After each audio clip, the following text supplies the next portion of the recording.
The French Revolution. From Enlightenment to Tyranny. Ian Davidson. Timeline. 1762.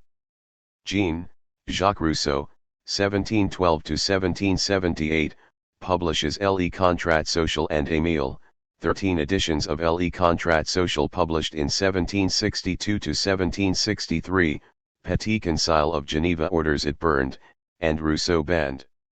1763.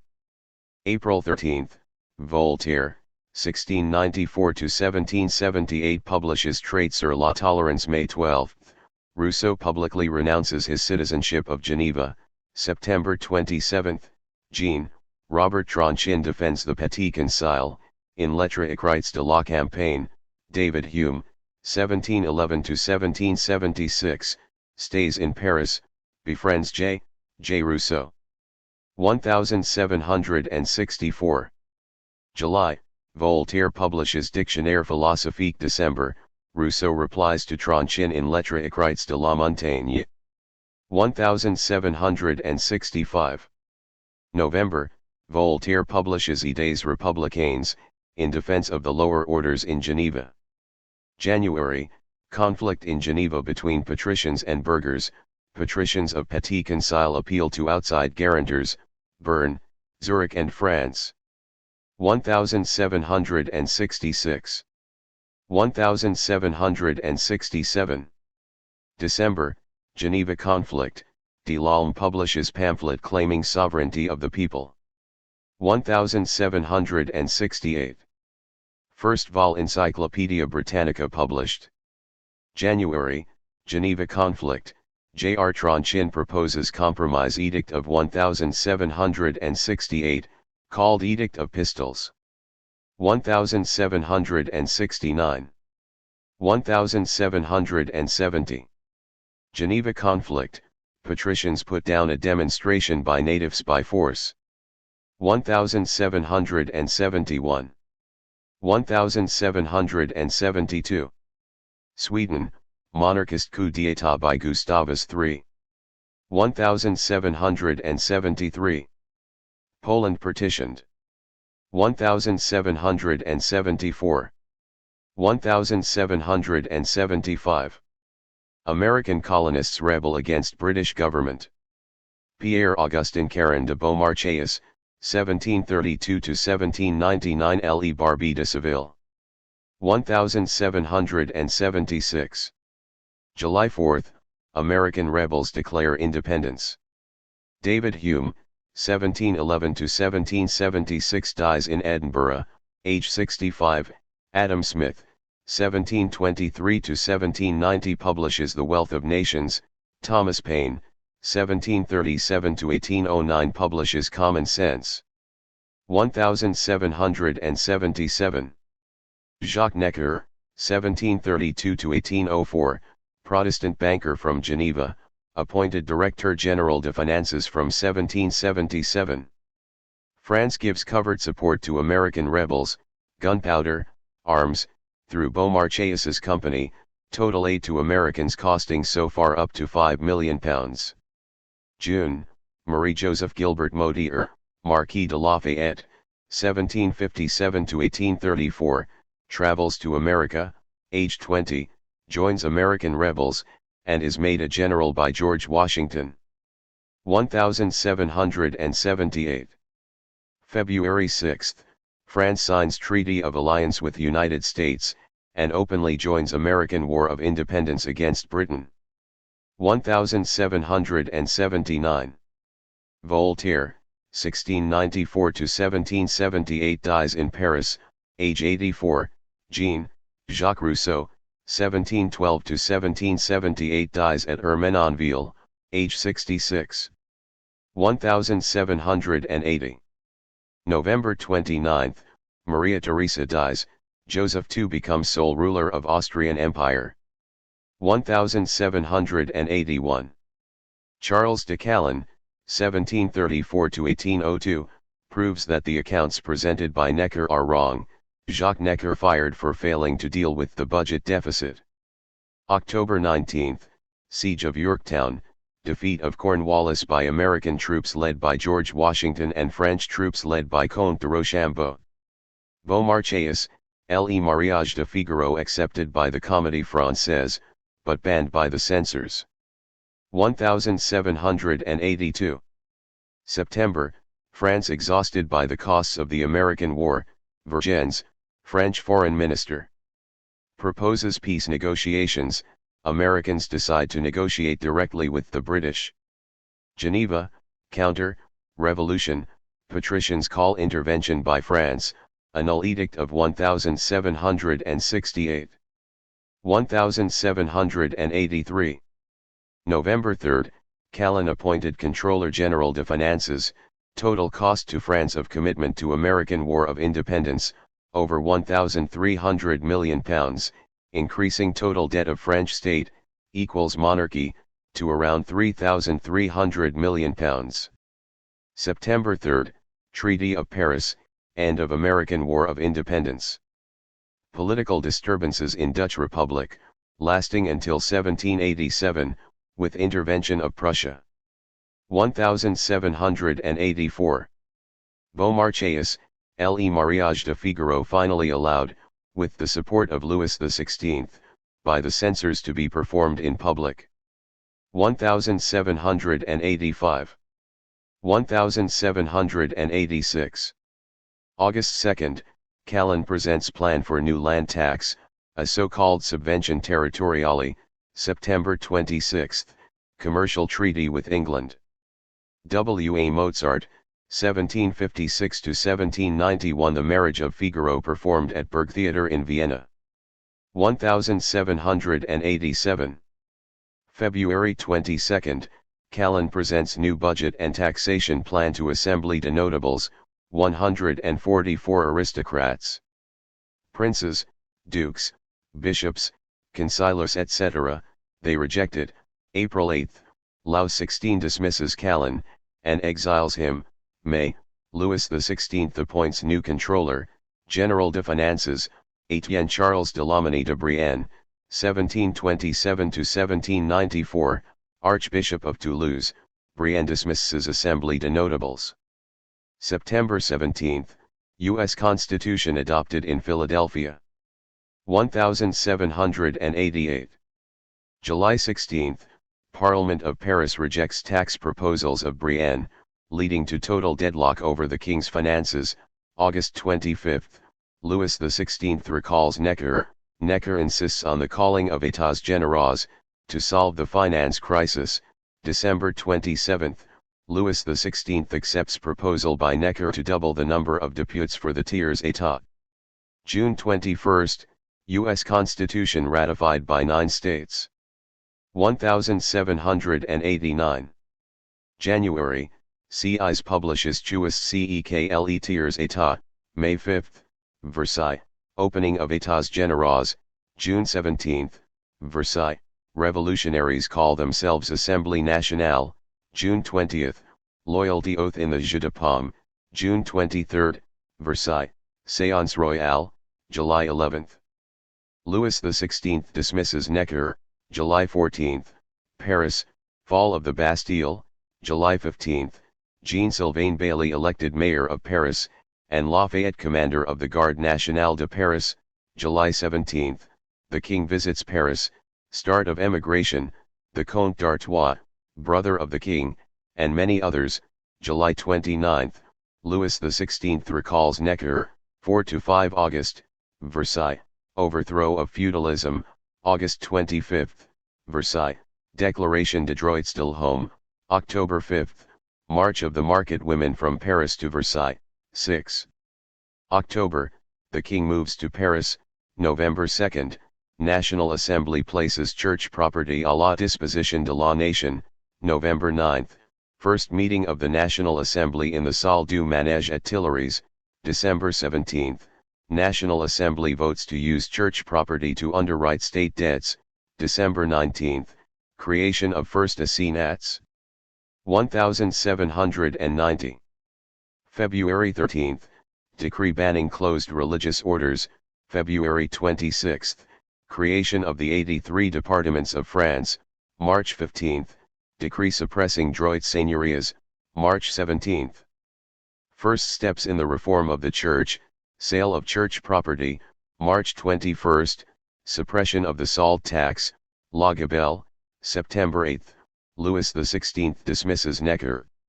January 26, first performance in Vienna of Mozart's Così fan tutte, Edmund Burke, 1729–1797 publishes Reflections on the Revolution in France, February 20, death of Joseph II of Austria, succeeded by his brother Leopold II. 1791. April 2, death of Mirabeau, May 16, Robespierre sponsors decree to exclude existing deputies from election to the new Legislative Assembly, June 20, escape of the King to Varennes, July 18, demonstration at Champ de Mars, Danton flees to England, September 3, First Revolutionary Constitution, October 1, Assembly Nationale Legislative. Thomas Paine, 1737–1809 publishes Rights of Man, December 10, ratification of first 10 amendments to the U.S. Constitution, known as U.S. Bill of Rights. 1792. April 20, Assembly Nationale votes for war against Austria, August 9, insurrection by sans-culottes, formation of Commune Insurrectionnelle. August 10, overthrow of Tuileries, imprisonment of the king, September 2, fall of Verdun, 2–7 September, prison massacres, September 20, Battle of Valmy, September 21, opening of new Assembly Nationale, called Convention, December 10, start of the trial of the king, Johann Wolfgang Goethe, 1749–1832 witnesses the Battle of Valmy. April 20, Assembly Nationale votes for war against Austria, August 23, fall of Longwy, September 2, fall of Verdun, September 20, Battle of Valmy. 1793.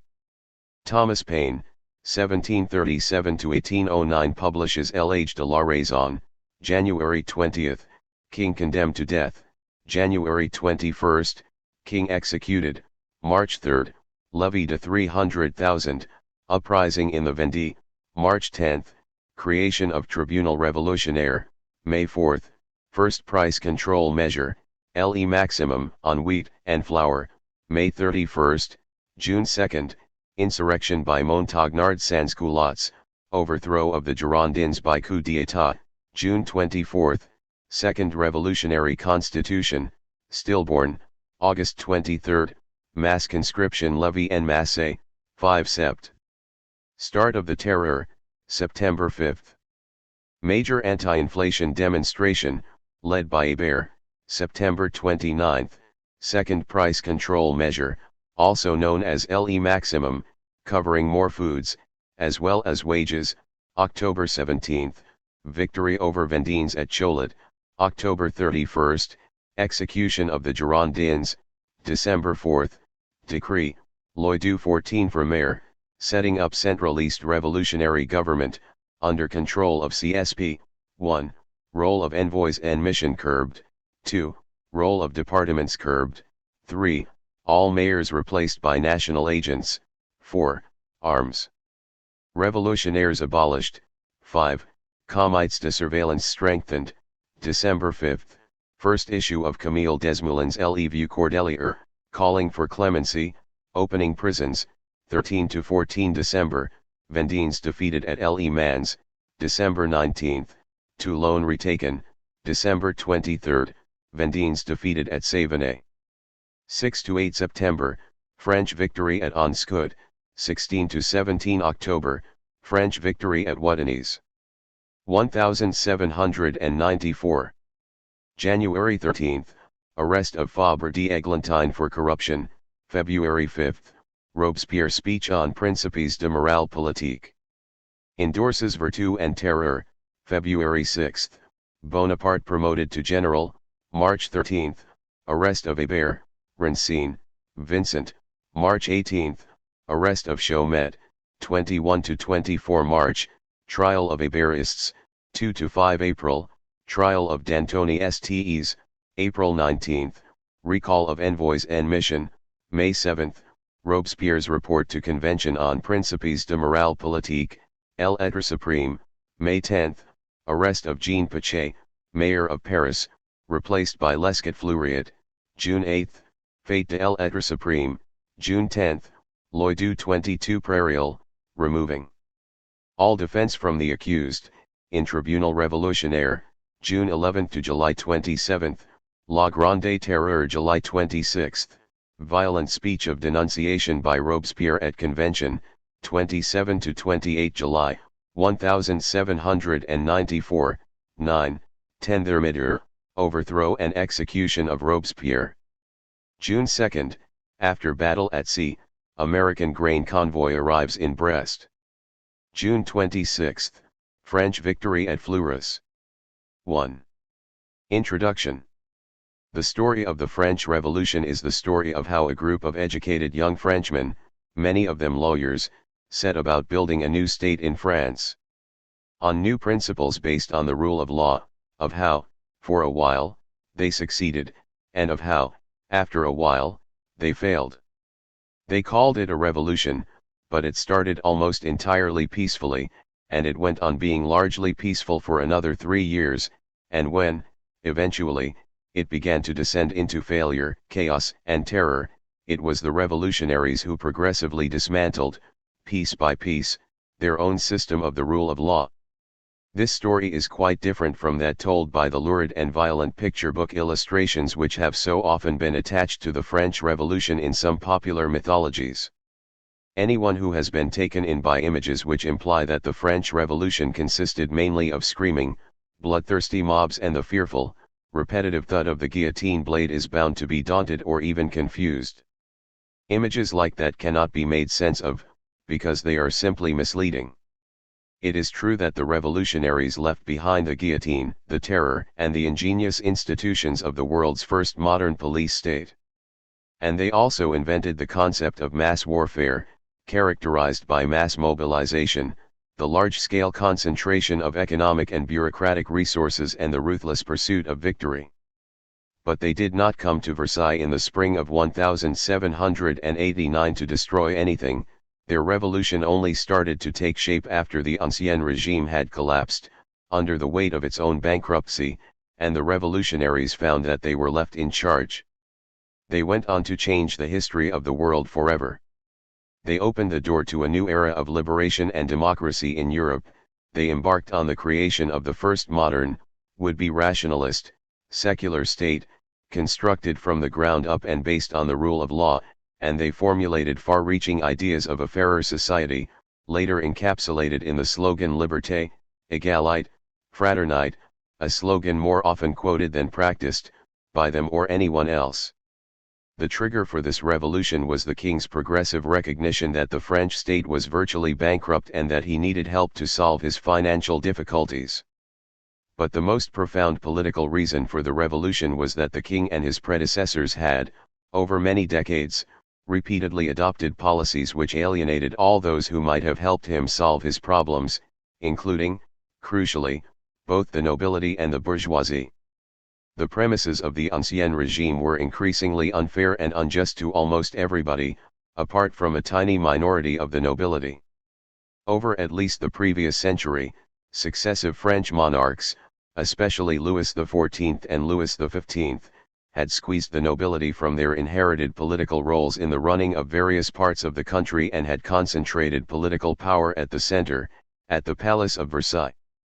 But to compensate the nobility for their loss of political rights, the monarchy had increased their privileges in other ways, partly through a scandalously inequitable regime of tax exemptions, partly by conferring exclusive social status on those rich enough and subservient enough to play along with the narrow rituals of courtly fashion at Versailles and most critically in career advancement.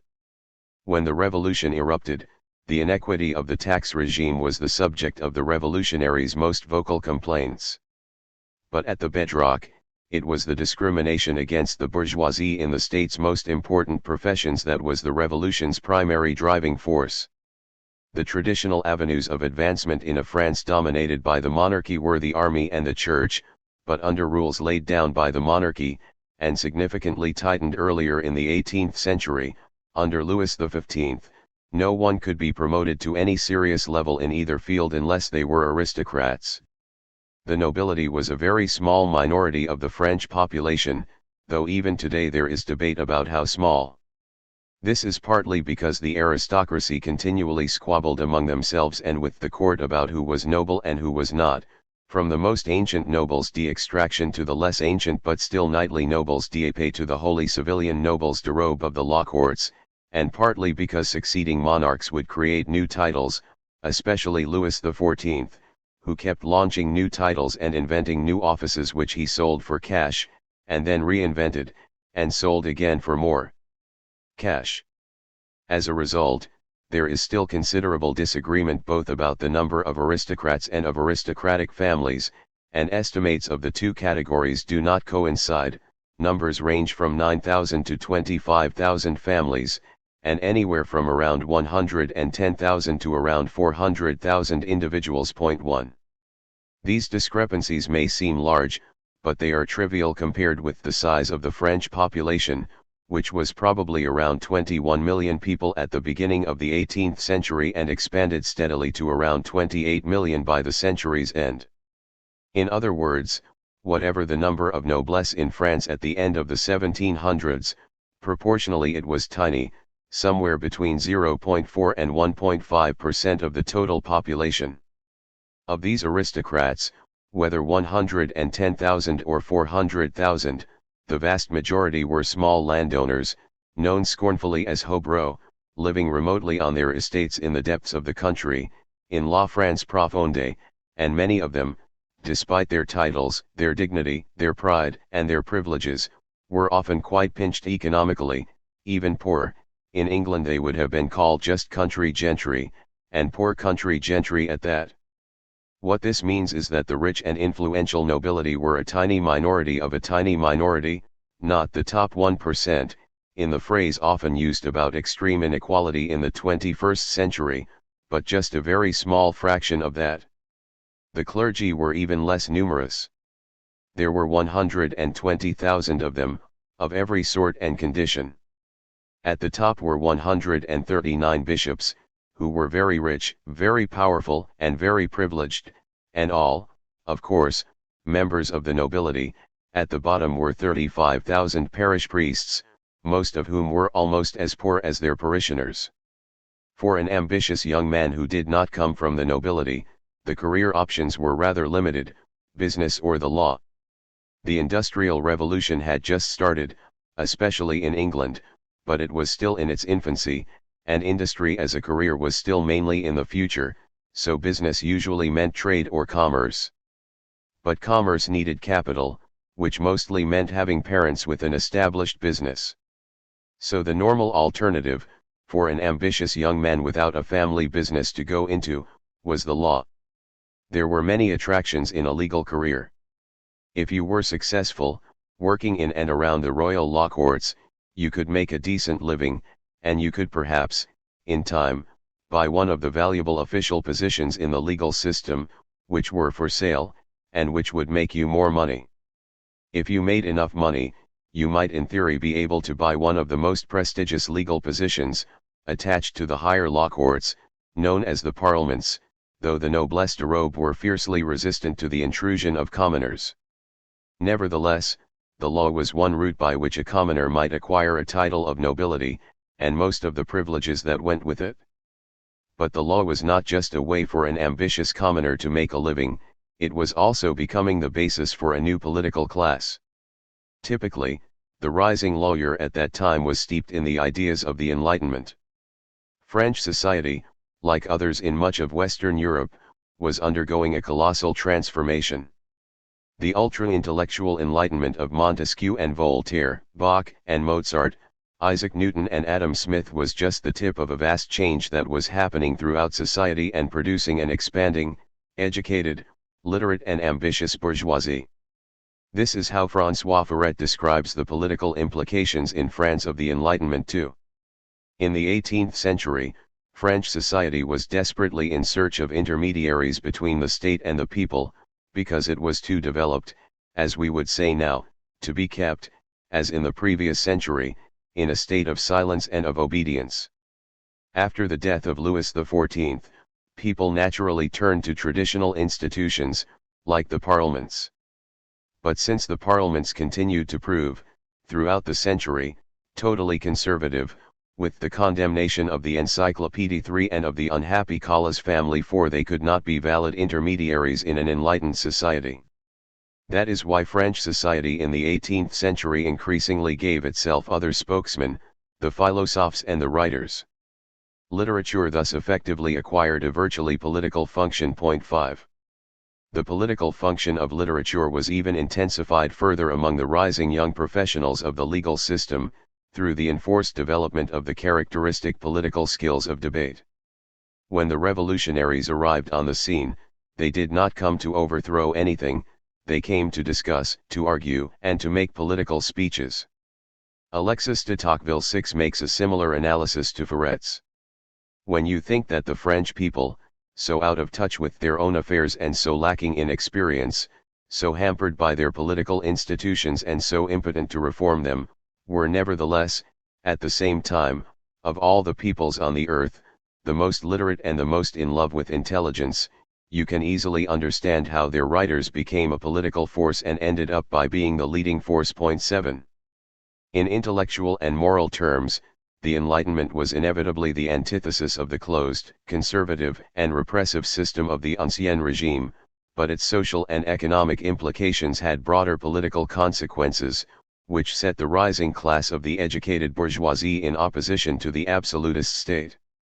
The Enlightenment gave the rising bourgeoisie a fundamental claim to a political role, the practice of the law gave them the skills to exercise it.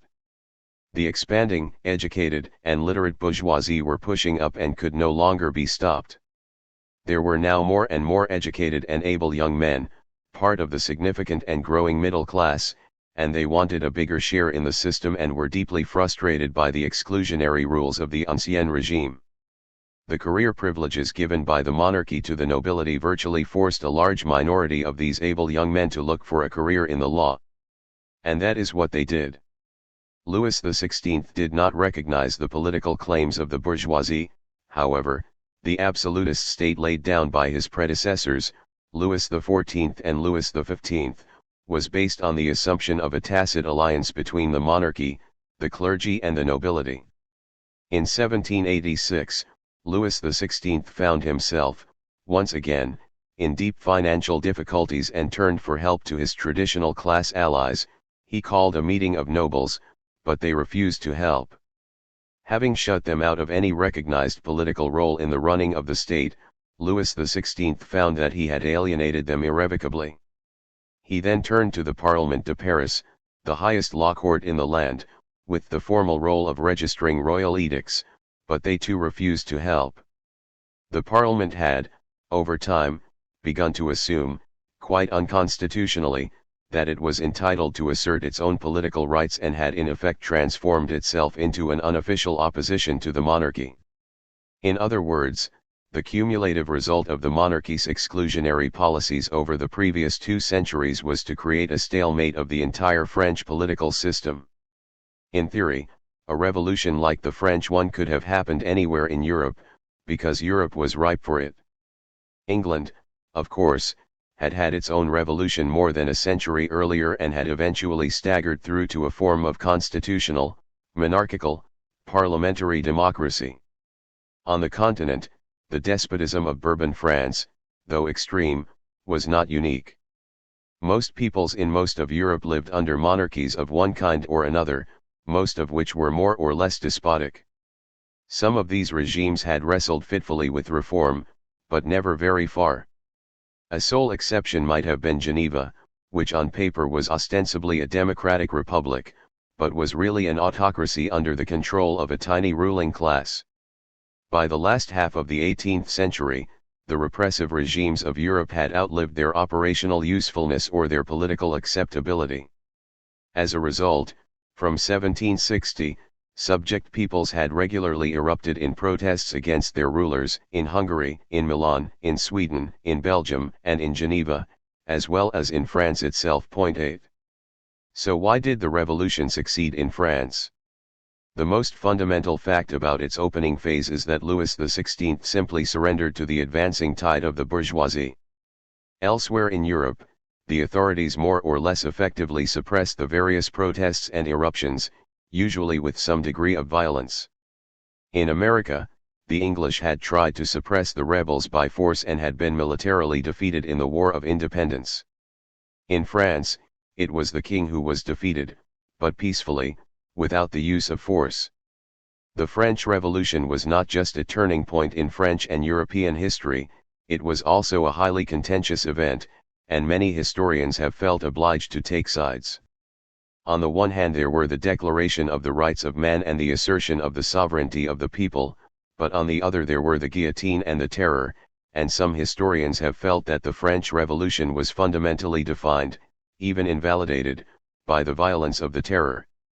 Edmund Burke decried the violence and anarchy of the revolution, even though he published his denunciation several years before the terror started, and even today, some of the most popular accounts in English, like those of Christopher Hibbert and Simon Schama, are steeped in a tone of deep disapproval. I have tried to take a more neutral position, letting the story tell itself. This is not an academic book, and I make no attempt to register the latest refinements in academic research. My aim is more modest, to tell the central story of the French Revolution in terms that are credible, economical, and readable. I have drawn on many sources, French, English, American, Canadian and others, from many periods. But I have always been conscious that the French Revolution was essentially a French event.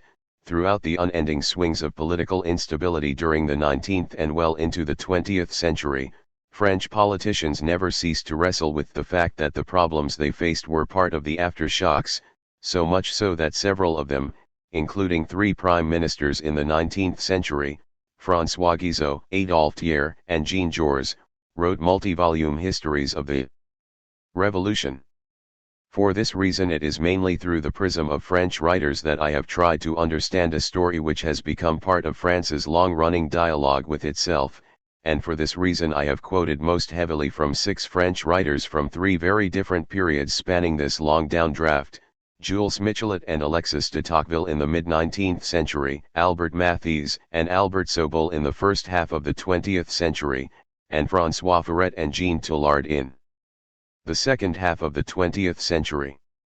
Michelet lived almost within touching distance of the last survivors of the Revolution, and he was an ardent enthusiast of the Revolution, a passionate Republican and a passionate hater of Robespierre. His history is as vivid as Dickens. Tocqueville did not live to complete his history of the French Revolution, but his L'Ancien Régime et la Révolution remains, even 160 years later, by far the most penetrating and evocative analysis of the causes and circumstances which led up to it. During much of the 20th century, French scholarship was dominated by left-wing interpretations. Mathiez and Sobol were both Marxists and Robespierrists, and both were extremely intelligent and remain extremely readable. Furet was the leading French historian of the Revolution after World War II, and he was influential in helping break the grip of the Marxists on French historiography. His deep analyses and judgments are still essentially unchallenged. Toulard came after him and published his history in time for the bicentenary. In the past, French historians tended to be divided between passionate admirers of Robespierre and passionate admirers of Danton. Today these controversies have subsided, and in my book there are no heroes. In this respect the French Revolution may be unique. The American Revolution was a milestone in American and Western history, and it threw up a whole series of exceptional individuals, of whom Washington, Hamilton, and Madison were only the first in a long line stretching well into the 19th century. The French Revolution was quite different, and Furet is surely right when he says that the French Revolution was a great event but that it did not produce any great men. Many accounts have given the impression that the French Revolution was exemplified by one single, violent event, the overthrow, in Paris, of the prison fortress of the Bastille. This was, of course, a dramatic and shocking episode, the ferocious assault, by a wild and largely undisciplined mob, on the most feared symbolic institution of the repressive French state, but it was an attack without a plan, without a strategy and without a coherent political consequence. So it is paradoxical that Bastille Day, 14 Juillet, has become the national day of the French Republic 9 and the very symbol of the revolution. The fall of the Bastille was in fact wholly unrepresentative of the real work of the early revolution, which started 3 weeks earlier, 10 miles away, in Versailles, southwest of Paris, in orderly, dignified and well-dressed silence. 2. États généraux. Louis XVI finally realized that all the ordinary institutions of the state were systematically blocking him and that he would get no help either from the nobility or the Paris Parliament. On August 2, 1788, he decided to go over their heads by calling a meeting of the États Généraux, Estates General, in the desperate hope that when it convened at Versailles it would rescue him from his financial, and political, predicament. This assembly was so named because it represented all the people of France, whose population was notionally divided into 3 hierarchically distinct états, the clergy at the top, followed by the nobility, and the commoners, the third estate, tiers état, at the bottom. 1. The États Généraux was an antiquated and long-neglected national advisory institution that had been created nearly 500 years earlier, in 1302. Its meetings had become infrequent and its function uncertain and unreliable. In more recent times, because of the overweening authority and centralist power of Louis XIV and Louis XV, the États Généraux had effectively fallen into disuse.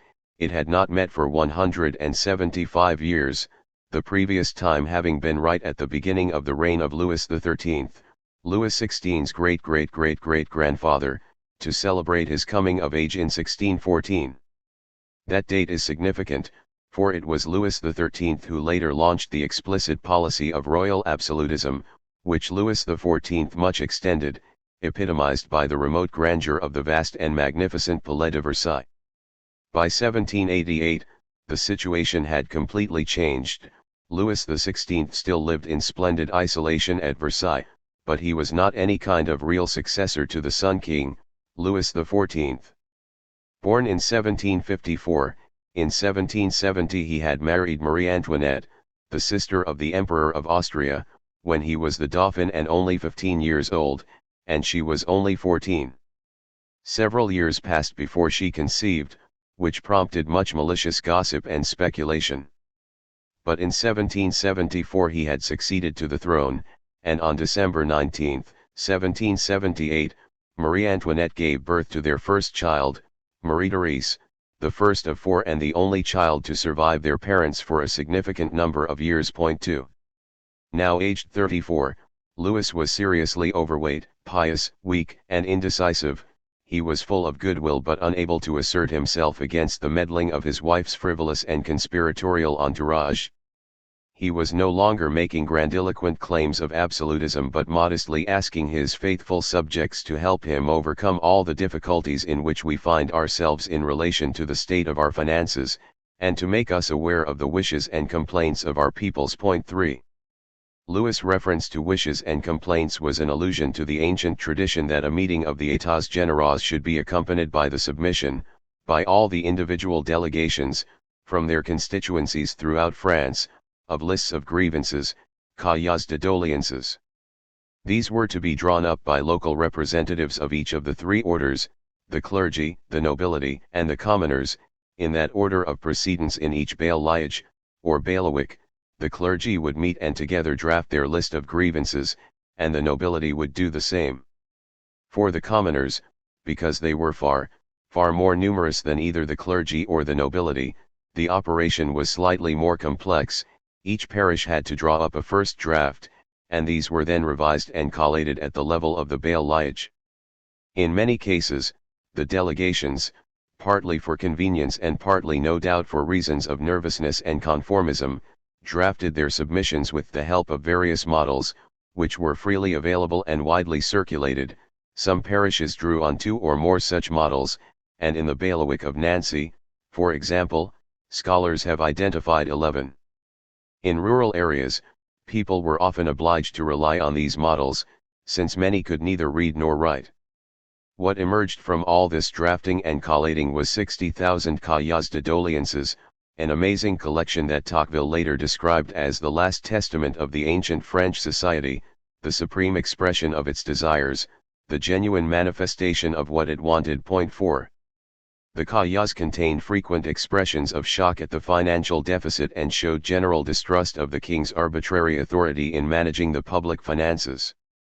Strikingly, there was a widespread sense of support, from all three orders, for the idea that the États Généraux should insist on the establishment of a constitution before introducing any solution to the financial crisis. Naturally, the cahiers of the commoners contained a wide variety of opinions, depending on local circumstances, but there were a number of converging themes: a profound attachment to the monarchy and belief in the king as the father of the country, a universal desire for an improvement in living conditions, and multiple criticisms of the way the political system was working, or not working.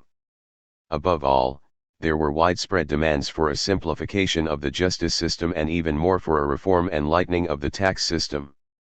The tiers état resented the corvée, a form of community duty, often in the form of physical labor, imposed on the lowest order, mainly for the purpose of maintaining the roads, but they resented even more the nobles' monopoly of hunting rights, as well as the obligation imposed on them to use and pay for the nobles' flour mills and bread-making ovens, and the nobles' entitlement to administer local, seigneurial justice. In general, what the tiers état wanted was equality before the law, not just non-discriminatory justice but also a non-discriminatory tax system, one which no longer exempted the noblesse and the clergy from paying taxes, most of which fell on the tiers état. That said, it seems fairly clear that the system of compiling the commoners' cahiers de doléances, with the first drafting at the level of the parishes, followed by the revision and collation at the level of the bailiwicks, led to political filtration, so that the final versions gave more emphasis to the opinions of the more important people higher up, the farmer rather than the farm worker, the master artisan rather than his employee, the skilled craftsman. But there was a general and deep-seated demand for greater equality in taxation. Significantly, these cahiers showed no unanimity of opinion among the commoners about the various quasi-feudal dues or duties that they had to pay to their local seigneurs or lords. Almost all called into question one or the other of these dues or duties, but few demanded the total suppression of the system. Even more significantly, in the light of later events, many of the cahiers, from the noblesse as well as from the tiers état, advocated making use of the value of church property, either to reduce the state debt or to alleviate poverty. It all added up to a demand, from all sides, for a constitution which would limit the powers of the king and create a system of national representation with the right to authorize taxation and make laws. As a result, the meeting of the États Généraux led directly not to the solution of the king's finances but to the start of the revolution, because the most important question most commonly raised in the cahiers was the unavoidable issue of political legitimacy. As we have already noted, there was an institution in Paris called a parliament, just as there were a dozen other, less important parliaments in different seats throughout France. These were not democratically elected parliaments like the House of Commons or the American Congress, instead, they were law courts at the top of the legal tree. And one of the tasks of the Paris Parliament in particular was to register and thus in some sense endorse the king's policy initiatives.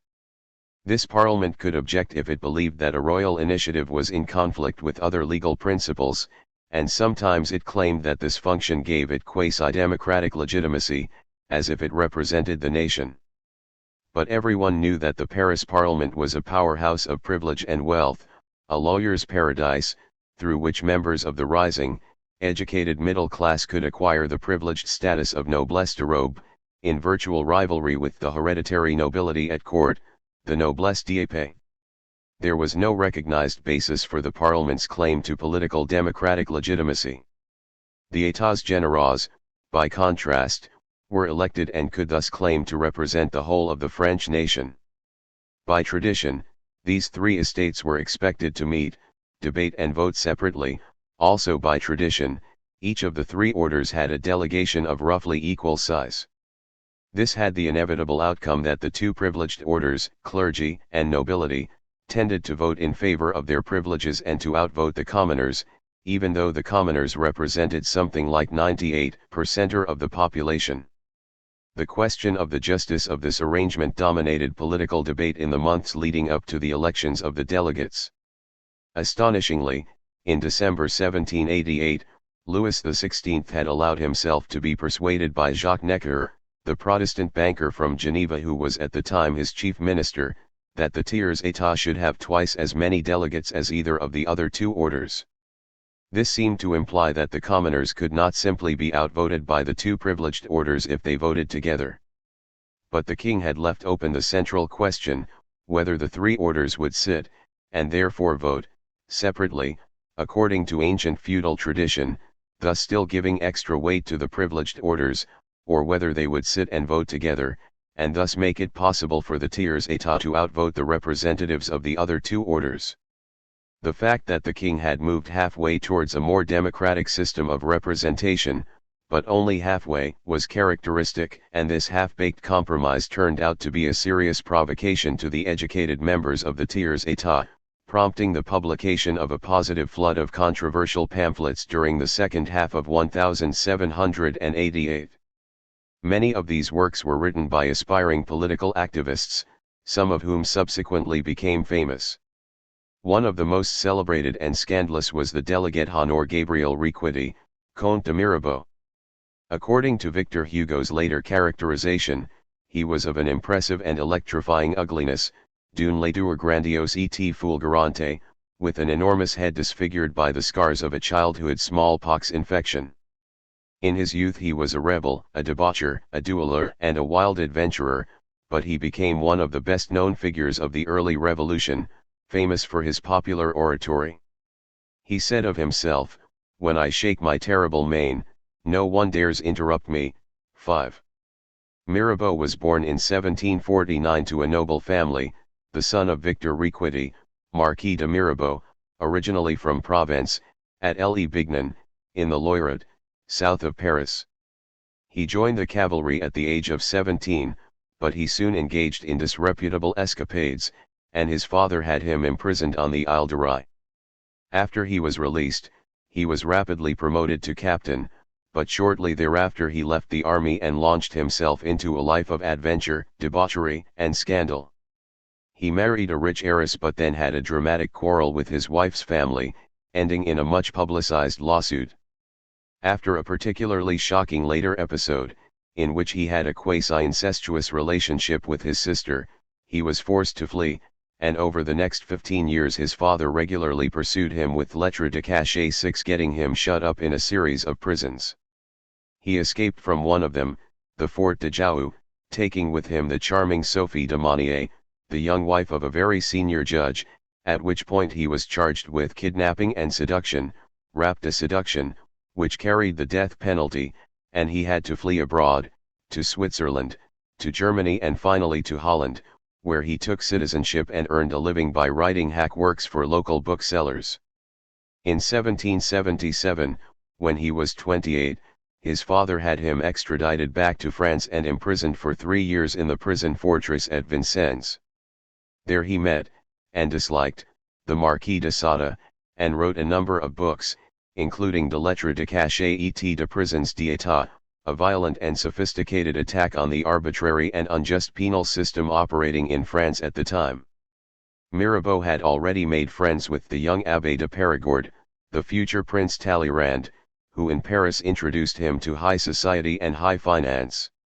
After leaving prison, he soon made friends with a number of future revolutionaries. In 1782 in Neuchâtel he met Étienne Clavier, a banker exiled from Geneva as a result of the recent political upheavals there. In 1784 in Paris he got to know Jacques Broussat and Georges Danton. In Paris, he also worked with Benjamin Franklin, the representative of the new United States. With Broussat, Clavier, Condorcet 7 and others, he founded, in 1788, the Société d'Amis de Noirs, for the abolition of slavery. When the king convened the États Généraux, Mirabeau immediately tried to get chosen as a deputy, but the noblesse, to which he belonged, did not want him, and on February 8, 1789, the assembly of the noblesse voted to shut him out.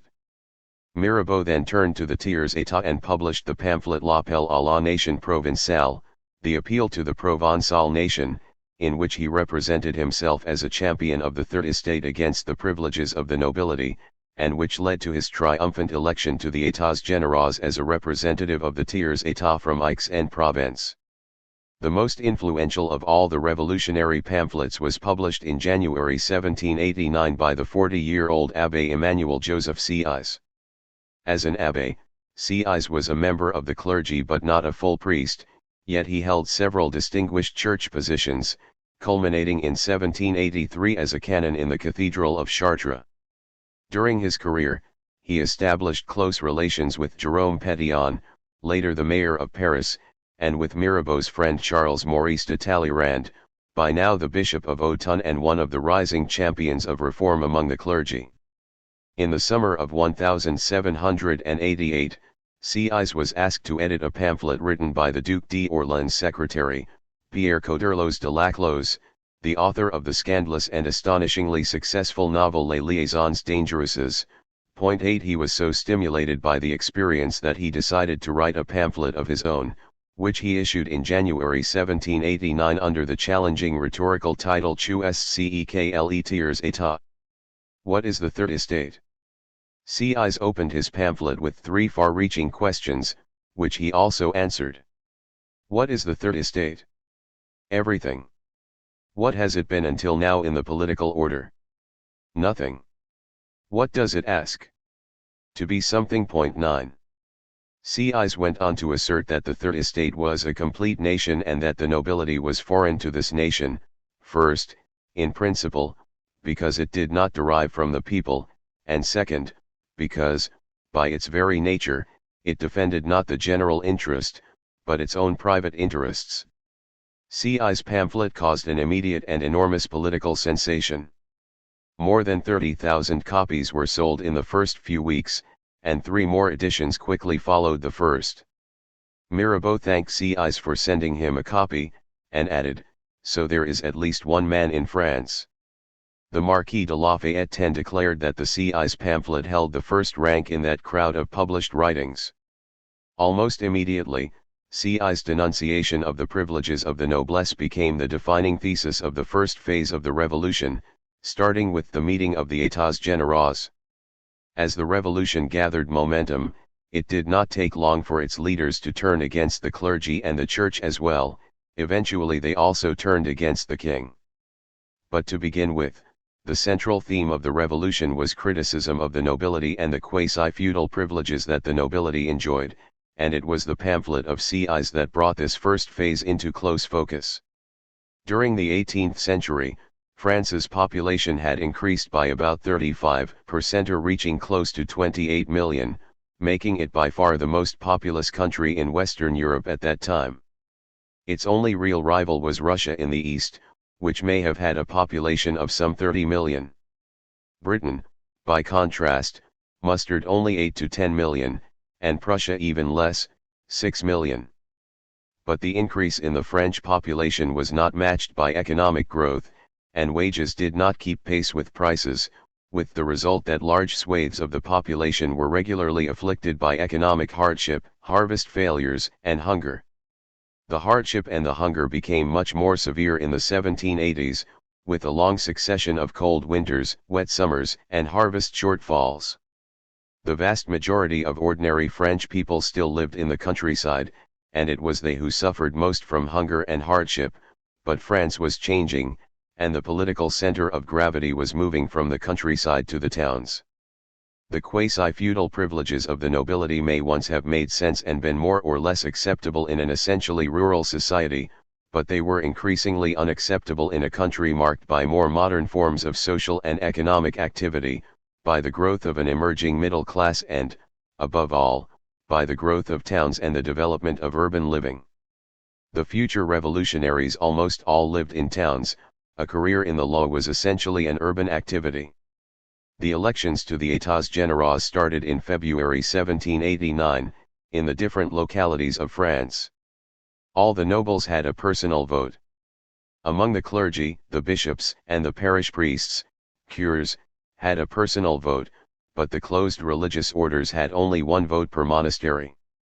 Among the tiers état, voting was restricted to men who paid a certain amount of tax, which immediately excluded a large proportion of households, and then voting was conducted in several phases, so as to whittle down the number of commoner delegates.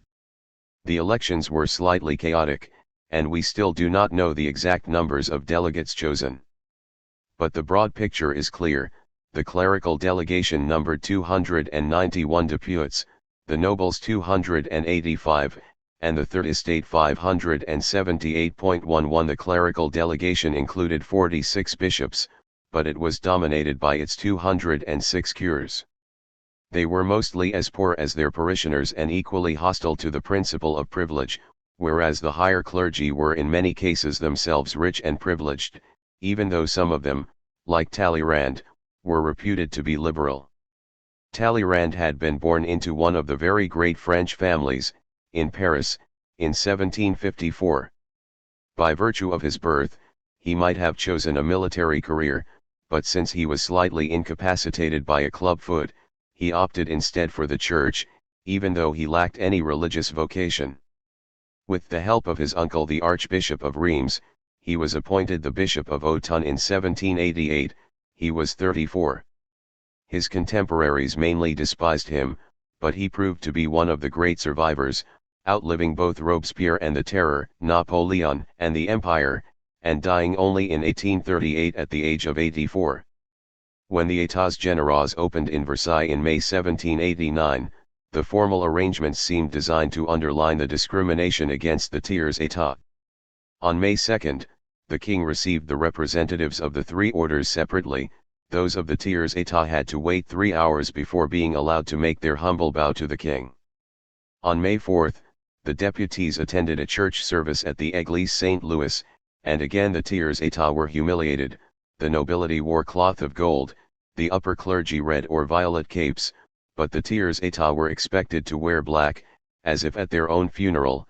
The clergy and the noblesse had places marked out for them, but the tiers état had to scramble for their seats.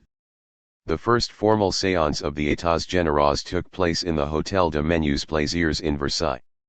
This was a large hall, a short distance from the Palace of Versailles, normally used for making sets for court theatricals and for storing sports equipment, such as that required for the Jeux de Paume. 12. The roll call of the delegates was long and laborious. There was applause, mainly from the tiers état, for the arrival of Necker and Louis-Philippe Joseph, Duc d'Orléans. Orléans was a first cousin of King Louis XVI and one of the richest men in France, but he was also known for his liberal views and for making the colonnaded garden of his large and luxurious home in Paris, the Palais Royal, available for public debates and for popular entertainment, in the newly established cafés and restaurants under its arches.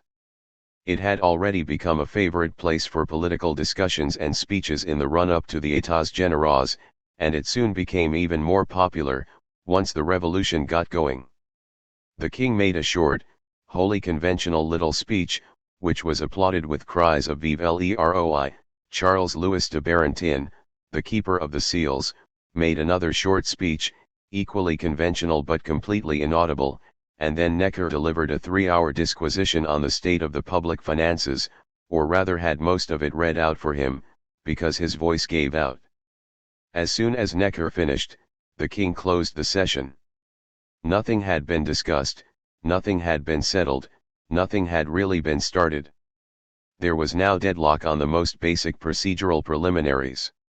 The clergy and the noblesse embarked on the separate registration of the credentials of the deputies of their orders, but the tiers état refused to move forward on the accreditation of their deputies, since they would not accept the principle of separate orders meeting separately.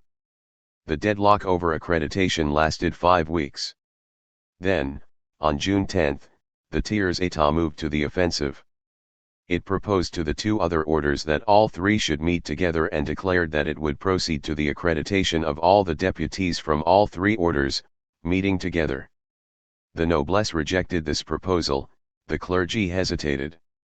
This offensive was led by Jean-Sylvain Bailly, Mirabeau, Sieyes, Antoine Barnave, and Jean-Joseph Mounier. Bailly was a celebrated astronomer, and as the senior member of the Tiers État, he became, on June 17, 1789, the first president of the Assemblée Nationale, as the Tiers État then renamed itself. Barnave and Mounier were two of the most brilliant young lawyers from Grenoble in the Dauphiné in southeastern France. Barnave, a Protestant and a believer in constitutional monarchy, was among the most eloquent and compelling of the new leaders of the Tiers État and one of the few to speak without notes. Mirabeau, who was himself a remarkable public speaker, deeply admired Barnave and said of him, "It is impossible to speak with more reason, more energy, or more elegance."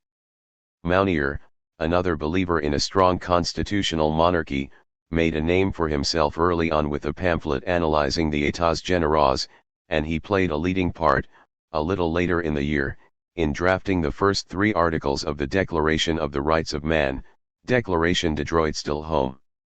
On June 12 the Tiers État embarked on a roll call of all the députés. The next day, 3 cures from Poitou joined the Tiers État. On June 14 they were followed by 6 more, and on June 16 by another 10. The noblesse still held out, so did the upper ranks of the clergy, and so did the king.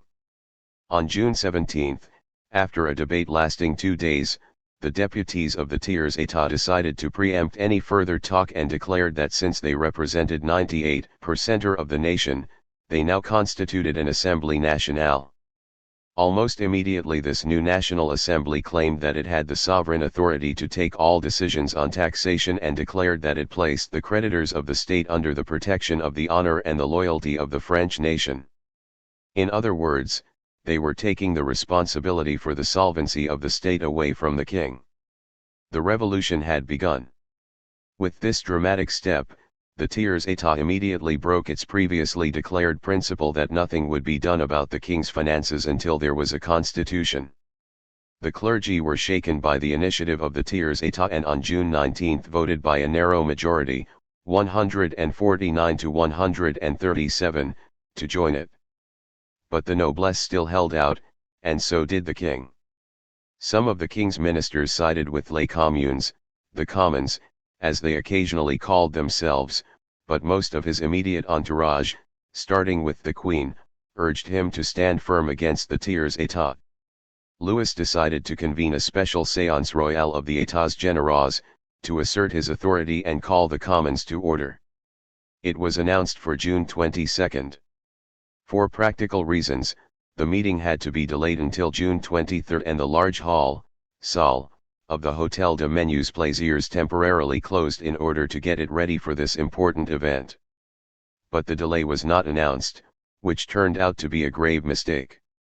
When the Tiers État discovered, on June 20, that the large hall was closed against them, as they thought, they spontaneously reconvened in what seemed the most suitable alternative large space immediately available, the real tennis court, Salle du Jeu de Paume.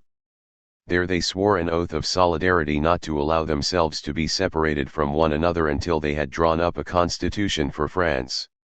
The next day was a Sunday, but on Monday, June 22, the National Assembly convened again, in the large church of Notre Dame de Saint-Louis, founded by Louis XV in 1743 in the center of the village of Versailles and designed by Jacques Hardouin Mansart, a grandson of the great architect Jules Mansart. There the Tiers État welcomed 150 members of the clergy and 2 members of the noblesse. But nothing had really been decided, nor could it be until the king declared his position at the Séance Royale, now scheduled for the next day. Meanwhile, the king had held 3 meetings of his council to decide how to proceed. On June 19, Necker set out a plan of action, which had been agreed with several of his more liberal colleagues. He proposed that the tax system be non-discriminatory, i.e., not twisted in favor of special privileges for the clergy and the nobles, that access to all public posts be open to all, including the commoners, and that voting in the États généraux be by head, not by orders, if not this time, then at future sessions.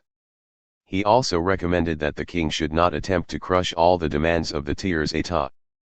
On June 21 the king and his council rejected Necker's plan, and the king resolved to quash all the decisions of the Tiers-État and to insist that the États Généraux must meet and vote in their separate orders. 2 days later, at the formal séance royale in the Salle de Menus Plaisirs, Louis XVI acknowledged that there could be some minor reforms, and he expressed the hope that the privileged orders would accept equality of taxation.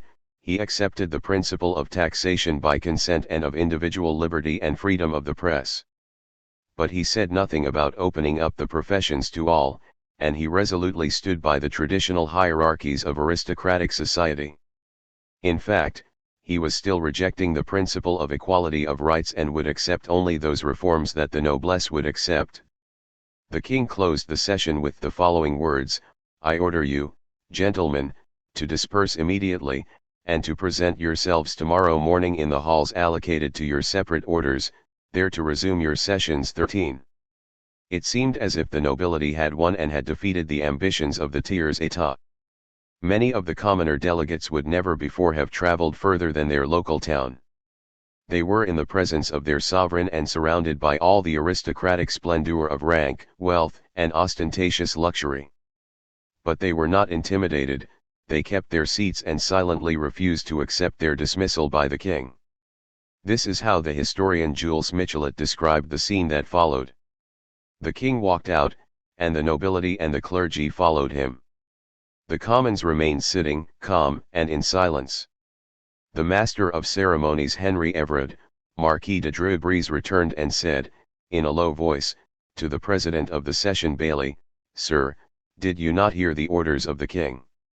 Bailly replied, "It seems to me that the nation assembled cannot take orders." 14. Mirabeau then raised the stakes: "We are here by the wishes of the nation, only physical force can make us leave." 15.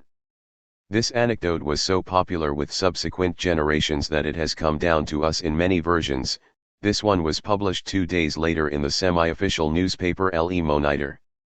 "We have heard the wishes which have been suggested to the king, and you, sir, who have no right to be his spokesman to the États Généraux, you who have no place and no voice here, and no right to speak, you are not made to remind us of his words. Go and tell those who have sent you that we are here by the will of the people, and can only be made to leave by the force of bayonets." 16. Neither version may be exactly accurate, there were no stenographers present at the time. But this anecdote of a dramatic put-down by commoners of the hitherto unquestioned authority of the king rang round France and has come down to us as one of the legends of the French Revolution. The incident is often referred to by French historians in a shorthand phrase, Mirabeau's retort, La réplique de Mirabeau, and the scene was frequently depicted by painters of the next generation. The commoners were challenging the legitimacy of royal authority by claiming to represent the French nation. Not all Frenchmen would have been primarily conscious of being French. In practice, most French people of the time would have tended to identify more closely with their home province or smaller locality. But here Bailly and Mirabeau were claiming to speak in the name of the whole of France. The king's authority had been openly defied, and he did not respond to the challenge. The next day, June 24, the majority of the clergy joined the Tiers-État, and the day after, 47 nobles followed them, including the Duc d'Orléans. 2 days later, the king simply gave way and invited his faithful clergy and his faithful noblesse to join the Tiers-État. On this first and most fundamental point of principle, the Tiers-État had won, not by firing guns, not with bloodthirsty crowds, but with ordinary commoners, sitting in their places, silently, and refusing to be intimidated, just sitting there, saying what they wanted and then going on sitting there. In short, the French Revolution happened not because a huge crowd of Parisians stormed the Bastille, nor because gangs of marauding peasants periodically set fire to noblemen's chateaux in the countryside, which they did, but because the king surrendered to the Tiers-État. When the crisis came, the absolute monarchy of Louis XVI simply fell over like a dead tree. As Ferret says, the Ancien Regime was dead before it was knocked over. 17. 3. The fall of Necker. After the clergy and the noblesse joined the Tiers-État on June 27, 1789, the National Assembly settled down to work, and it formally decided that the first order of business was to be the writing of a constitution.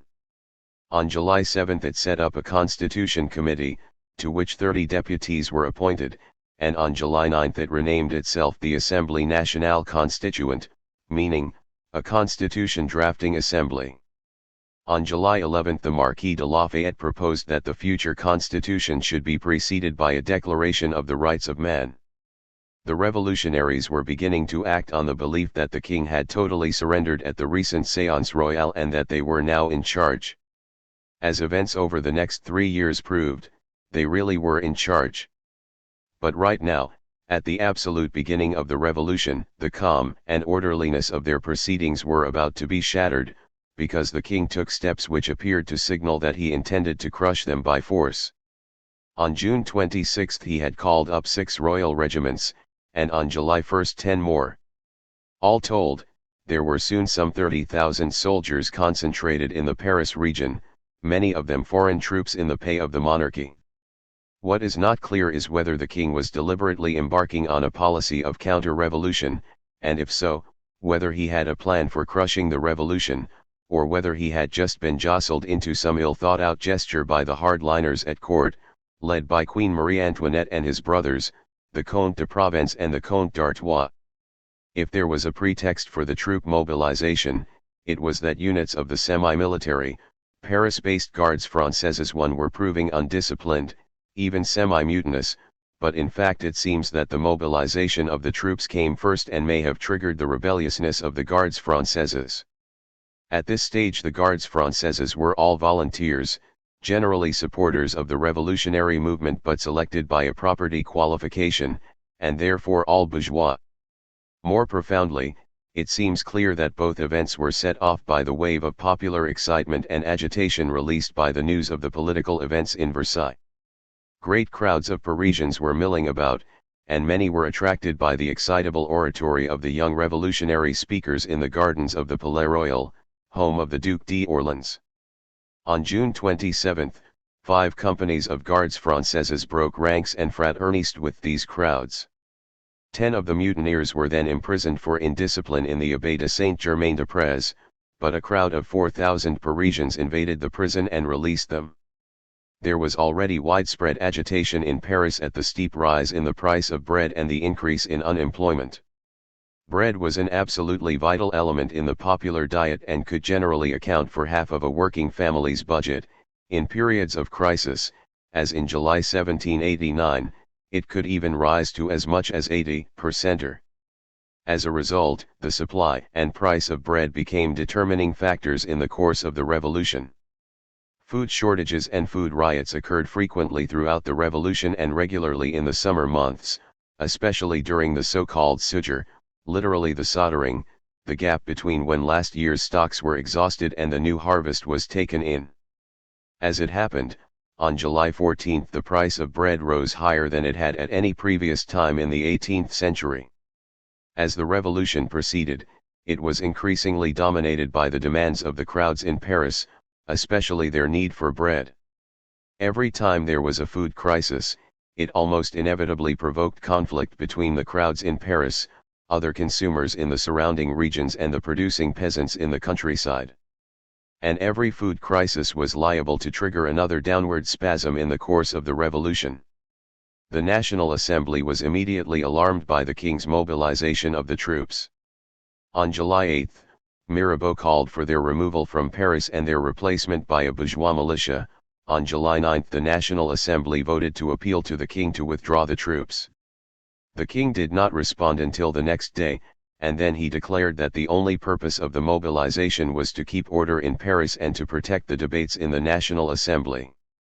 The following day, July 11, the king dismissed Necker and ordered him to leave the country, and he dismissed all the other relatively liberal members of the cabinet. It looked as though the queen and the king's brothers had won and were declaring a counter-revolution. Yet the new ministry, under the Baron de Breteuil, though wholly reactionary, appears to have had no plan of action, and the king seems to have had not the smallest idea of what the consequences of sacking Necker would be. When the news of Necker's expulsion reached Paris, it caused widespread alarm. To the moneyed classes, it seemed to spell the bankruptcy of the state and thus the ruin of the rentiers, the people who lived off the income from their investments in loans to the state, known as rents. It is important to be clear that the revolution affected the rich as well as the poor. The king and his predecessors had long financed the regular shortfall in their budgets by issuing loans to the public, and it was the relatively well-off who bought these loans. In other words, money was a central issue before the revolution, and it remained, for good or ill, a central issue throughout the revolution. To the common people, the sense of crisis and uncertainty caused by the sacking of Necker seemed to threaten food shortages and famine. There was agitation everywhere. Sidewalk orators in the Palais Royal called for popular resistance to oppression. Crowds milling in the Tuileries gardens were set upon by troops of the King's Royal Allemand Regiment. Paris was up in arms, or rather, Paris was seeking to arm itself. 4. The storming of the Bastille. The immediate consequence of the sacking of Necker on July 11, 1789, was that the center of gravity of the revolution shifted abruptly from Versailles to Paris, from the deliberate calm of the Assemblée Nationale to the agitation of the crowds of sans-culottes in the streets of the capital. In pre-revolutionary days, the term sans-culottes had sometimes been used as an equivalent of canaille, or scum, and in March 1791 it appeared in a royalist pamphlet to refer to ordinary people who were poor and down at heel. They were so called because they did not wear culottes, or court breeches, and they did not dress in the smart, courtly fashion, with elegant, braided coats and elaborately powdered hair. But as the revolution took over, political snobbishness was reversed, and this became the politically correct, revolutionary term to describe the ordinary, patriotic people of Paris. The sans-culottes were not a modern proletariat, and they included all kinds of occupations: shopkeepers, butchers, bakers, artisans, craftsmen, and any kind of employee, literate and sometimes educated as well as illiterate and uneducated. By a new, revolutionary tradition, the sans-culottes wore workingmen's clothes, loose trousers, a tunic, and a cap over natural, unpowdered hair. As the revolution progressed, their dress became a kind of required uniform of revolutionary supporters. By contrast, many of the leading revolutionaries always wore traditional formal dress. Robespierre was always elegantly turned out, with culottes and powdered hair. Naturally, there were similar ordinary people who lived in towns other than Paris. But it was the crowd power of the sans-culottes in the capital which became determinant at crucial moments of the revolution. The first reaction of the crowds of sans-culottes to the news of the events in the États Généraux from Versailles and the dismissal of Necker was to attack and break down the toll houses which charged duty on goods brought into the city and to set upon the employees of the hated tax collectors, known as tax farmers. The troops of the Royal Allemand Regiment, which had been briefly mobilized by the king to control the crowds demonstrating in Paris round the Palais Royal, had already returned to their barracks and so did nothing. Now it was the troops of the elite Gardes Françaises, who had previously fraternized with the demonstrators, who left their own barracks and once again joined the popular agitation on the side of the demonstrators. The second reaction of the demonstrators was to find weapons, as a precaution in case the king's troops came out against them. The revolution was about to turn violent, in conditions of leaderless anarchy. Throughout the day of July 13, 1789, thousands of agitated men milled round the Paris town hall, Hôtel de Ville, demanding weapons. The administration of the Hôtel de Ville proved incapable of dominating the situation, and a group of leading citizens, who had quite recently come together as electors to choose delegates from Paris to send to the États Généraux in Versailles, now decided to set up an insurrectional civic committee and demanded the right to participate in the administration of the city. This would prove an instructive precedent for the creation of the insurrectionary commune at the time of the overthrow of the monarchy 3 years later. Jacques de Flesselles, the town's chief executive, at first turned them down, but under the pressure of popular agitation he agreed to admit 12 electors to the town hall, and this reformed General Assembly met at the Hôtel de Ville for the first time on that day, July 13. Virtually its first act was to decide the formation of a bourgeois militia, with a force made up of 800 men from each of the 60 Paris districts, totaling 48,000 men, to quell the agitation and maintain order in the city. Fleselles announced that this militia would be armed with 12,000 rifles, which would be brought to Paris from Charleville, but the milling crowds would not wait, they wanted to be armed now. Early on July 14, they poured towards the large and daunting military hospital of Les Invalides, where they swept aside the objections of its governor and emerged with 3,000 rifles, which they distributed among their fellow demonstrators. But these rifles were not enough. The demonstrators wanted more weapons, they wanted ammunition and gunpowder, they wanted cannon, and they believed they would find them at the fortress of the Bastille. Their blood was now up. The bourgeois revolutionaries, who had already started to take control of the political system in Versailles through the creation of the Assemblée Nationale, quickly interpreted the attack on the Bastille on July 14, 1789, as a symbolic attack on a notorious monument of the Ancien Régime. Of course, the Bastille had once been a monument of repression and had been used for the monstrous incarceration of political opponents. In July 1789, however, it held only 7 prisoners and was defended by no more than 30 Swiss soldiers and 80 war invalids. Attacking it was not, then, a great demonstration of revolutionary zeal, it was simply an easy target. It was still, however, a massive and fearsome fortress, with walls 30 meters high and a wide moat, and its defenders had cannon. The demonstrators tried to negotiate with the governor of the Bastille, Bernard de Jourdan, Marquis de Launay, in the hope that he would hand over some of his cannon to them.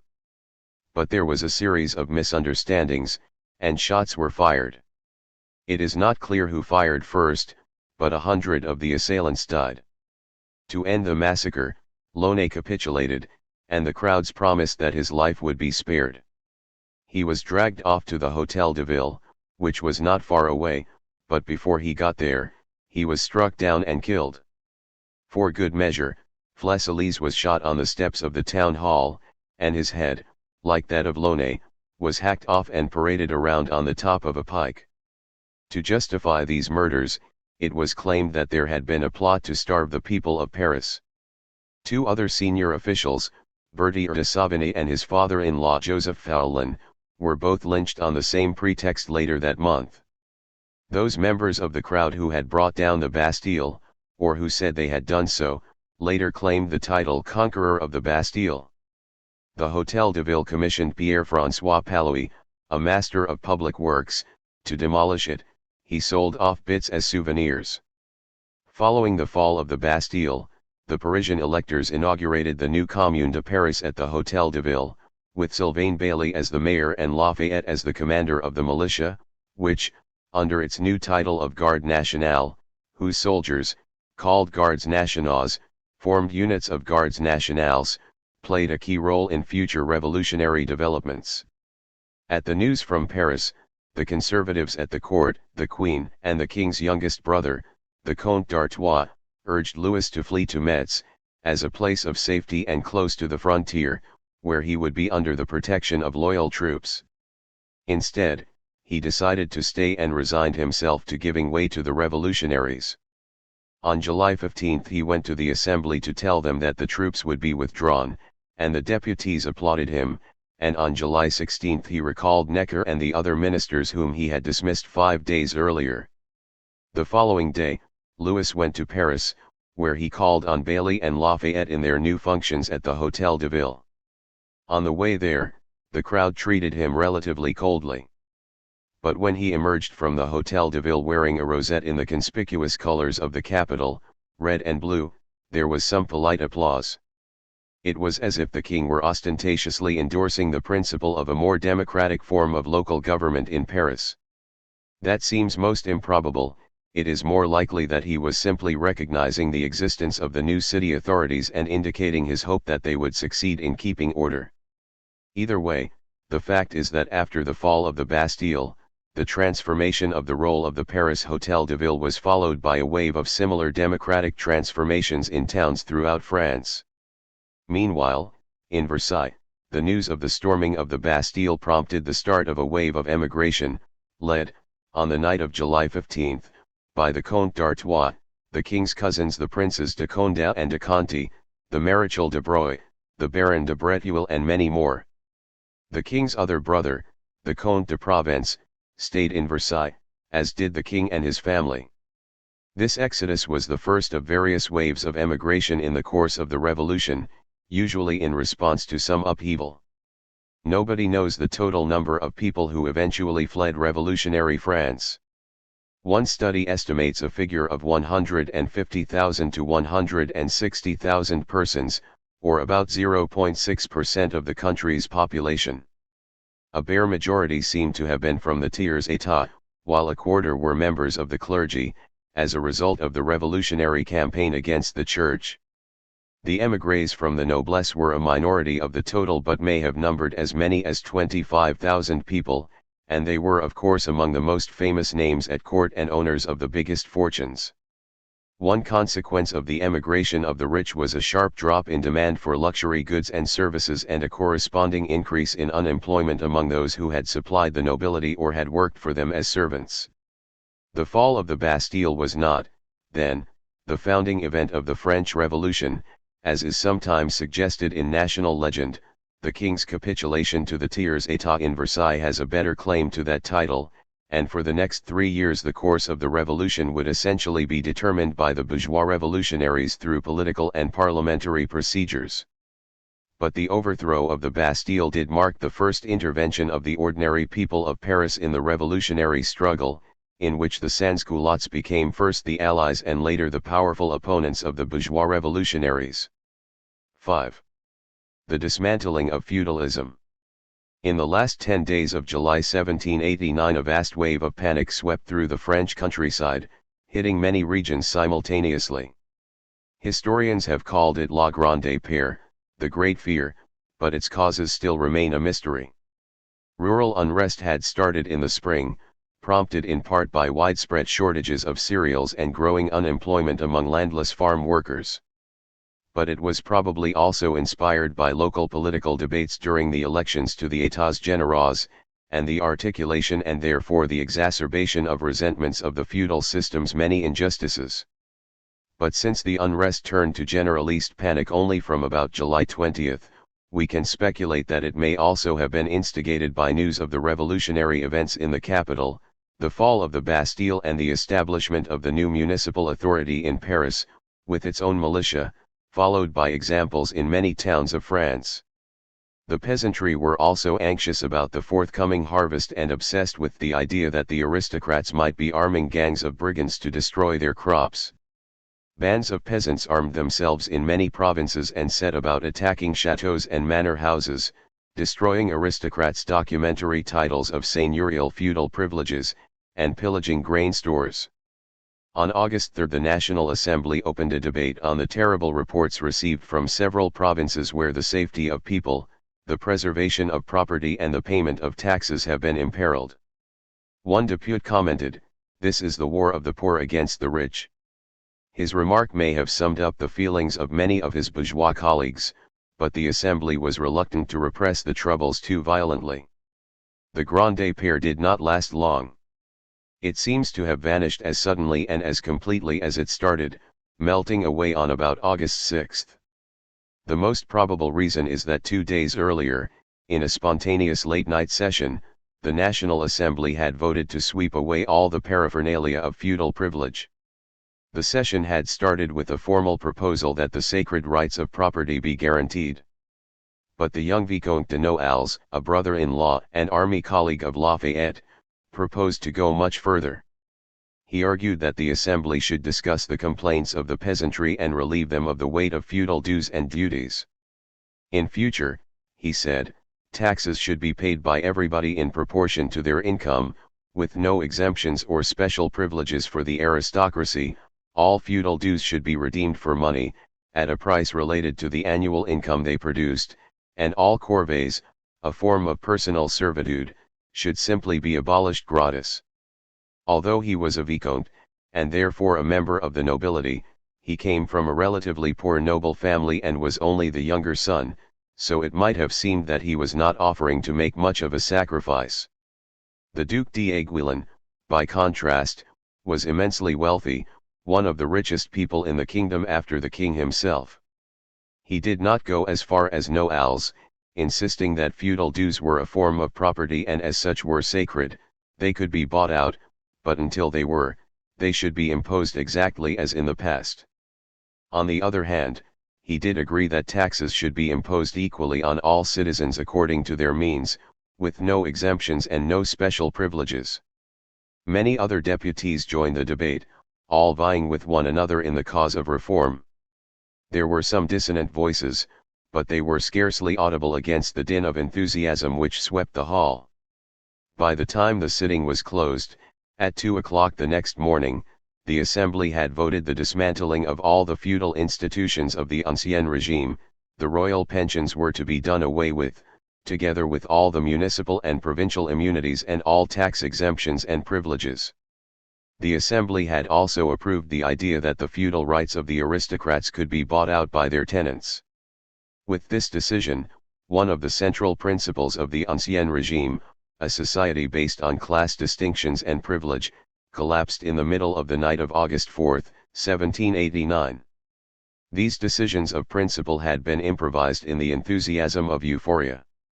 Now they had to be given the force of law, and the Assembly spent the next week, from August 5 to August 11, in often acrimonious debates as it drafted a decree which would turn enthusiasm into legislation. In the end, it decided to abolish all forms of serfdom, all hunting monopolies and all seigneurial jurisdictions. All other feudal dues could be bought out, but until they must continue to be paid. The Assembly also decided to eliminate all tax privileges and exemptions. The common people and the peasantry quickly grasped that the National Assembly had decided a sweeping reform of the feudal apparatus of the Ancien Regime, and they tended to assume automatically that all the old dues, duties, and taxes had been done away with. They did not grasp, or at least they did not want to grasp, that the National Assembly intended that the old dues and duties should go on being paid until reformed alternatives could be put in place or until the old dues had been bought out. As a result, the population at large became much more resistant to taxation, with the inevitable consequence that the fiscal crisis of the French state, already close to insolvency, grew almost insoluble. Even more difficult was the question of what to do about the tithes of the Church, that is, the taxes which the Church raised to pay for the clergy. This was the subject of some of the bitterest debates and a foretaste of what turned out to be a long-running conflict. By the end of the debate on August 4 to 5, the revolutionaries had agreed that these tithes would be abolished once an alternative was put in their place. In practice, the tithes lasted another 18 months, until January 1, 1791, when it was decided that they could be abolished without compensation, since the state would pay the Church's costs. This conflict with the Church was to create major problems for the revolution in the months and years to come. Many revolutionaries were no doubt skeptics on the subject of religion, and it is certain that many of them saw the Church's wealth as an immense resource with which to plug the yawning gap in the public finances. But the more they campaigned against the Church and its property, the more they antagonized the mass of ordinary people in rural areas, who tended to be fervent believers. The abolition of the feudal distinctions between noble and non-noble property was welcome to many, not just poor farmers and country people. Although France was still heavily dependent on agriculture, its economy was becoming more modern, with new ways of making money. The feudal dues and duties had long been a burden and an aggravation for the poor, but in most cases they were not profitable enough to make the nobles rich. Because of this, some of the nobles were more than willing to sell their feudal dues for ready money, while property-owning commoners were glad of the elimination of the distinction between their land and that of a noble. Whatever their calculations of the economic pros and cons, we can only be impressed by the revolutionaries' generous exhilaration at the step they had just taken. The great decree finally voted on August 11 said it all: the National Assembly is entirely destroying the feudal regime. 6. Declaration of the Rights of Man. The primary task that the revolutionaries had set themselves was to build a better political system for France, based on the rule of law.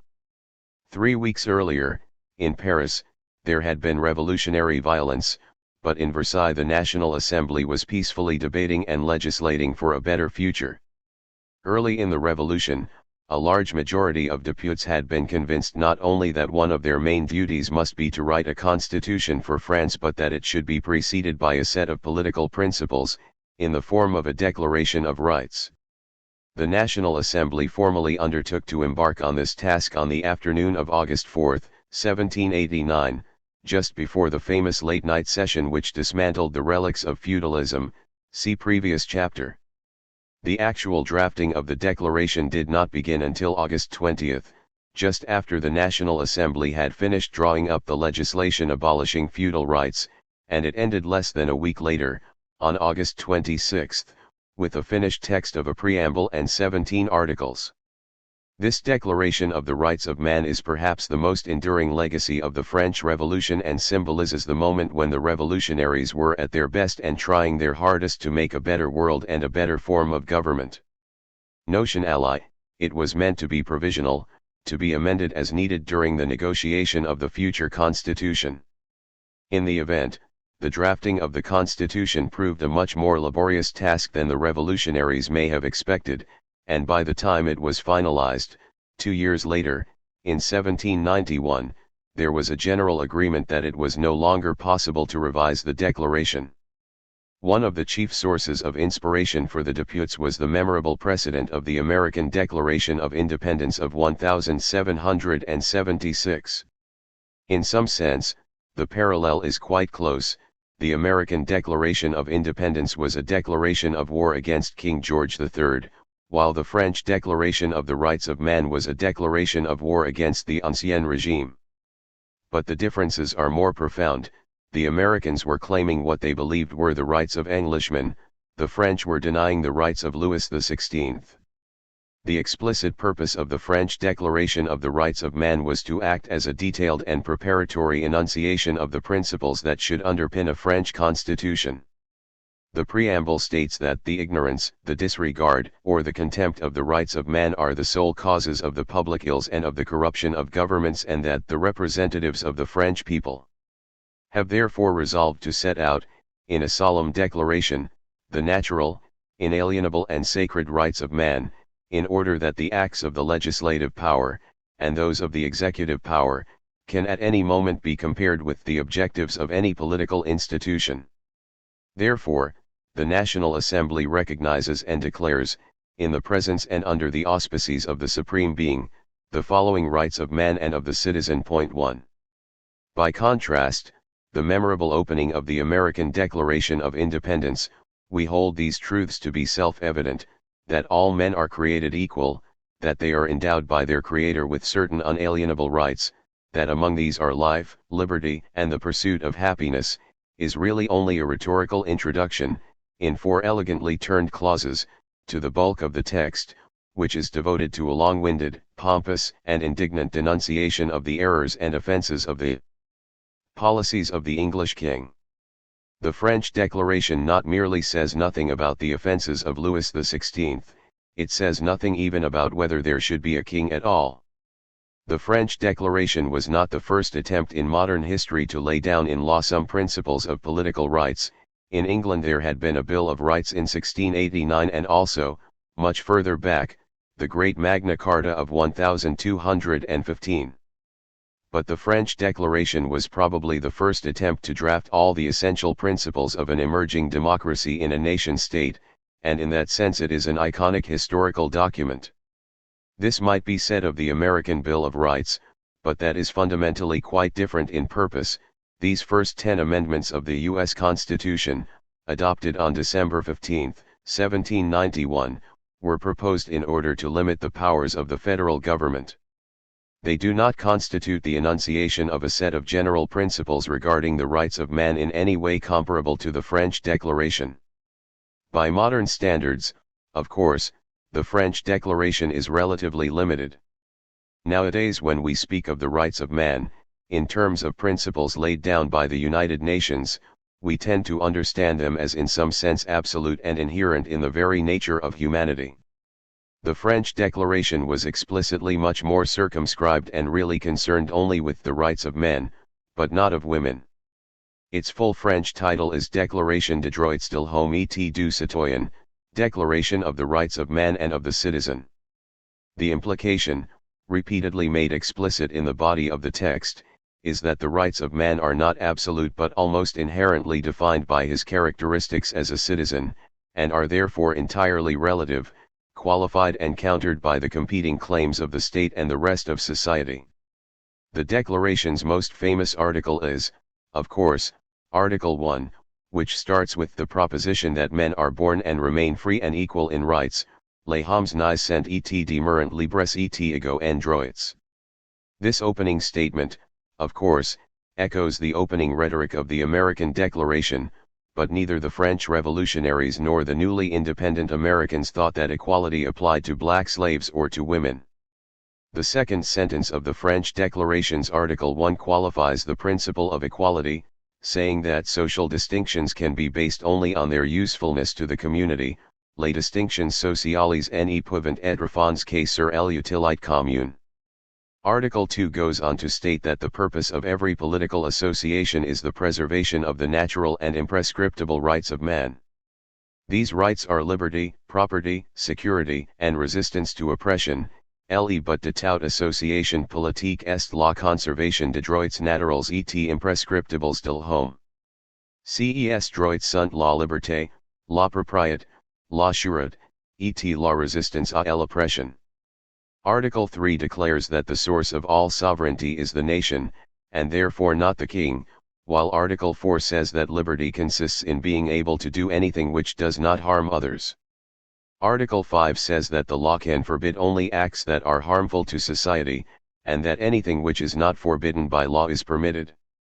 At this point the Declaration moves decisively from the enunciation of general philosophical principles to a sequence of articles setting out the implications of the idea that this new society must be a state based on the law and on individual liberty.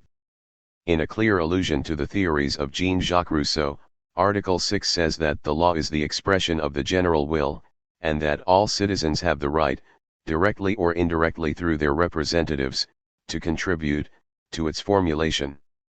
Moreover, all citizens, being equal in the eyes of the law, are equally eligible to all dignities, positions, and public employments. Article 7 declares that no man can be accused, arrested or detained except in circumstances laid down by law. Moreover, in Article 8, the law must prescribe only punishments which are strictly and obviously necessary. In addition, Article 9 stipulates that every man must be presumed innocent until he is proved guilty. Freedom of thought and expression are provided for in Article 10, nobody can be persecuted for his opinions, even religious opinions, provided their expression does not disturb the public order. Moreover, Article 11 states that the free communication of thoughts and opinions is one of the most precious rights of man. Articles 12, 13, and 14 state that the guarantee of the rights of man and of the citizen requires a police force, whose costs should be spread equally among all the citizens, according to their ability to pay, and that all the citizens have the right to take part, directly or through their representatives, in the setting of taxation. Article 15 declares that society has the right to demand accounts of any public official. Article 16 says that any society in which the guarantee of rights is not ensured, or the separation of powers is not guaranteed, has no constitution. The last article of the Declaration, Article 17, is particularly interesting because of the emphasis that it places on the rights of property. The Declaration does not explicitly include equality as one of the natural rights of man, and the motto Liberté, Égalité, Fraternité, commonly associated with the French Revolution, does not figure in it. This phrase did not become common currency until several years later, and then it was popularized not by the bourgeois revolutionaries but by their radical challengers from the sans-culottes. By contrast, not only does property figure as one of the four rights listed in Article 2, but the principle of property rights gets even more emphasis in this special article of its own, Article 17, property, Being an inviolable and sacred right, none can be deprived of it unless public necessity, legally constituted, obviously requires it, and on condition of a fair and prior indemnity, la proprietatent undroit inviolable et sacer, null ne put en et reprive, sicen est lorsk law. Necessite public, legalement constati, elexige evidement, et su la condition d'une just et prealable indemnite. Whereas the four rights listed in Article 2, liberty, property, security, and resistance to oppression, are described as natural and imprescriptible, only property is described, in Article 17, as sacred. At one level this is quite odd, apart from one reference in the preamble to the Supreme Being, a formulation which manifestly falls short of a reference to God. There is no indication that the revolutionaries were much concerned with the sacred in a religious sense. Their use of the word sacred was, most probably, the strongest way they had of expressing the importance they attached to property in a political context. The majority of the deputes were bourgeois, they had the interests of the bourgeoisie at heart, and what they wanted was a bourgeois revolution. As we can see from the preamble, the revolutionaries thought that their declaration was a political benchmark of enduring validity. In one sense they were right, but if one group of politicians can draft a declaration of rights, another group in different circumstances can draft a different declaration of rights, and similarly, if one group of politicians can draft a constitution, another group can draft a different constitution. The American Constitution has been amended several times, but it has not been replaced. The French Revolution, by contrast, precipitated the beginning of 2 centuries of political instability, one of whose symptoms was the proliferation over subsequent generations of many declarations of the rights of man, as well as different constitutions. There was a second declaration, linked to the Constitution of 1793, which was extremely democratic in theory but never implemented, and a third declaration, linked to the Constitution of 1795, which was a straightforward right-wing reaction to the terror of 1793–94. Napoleon and the restored Bourbons largely dispensed with even lip service to human rights, but with the Revolution of 1830, the tradition of linking constitutions to declarations of the rights of man was resumed. As far as history is concerned, however, there is only one declaration of human rights of any significance before that of the United Nations in 1948, and that is the French Declaration of 1789. 7. The King moves to Paris. In their Declaration of the Rights of Man, the National Assembly had left one problem unresolved and unaddressed: what to do about the king. They had decided in principle that the source of sovereignty lay with the nation, and not, therefore, with the king. But they had not decided to get rid of the king, nor to turn France into a republic. Another 3 years would pass before they reached that point. Now, in the late summer of 1789, they were in the anomalous position of claiming full sovereignty for the nation but feeling that they needed to devise new rules so as to include the king, and what was left of his prestige and his popularity, to endorse and facilitate their ambitions. A small group of moderate revolutionaries felt that the revolution was already going too far and too fast. Known as monarchians, led by Jean-Joseph Mounier, and including the Duc de Clermont-Tonnerre, Baron Pierre-Victor Malouet, and Troheim Gerard, Marquis de Lally-Tollendal, they argued that France ought to have a strong king and a two-chamber form of parliament, modeled along the lines of the English system. The implication of such a system, they believed, was that the king would have an absolute power of veto over the actions of the National Assembly. This was a strange position, if they really believed that sovereignty came from the nation, but if the king was to remain, they had to find some role for him. The more ambitious and more numerous revolutionaries, led by Adrien Duport, Antoine Barnave, and Alexander de Lameth, who belonged to the radical New Club Breton, so named because a significant number of its founding members came from Brittany, and called themselves patriots, wanted to go much further than the monarchians and argued against giving any right of veto to the king. For the time being, the question of the future shape of the constitution remained in abeyance. But the revolutionaries were in a hurry. They needed the king, or at least they thought they needed the king, to endorse and ratify their recent important decisions, the overthrow of the vestiges of feudalism, and the declaration of the rights of man. Later, but before the overthrow of the monarchy in 1792, the revolutionaries found that they could override the king. At this juncture, though, they were still in the grip of the assumption that monarchy was a natural and necessary element of government. In the end, two compromises were struck. First, the Assembly voted massively, on September 10, 1789, by 849 to 89, against the institution of a second chamber. The great achievement of the Tiers État was to have united the three orders into a single National Assembly, so why undo this by creating two bodies? Moreover, many feared that a second chamber would turn out to be a device for the restoration of aristocratic privilege. Then, on September 11 the National Assembly decreed, by a substantial but much smaller majority, 673 votes to 352, that the king should have just a suspensive or delaying power of veto, which would allow him to hold back actions by the National Assembly for a maximum of 2 legislatures, or 4 years. The revolutionaries had believed, or at least hoped, that if they voted for a suspensive veto the king would meet them halfway. They were wrong. Louis responded, on September 18, by refusing to ratify either the overthrow of feudalism or the Declaration of the Rights of Man. At the same time, he summoned to Versailles from the northeast of France one of his royal regiments, the Regiment of Flanders. It was due to arrive on September 23. Once again it looked as though he had determined to take on the revolutionaries, with force if necessary. The negotiations over the constitution were made more complicated by the fact that this was not a stable situation. On the contrary, the revolutionaries found themselves drawn into trying to change almost too many bits of the French political system at once.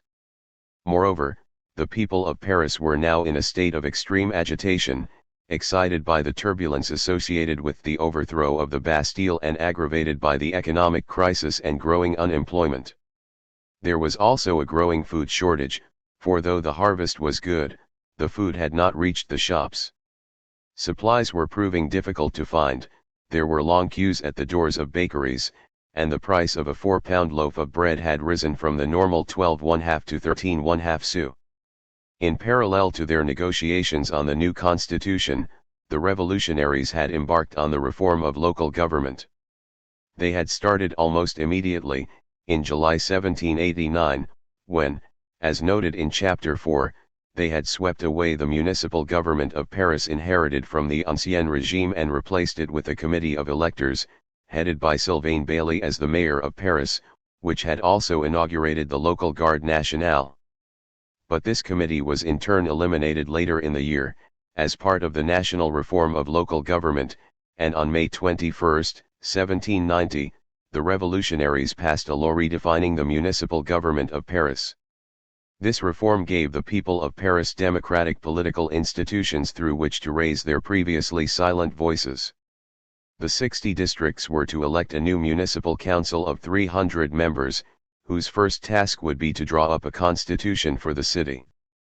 But the very act of holding elections, in a period of popular unrest, sharply stimulated political activity in all 60 districts, each of which started to behave like an autonomous local municipality, with its committees and its general assemblies, and this stimulated the emergence of popular leaders, like Georges Danton, the rising revolutionary lawyer, and Antoine-Joseph Santerre, a rich brewer and a powerful local leader. Often, the enthusiasm of these district assemblies fostered an ambitious revolutionary spirit, which was liable to contest the authority of the Hôtel de Ville and to denounce any concession to caution or moderation. Popular ferment in Paris was further whipped up in the spring of 1790 with the holding of municipal elections, when the 60 districts were again reorganized, on May 21, into 48 sections, each with an elected assembly. The Paris Municipal Council, known as the Commune, was now to consist of 144 members, 3 for each of the sections. From the beginning, the assemblies of these sections met frequently to debate current political issues, some as often as every 10 days. The sections were increasingly active during the following year of rising political agitation, and many of them went into permanent session. Permanent session was a revolutionary term, meaning that they were entitled to meet as often as they wanted, not just when they were given permission to do so. In principle, the sections were subordinate to the commune, but soon they proved determined to exercise their own voice in the running of the country. Nonetheless, the Paris Commune had great powers, going well beyond the simple management of municipal affairs. It could oversee the supply of food to the capital and in theory fix the price at which food was sold in the shops, and it could mobilize the Garde Nationale and declare martial law. Popular agitation and political debate were partly kept on the boil by the appearance of a host of political newspapers which had sprung up in response to the meeting of the États Généraux. Among the most eloquent of the new pamphleteers was Camille Desmoulins, a 29-year-old barrister who spent more time in the cafés than in the law courts and who would harangue the crowds with inflammatory speeches while standing on a table in the gardens of the Palais Royal, the Paris home of the Duc d'Orléans. Desmoulins was one of those who had stirred up the Paris crowds against the court in July 1789 after the king had dismissed Necker, and he was among those who had conquered the Bastille. He attracted much attention with his brochures La France Libre and Discours de la Lanterne. The even greater success of his next news sheet, Les Révolutions de France et de Brabant, which he launched later that year, made him the pamphleteer most feared by the court. Another of the new journalist stars was Jean-Paul Marat, a Swiss doctor who had once had ambitions as a scientist of medicine and who was embittered by his failure to win the respect of the scientific community. When, in September 1789, he brought out his violently populist paper L'Ami du Peuple, Desmoulins offered to contribute to it, but Marat brutally rebuffed him. The eagle always goes alone, the turkey goes in a troop one. So when the revolutionaries got down to the drafting of their constitution, in the autumn of 1789, they were increasingly aware that the people of Paris wanted their say as well. Among the revolutionaries were conservatives who started from the assumption that any constitution must derive from the depths of French history and that monarchy must therefore be an essential part of it. For the radicals, there was nothing natural or inherent about the political institutions that France had inherited. They thought the task ahead was to construct an entirely new political system, from scratch. In his groundbreaking pamphlet Jusqu'à tiers état, published in January 1789, Emmanuel Sieyès, the intellectual leader of the radicals in the early phase of the revolution, had argued that the ultimate political reality, predating all constitutional forms, was the nation. The nation exists before everything else, it is the origin of everything. Its will is always legal, it is the law itself. Most revolutionaries, like all conservatives, wanted to keep the monarchy, but for many this was a matter of political convenience, not an inherent necessity. The radicalism of Sieyès was directly incorporated in the Declaration of the Rights of Man, which states, in Article 3, that the principle of all sovereignty resides essentially in the nation. No body, and no individual, can exercise any authority which does not expressly derive from it. 3. On October 1, 1789, the National Assembly pressed the king to accept the Declaration of the Rights of Man and the articles of the Constitution that had been adopted so far. But at first Louis withheld his approval of the declaration. It contains very good maxims suitable for guiding your work, but principles which are susceptible to different applications and even to different interpretations cannot be fully appreciated, and do not need to be until the moment when their real meaning is fixed by the laws for which they should serve as the first basis. For he went on to indicate that he gave his accession but not his acceptance to the first articles of the Constitution, with the explicit reservation that once it had been completed, it should keep in the hands of the monarch the executive power, with all its prerogatives. He seemed to be threatening a veto of both the declaration and the future constitution. This reply was unacceptable to many deputies, including Maximilien Robespierre, a rising young lawyer from Arras, who stated, "The king's reply is destructive, not only of any constitution, but even of any national right to have a constitution. Anyone who can impose a condition on a constitution has the right to prevent that constitution. He places his will above the rights of the nation. 5. The sharpness of this retort immediately marked Robespierre out from the crowd. Like almost all the other deputies, he was a newcomer. He was cold, careful, and aloof, and not a natural public speaker, yet he rapidly established himself as a leader among the revolutionaries.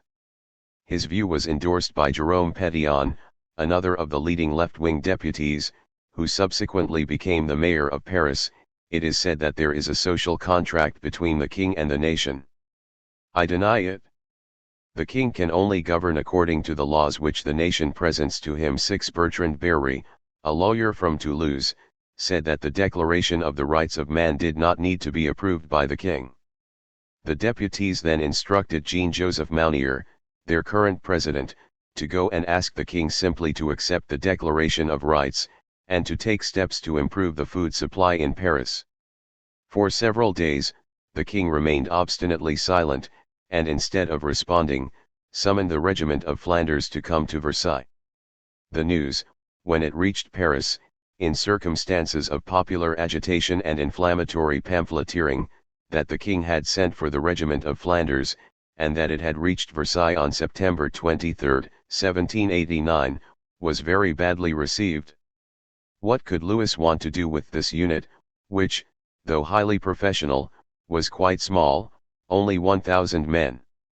What was the need for a military unit, with its roots in the Ancien Regime, when the mayor of Paris and Lafayette, its militia commander, had at their disposal, for keeping order, a newly enrolled bourgeois force of Gardes Nationales, theoretically 48,000 and even in reality 30,000 men strong?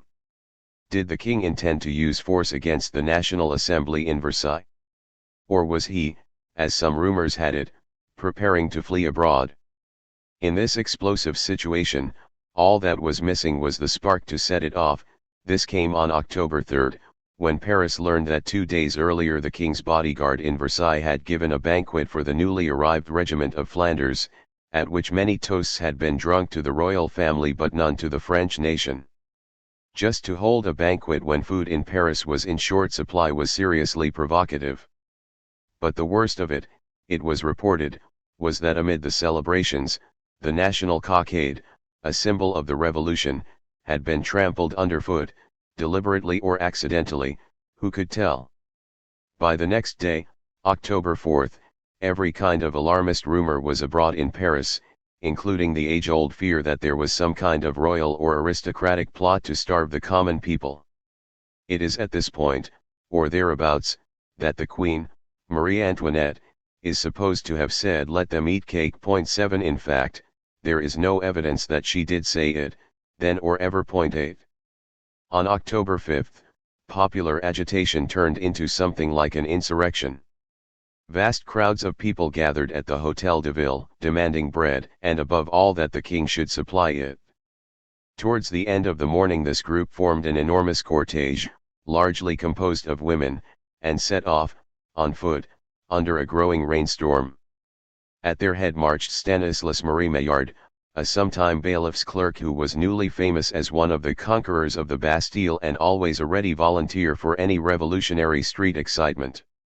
As they went along, dragging a few cannon and brandishing any weapons they could find, they cheerfully encouraged others to join them. By the time they reached Versailles in the early evening, they were wet and dirty, and some 7,000 strong. Just how the crowd formed a procession and then was led to Versailles remains, like so much of what happened in the French Revolution, slightly mysterious. Some historians believe that the procession was too well organized to have been purely spontaneous, and some speculate that the Duc d'Orléans was behind it, but we just do not know. The conduct of Lafayette, ostensibly the general in command of the new Garde Nationale, was almost equally puzzling. After the departure of the procession and while the tocsin, the great alarm bell at the former Cordeliers monastery, was sounding, units of Gardes Nationaux began gathering at the Hôtel de Ville, looking for leadership. But Lafayette was nowhere to be seen and did not arrive until the day was well advanced. It seems clear that he did not know what to do, and it is possible that he was reluctant to lead his men in the wake of the procession, for fear of being accused of leaving Paris unprotected. But his men insisted, and Lafayette eventually set off, in the rain, with 20,000 guardsmen, arriving in Versailles late that night, wet and exhausted. Meanwhile, late that afternoon at the Palace of Versailles, Louis returned hurriedly from a hunt. Under the combined pressure of the National Assembly, the prospective arrival of the large cortege and the reported approach of Lafayette's force of Gardes Nationales, he submitted, and at 8 p.m. he notified Mounier in writing that he would accept the Assembly's decrees on both the Declaration of the Rights of Man and the delaying veto. He also promised to make available all the bread that could be procured in Versailles and gave orders that wheat should be brought from such neighboring towns as Senlis and Noyon. When Lafayette finally reached Versailles, some courtiers greeted his arrival with the sardonic comment, "Here is another Cromwell." In fact, he proved to be something of a comic opera hero, with nothing of a Cromwell in him. In the presence of the king he always showed great modesty. But now he formally asked Louis not just to accept the declaration but also to return with him to Paris. Fatally, the king agreed, and with that, the entire purpose of the massive procession to Versailles seemed to have been achieved. The king went off to bed, and so did Mounier, and so did Lafayette. But the crowds that had marched from Paris had nowhere to sleep, and they stayed up all night, drinking and dancing. At 6 o'clock on the morning of October 6, some of the demonstrators invaded the chateau of Versailles, and there was some firing of guns. 2 of the king's bodyguards were killed, and their heads were stuck on pikes. Finally, Lafayette was woken. The journalist Antoine Rivarol cruelly labeled him General Morpheus, after the classical god of sleep, and when he arrived, he calmed things down and persuaded the king's bodyguards and the Revolutionary Gardes Nationales to make friends with one another. The king, the queen, and the dauphin then appeared on a balcony before the crowd. "To Paris," cried the crowd. "My friends," Louis replied, "I shall go to Paris with my wife and my children. It is to the love of my good and faithful subjects that I entrust all that is most precious to me." At 1 p.m. a cannon was fired to indicate that the king was leaving Versailles. A vast procession set out, some 60,000 strong, headed by contingents of the Gardes Nationales, followed by carts of wheat and flour and surrounded by women and market porters. Then came the king's bodyguards, the regiment of Flanders, the Swiss Guards and the king's carriage, with the royal family in it. Lafayette rode behind, followed by some carriages containing a number of deputies. A large crowd came on behind, chanting, "We are bringing back the baker, the baker's wife and the little baker's boy," meaning that they hoped the king would keep them supplied with bread. At 8 p.m. the vast cortege arrived in Paris, and at the Hôtel de Ville, the king was welcomed by Sylvain Bailly, the mayor, and after much ceremony of civic goodwill, Louis and his family finally, at 10 o'clock that night, reached the Royal Tuileries Palace, which had been allocated to them as their new home. When they learned that the king was to be taken to Paris, the revolutionaries in the National Assembly decided that they too must go to the capital, because they thought they must be inseparable from him. And when the king and the National Assembly moved to Paris, so did the entire constellation of political institutions which surrounded them, starting with the political clubs. Political clubs had started early in the Revolution. The first, called the Club Breton, had been set up in Versailles in 1789, during the États Généraux, by a group of deputies from Brittany, and they were later joined by others. Now the Club Breton established itself in the Rue Saint-Honore, in the monastery of the Order of the Jacobins. It adopted the formal name of Société d'Amis de la Constitution, but it was always thereafter known as the Club Jacobin, and it would become by far the most powerful center of political debate in the later phases of the Revolution. In February 1790, after the king had moved to Paris, another political club was founded, the Cercle Social, intended as a center of correspondence for men of letters from all over Europe and focused on the writings of Rousseau.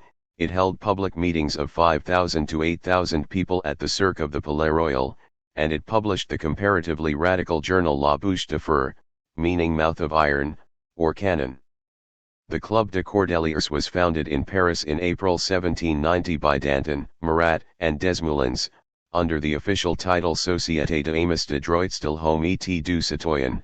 It acquired its unofficial name from the monastery of the Cordeliers, Franciscans, in the Rue de l'École de Médecine, where it took up residence. It was more populous than the Jacobins, its membership was cheaper, it was more radical and rowdier, and it was usually involved, directly or indirectly, whenever there were political demonstrations in Paris. It was not an accident that most of these clubs took their names from former Catholic monastic orders. The practical reason was that the National Assembly had closed all the monasteries, on the grounds that society no longer required such institutions of idleness, and their property became vacant for possession, including by new groups of revolutionaries. The irony was that most of the revolutionaries had necessarily received much of their education from church institutions, because that was where education was provided, so it was not surprising that the thought processes of some of these new occupants resonated with the harmonics of the thought processes of their monastic teachers and predecessors. The move from Versailles to Paris was a turning point in the history of the revolution, and the revolutionaries did not foresee all of its consequences. The king was now, in effect, a prisoner in Paris and subject to all the physical and moral pressures emanating from the capital, but the same would be true, with some delay, for the revolutionaries and the National Assembly. At first the revolutionaries largely kept decisive control of events, through the authority and the legitimacy of the National Assembly, but they would progressively come under political pressure from the people of Paris, partly through formal representatives, such as the Commune in the Hôtel de Ville and the 48 individual sections, partly through the mobilization of popular crowd power. The revolutionaries in the National Assembly could not foresee how far their policies would alienate a large proportion of the population of Paris, and so they could not fully anticipate how far the turbulent people of Paris would use their new local political institutions to make demands, or how much these demands would come to be in conflict with the principles of the revolutionaries in the National Assembly.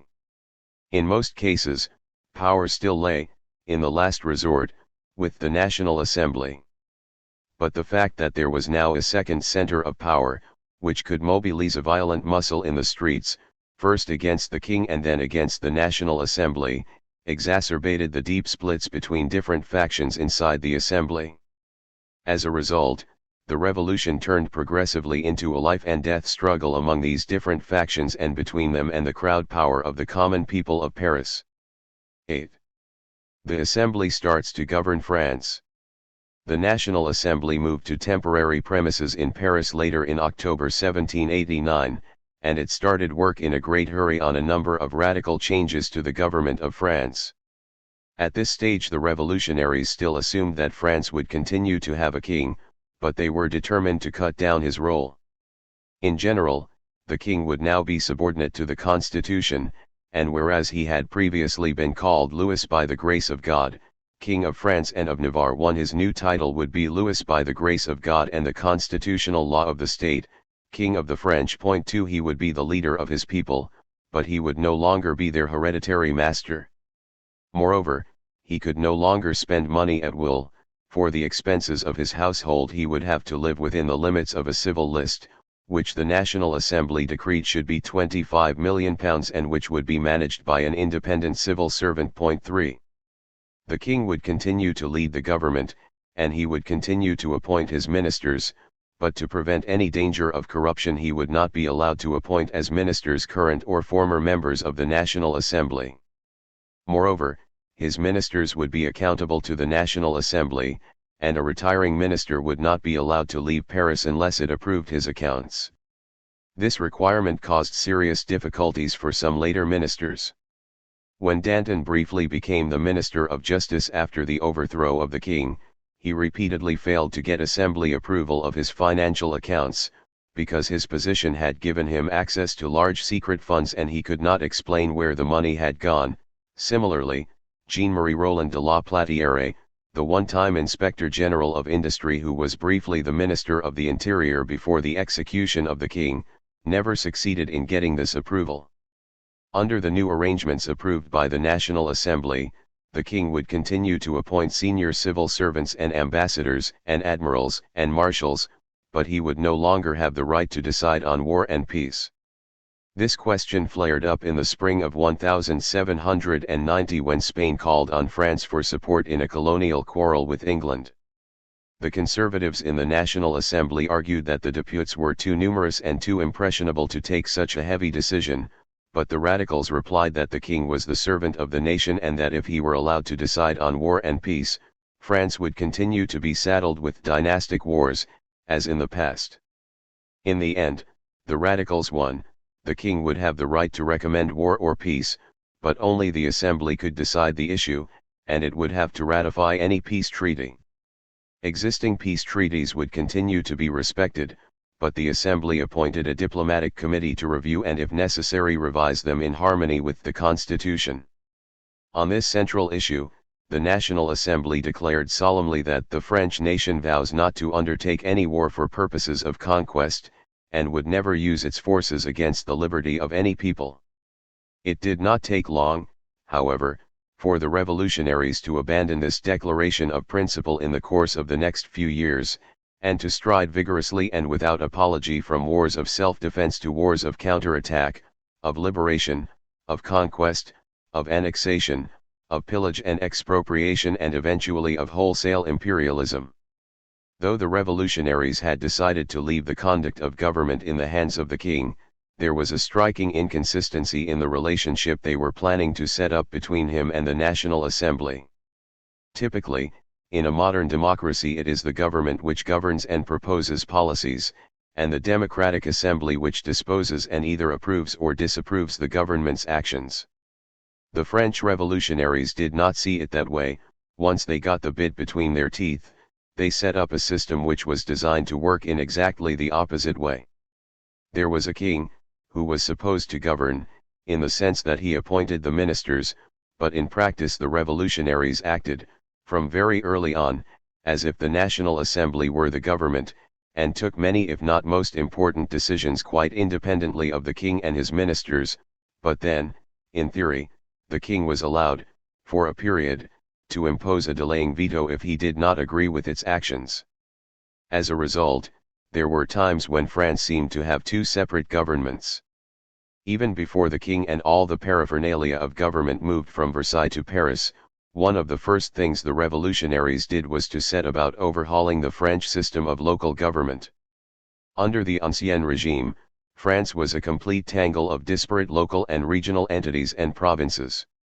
But between the end of September 1789 and the end of February 1790, they determined that all the old relics would be swept away and that France would be divided into 83 departments, all roughly equal in size, all roughly regular in shape and all so sized that it ought to be possible for all the citizens to reach the departmental capital in a day. Each department would be run by a council elected for 2 years and would be the constituency basis for elections to the National Assembly, as well as for the elections of the leading civil servants and clerics. Each department would have between 3 and 9 districts, themselves made up of cantons, which would be the seats of the locally elected justices of the peace. At the bottom of the pyramid were the communes, which were formerly the parishes and were now to be the smallest administrative units, each with an elected council and an elected mayor. This reform produced a system of local government which is recognizably similar to that in force today and explains why there are currently more communes in France, more than 36,000, than in the whole of the rest of Europe. It required an enormous increase in the number of elected officials at each level, and in many cases it proved extremely difficult to find people who were in any respect qualified for the prescribed administrative tasks, especially in the rural communes, where the vast majority of the population was illiterate. The revolutionaries' next priority was the disastrous state of the public finances, which had previously been virtually equivalent to the finances of the monarchy. They knew that the king had summoned the États Généraux mainly because he hoped that they would solve his financial problems. But from the beginning they had declined to deal with the king's financial problems with any urgency, because they were afraid that if they did so, he might then summarily dismiss them. This position was adopted by the nobility and the clergy as well as by the tiers état, The delegation of the noblesse from Troyes was told that they would be disavowed if they voted for any financial rescue for the king before agreement on a national charter. Accordingly, the assembly passed a decree saying that as soon as it shall have, in cooperation with the king, fixed the principles of the national regeneration, it will turn to the examination of the national debt. In principle, therefore, the top priority for the revolutionaries, after their adoption of the Declaration of the Rights of Man, should have been the enactment of a constitution. In practice, however, the pressure of events, and the temptation to grapple with them, proved too strong. Some elements, like the role and powers of the king, were settled quite early on, but the constitution as a whole was not finalized until September 1791. Long before then, the National Assembly had got deeply involved with steps intended to deal with the nation's financial problems. On August 7, 1789, Necker told the National Assembly that the state of the public finances was desperate. For the months of August and September he expected revenues of £37 million and expenditure of £68 million.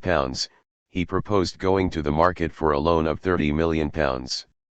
2 days later the Assembly gave its approval and agreed to an interest rate of 4.5%, but the loan was not attractive to large investors, was seriously undersubscribed, and brought in only £2.6 million. When Necker told the Assembly the bad news, on August 27, he proposed launching a state loan of £80 million, at an interest rate of 5%. But it too fared badly, bringing in only £52 million.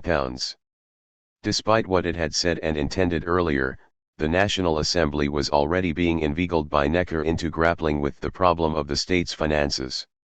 The most obvious potential source of revenue, as many could see, was the enormous wealth of the Catholic Church. Even before the convening of the États Généraux, most of the cahiers de doléances of the two lay orders had drawn attention to the riches of the Church, and the idea of nationalising church property began to be discussed quite soon after the abolition of feudal dues on August 4, 1789, and even more frequently after the suppression of church tithes on August 11. In September, the Calvinist deputy Pierre Dupont de Nemours estimated that church revenues amounted to £160 million and its expenses to only £113 million, leaving a surplus of around £47 million which the state could usefully appropriate.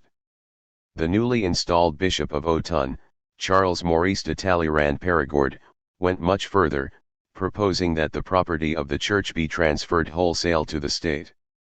He estimated the church's total income at £150 million, £80 million from tithes, £70 million from other sources, and the total value of its property at £2,100.4. He proposed the outright nationalisation and sale of church property, which he believed would cover the budget deficit, permit the abolition of the hated salt tax, gabelle, and progressively pay off the national debt. Many of the clergy bitterly protested against the idea. The Abbé Maury warned, "Property is sacred, for us as for you. We are being attacked today, but do not deceive yourselves, if we are despoiled today, your turn will come." But Mirabeau argued that church property was not genuinely private property and in reality already belonged to the nation. In return for nationalization, the state would cover the costs of the church and would still be able to guarantee better living conditions for most of the cures. For most of the deputies the temptation was too strong, and on November 2, 1789, the National Assembly voted 568 to 346 to put the property of the church at the disposal of the nation, a form of weasel words which implied but did not quite say nationalization, and went on to promise that cures would receive an income of at least £1,200 a year, plus a house and garden. It seemed too good to be true, and it was. For one thing, it was obviously impossible to put the whole of the church's property on sale at once, since that would lead to a total collapse of the property market. On the other hand, the state could not simply delay the sale process, since it had a large and pressing need for funds now, to meet the deficit. The solution that the National Assembly adopted was to issue bonds known as assignats, whose value was notionally underwritten by the value of the church property being put up for sale. The reason why the Assembly insisted that these bonds should bear interest and be described as guaranteed by the value of the church property was that it was desperate for these assignats to be accepted as genuine value-based investments, paying their way, for it was haunted by the folk memory of the paper currency which had been launched in France in the early years of the 18th century by the ingenious Scottish financier John Law, with disastrous consequences. The Law scheme had prompted a wave of economic and financial euphoria, leading to a sharp speculative bubble, which had then burst. The scheme collapsed because there were insufficient underlying real assets behind the speculative businesses to sustain the value of the paper currency. The revolutionaries were trying to ensure that their assignats were designed on a basis that would avert a similar fate. In reality, of course, it was impossible for the value of the assignats to be guaranteed by the value of church property. For one thing, the church property would be sold at auction, so its value could not be known in advance. One of the revolutionaries reckoned that the total would be about £4 billion, roughly twice Talleyrand's appraisal, but other estimates ranged from £1.8 billion to £12 billion. Another complication was that the sale process would reduce the value of the property, since purchasers would be offered very easy terms, with a small down payment of between 12 and 30% and 12 years to pay the balance. Finally, it was taking quite a long time to select church properties for sale and then put them up for auction. Nevertheless, the National Assembly persisted in the fiction, and on December 19, 1789, it authorized the issue of £400 million worth of assignats, in coupons of £1,000 each, at an interest rate of 5%. The heart of the problem was that the national tax system was completely ramshackle and universally resented.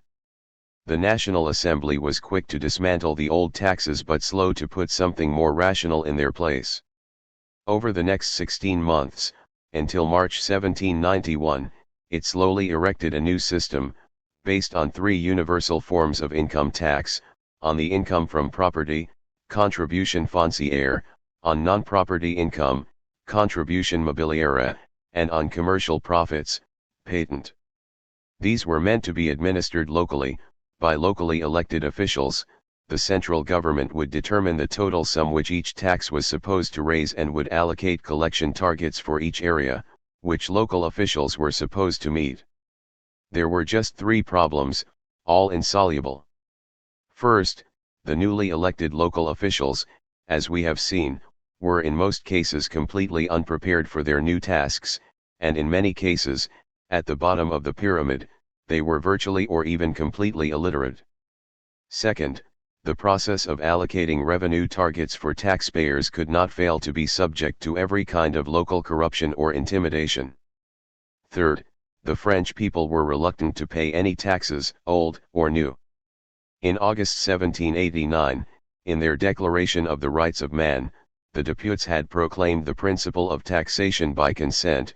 What they were not able to do in practice was turn the French into a nation of consenting taxpayers. As a result, the taxes actually collected regularly fell far, far short of their targets. The revolutionaries made the tax collection problem even more difficult by largely sacrificing all the old indirect taxes on goods and services, equivalent to modern sales taxes or value-added tax. These would have been much easier to collect, but the revolutionaries rejected the principle of indirect taxes on the grounds that they would be a burden on all, regardless of income, and therefore a particularly heavy burden on the poor. The first launch of assignats seemed to have gone well, so in late September 1790 the National Assembly decided on a second issue. Some of the revolutionaries were so enthusiastic about this new method of raising money that they wanted to go much further and make a really big issue, of as much as £2,000 million, for paying off the national debt, estimated at around £2,300 million. Jerome Pétion, one of the leading radicals, maintained that the only people who were against the assignats were the bankers and the speculators. He argued that nothing deters speculation so much as abundance of money. Mirabeau argued that the economy was being stifled by the shortage of monetary assets in circulation, We have a pressing need of means to support business. The assignat money, besides paying off the national debt, will also provide a source of greater economic activity. Even if you were to hesitate to adopt the assignat as a financial measure, you should embrace it as a certain and active support of the revolution. The Marquis de Montesquieu, in the name of the Finance Committee, argued that the issue of assignats would enable the government to pay off a large amount of the national debt and thus reduce the cost of servicing that debt. The assignat will save the people the cost of paying interest on £2,300 million in national debt. The people will therefore have to pay out £120 million less each year, and they will certainly not accuse us of imprudence. 5. On the other side were moderates, including those who knew something about economics, and they argued for a modest issue of assignats, of only £300 million or £400 million. Among them were Talleyrand, Dupont de Nemours and Malouet inside the Assembly and Condorcet outside it. Dupont de Nemours specifically predicted that the assignats would produce great inflation in the prices of ordinary goods. They say that the assignats will be as good as money. If so, since there will not be any more bread or wine than before, those who want to get bread or wine with assignats or with money will be obliged to give more assignats for the same quantity of bread or wine. Those who propose an issue of £2,000 million of assignats must therefore intend to push up the price of bread, wine, and meat. They say that this will not happen, because the assignats will be used to buy the property of the clergy, but they are deceiving the people, since the property of the clergy cannot be sold all at once, from one day to the next. The assignats will therefore remain in circulation, and meanwhile basic foodstuffs, and above all bread, will cost twice as much as before. Talleyrand, who may have known about the famous economic principle, commonly known as Gresham's law, that bad money drives out good, first enunciated by Thomas Gresham, a leading financier in Tudor England, told the Assembly that the inevitable effect of any paper currency is the immediate disappearance of the coinage, through hoarding, since the coinage would seem more valuable than the assignats, meaning that this fictional currency will drive out the real. As it turned out, Talleyrand and Dupont de Nemours were right, while Mirabeau and Montesquieu were wrong. But most of the deputies knew little or nothing about monetary economics and saw no alternative to going ahead with the printing press. In the end, a compromise was struck. The Assembly decided against a massive issue of £2,000 million of assignats and voted instead, by a narrow majority, for an issue of £800 million. Necker was so opposed to this new issue that he resigned on September 3, 1790, amid general indifference. Angry crowds harassed him on his way home, and he had to appeal to the Assembly for police protection. Over the next 6 years the National Assembly was to repeat the operation of issuing assignats, at an accelerating pace and in a rising volume, and whereas at first they had been interest-bearing bonds, soon they became nothing more than paper currency, bearing no interest and simply printed by the state as a substitute for tax revenue.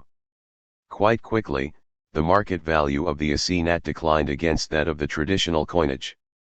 Already by April 1790 the assignat had depreciated by 10% against the metal currency.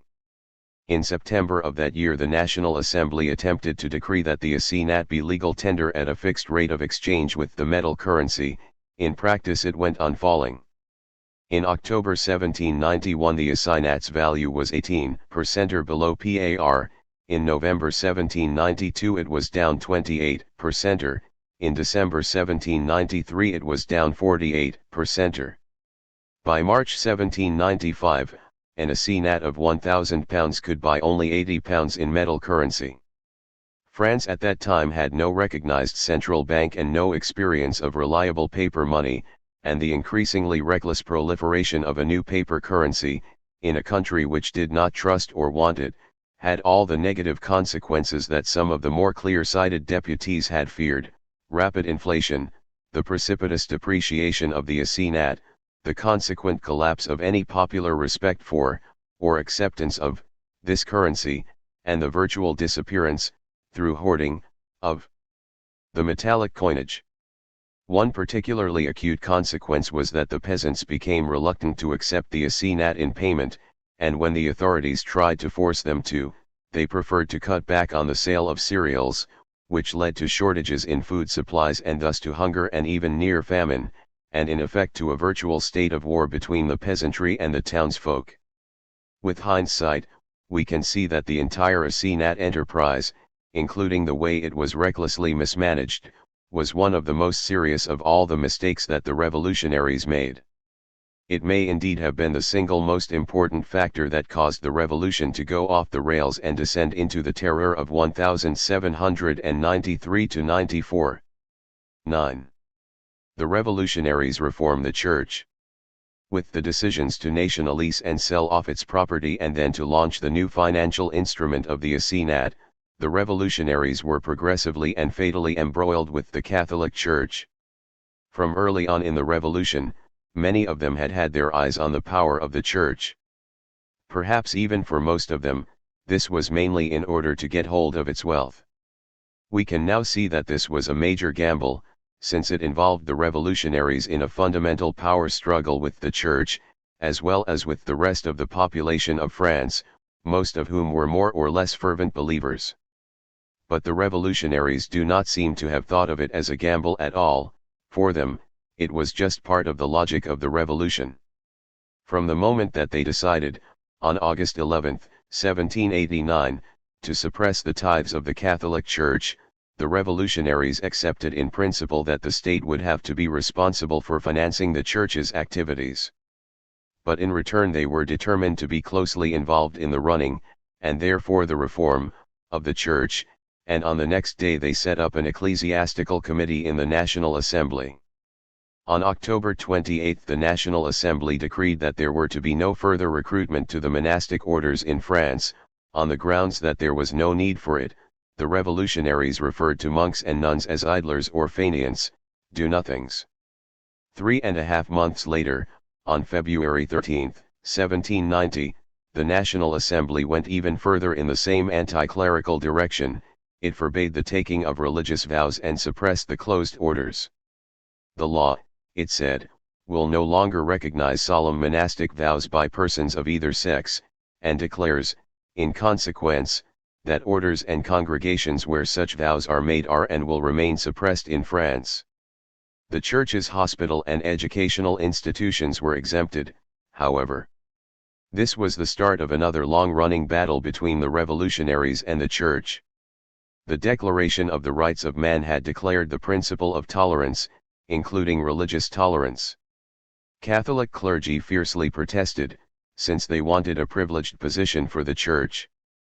But the majority of revolutionaries insisted that it would not be allowed any immunity from the revolution.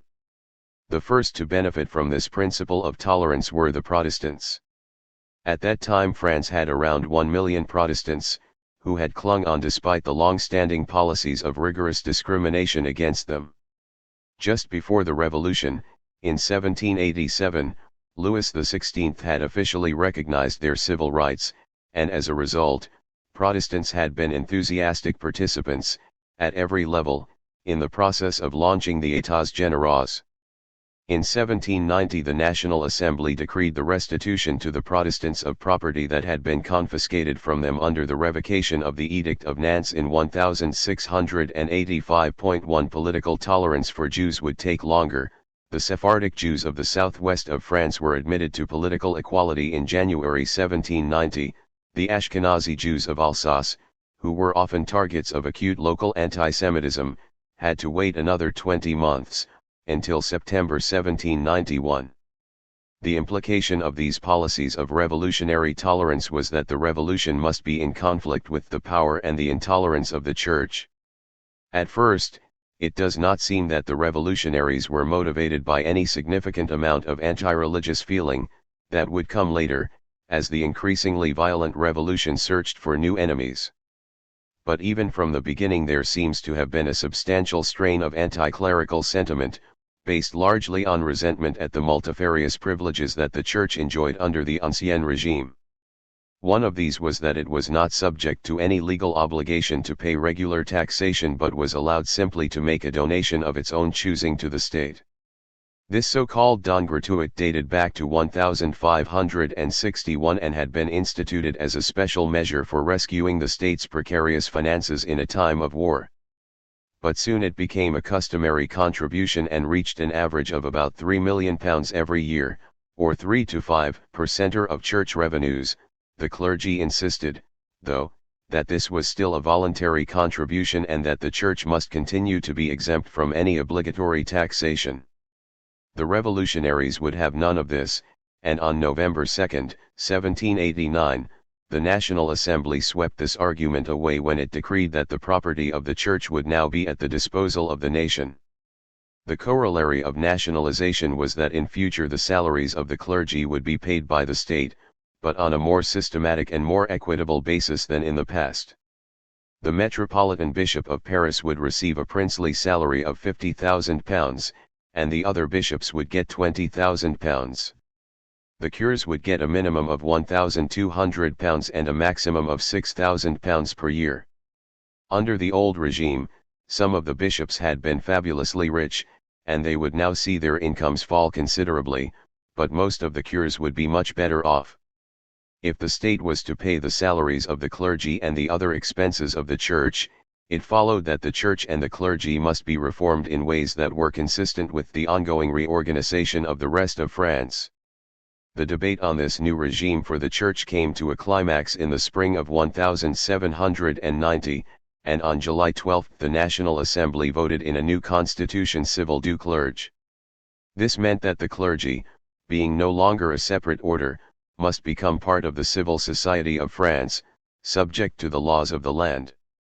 As a first step, the revolutionaries decided that the political, administrative, and geographical structure of the hierarchy of the French Church must mirror the new political, administrative and geographical structure of the government of France. And since they had divided France into 83 departments, with 83 locally elected departmental governments, it followed that the French Church should also have just 83 departmental dioceses, with 83 bishops. Moreover, in accordance with France's new democratic regime, these 83 bishops would not be appointed by the king, nor installed by the pope, as under the age-old Concordat of 1516, nor even assigned by the national hierarchy of the French Church, but would be elected at the level of the department. By the same token, the cures in the parishes, now redesignated communes, would no longer be appointed by the bishops but would be elected by the electoral assemblies of the local districts. To qualify for election, a bishop would need 15 years of experience in the church ministry, a cure 5 years. Before agreeing to take on the running costs of the Reformed Church, the revolutionaries demanded another political price. In February 1790 the National Assembly imposed an obligation on the Church that every cure must read out, from his pulpit, the texts of all the Assembly's latest decrees. The clergy could no longer just be preachers of the Word of God, they must now also be spokesmen for the revolutionary state. With hindsight, it seems clear that the revolutionaries, in taking responsibility for the reorganization of the Church, were following their revolutionary logic down a very dangerous blind alley.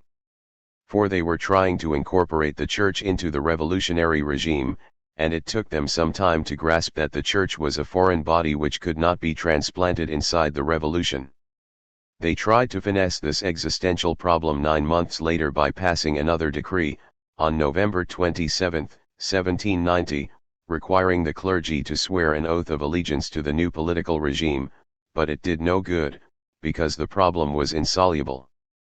By then the swearing of oaths had become almost a customary feature of the public life of the revolution, having started with that of the Salle du Jeu de Paume, the so-called tennis court oath, on June 20, 1789, when the deputies of the Tiers État, together with a small number of clerical deputies, had sworn an improvised and solemn collective vow never to separate. Then, towards the end of 1789, the members of the newly formed Gardes Nationales were called on to swear an oath on the altar of the fatherland to combat the enemies of the revolution, to maintain the rights of man and of the citizen, to support the new constitution of the kingdom, and to take up, at the first sign of danger, the rallying cry "Live free or die." This process went a step further 7 months later, on July 14, 1790, at the Fête de la Fédération, celebrating the first anniversary of the overthrow of the Bastille. The participants swore to be faithful to the nation, to the law and to the king, à la nation, à la loi, etoroi, and to uphold the constitution of the kingdom as decreed by the National Assembly. Louis XVI was obliged to swear loyalty to the nation and that he would uphold and execute the laws. This newborn custom of swearing loyalty oaths was incorporated in the drafting of the new constitution, whose Article 5 seemingly refers to the Fête de la Fédération oath, stipulating, "The civil oath is, I swear to be faithful to the nation, to the law and to the king, and to uphold with all my power the constitution of the kingdom, decreed by the Assemblée Nationale Constituante in the years 1789, 1790 and 1791. This oath, already more specific than its predecessors, was now required of all elected officials, mayors, municipal councillors, judges of the peace and administrators at the district and department levels. With the reform of the church, the revolutionaries went even further, in what was a serious political miscalculation. For they resolved that the clergy must be distinguished from all the civilian officials of the state by being required to take a specific oath of loyalty to the new regime. Both the bishops and the cures would now be called on to swear that they would take care of the faithful of the diocese, and be faithful to the nation, to the law and to the king, and support with all their power the constitution decreed by the National Assembly and accepted by the king. This specifically clerical oath created a tidal wave of problems, first for the church and then even more, over the years ahead, for the revolutionaries. It was the final blow to any hope of consensus among believers in France and led to a schism first in the church and then, indirectly, in the rest of French society.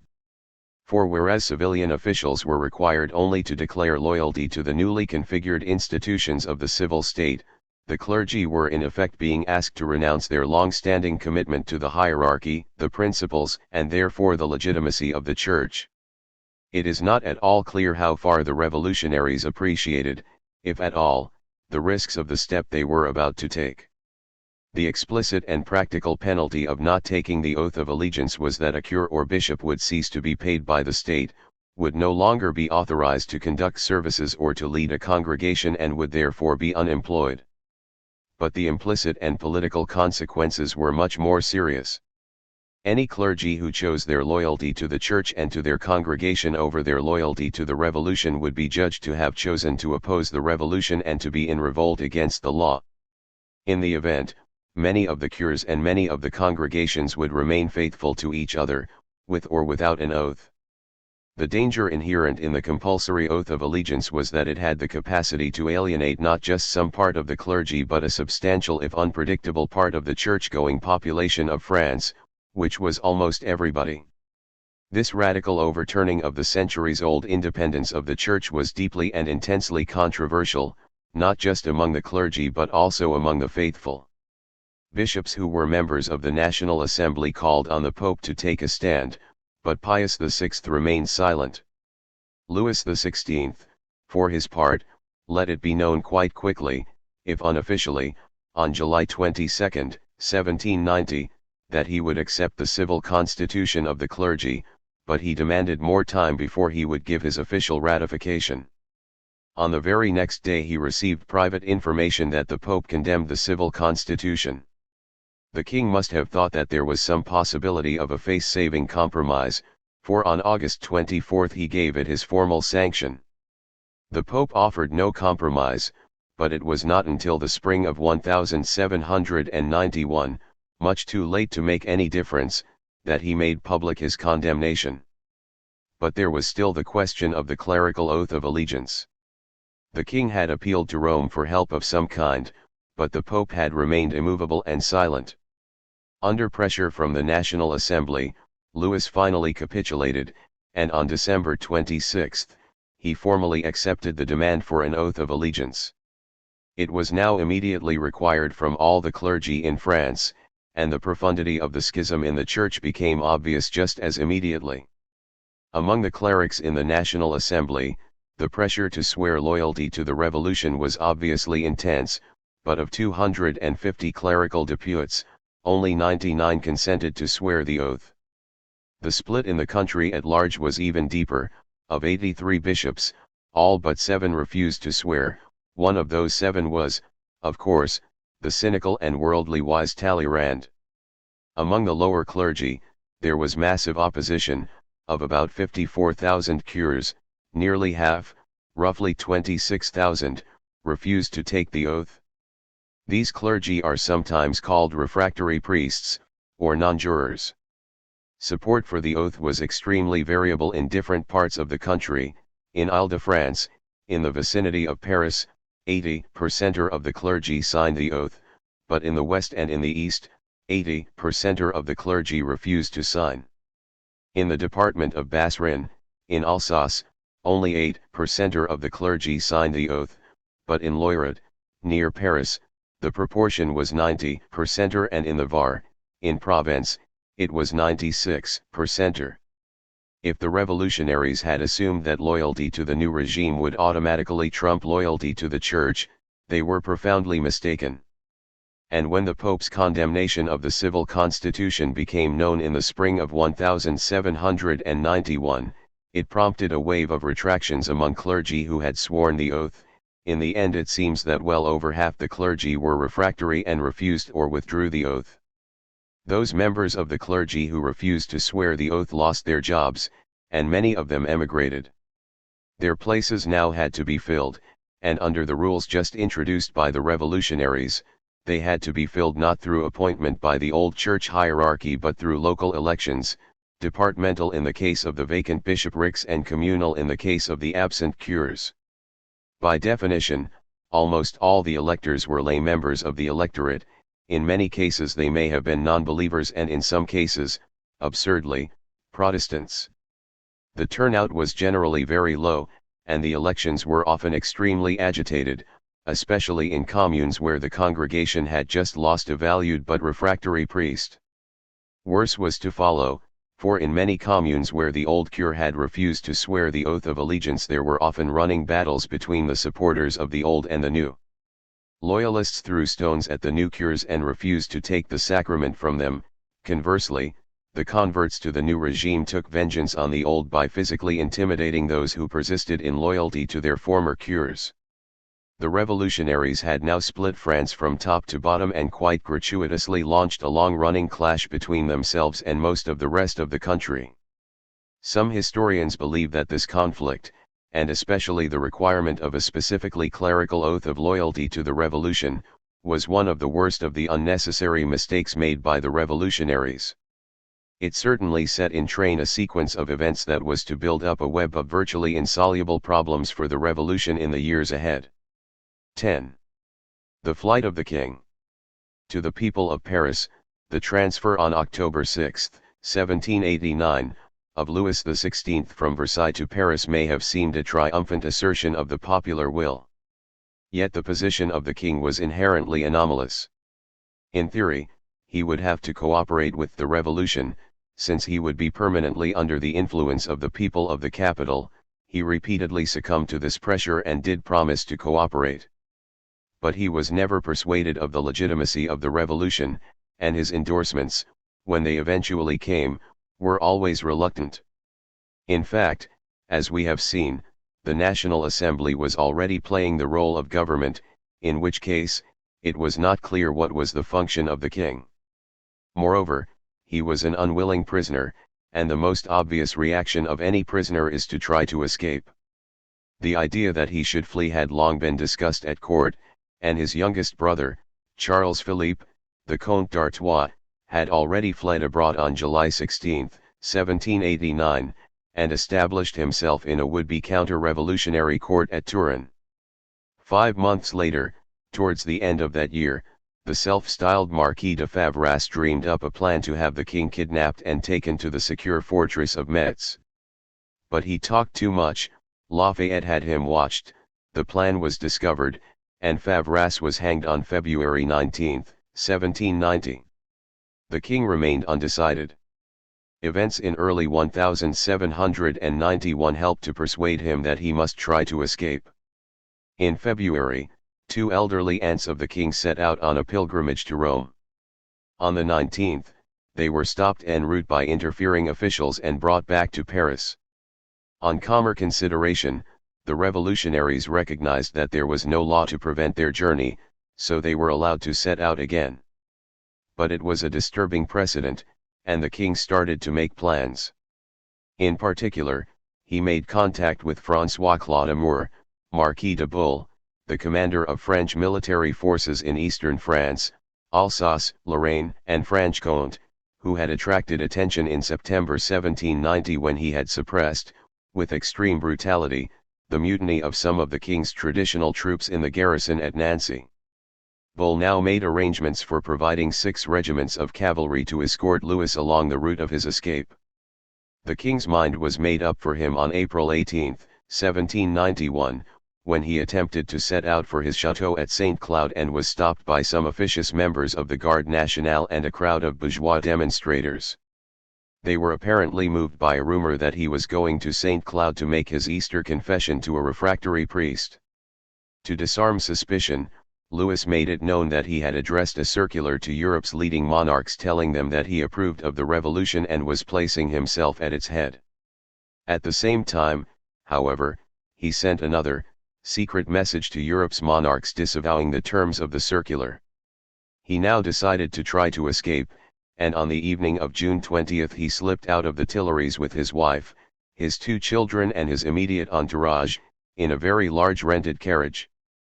Once they were safely past the Barrière Saint-Martin, the northern gateway of Paris, they all transferred to a vast and lumbering traveling coach, Berlin, in which they set off for the northeast.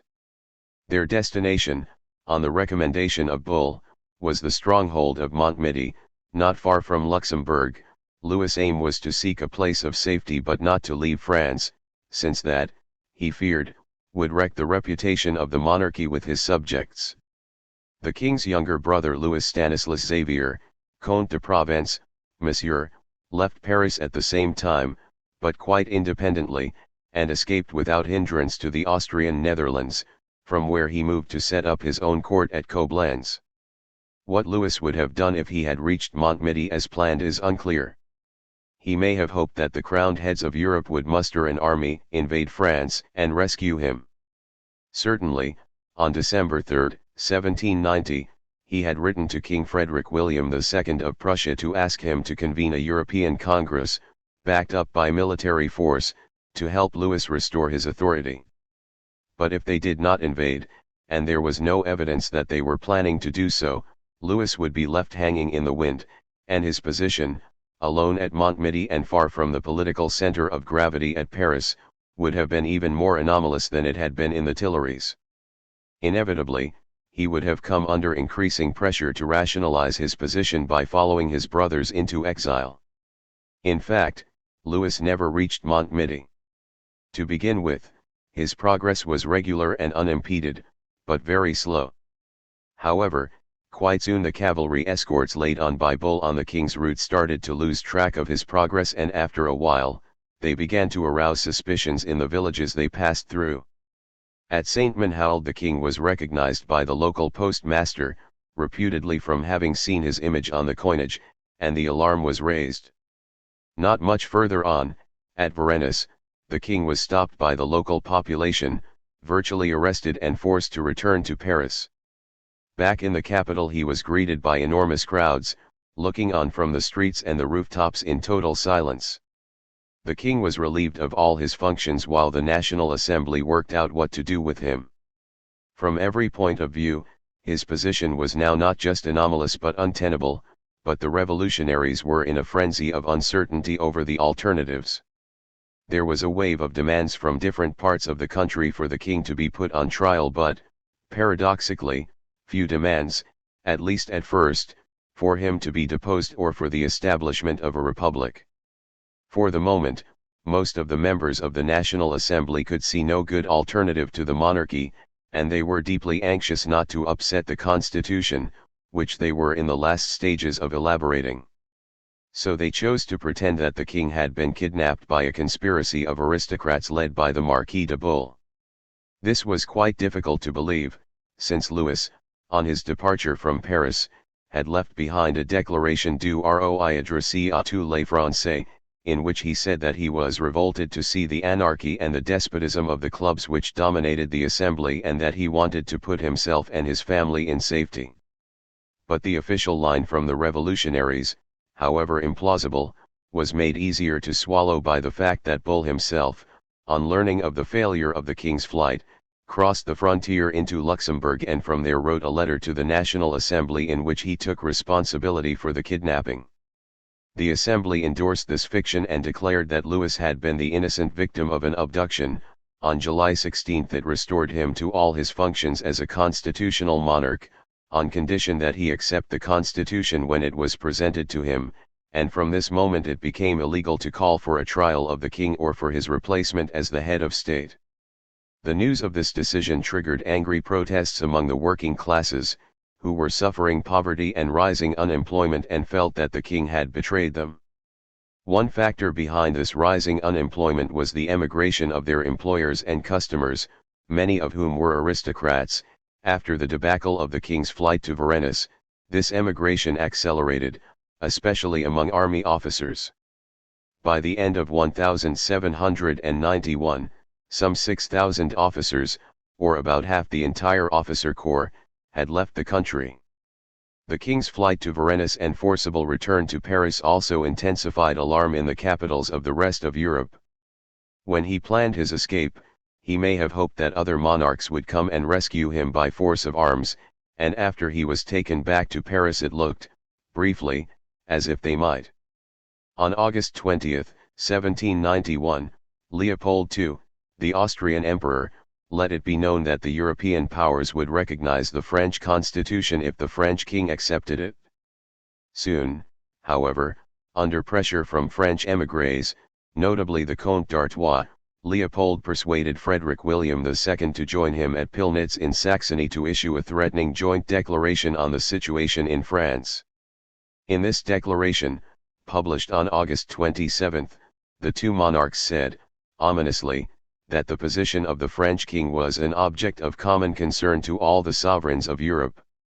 They hope that these sovereigns will not refuse to employ, jointly with them, the most effective methods, relative to their power, to put the King of France in a position to strengthen, in the most perfect liberty, the basis of a monarchical government, which is appropriate both to the rights of these sovereigns and to the well-being of the French nation. Then, and in that case, their said Majesties the Emperor and the King of Prussia, are resolved to act promptly, by common agreement, with the necessary forces to achieve this common objective. 1. This looked like a serious threat of military action in some near future, and that was how it was widely perceived in France and how the French king's émigré brothers did their best to interpret it. But in fact, Leopold intended this declaration as a purely rhetorical threat that committed him to nothing.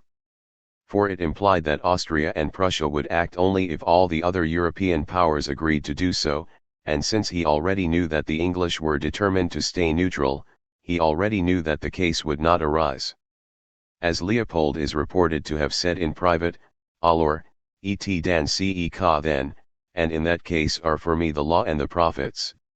With the threat, however hollow, of foreign military action, and with thousands of nobles emigrating abroad, the question now was whether the revolutionaries could continue to rely on popular support at home, crucially that of the sans-culottes in Paris. Yet in the summer of 1791 the National Assembly took a radical anti-labor step, which underlined the depth of the gulf in interests between the bourgeois revolutionaries and the workers in the lower levels of society. In March 1791 the National Assembly had abolished trade guilds and corporations. This could be regarded as an expression of liberal policy, a move against any attempt by employers to restrict competition. But when groups of workers started to combine to demand higher wages, the revolutionaries turned against them, and on June 14 the National Assembly adopted the Loi Le Chapelier, named after the deputy Isaac Le Chapelier, which banned all organizations of workers and specifically prohibited any form of trade union action. This anti-union legislation, which remained in force for another 76 years, until July 1867, may seem remarkably regressive, considering that it was introduced by a libertarian revolution, and 2 weeks later it provoked a demonstration by a crowd of unemployed men. But notions of trade unionism were at that time in their infancy, and the vast majority of the workers in Paris were individually employed, not part of a large-scale proletariat. Their main social preoccupation was not primarily, at this stage, wage rates but the availability of food, in adequate quantities and at reasonable prices. It was when food was scarce and prices high that ordinary people were driven to protest. In fact, food scarcity was an increasingly serious problem in the autumn of 1791, largely as a direct result of the inflation provoked by the reckless issue of assignats.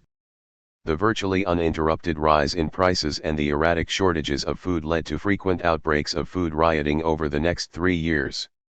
And on top of the shortages of French-produced food there came shortages of colonial products, sugar, coffee, rum, due to the slave revolt in the French Caribbean colony of Saint-Domingue, modern-day Haiti, in August 1791.2. One consequence of the inflation in France was that the exchange rate with foreign currencies collapsed. Foreign trade became even more difficult and the economic crisis at home more serious because imports had to be paid for in gold and silver coinage at a time when French metallic coins were being hoarded and disappearing from circulation. The king's flight and his acquittal by the National Assembly combined to trigger a strong anti-monarchist movement among some of the more radical revolutionaries, led by the Club de Cordeliers.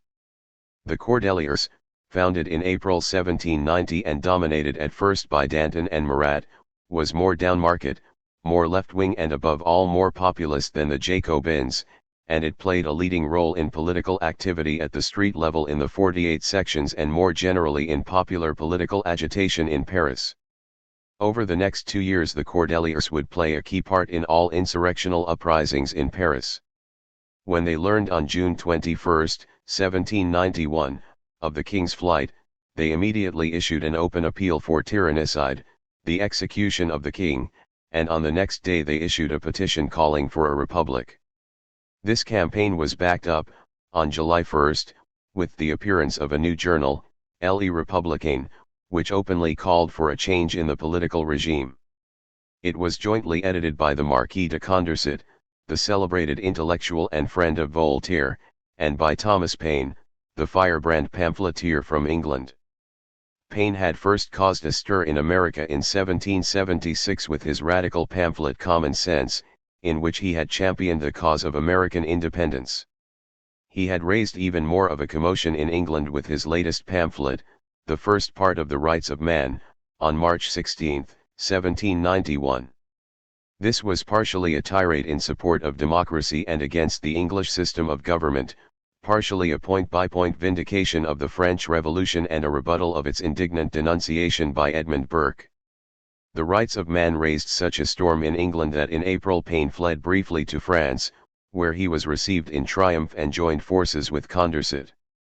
In February 1792, 11 months after the first part, Paine published the second part of The Rights of Man in England, in which he went much further than before, outlining a spectacular program of economic and social reform which, without exactly repudiating the rights of private property, went as far as it was then possible to imagine towards a welfare state. This installment had even greater success than the first. Reputedly, it sold 1.5 million copies in Paine's lifetime. But its popularity was too much for the English government, which prosecuted Paine for seditious libel, meaning a libel intended to provoke the overthrow of the government. Once more he had to flee to France, this time never to return to England. But his fame as a libertarian had so far preceded him that before the trial produced its inevitable conviction, he learned that the French National Assembly had offered him honorary citizenship and with it membership in the new National Legislative Assembly, which he accepted. After the king's enforced return from Varennes to Paris and his conditional acquittal in July 1791 by the National Assembly, the question of his position ought to have been closed. Instead it provoked popular anger on the left, and the debate over the king's future raged ever more strongly in the political clubs. The Cordeliers argued that a popular referendum should decide his fate. The Jacobins, unwilling to embrace republicanism but not wishing to be left silent, released a petition on July 16, 1791, calling for the abdication of the king and his replacement by all constitutional means. These words seemed to rule out a republic, but they also seemed, by implication, to open the door to the king's replacement by his cousin, the Duc d'Orléans. It is difficult to believe that this is what the Jacobins had intended. In any case, by the end of the day they had withdrawn their petition, not least because several hundred of their members, including almost all of those in the National Assembly, had resigned and founded a pro-monarchist club, Les Feuillants, which took its name from its residence in yet another vacant monastery, the Couvent de Feuillants, in the Rue Saint-Honore. But the Republican campaigners in the Cordeliers Club and their allies in the equally radical Cercle Social pressed ahead with their plan for a petition to be displayed at a public meeting in the large park in central Paris called the Champ de Mars and to be signed by as many as could be persuaded to do so. In its final form, the petition called on the National Assembly to repeal the decrees which had declared the king innocent. It proclaimed that the crime of Louis XVI is proved, that this king has abdicated and that it was necessary to convene a new constituent power, so as to proceed in a truly national way to the judgment of the guilty, and above all to the replacement and the organization of a new executive power.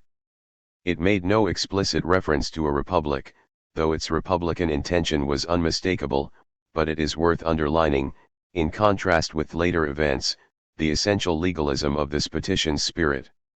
On July 17 the petition was placed on a newly erected altar of the Revolution in the Champ de Mars, and a large crowd of peaceful demonstrators gathered. It was a Sunday, and by the end of the day, some 6,000 had signed the petition. But the mayor of Paris, Sylvain Bailly, decided that it was unconstitutional and, after declaring martial law, sent Lafayette and the Garde Nationale against the crowd. The soldiers were greeted with a hail of stones, and Lafayette ordered them to open fire. Some 50 of the demonstrators were killed, and hundreds were wounded. The repression which followed was severe. Republicans were harassed and arrested and their publications banned. The house magazine of the Cercle Social, the Bouche de Fer, was closed, and so were the Républicain of Condorcet and Payne, after only 4 issues, and the Journal du Club de Cordeliers. The Club de Cordeliers was itself closed for 3 weeks, and François-Nicolas Vincent and Antoine-François Mamereau, 2 of its leading radical agitators, were arrested. Warrants were issued for Camille Desmoulins and others. Marat went into hiding. Danton escaped briefly to England. Robespierre, a member of the Jacobin Club, was, for the time being, careful not to get involved in any of these violent Republican events.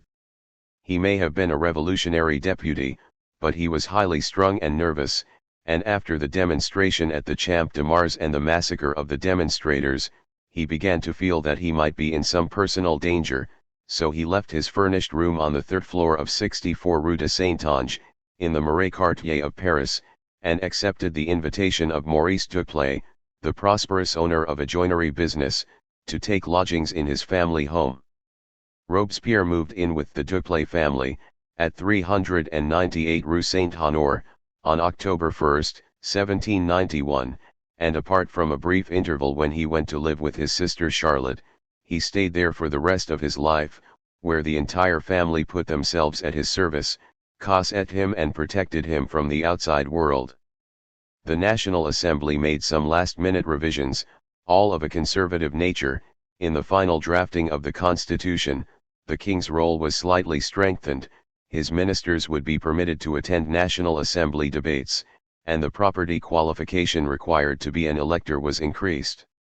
The revised constitution was adopted on September 3, 1791, and accepted by the king on September 13. Considering its work done, the National Constituent Assembly, Assemblée Nationale Constituante, decided to shut up shop on September 30 and gave way to an entirely new National Legislative Assembly, Assemblée Nationale Législative. In his closing remarks at the last session of the Constituent Assembly, Jacques Thiaraud, its president, declared, "The National Assembly has given the state a constitution which will guarantee both liberty and the monarchy." In fact, nothing had been settled. The king had sworn loyalty to the constitution, but he did not mean it, and in any case there was no real way to reconcile his role with the claims of the revolutionaries. Ostensibly, the conservatives in the National Assembly and the Paris municipality had seen off the Republican campaigners in the Club de Cordeliers and the Cercle Social, but the massacre at the Champ de Mars left traces that would be long remembered. From now on, the romantic idea of the revolution as an idyllic enterprise was overlaid by the grim realities of political conflict, and the idea of a republic was out in the open and could not be disposed of. The popularity of Lafayette, once universally adulated as the hero of two worlds, that is, of the New World and the Old, because of his youthful engagement in the American War of Independence, was fatally damaged by the massacre at the Champ de Mars. When Bailly resigned as the mayor of the Commune of Paris, Lafayette resigned as the commander of the Garde Nationale in the hope of being elected as his successor. But when that election came, on November 16, it was Jérôme Pétion, a radical Jacobin, who was elected, with 6,728 votes, while Lafayette was ignominiously left behind with only 3,126. He retreated from political life in Paris and resumed his military career, as the commander of the Armée du Centre. The first round of elections for the Assemblée Nationale Legislative took place in early June 1791, before the flight of the king, and the second between August 29 and September 5, when the country was in the maximum state of agitation over the consequences of that flight. The rules for these elections were much less democratic than those that had governed the choice of députés to the États Généraux. The electoral law that had been adopted by the Assemblée Nationale Constituante nearly 2 years earlier, on December 4, 1789, and incorporated in the Constitution, divided the citizens into two categories, active and passive. The active citizens were those who paid taxes equivalent to at least 3 days' work, roughly £2 to £3 a year, and they had the right to vote. The passive citizens paid less than 3 days' worth of taxes, and they did not have the vote. Also excluded were all women, all domestic servants, on the grounds that they were not independent, and all men who were under 25, charged with a crime or insolvent.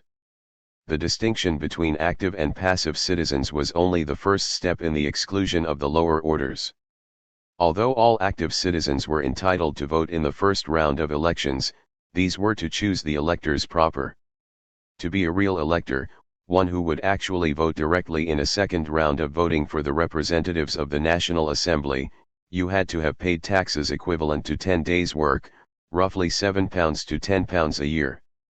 And to be eligible to stand as a candidate for the Assemblée Nationale Legislative, you had to have paid taxes equivalent to a marc d'argent, approximately £50.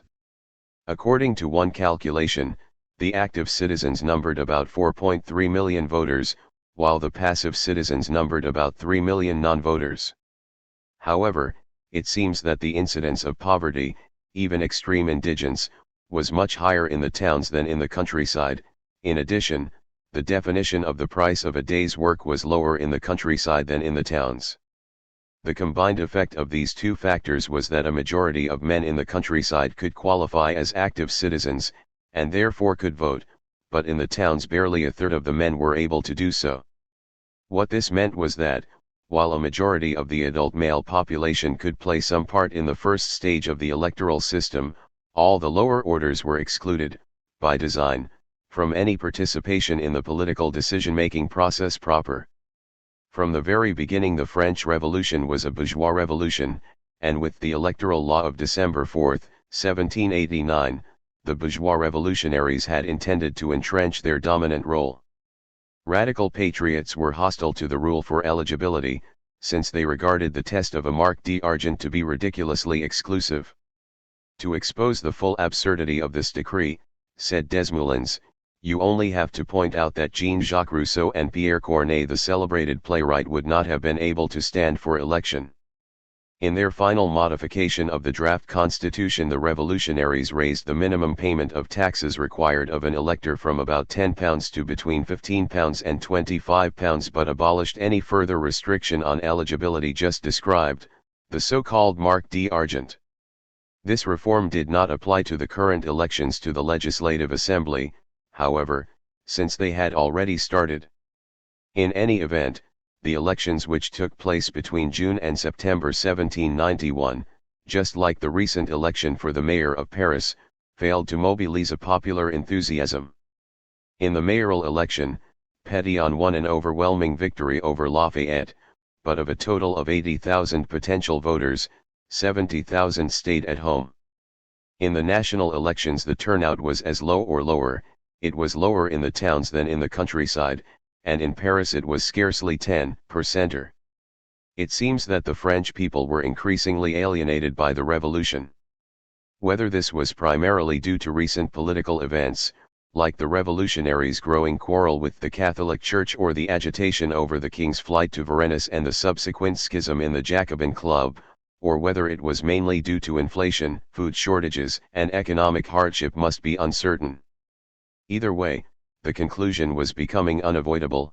By the end of the Assemblée Nationale Constituante and the transition to the Assemblée Nationale Legislative, the people of France and the people of Paris had lost almost all of their enthusiasm for the revolution. 11. The rush to war. The new National Legislative Assembly, which opened on October 1, 1791, was, in its composition, almost spectacularly youthful. There were 745 deputies, and they were all young men. Never, said the historian Jules Michelet, has there been a more youthful assembly than the legislative. A large proportion of its members were less than 26 years old. Gone was the wide variety of ages and classes of the old constituent, gone were all the grey hairs. This looked like a uniform battalion of men, says Michelet, almost all of the same age, of the same class, of the same speech and of the same dress. A new France was sitting here, all with the dark hair of youth. The National Assembly was meeting in Le Manège, the former riding school of the Tuileries Palace, which it had adopted as its parliamentary building when it had moved to Paris with the king in October 1789. This was a very large hall, suitably large for a debating chamber and conveniently close to the king in the Tuileries Palace. It was much longer than it was wide, with the officiating position of the president in the middle of one of the long sides and ranks of seats for the deputies all round him, to left and to right and in front. At the far ends and at one level higher up there were galleries for the public. When deputies were called on, they came forward to speak from the center. But the acoustics in Le Manège were terrible. Speakers had to shout to be heard, and when the National Assembly admitted the public, speakers were often drowned out by the catcalls and abuse of the spectators. The seating in the Assemblée Nationale Legislative, as in its predecessor, was spontaneous and self-selecting. The more radical revolutionaries, notably all the members of the Jacobin Club, chose to sit together on the left of the president, whereas the supporters of the monarchy, and especially the members of the Feuillant Club, tended to sit on his right. So our political terms left and right turn out to be metaphors accidentally inherited from the French Revolution. The reason for the youthfulness of this National Assembly was that on May 16, 1791, Robespierre had persuaded its predecessor, the Assemblée Nationale Constituante, to decree that no member of that body could be elected to the new one. So the Assemblée Nationale Legislative must therefore be composed entirely of new men. This was Robespierre's first tangible achievement as a member of the National Assembly and the first indication of his emergence as one of the dominant figures of the revolution. His purpose may have been to promote younger men, in the expectation that they would be more instinctive revolutionaries. But in practical terms, the decision had unforeseen consequences for the political stability of the revolution. The exclusion from the new assembly of all those who had gained national political experience during the past 2.5 years, the first creative years of the revolution, meant that they were now compelled to divert their political energies elsewhere, and the obvious place for them to go was to the debates in the political clubs, through which some, like Robespierre, continued to lead their factions. As a consequence, the entire revolutionary movement was now split between two rival sets of political institutions, the newly elected National Assembly at the center, and the constellation of political clubs around it. The result was a permanently raucous antiphony between debates in the National Assembly and debates in the clubs, especially the Jacobins. Frequently, the most revolutionary politicians would repeat to the Jacobins in the evening the speeches which they had delivered in the afternoon to the National Assembly, in the hope of securing the noisy endorsement of their supporters, as if from a higher court of appeal. At first the Jacobins were a small minority of the Assemblée Nationale Legislative. Of its 745 deputies, only 136 had signed up for the Club des Jacobins, and this number probably did not increase significantly during the 12-month life of the legislative. This did not, however, prevent them from becoming an increasingly strident, vocal, and eventually dominant minority. By contrast, 264 members, a little more than a third, declared themselves conservatives or pro-monarchists by signing up with the Club de Feuillants. By the end of the year, that number had risen to 334, not far short of half of all the deputies. This right-wing or Feuillant faction was divided, some continued to follow Lafayette, and others the so-called triumvirate, Alexander de Lameth, Adrien Duport, and Antoine Barnave. These triumvirs, who were close to the court, were prepared to go a long way down the road of reaction and to accept revisions of the Constitution which might include giving the Assembly a second chamber and the King an absolute veto. Lafayette, on the other hand, was distrusted and detested by the court, not least because he wanted to stick to the Constitution as it stood. Though discredited with progressive patriots as a result of the massacre at the Champ de Mars, he was still a popular and influential figure on the right and was particularly determined to keep to the principles of the Declaration of the Rights of Man, to which he considered he had made an important personal contribution. Between the Feuillants and the Jacobins was a large, undeclared center of some 300 deputies, unaffiliated with any club, who came to be known as La Plaine, the Plain, and later, derisively, as Le Marais, the Marsh, or Swamp.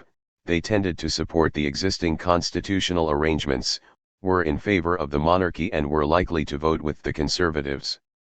In other words, after 2.5 years of revolution, fewer than a fifth of the members of the National Assembly were really revolutionary in a radical modern sense, but that did not prevent this small minority from capturing the revolution and taking it, 2 years later, to the most politically extreme destination. Debates in the National Legislative Assembly were soon dominated by a group of clever young left-wing politicians from southwest France, who were later referred to as Girondins because many of their leaders came from the Gironde department. One of their most brilliant speakers was Pierre Vergniaud, a 34-year-old lawyer from the Bordeaux bar. His much younger friend, the 26-year-old Jean-François Ducos, also came from Bordeaux, but from a family of merchants and plantation owners, and he had followed his father into trade. Ducos' sister was married to Jean-Baptiste Boyerphone Fred, also a member of the Assembly, from another rich Bordelais trading and shipping family with property in Saint-Domingue. Another of Vergniaud's close friends in the legislative, also on the left, was Marguerite Elia-Guadet, a 33-year-old barrister from Bordeaux. He was a dazzling, passionate speaker and was to prove one of Robespierre's most effective opponents in the National Assembly. A fifth member of the group was Armand Gensenet, also a barrister from Bordeaux but connected to the merchant classes there. He too was 33 years old. Perhaps surprisingly, the leader of these so-called Girondins came not from the southwest but from the Paris region. This was Jacques-Pierre Brissac, who was born in Chartres in 1754, the son of a landowner in Beaussy. Being 3 or 4 years older and much more cosmopolitan, he easily overshadowed his colleagues from the Gironde.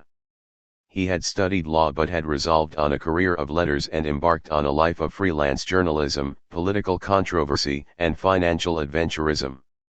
Some people sneered at him as a literary and political adventurer, but his greater international experience and much wider political contacts, even though he was only 37, made him the automatic leader of this group of revolutionaries, and they were known at first much more often as Brissodins than Girondins.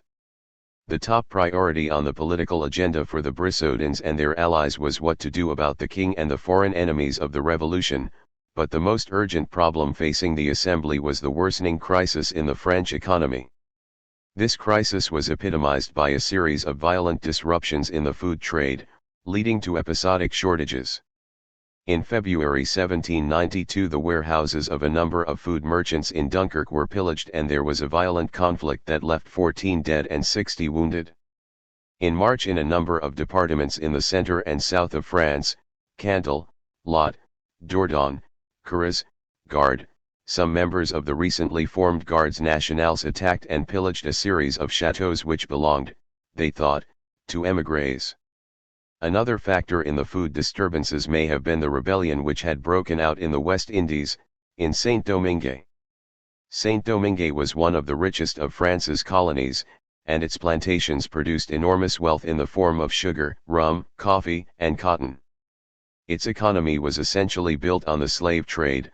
The dominant and slave-owning population consisted of 30,000 whites, but all the work was done by 500,000 black slaves. In between were 27,000 mulattoes, who were free but not white. Brissot had founded the Société d'Amis de Noirs in 1788 but failed to get any support from the Assemblée Nationale Constituante for the abolition of slavery.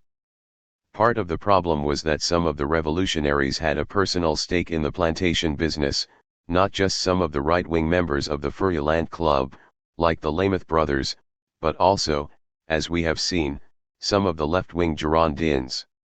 On March 8, 1790, the National Assembly passed a decree setting up assemblies of local self-government in the colonies, for which only the whites could vote and in which only the whites could sit. From this point on, the revolutionaries simply blanked out the question of slavery. The only related question they were prepared to debate was what rights, if any, to give to mulattoes. More than a year later, on May 15, 1791, the National Assembly gave citizenship to mulattoes, but the colonial whites refused to implement the decree. This refusal led to the rising first of the mulattoes, then of the blacks, in August 1791, under the command of Toussaint Louverture. The rebels set fire to the plantations, which caused an immediate economic backlash. Sugar, coffee, and rum, though relatively expensive, had by this time become fairly regular articles of consumption in Paris, and the supplies were now brutally cut short. This, on top of the shortages of other foodstuffs, exacerbated the price inflation caused by the decline in the value of the assignats. There was disorder in local food markets, denunciations of food hoarding and demands for government intervention to fix food prices. In the spring of 1792, Jacques Simonot, the mayor of Étampes, refused the demands of local crowds that he set fixed food prices, and he was murdered by a mob. But it was the uninterrupted decline in the value of the assignat which was the deepest cause of France's economic difficulties, since it was pushing up inflation, disrupting food supplies and causing serious disturbances in France's foreign trade. The Brissodins claimed that the fall in the value of the assignat was due not to the fact that it was an unsupported paper currency, counterbalanced by far too little in the way of tax receipts, or that too many had been issued, but to the fact that confidence in the currency was being deliberately undermined by the enemies of the revolution, the crowned heads of Europe, the brothers of the king, other émigré aristocrats and not least the refractory priests, who had refused to swear loyalty to the revolution. It was only by meeting these external threats head-on, they believed, that they could deal with their worsening domestic social and economic crisis. And to them, meeting these external threats meant confronting the foreign powers, forcing them to recognize and accept the revolution and getting them to put a stop to the subversive activities of the émigrés. In the last resort, that would probably mean war. In fact, almost everybody seemed to be set on war, for opposing reasons. The king wanted war because he hoped the Austrians would come to his rescue. Lafayette and his supporters wanted war because many of them were military men and thought they would do well out of it, or at least well enough to be able to bring the revolution under their control. And some of the Brisodins wanted war at least partly for idealistic reasons, in the belief that victory would enable them to extend the benefits of the revolution to other countries. Almost the only people who did not want war were a small group of left-wing revolutionaries led by Robespierre. He had made himself ineligible for the National Assembly, but he made his voice heard often and passionately in the Jacobin Club. He was a relentless speaker, delivering more than 500 speeches in the Constituent and more than 100 at the Jacobins between September 1791 and August 10, 1792. He is said to have been a poor orator, with a high-pitched voice and a harsh provincial accent from his native Artois in the northeast of France. 2 But his speeches must have been curiously compelling, for they seem to have fixed the attention of his hearers, even against their will. Robespierre's rhetoric may not read well today, but what is not in doubt is the verdict of his fellow revolutionaries.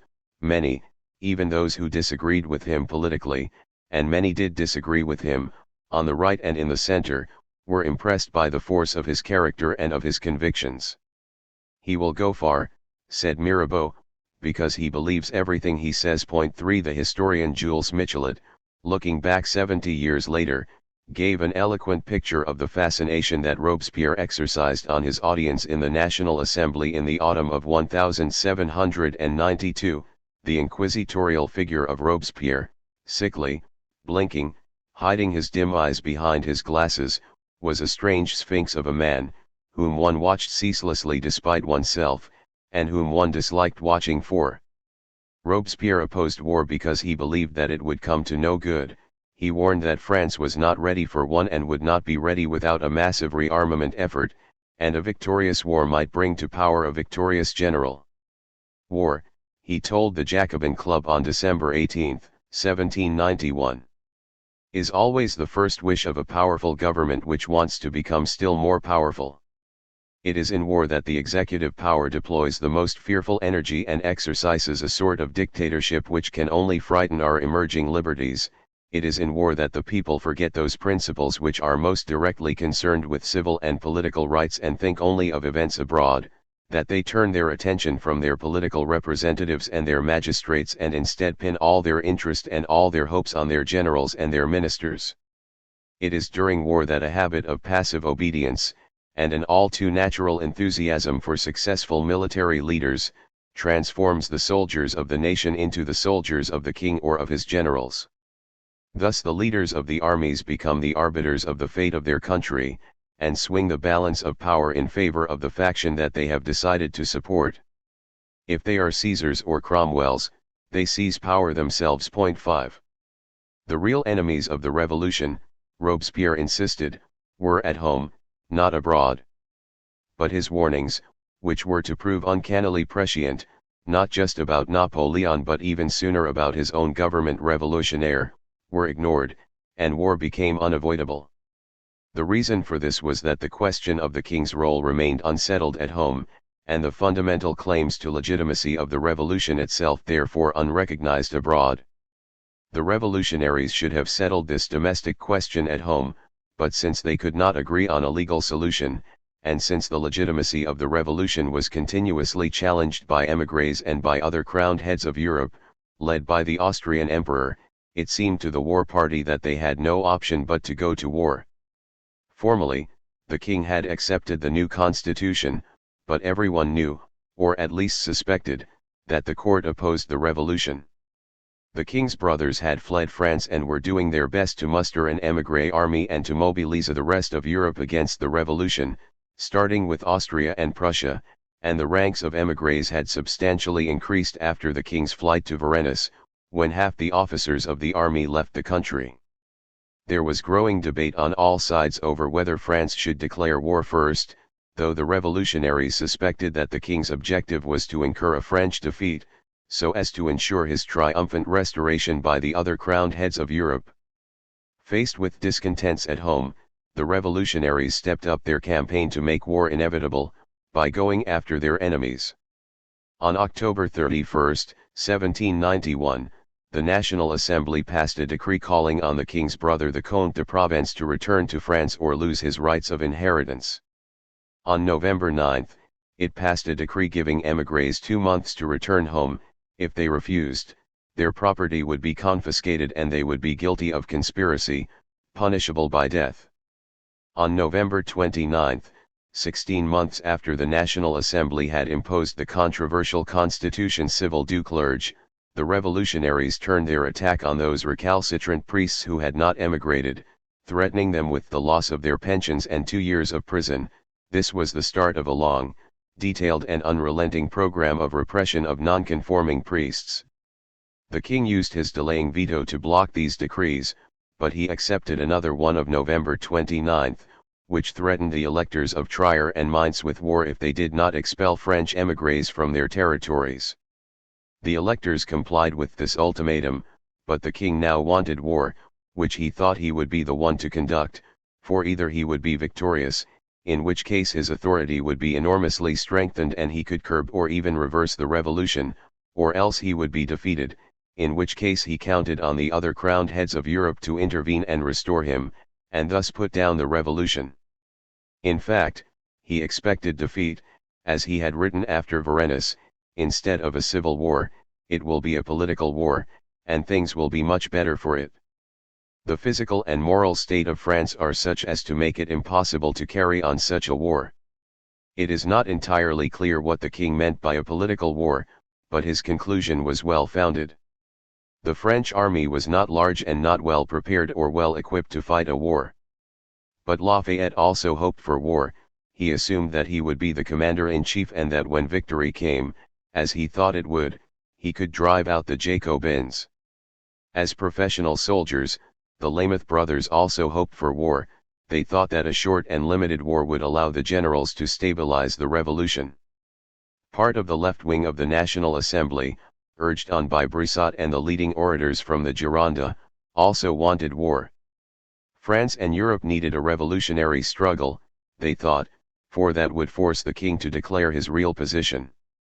Many of the most enthusiastic advocates of war now became convinced that it would be easy, since French armies would be welcomed in neighboring European countries, and their populations would rise up to throw off the chains of their feudal oppressors. In any case, it was a duty to help liberate the potential revolutionaries of the rest of Europe. Robespierre saw this as yet another error. The most extravagant idea that can be born in the head of a politician, he told the Club des Jacobins on January 2, 1792, is to believe that it is enough for a people to enter among a foreign people by force of arms to make them adopt its laws and its constitution. Nobody loves armed missionaries, and the first advice that nature and prudence give is to reject them as enemies. 6. In fact, the revolutionaries had recently witnessed, and all too vividly, in Avignon, the dangers and the potential conflicts inherent in liberation. Avignon, with 28,000 inhabitants, was one of the 5 or 6 most important towns in southern France. But it was an enclave, having been a papal possession since the 14th century, together with the neighboring Comtat Venaissin, whose capital was Carpentras. During the early days of the Revolution, its population had been increasingly polarized between the clergy and the nobles, who remained conservatively committed to the papacy, and the bourgeoisie and the artisans, who wanted to take part in, and benefit from, the revolutionary advances being tried in France. In 1790 there had been growing conflict between the two sides, and between Avignon, whose more urban population was also more revolutionary, and Carpentras, where the population was more conservative. At first the revolutionaries in Paris refused to get involved. But after long discussions, in the autumn of 1791 there was an emotional debate in the Assemblée Nationale in which Robespierre declared that Avignon's cause is that of the whole world, it is that of liberty. 7 And on September 14 the Assembly decreed that Avignon and the Comtat should be attached to France. Unfortunately, that was not the end of the story.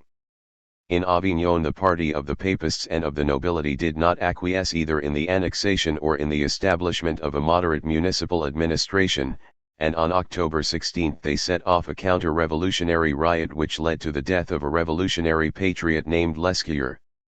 This provoked violent counter-demonstrations, led by the local soldier adventurer Matthew Jouvet Jordan, subsequently nicknamed Jordan Coup Tête, Head Cutter.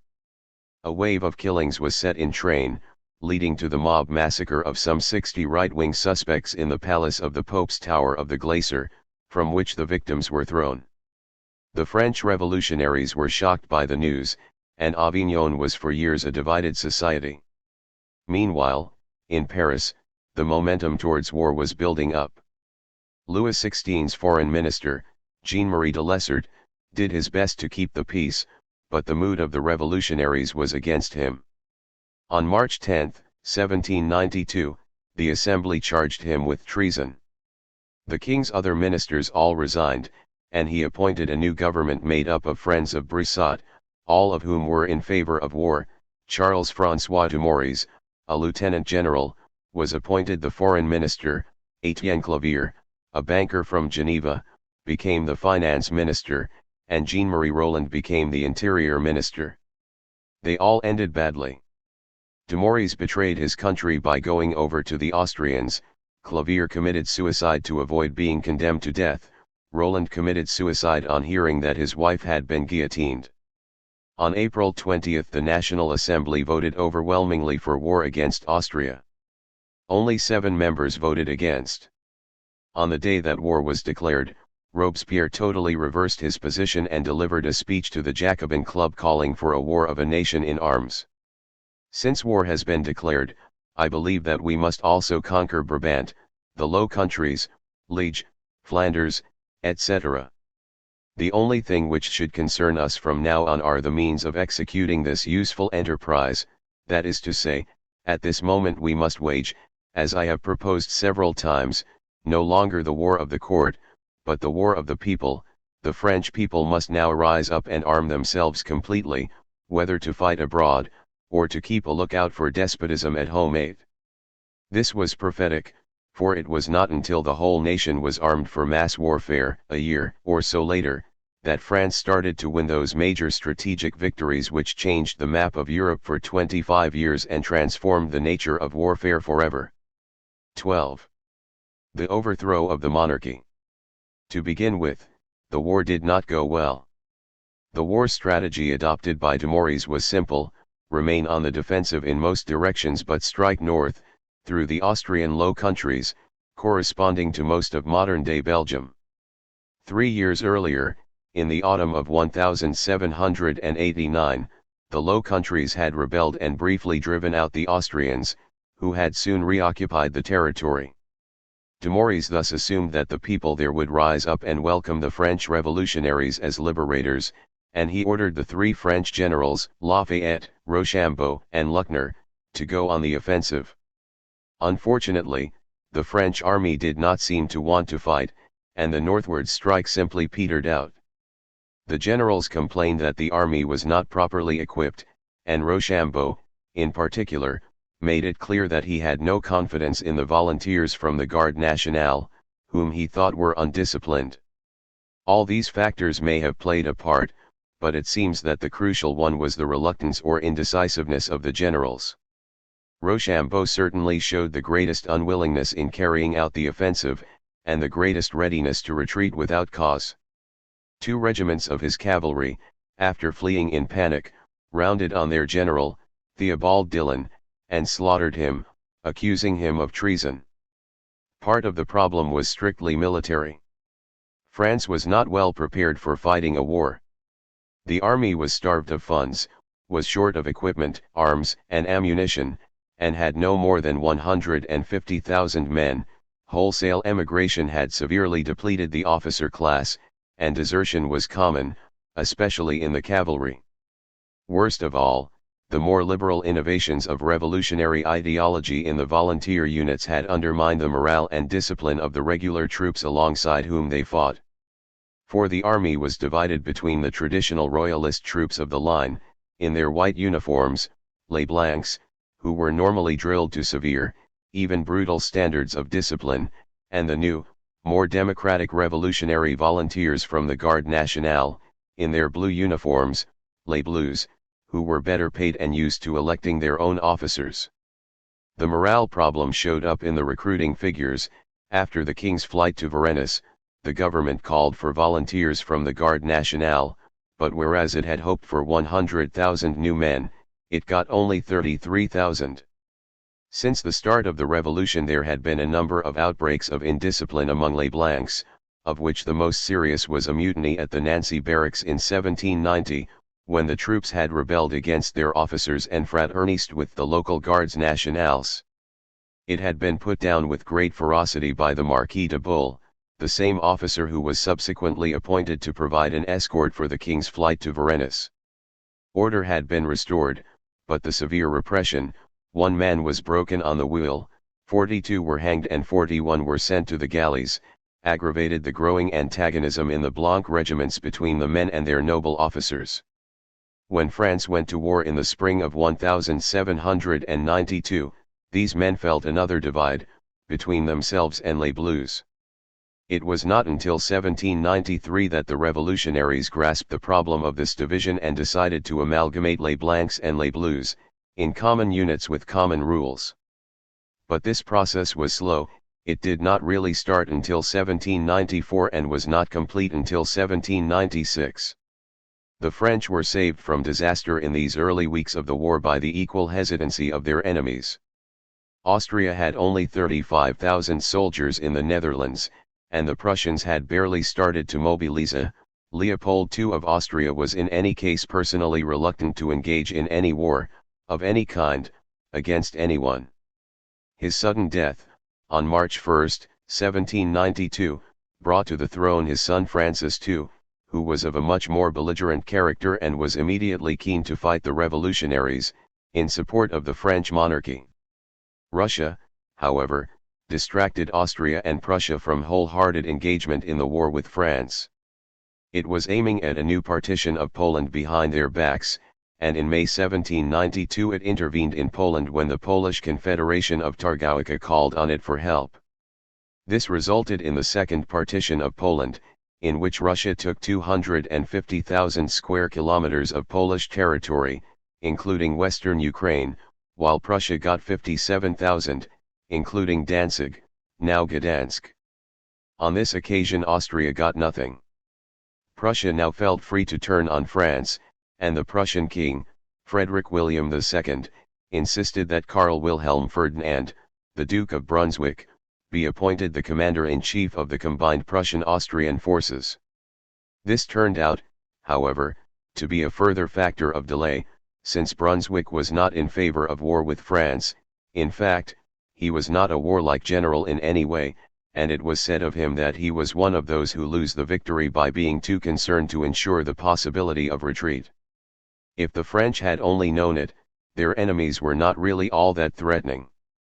But the French did not know it. When their armies failed to carry out their orders to go on the offensive, Robespierre publicly blamed the generals blamed the troops, Rochambeau resigned, many officers deserted, 3 regiments of cavalry went over to the enemy, and the French defense minister, the Marquis de Grave, resigned. The heart of the problem was political. If France's war management was in a state of catastrophic malfunction, it was mainly because the revolutionaries in Paris had failed to impose civilian political control on the military leaders at the front. Lafayette, for example, sent a message to the Austrian ambassador in Brussels asking for a suspension of hostilities and offering to march on Paris with his troops to drive out the Jacobins and reform the constitution. The ambassador replied evasively, but on May 18, 1792, the 3 French generals decided together, on their own responsibility, to suspend hostilities. Critics suspected a treasonous conspiracy between Lafayette and the court, which was an extension of long-standing suspicions of a treasonous conspiracy between the court and the Austrians, that is to say, between Queen Marie Antoinette and her brother Leopold II, the Austrian emperor, and now her nephew Francis II. Another reason for this mismanagement was that the revolutionaries had gone to war on false pretenses. The Prussians and the Austrians had made threatening noises and may have looked threatening, but they had not declared war and they had not invaded.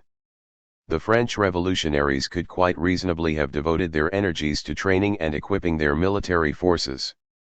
Instead, they had rushed into a foreign war in the hope that it would indirectly solve, by diverting attention away from the central political problem of the revolution, which they had failed to settle, what to do about the king. Within just over 3 months, they would find that this problem had been solved for them, without their permission and against their will, by the sans-culottes. When the war started badly, the first reaction of Jacques Brissac and his Girondin allies was to step up their campaign against those at home whom they suspected of being enemies of the revolution, starting with the king and the refractory priests. On May 27, 1792, the National Assembly passed a decree for the deportation of refractory priests. 2 days later it passed a decree to dissolve the King's Constitutional Guard, which had been created by the National Assembly the previous September. And on June 8 it passed a decree to set up, near Paris, a camp for 20,000 semi-military volunteers from the provinces, known as fetters. Brissac and the Girondins claimed that this was needed to protect the capital in the event of a breakthrough by the Austrians. The Feuillants and other monarchists claimed that it was part of a Jacobin plot to kidnap the king and use him as a hostage in such an event. Louis submitted to the suppression of his Constitutional Guard, but on June 11 he imposed his veto on the other 2 decrees.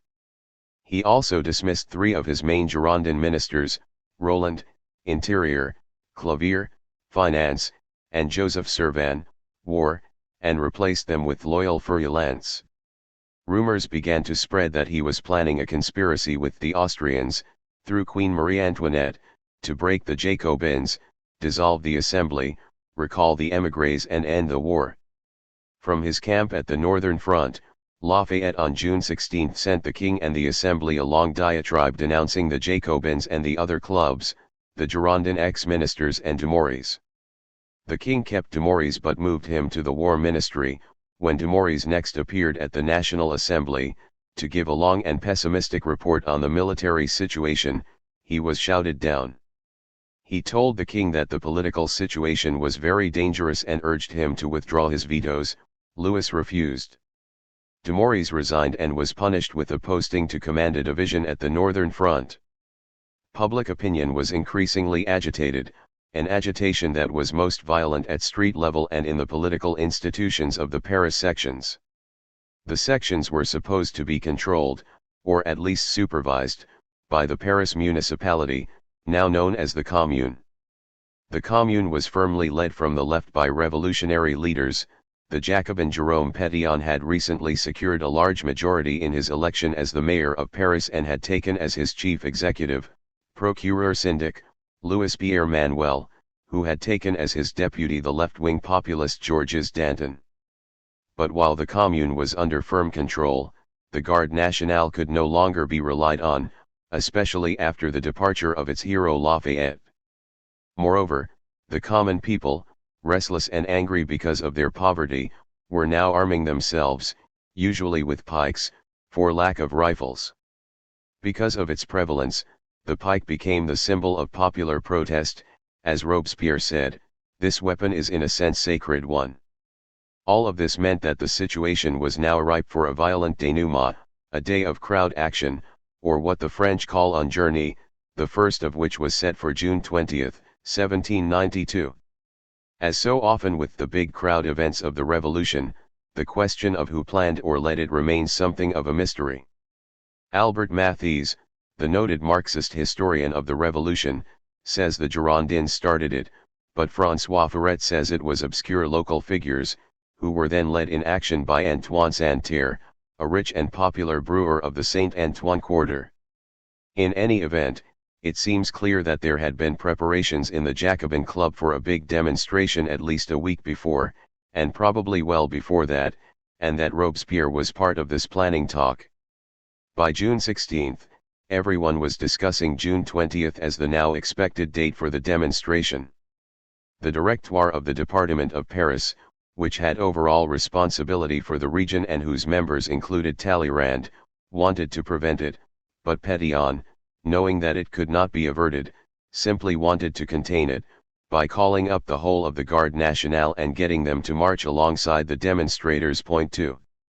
The popular momentum towards the demonstration was unstoppable, but now most of the Jacobins were firmly opposed to it. Robespierre, says Michelet, far from taking part, was entirely hostile. He did not like these big events. Carefully turned out, bewigged, and powdered, he would not have risked in these rough houses, nor even in the crude society of a riot, the safety of his person. 3. The demonstration duly happened on June 20. It was meant to be in commemoration of the tennis court oath of 1789, but it seems to have been pretty disorganized. Perhaps 10,000 men assembled outside Le Manège, the meeting chamber of the National Assembly. They were organized by section and led by Santerre, Legendre, Fournier, Saint-Hurig, and Jean-François Varlet. They demanded to be received by the National Assembly, to present a petition. The National Assembly agreed to receive only a small number of them, a delegation. The demonstrators then demanded the right to hold a parade through Le Manège. Reluctantly, the parliamentarians submitted, and it lasted 3 hours. Many of the demonstrators were drunk. After wearying of the parade, some of the demonstrators found their way to the doors to the Tuileries, which were neither guarded nor locked. They invaded the palace, and they came upon the king. They jostled him, they insulted him, and they shouted at him, "Down with the veto!" He remained extremely calm, agreed to put on a red bonnet of liberty and to drink a glass of red wine with them, but he refused to withdraw his vetoes. Meanwhile, Pétion, who had done nothing to lead, impede, or control the demonstration, had appeared late in the day, told the crowd that violence was not the way and persuaded the demonstrators to withdraw peacefully. They had achieved nothing. The Department of Paris suspended him, but he was applauded at the public celebration of the anniversary of Bastille Day 3 weeks later, where the crowds were intensely hostile to the court, and the National Assembly decided to reinstate him. Not a single one of the 48 Paris sections disavowed the demonstration of June 20.4. It provoked a brief pro-royalist reaction among the middle classes, however, especially in the provinces. Lafayette, long a monarchist, was one of those who had walked out of the Jacobin Club a year earlier in protest at the talk of a Republican petition. Now, full of indignation at the way the king had been manhandled, he abandoned his army at the front and rushed back to Paris. On June 28 he presented himself at the National Assembly, where he was applauded. He demanded the dissolution without delay of the Jacobin clubs and the exemplary punishment of all those guilty of the violence of June 20. Needless to say, his proposal was not adopted, but a motion reproving his conduct, put forward by Marguerite Elia-Guadet, one of the leading Girondins, was also rejected, by 339 votes to 234. Lafayette seems to have thought that his moment for a decisive act had come. Having heard that the king was due to review a parade of the Garde Nationale the following day, he decided to take command of the troops and march them against the Club de Jacobins. He may have thought that he could take control of the situation with a coup de force, he may even have thought that he could take power. But word of his plans got out and reached the ears of the Queen, who would have none of it. "I see well that Monsieur de Lafayette wants to save us, but who will save us from Monsieur de Lafayette?" 5. The royal entourage tipped off Pétion, who cancelled the parade, and the 35-year-old Marquis de Lafayette, deflated, went back to his army empty-handed. Meanwhile, the military situation had started to appear much more threatening. The unilateral suspension of hostilities by Lafayette and the other generals had given the Austrians and the Prussians time to regroup. The Prussian army, under the Duke of Brunswick, followed by the army of the émigrés, was preparing to invade French territory, and the French forces seemed unable to resist them. On July 1 the National Assembly declared that all official institutions would now hold their meetings in public, in the hope that this would help to mobilize support for the government's war policy. The next day it circumvented the king's veto on the proposed camp of 20,000 fetters by passing a decree which summoned provincial gardes nationaux to Paris for the July 14 celebrations. Public opinion in the streets of the city was increasingly suspicious that the court was conspiring with the enemy, and on July 3, Pierre Vergniaud, one of the leading Girondins, delivered a speech accusing the king of working for the enemy and causing France's military setbacks. He virtually called for Louis' overthrow. On July 6 the king informed the National Assembly that the Prussians had crossed the frontier. On July 10 his virulent ministers urged him to lead them to the National Assembly, in order that he should there publicly denounce the mismanagement of the war.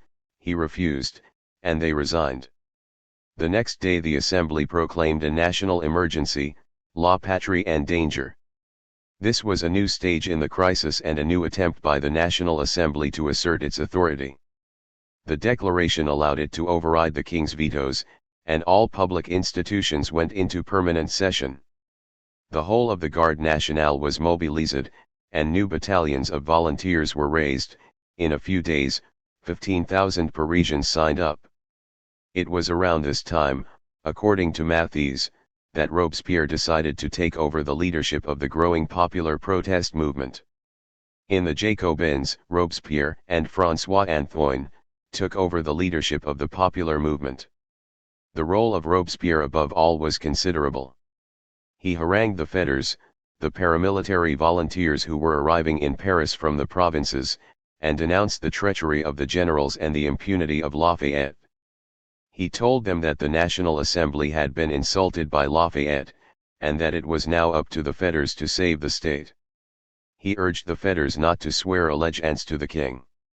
Robespierre, without being intimidated, drafted petitions which were more and more threatening.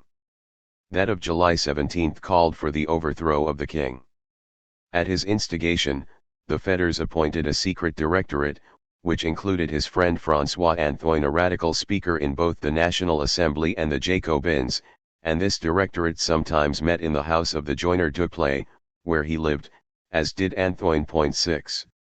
This account is tantalizingly ambiguous, and it highlights one of the most interesting questions of the French Revolution: what was the role of Robespierre in the overthrow of the king? Mathies tells us that Robespierre called for the overthrow of the king, but not how he wanted the king to be overthrown. The tone of the passage implies that Robespierre had joined the insurrectionists, but the use of the word petitions equally clearly implies that he had not. For if there were to be petitions, to whom could they be addressed except to the National Assembly? That was the only political institution which might conceivably have the legal authority to overthrow the king. But here was the kernel of the political dilemma: it had so far balked at the idea. If Robespierre had changed his mind about defying the National Assembly, it is not clear why he did so, nor what exactly he had decided to do. There may have been two factors at play. The first was that by now the fetters were arriving in Paris in their thousands and being recruited and coached, under Antoine's supervision, to take part in the planned insurrection. Robespierre may well have felt that this torrent of potential insurgents was simply overwhelming his options for constitutional action. A second possible factor is that he may have thought that it was difficult, or even impossible, to count on the National Assembly as an instrument for removing the king.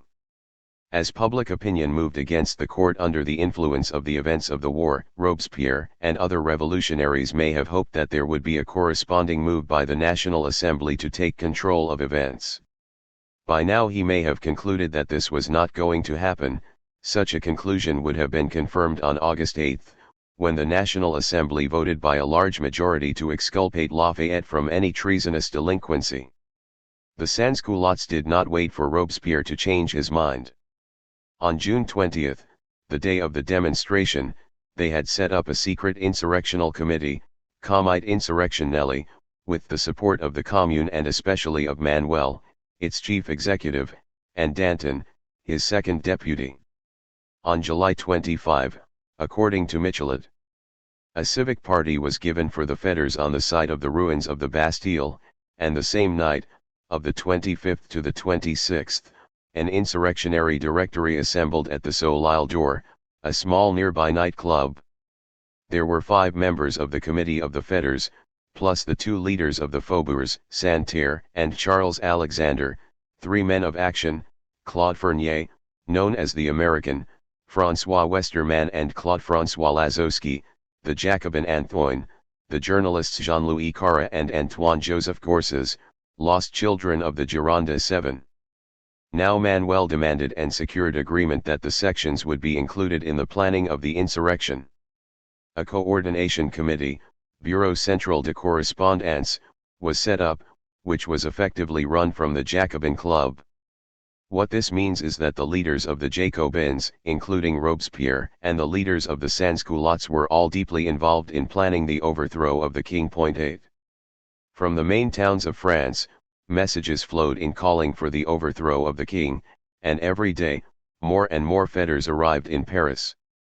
On July 17 they had presented a petition to the National Assembly demanding the suspension of the king and the election of a convention by universal male suffrage. On July 29 Robespierre followed their lead, in a major speech to the Jacobins, in which he called for the deposition of the king and the election of a convention.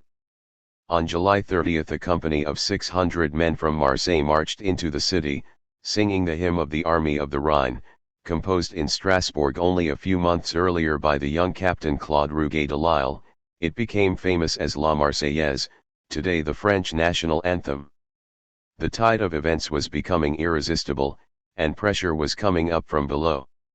In Paris, the 48 sections, created in May 1790, had rapidly become active centers of political agitation, to the point that they were beginning to alarm the national authorities. After May 1791 they were not allowed to hold public meetings except with permission, and they were forbidden by the National Assembly from holding meetings for any purpose except debates about the administration of the municipality, that is, they were forbidden from holding debates about general political issues. But the sections refused to submit, and the war gave them the pretext they were looking for. On July 24, 1792, the Section de Postes demanded, and got, from the Assemblée Nationale Legislative the right for any section to meet en permanence, which meant whenever they liked, without asking permission. The National Assembly had already decided that all meetings of public bodies must be held in public, so the sections now set aside viewing galleries in their meeting halls, which were immediately invaded by political agitators. This had the automatic effect of driving away moderate citizens, who were intimidated by the agitators' threats and insults. Under this pressure, political ferment at these meetings became more and more intense. In principle, membership in these assembles, as for the Garde Nationale, was restricted to active citizens, those who paid a certain amount of tax. But on July 25 the Section du Louvre demanded that all citizens be treated as active, and on July 27 the Section du Théâtre Français granted this right on its own authority. This guaranteed that when the Bureau Central de Correspondance for the sections was organized, the pressure on it from below was already intense. 9. Although Vergniaud had virtually called for the king's overthrow on July 3, the Girondins now thought that the resignation of Louis Feuillant's ministers on July 20 might signal their chance to return to power, and they changed tack. On July 26, Brissot denounced all calls for the overthrow of the king. If there are men who aim to establish a republic on the ruins of the Constitution of 1789, the sword of the law should strike at them as at the counter-revolutionaries of Coblentz. It was in Coblentz that Louis XVI's younger brother the Comte de Provence had set up his émigré court and was trying to rouse the crowned heads of Europe to declare war on the French Revolution. But the Girondins' opportunistic volte-face at this moment of crisis could not turn back the tide of events, which was relentlessly flowing towards the overthrow of the monarchy. Moreover, this sudden change of policy may have been one of the factors that made irrevocable the fatal enmity between them and the more radical Jacobins, which eventually led to the Girondins' downfall. The political atmosphere suddenly became much more threatening with the publication of what became known as the Brunswick Manifesto. Although the war was still only half-hearted in purely military terms, on July 25, 1792, the Duke of Brunswick, the commander-in-chief of the Austrian and Prussian forces, issued a long and menacing ultimatum. It read, in part, "The French, and especially the people of Paris, were called on to submit to the king without delay, and if the least violence were to be shown towards their majesties the king and the queen and to the royal family, the sovereigns of Prussia and Austria will inflict on them an exemplary punishment, in subjecting the city of Paris to a military execution and a total overthrow, and the guilty rebels to the tortures which they will have deserved. 10. The news of the declaration reached the streets of Paris on August 1, but instead of intimidating the insurrectionists, it enraged them and stiffened their determination. Everyone was primed for action, and organizing and coordinating committees had been set up in every quarter, in the sections, in the commune, among the fetters and of course in the Jacobin Club, not to mention in Robespierre's home in the house of the Duplay family. Yet even at this late stage, when preparations for an insurrection were far advanced and most of the main actors were deeply involved, there were still many influential revolutionaries who were deeply unhappy about what was being planned and hoped for another way. The fetters were arriving in Paris in large numbers, and on July 17, 1792, they sent a delegation to the National Assembly, to appeal to it to take action, to punish the traitors, to charge Lafayette with treachery, to suspend the government, in short, to take charge and take power. The National Assembly turned a deaf ear to their appeal. On July 27 the Section de Cordeliers under the presidency of Danton, had issued a declaration of loyalty to the Constitution. What that meant was unclear, except that it would seem to rule out an uprising. Then, on July 31, the Section de Ma Conseil had announced that it no longer recognized the king and said that it would march on the National Assembly on August 5. The obvious implication was that the people of Ma Conseil were still, even now, uncommitted to overthrowing the king and still hoping that the National Assembly would do the work for them. It was too late. The National Assembly was a broken institution, completely overtaken by events. It would recover very quickly, and it would reassert itself, it would even reassert its control of the revolution. But at this crucial point of crisis, it was broken. Pétion, the mayor of Paris, made 3 last, desperate attempts to avert the insurrection. On August 3, 1792, with the endorsement of 47 of the 48 sections, he led a delegation to the National Assembly to call for the overthrow of the king. All historians underline the importance of this move, few underline the equally clear implication that the sections wished the king to be removed by the National Assembly, legally, therefore, by deposition, and not by insurrection. When the Section de Quinze joined the Section de Ma Conseil in its plan to march to the National Assembly on August 5, Pétion persuaded them to delay until August 10, to give the National Assembly more time to dethrone the king. Again, few historians underline the significance of this fact. Finally, on August 7, Pétion went to Robespierre's home to ask him to calm the people. We do not know how Robespierre responded. In fact, we do not really know where he stood at this crucial moment in French history.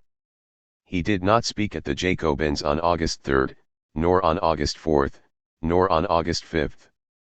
It was quite uncanny how little he said in public on those critical days leading up to the uprising. If we do not know where Robespierre stood at this vital moment, the conclusion is unavoidable: he did not want us to know, he was determined to avoid committing himself in public. 11. But it is clear from subsequent events that he must have been on the verge of deciding to join the insurrectionary movement, probably at the last moment. Claude Mazauric, a Robespierrist historian of the Revolution, tells us that Robespierre was not directly implicated in the August 10 insurrection. Like Marat, he helped to prepare people's spirits for the insurrection of August 10, of which he was, however, not the organizer. 12. François Furet goes further and says that Robespierre played no part in any of the intrigues aimed at breaking the constitutional authority of the National Assembly, not that of June 20 nor even that of August 10, and that he was only carried to power by the coup d'état of the following year, 1793.13. The circumstantial evidence suggests otherwise. Robespierre's colleague and fellow lodger at the Duplays, Antoine, was a member of the planning committee for the insurrection, and the Bureau Central de Correspondance was effectively run from the Jacobin Club, of which Robespierre was one of the leading members, if not the leading member. He did not, of course, take part in the violence of the August 10 insurrection, but as soon as it had happened, he was there, very much among the leaders of the insurrectionists and the Parisian sans-culottes, and within weeks they had elected him as one of the first of their representatives in the new convention. So even though he did not say or do anything in public, he must have told the insurrectionary leaders in private, just before the event, that he was with them. From then on, Robespierre was the principal leader of the street power of the Paris sans-culottes. Exactly who did what on August 10 and during the next 10 days, when and with whom remains a mystery, so typical of the history of the French Revolution at its moments of crisis. But everyone in Paris knew that an insurrection was being planned, because almost everyone in Paris was part of the planning process, and that it was the sans-culottes from the sections who would lead the overthrow of the monarchy. Their first step was to overthrow the Paris Commune and establish one of their own. They could have raised a preparatory insurrection against the National Assembly, which would have had the same effect, but it seems they did not quite dare to do that.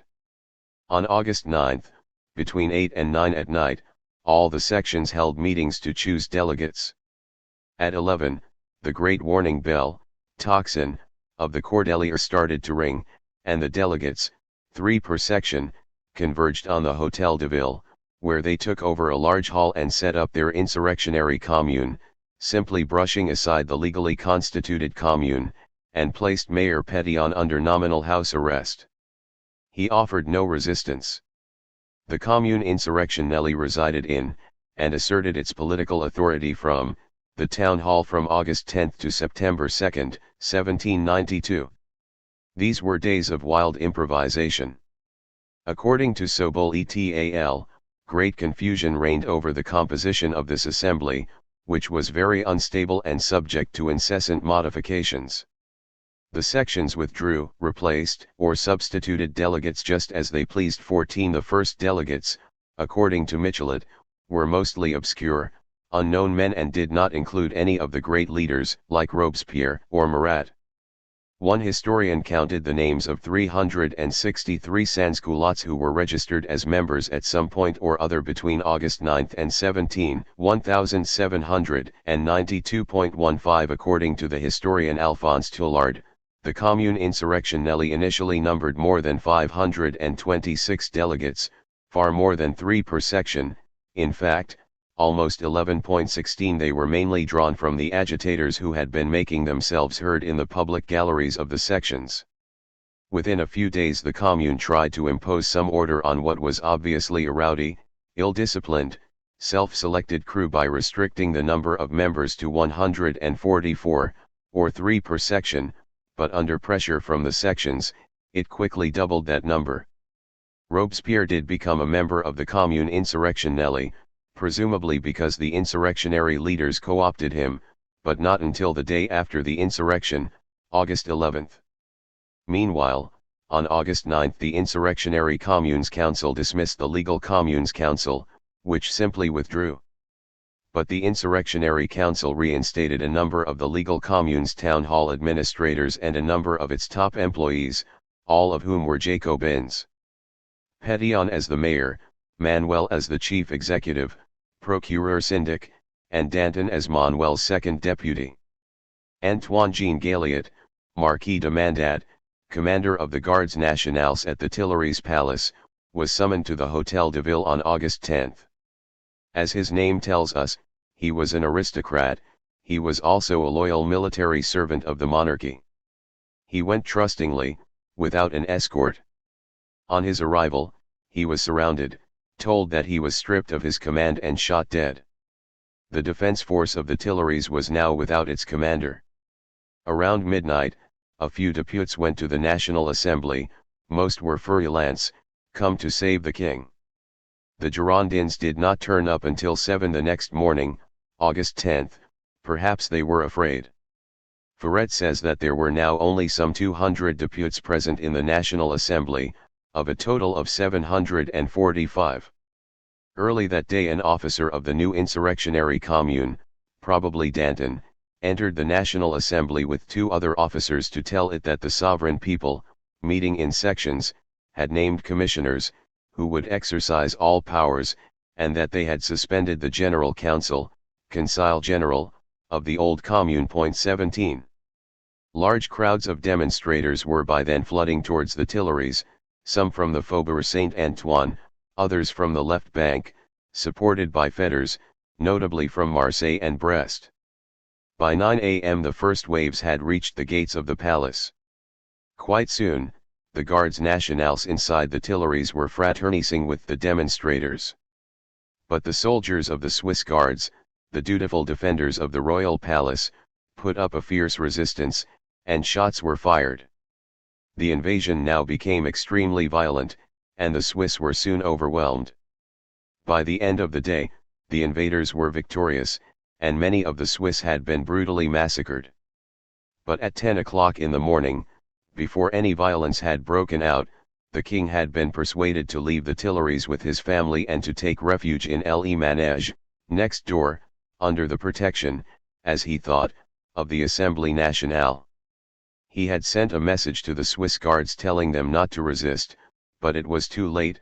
The battle was already raging, at the end of which 800 men lay dead, both demonstrators and defenders. After the storming of the Tuileries, the insurrectional Commune sent delegates to the National Assembly to say that it wanted the overthrow of the king and the election of a new assembly. The National Assembly played for time, but finally it submitted and agreed that the king would be suspended until a national convention had spoken.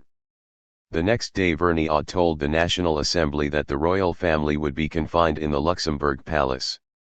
Manuel, the Commune's reinstated chief executive, simply overturned that decision and declared that only the Commune had the right to decide the fate of the king. He and his family would be sent to the Temple, part of the original monastery of the Templars. Vergniaud accepted the decision and implied that the king would be held in the palace of the Temple. No, Manuel insisted, it must be in the Temple's prison. Again, the National Assembly submitted to the power of the insurrectionary Commune.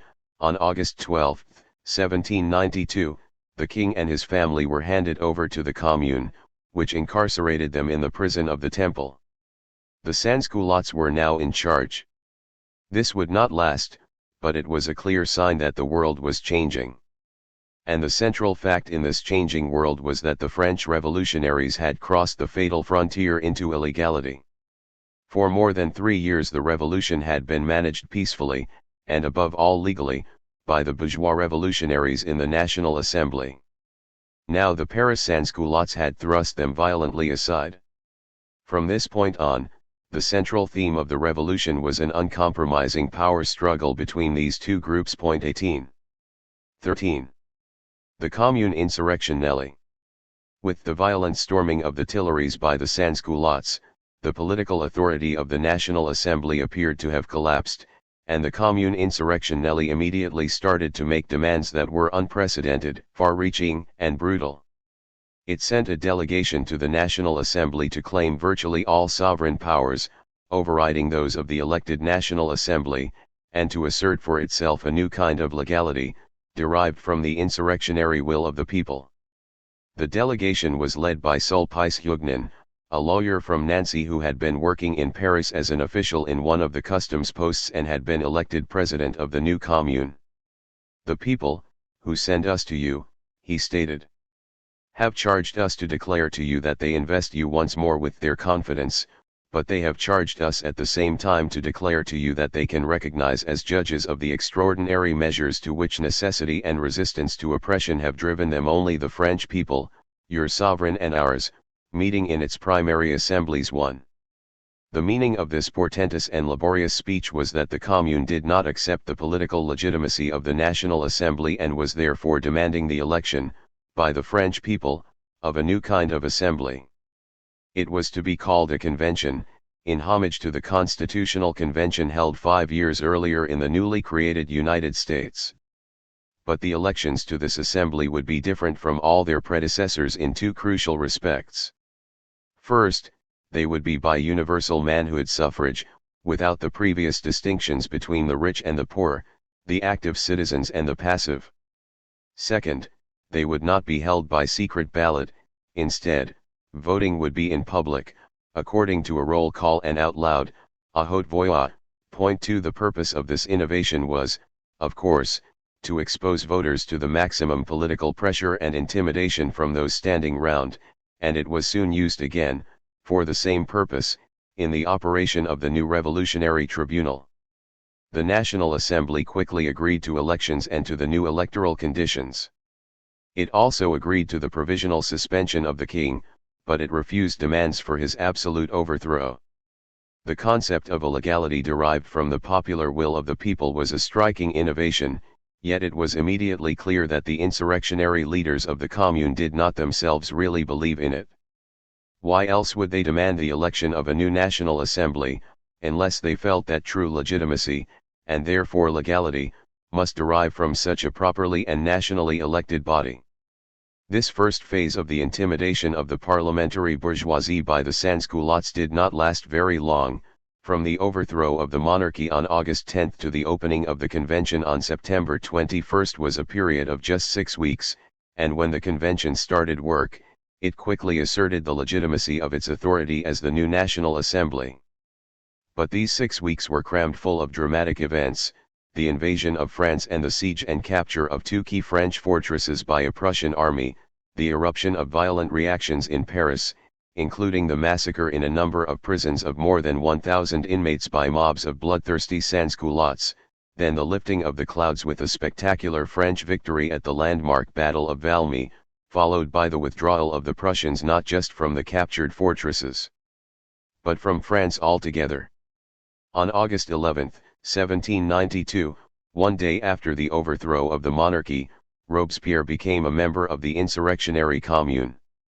This delay must have been of his own choosing, perhaps to see how the situation panned out, for within days he was acting as one of the most forceful and demanding public representatives of the Commune, and he quickly became the virtual leader of the sans-culottes. He never, of course, imitated the sans-culottes in appearance or demeanor. They may have worn traditional workingmen's clothes, tunic, loose trousers, loose hair, and a cap, but he was always got up to the nines, soin, coiffe, poudre, as Michelet tells us, with powdered hair and in court dress, including silk stockings and culottes. 3. In the days immediately following the overthrow of the king, Robespierre led 3 intimidating delegations to the bar of the now discredited National Assembly, in the name either of the Commune or of one of its sections. On August 15 he came to demand the punishment, what he called la juste vengeance du peuple, of those who had defended the Tuileries on August 10. What he meant by this became clear almost immediately: the sans-culottes wanted a special tribunal set up to try these men. Already, 4 days earlier, on August 11, Antoine Santerre, the newly appointed commander of the Garde Nationale, had told the National Assembly that he could not answer for the consequences if it did not immediately court-martial the Swiss defenders of the Tuileries. The National Assembly stalled for 2 days, then, just a week after the overthrow of the king, it agreed to set up a tribunal extraordinaire to try, and if convicted, execute, counter-revolutionaries, that is, those who had defended the Tuileries. The remit of this tribunal did not include the trial of the king, for that, the insurrectionists evidently felt that they needed the legitimacy of a National Assembly. The judges and jury members of this extraordinary tribunal were elected by the various Paris sections, sitting separately, during the night of August 17 to 18, after which the Commune vetted them for political correctness. Robespierre was elected the president of the court, but he declined to serve, on the grounds that many of the accused would be his personal enemies. When the time came to choose a jury, those selected would present themselves to the court individually and say, "I am so and so, and I live at such and such address, have you anything against me?" The juries were required to announce their verdicts out loud, one by one. The new court started sitting immediately and secured its first execution 5 days later. The victim was Arnaud de Laporte, a former minister of the king's household and a regular distributor of the king's secret funds. He was guillotined on August 23, 1792. But the pace of condemnations was not enough to satisfy the demands of the crowd. In the first 2 weeks of its existence the tribunal condemned only 3 victims to death and acquitted another 3, and over the next 10 weeks, 59 people were brought before it but only 22 condemned to death. The guillotine had been devised in the early days of the revolution as a method of capital punishment that would be equitable, reliable and, as far as possible, painless. Under the Ancien regime, nobles were entitled to be beheaded, with a sword or an axe. Commoners were liable to many forms of execution, many of them barbaric, hanging, burning, dismembering and breaking on the wheel. Now, under the revolution, the method of capital punishment would be the same for all, regardless of rank. 4 Dr. Joseph Ignace Guillotin, one of the new deputies, recommended the machine, invented by a certain T. Schmidt, a German maker of harps, and further developed by Antoine Louis, the secretary of the French Academy of Surgery. It was used for the first time on April 25, 1792, at the Place de Grève, to execute a thief named Pelletier. The extraordinary tribunal had been set up by the National Assembly, but now power had shifted to the new Commune Insurrectionnelle. It was, on balance, as Ferret comments, a representative assembly of sans-culottes.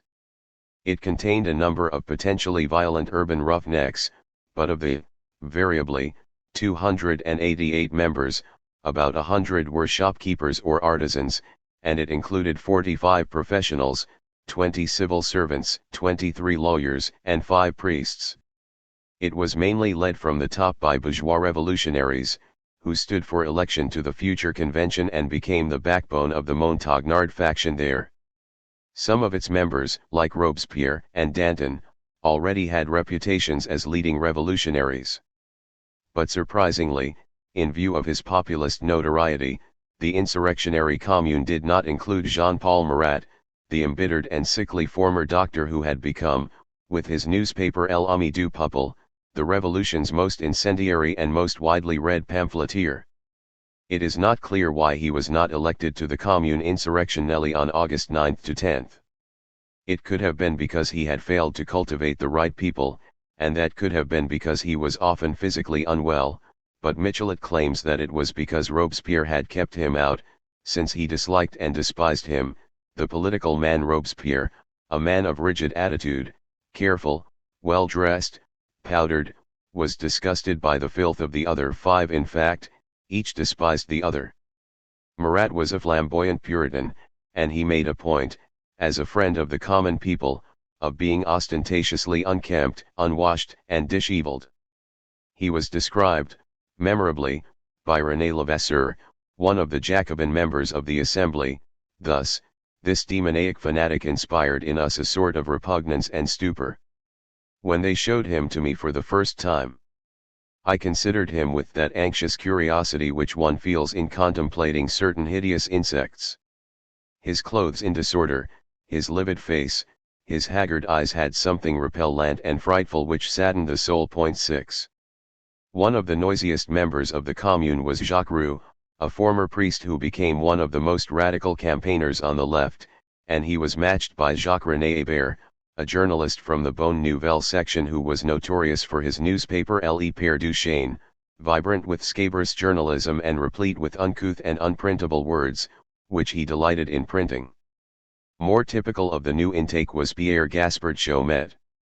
He was a sometime cabin boy and medical apprentice who had acquired a certain celebrity as an ultra-revolutionary speaker in the populist Cordeliers Club and had established his revolutionary credentials as an enthusiastic participant in the preparations for the demonstrations of June 20 and August 10, 1792.7. Later that year he was elected procureur, or chief executive, of the Commune, after Manuel was elected to the convention, and Hébert was made his deputy.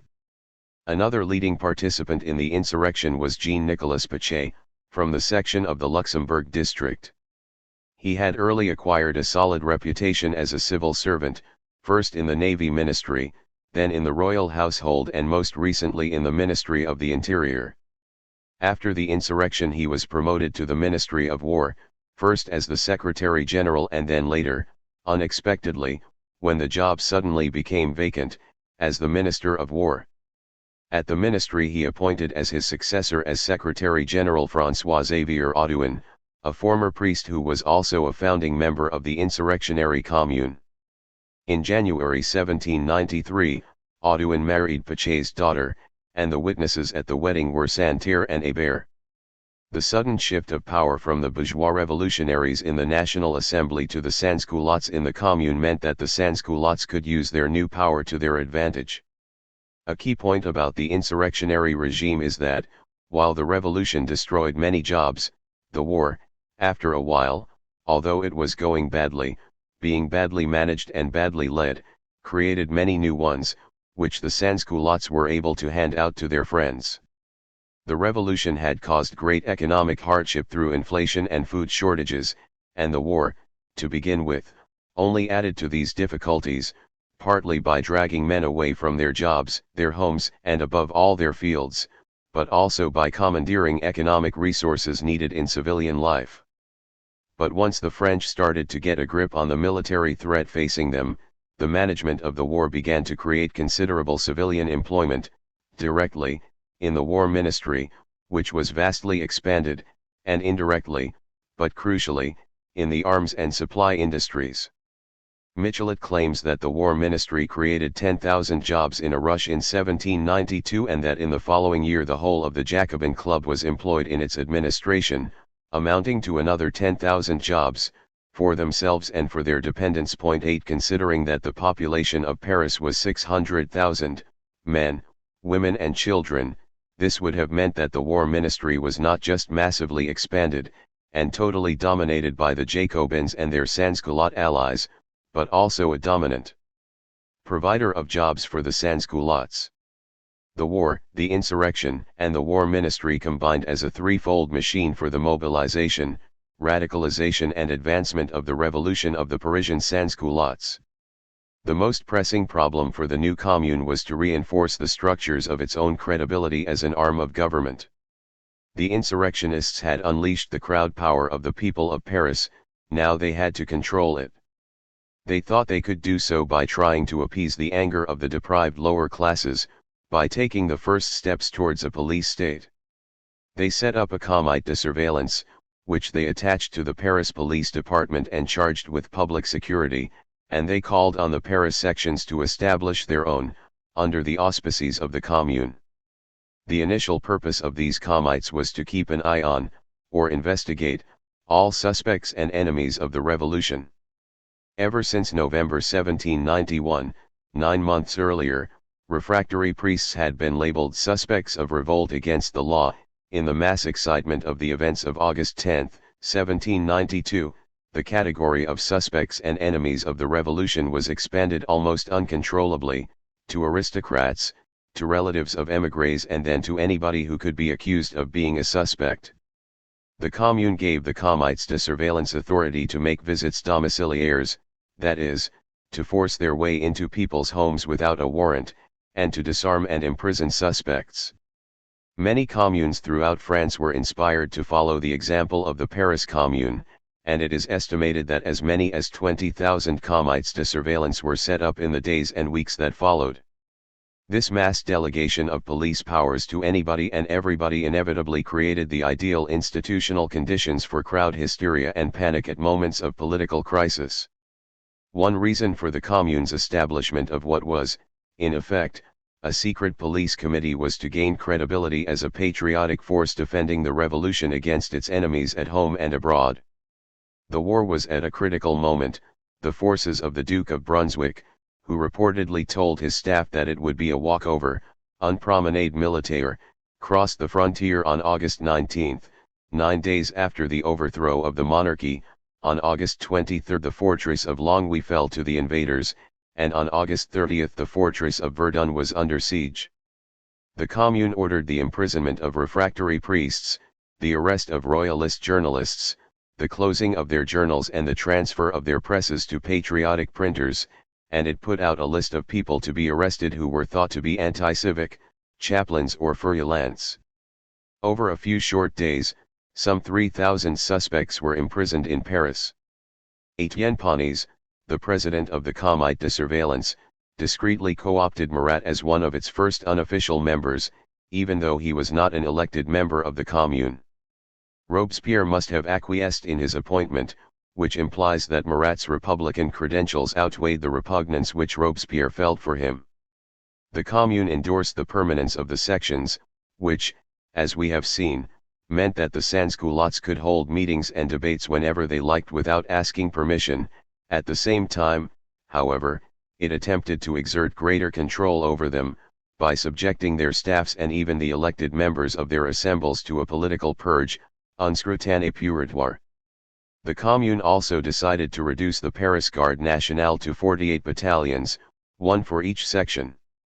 The Assemblée Nationale tried to resist the claims of the Commune by strengthening the role of the Department of Paris, which was hierarchically superior and included the surrounding region as well as the city itself. But Robespierre led a deputation to the National Assembly to protest, and on August 13 he obtained a decree forbidding the department from interfering in matters of security and police, which were now solely within the competence of the Commune. The department's authority was confined to tax collection and public finances. The National Assembly again tried to assert itself, by appointing a new government, which it called the Comité Exécutif Provisoire and to which it appointed a number of former ministers, mostly linked to the Girondins, whom the king had dismissed on June 13, Jean-Marie Roland to the Interior, Étienne Clavière to Finance and Joseph Servan to War. Most provocatively, it plucked Danton out of the administration of the Commune, where he had been and was now again the second deputy to Manuel, the chief executive, and put him in charge of the Ministry of Justice. In the votes to ratify these new ministers, who were outside, i.e., not members of, the National Assembly, it was the man whom Mathies calls the equivocal Danton IX from the parallel, populist, Cordelier world of the sections and the Commune, who was the big winner, for he was confirmed by 222 votes out of 285. At this crucial moment, everybody in France realized that they had a national crisis of authority on their hands. There was no head of state and no head of government, and the splintered political authority between the National Assembly and the insurrectional Commune gave rise to extreme anxiety as to who would be in charge of the war, and specifically who could control the armies, whose generals had already shown a treacherous lack of discipline. The fact was that revolutionary France did not have an effective system of national government. 2 years earlier the revolutionaries had instituted a far-reaching reform of French local administration, which was superbly and locally democratic and looked after the affairs of the communes and the departments. This reform has survived in largely recognizable form ever since. But they had not created a system of national government by which the central political authorities could assert effective control over the whole territory. Under the Ancien regime, France was widely decentralized and diversified, with many and varied local jurisdictions. The king had exerted national control partly through the army and partly through the gouverneurs of the provinces, who were also military commanders, but mainly through the intendants, who were effectively his personal representatives in the various parts of France and who exercised his authority over all civil administration, including public works and taxation. It was essentially through the delegated powers of these intendants that the king was able to rule the whole nation.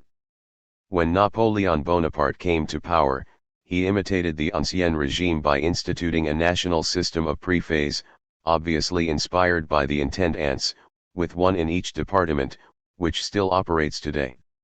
Now that the king had been removed, it was as if he was shown to have been the keystone of the political system's arch, and the rest of the structure seemed to be betraying all its inherent weaknesses and to be collapsing in on itself. To deal with this crisis, the main political institutions in Paris, the National Assembly, the Council of Ministers and the Commune, all created parallel and competing systems of quasi-national government, which relied on a new tool, the special representative, with far-reaching delegated authority.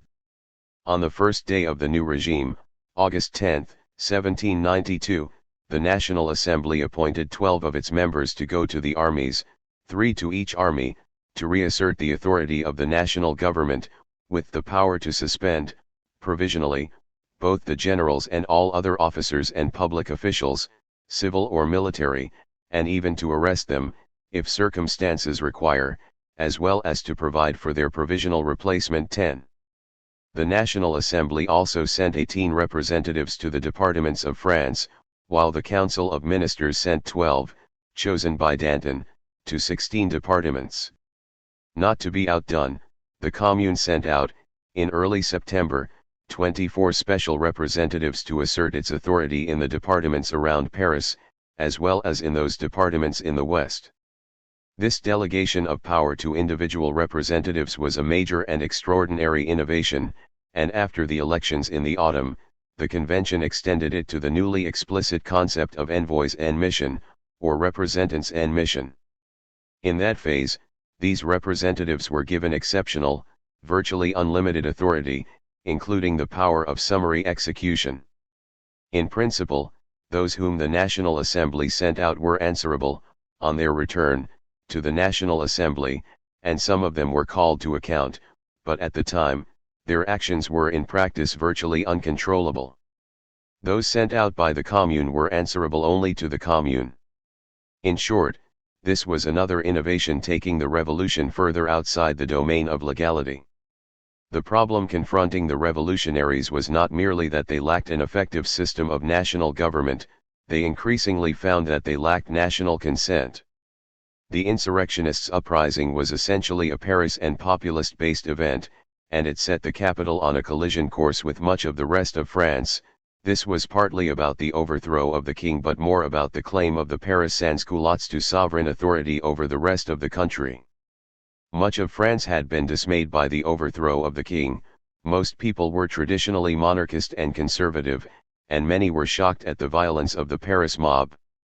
Similarly, most of France was rather profoundly Catholic and was alienated by the revolutionaries running conflict with the clergy and the schism in the church between the refractory and the loyal priests.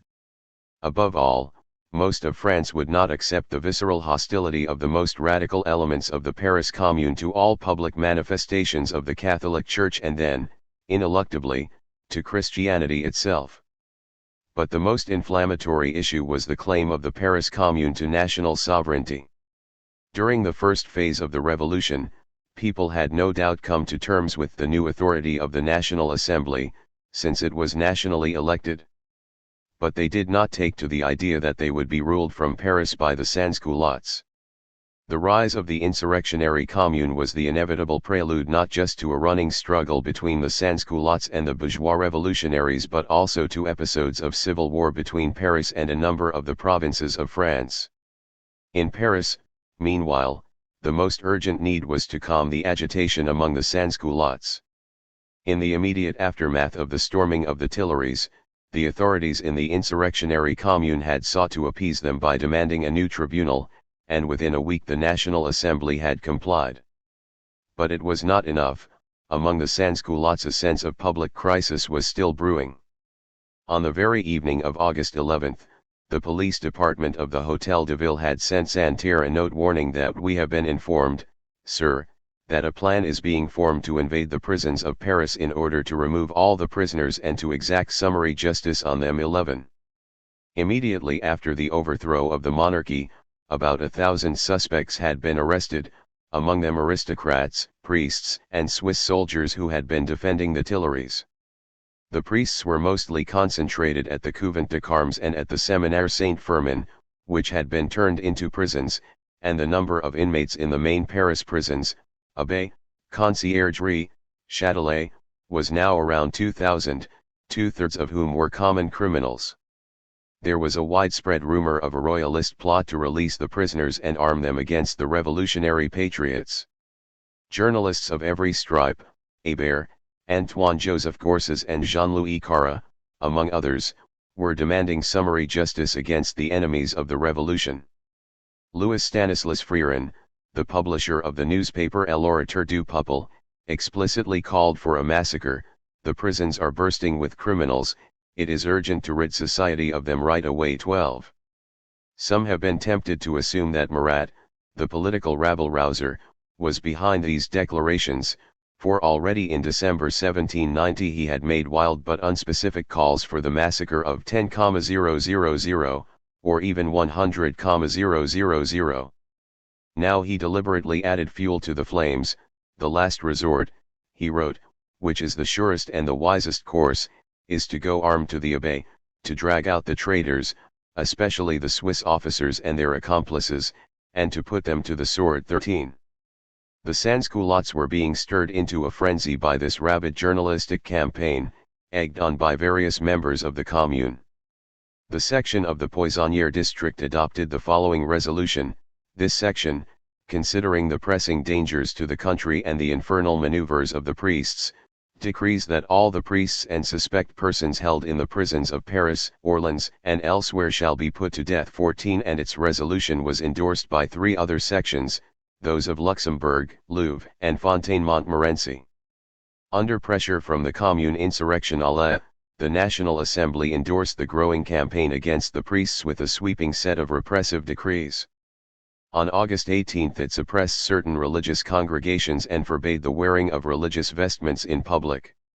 It ordered the deportation, to the colony of French Guiana, of all priests who had refused to take the oath of allegiance to the civil constitution of the clergy, and it imposed a new loyalty oath on priests, even those who had sworn the previous one: I swear to be faithful to the nation, to maintain with all my power the liberty, the equality, the safety of people and property, and to die, if necessary, for the execution of the law. 15.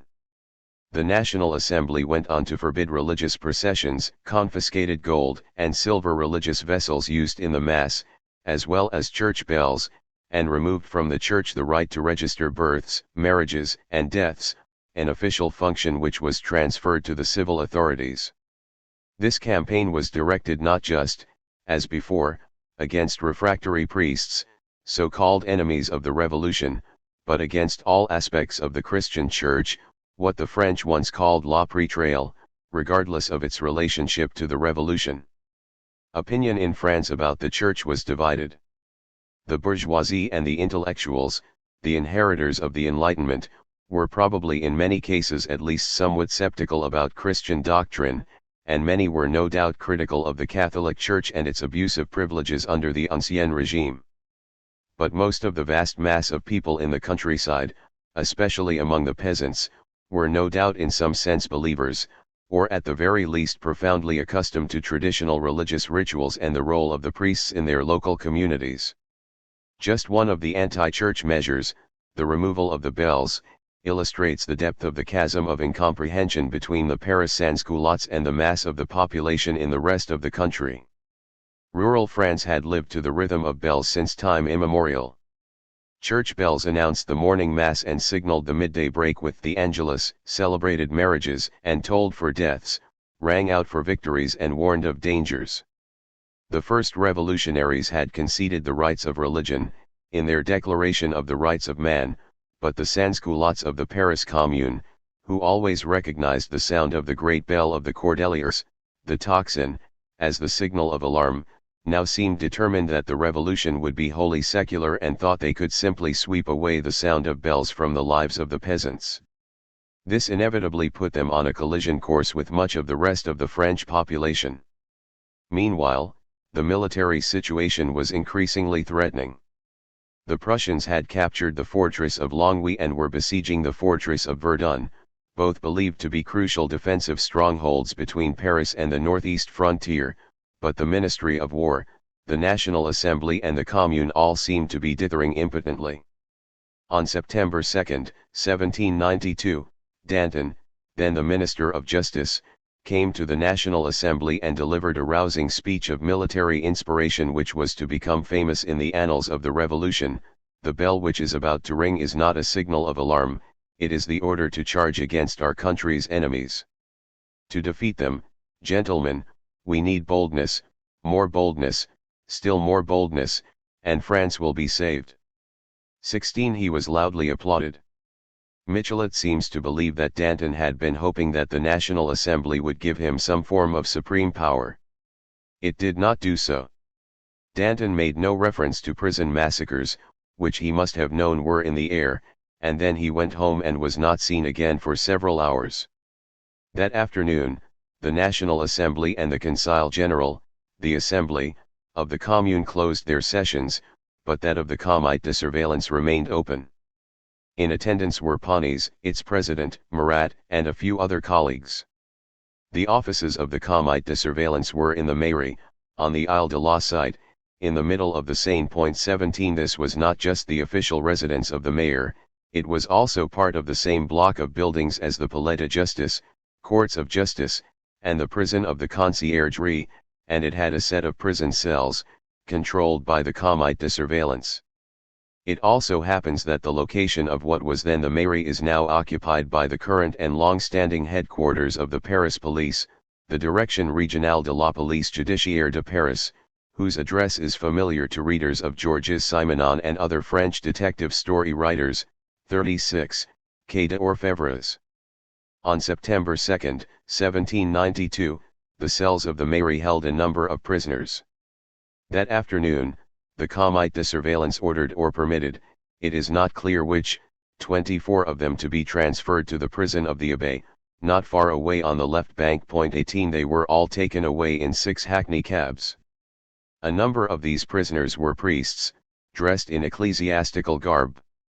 The convoy was surrounded on its slow journey by screaming crowds, and just as they were reaching their destination, the prisoners were attacked and killed with pikes and other makeshift weapons in the cabs or as they were getting out. Another mixed band of sans-culottes, formed of shopkeepers and artisans, fetters and gardes nationaux, now made off for the Couvent de Carmes, in the Rue de Vaugirard, where it was known that many more refractory priests were imprisoned. They invaded with rifles, pikes, sabers, and sticks and massacred 188 priests and 3 bishops. At the Abbaye the mob forced its way into the prison, where it found some 50 to 60 of the former defenders of the Tuileries, Swiss Guards, or Gardes du Roi, and murdered them. At this point the Comité de Surveillance attempted to assert its authority. Comrades, it declared, you are ordered to judge all the prisoners of the Abbaye without distinction. Signed, Panis and Sergent. Etienne Panis was the president, and Antoine François Sergent a member, of the Comité. One of the people in the mob at the Abbaye, Stanislas Maillard, thus stepped forward and spontaneously took on the role of unofficial judge. Nicknamed Tape-Dur, or Hit Hard, he was a former soldier and bailiff's clerk who had played a leading role at all the revolution's major street demonstrations to date. He had been at the forefront of the taking of the Bastille in 1789, he had led the procession of market women from Paris to Versailles later that year, and he had helped to storm the Tuileries on August 10. Now he conducted a series of impromptu trials in the courtyard of the prison, with other sans-culottes or bystanders acting as jurors. Those declared guilty were cut down on the spot. The killing went on for several more days and in several more prisons, at the Conciergerie on September 3 and at the Châtelet, Saint-Firmin, and La Salpêtrière on September 4. The massacres did not finally stop until September 7. While they were in progress, Danton, as the Minister of Justice, was asked anxiously about them, to which he is said to have replied, impatiently and indifferently, I don't give a damn about the prisoners, let them do the best they can. 19. It is not clear whether the Comité de Surveillance had deliberately sent the prisoners at the mairie to their deaths. But even if it had not, it defiantly endorsed and commended the slaughter, in the name of the Commune, in a statement, countersigned by Danton, which it issued the next day, September 3, and circulated to all the departments. The Commune of Paris hastens to inform its brothers in the departments that some of the ferocious conspirators held in its prisons have been put to death by the people, acts of justice which seemed to them indispensable to restrain by terror the legions of traitors hidden within their walls, at the moment when they were preparing to march against the enemy, and no doubt, the entire nation, after the long succession of betrayals which have brought it to the edge of the abyss, will hasten to adopt this measure so necessary for public safety. 20. All told, there were probably between 1,090 and 1,395 victims, or around 40 to 45% of the Paris prison population. And the purpose of these killings? No one knows. The most common theory is that the people had been so aroused and so excited by the violence of the battle for the Tuileries on August 10 that only more killing could appease them. Another is the pretext, adopted by the Commune in its circular, that the people were in a state of panic at the imminence of the Prussian invasion and gripped by fantastic fears that as soon as patriotic men left for the front, the enemies of the revolution at home, refractory priests, émigrés and others, would surge out of prison and murder their wives and children. What is certain is that a number of revolutionaries, not least Marat, had deliberately whipped up a public campaign of bloodlust and frenzied hatred of priests, and that the prison massacres left a stain on the revolution which could not be wiped out. In any case, the news from the front was alarming enough. By the end of August the Prussians had captured the French fortress of Longwy and were besieging the fortress of Verdun. It may easily have looked, to the people of Paris, that the Prussian invasion was irresistible, and that fear may have seemed even more real when the Prussians captured Verdun, on September 2, though this news did not reach Paris until after the massacres had started. The fall of Longwy and Verdun seemed to open the way for the conquest of Paris, and several ministers started talking of moving the government to Blois in central France. Danton put a stop to such talk and instead demanded, and got, from the National Assembly an order for the mobilization of 30,000 men. The immediate military threat from the Prussians was short-lived. On September 20, less than 3 weeks after the fall of Verdun, the French defeated Brunswick at the Battle of Valmy, and the Prussians retreated. But the disruptive impact of the war was made much worse by a sharp downturn in the economy, linked to inflation and food shortages. Although the authorities in Paris were able to mitigate the inflation in food prices with public buying efforts, these did not solve the problem of food shortages. The recurring instability in the food supply system led to increasingly insistent demands from the most radical firebrands of the sans-culottes for rigid food price fixing and a complete break with the economic liberalism which the bourgeois revolutionaries championed. After the elections in the autumn, the convention was briefly able to use its democratic legitimacy to reign in the Commune. But Robespierre would soon remobilize the Commune and the sans-culottes, together with their supporters in the War Ministry, as allies in his life and death struggles against his political rivals among the bourgeois revolutionaries, the so-called Girondins. 14. The Convention. The insurrectionary Commune's grip on power was extreme but short-lived. The monarchy was overthrown on August 10, 1792. Elections for a new National Assembly were agreed and announced the next day. The first round of voting, to elect the electors proper, took place on August 26 and the days following. The second round of voting, to elect the deputies, took place during the first 3 weeks of September. The outgoing Assemblée Nationale Legislative held its last session on September 20, the new Assemblée Nationale Constituante held its first session the next day. In other words, as noted in Chapter 13, the time from the spasm of the overthrow of the monarchy to the formal inauguration of a new, properly elected constitutional authority was a bare 6 weeks. The new Assemblée Nationale was an assembly constituante, that is, a constitution-writing assembly. When they had stormed the Tuileries, the insurrectionary sans-culottes had done what the National Assembly had long balked at doing, irrevocably removed the king from the political equation. Even then, the National Assembly still refused to depose him. The most it would agree to, formally, was his suspension. Either way, the king was no longer part of the political system, so the revolutionaries needed a new constitution. That was the essential purpose of the new National Assembly, as it demonstrated by declaring, at its first sitting, the monarchy is abolished in France. 1. The elections to the new National Assembly, called a convention in homage to the constitutional meetings of the newly independent Americans, were by universal male suffrage, without discriminations based on property or income. Women were still completely disenfranchised. A voter had to be over 21 years old, self-supporting by employment and not a domestic servant. A candidate for election had to meet these requirements and be over 25. As a result, the basic electorate almost doubled from that of the Assemblée Nationale legislative election in 1791, to some 7 million people. Because voting was still not direct, there was again a large political gap between the ordinary voter and his representative in the convention, but differences of wealth or income no longer defined that gap.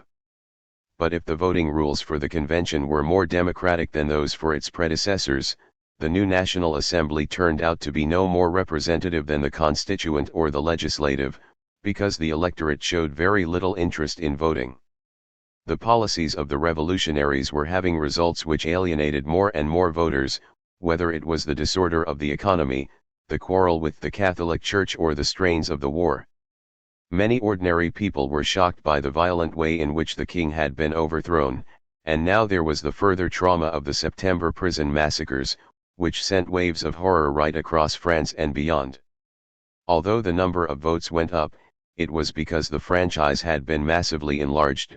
The relative turnout remained almost as low as before, at just under 12% compared with just over 10% in 1791.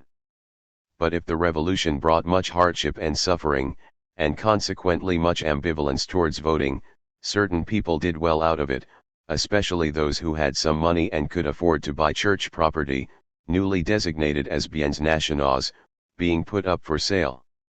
Inevitably, those who were already rich, the nobility and the moneyed members of the bourgeoisie, were best placed to pick up the plum bargains.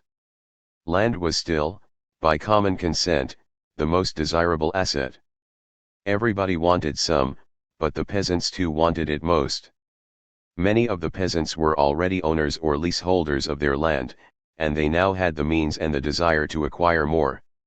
After the abolition of church tithes and the quasi-feudal dues previously paid to the seigneurs, they had a bit more money in their pockets, and the revolutionaries were selling off church land cheap and on soft terms.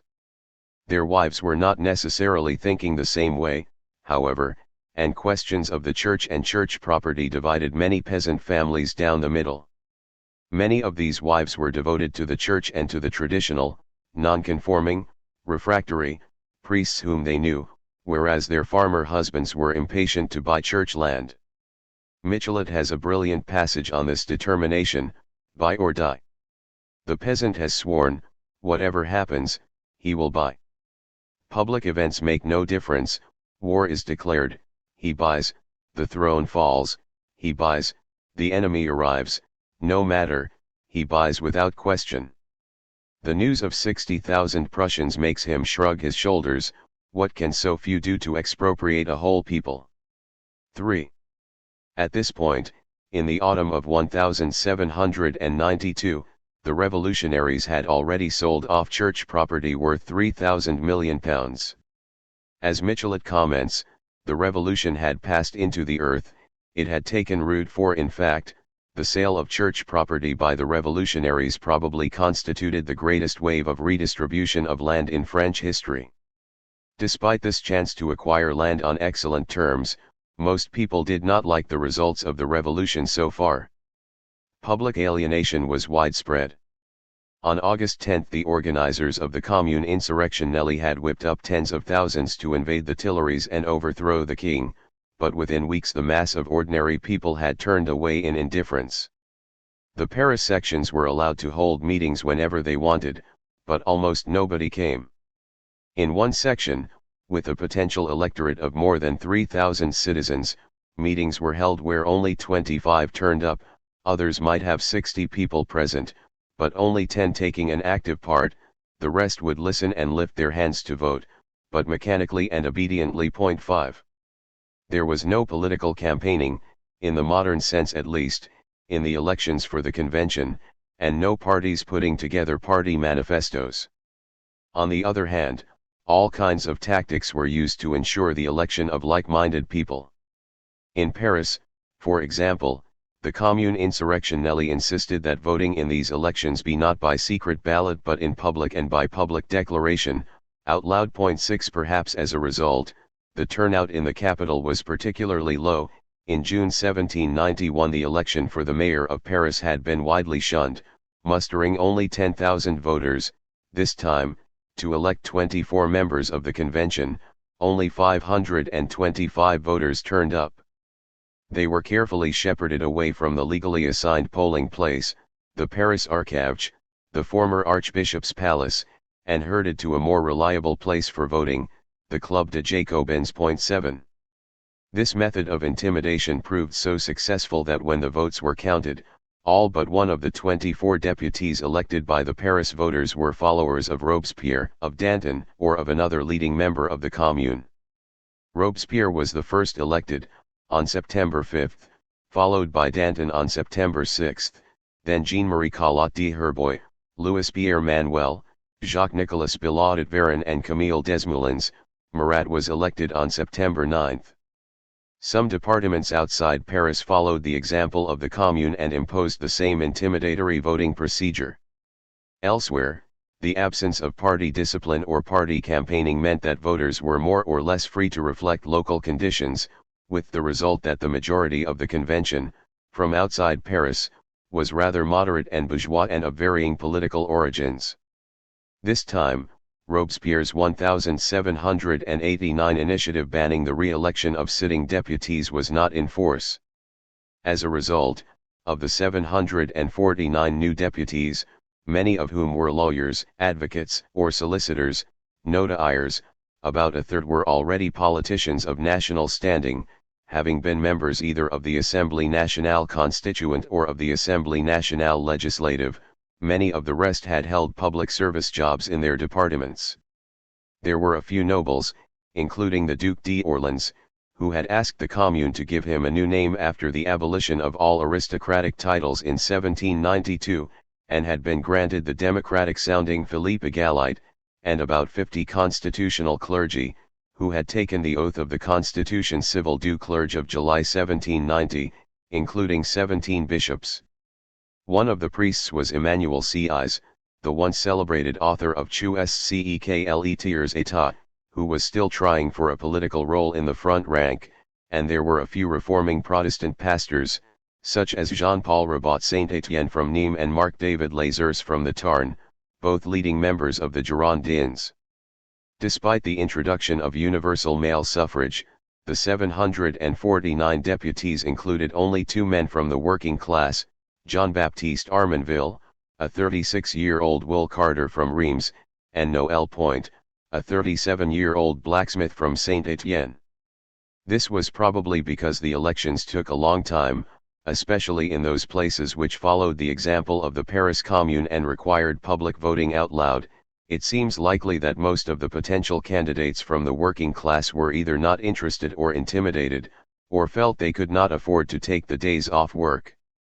The convention also had a few army officers, including Lazare Carnot and Paul François, Vicomte de Barras, both of whom played leading parts in the next few years of the Revolution. Carnot was a 40-year-old engineer officer from Burgundy, Côte d'Or, who had been a member of the Assemblée Nationale Legislative with a prominent role in the military committee. He would play an even bigger role as a special representative of the convention to the armies, than as a member of the new and increasingly powerful Comité de Salut Public, in which capacity he would be largely responsible for turning the French war effort from defeat to victory. Barras had an even more brilliant career. He had been a young army officer but had resigned at the age of 28 when he reached the rank of captain and had then spent his way through his fortune in Paris before retiring to his home in the south of France. He returned to Paris when his department, Var, elected him as a deputy in the convention. He was soon sent as a special representative to the provinces to speed up the mass mobilization of troops, in which process he gained a significant reputation as a military commissioner. At the siege of Toulon in 1793 he would establish close links with a young artillery officer from Corsica, the 24-year-old Napoleon Bonaparte, who had been a cadet at the French military school at Brienne in the Aube from the age of 10 and had graduated at 16 as a gunnery lieutenant from the École Militaire in Paris. In 1789, Bonaparte had signed up for the revolution, though it was at least as much for opportunistic as for revolutionary reasons.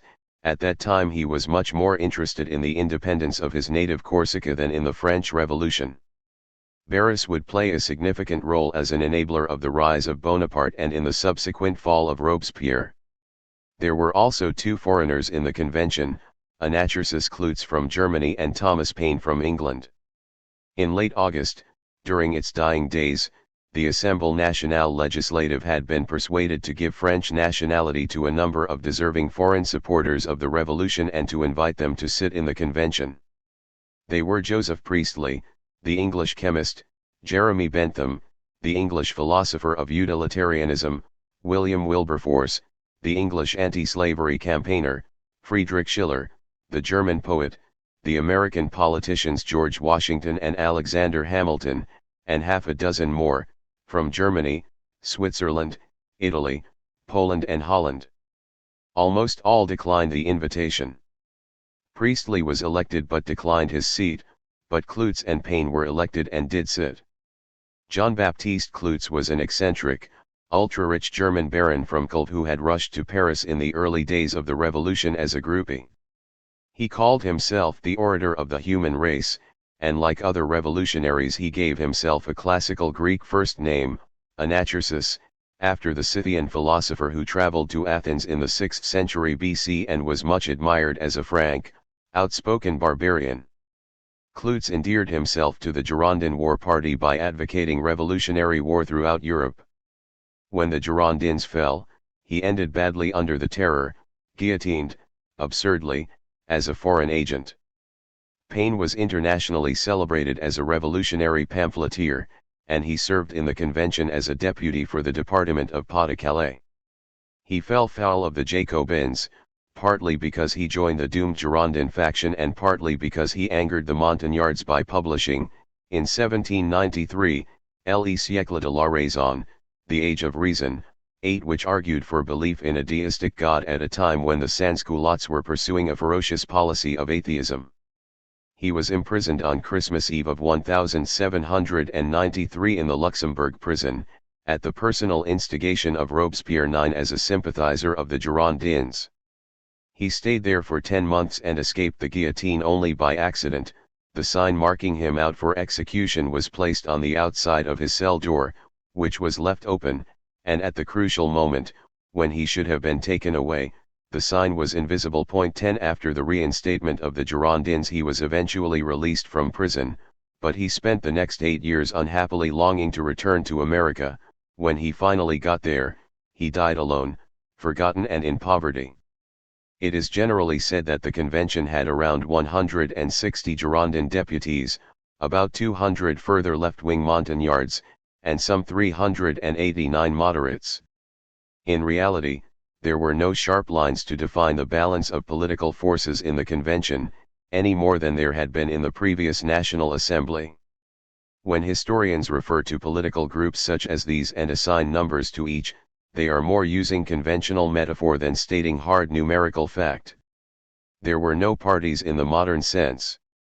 But as in the previous National Assembly, all the deputies chose their own seats, and all the radicals sat to the left of the president. The Girondins and other traditionally left-wing members of the Jacobin Club, however, were now outflanked on their left by the contingent of even more radical deputies, notably the followers of Robespierre and other representatives from Paris, who sat not just to the far left but also as high up as possible. As a result, they were known as the Montagnes, mountain, or les Montagnards. The numbers of deputies in each of these factions do not really describe the balance of power. In the legislative there may have been only 136 deputies who were members of the Jacobin Club, but the Girondins had nevertheless managed to dominate the debates.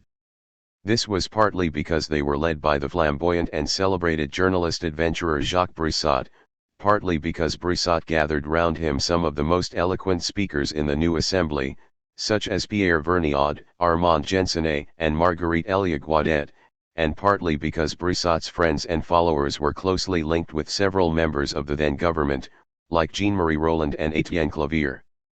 In the convention the Girondins were outnumbered by the influx of so-called Montagnards, who were dominated by a phalanx of deputies elected from Paris, led by Robespierre and backed by the Commune. Outside Paris, the Montagnards, as the standard-bearers of the new radical wave, did significantly better in those departments, in the north and the east, most immediately threatened by invasion, which were also much more responsive to government appeals for new recruits, unlike the particularly resistant departments in the west. But even if on paper the Girondins had been overtaken by the Montagnards, by the time the convention met, on September 21, 1792, the French had won their first sensational military victory. At Valmy, the nightmares of Longwy and Verdun were being forgotten, and the Girondin war policy seemed triumphant. the Girondins secured the election of Jérôme Pétion as the president of the convention and got hold of almost all of the top jobs in its secretariat. The prospect of power and influence so intoxicated Brissot that he claimed to control 2/3 of the Assembly's seats. This would not last. Robespierre with the Montagnards proved an unstoppable force, and at crucial moments he was able to call on the muscle of the sans-culottes. At one time, as recently as the flight of the king in the summer of 1791, Robespierre and Brissot had been on fairly close terms. But Robespierre never forgave Brissot for defeating him on the war policy, and political enmity replaced their personal friendship. When Brissot had tried to stand for a seat in the convention from Paris, Robespierre made sure that he was kept out, and he had to settle for one from the department of Eure-et-Loir. Robespierre had even accused Brissot of treason. "No one dares name the traitors," he told the Commune on September 1, 1792. "Well, for the safety of the people, I shall name them. I denounce Brissot, the destroyer of liberty, and the Girondin faction. I denounce them for having sold France to Brunswick and for having received in advance the reward for their cowardice." 11 The next day a gang of heavies employed by the Paris Comité de Surveillance and sent by the Commune invaded Brissot's house in search of incriminating evidence. They found nothing. 6 weeks later, Robespierre took his revenge one step further by getting Brissot expelled from the Club de Jacobins. The Robespierrists were determined to purge this club not just of Brissot and his Girondin allies but of all members of the convention who were in any degree tempted to question their authority. They decreed that anyone who belonged to another club would be excluded, and they drove out about 200 members. The first result was that when the Girondins wanted to discuss their political plans, they had to do so mainly in private meetings, at little dinners or, more socially, in the salons and soirees of the leading political ladies, like Madame Roland. The second result was that the Robespierrists now had a total grip on the proceedings of the Jacobin Club and on the opinions which could be expressed there. From this point on, it held no more political debates.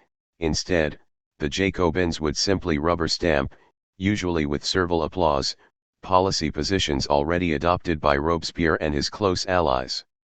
Nevertheless, Robespierre kept up his persistent smear campaign against Brissot, blaming him for, among other things, the September massacres, for which he advanced no evidence.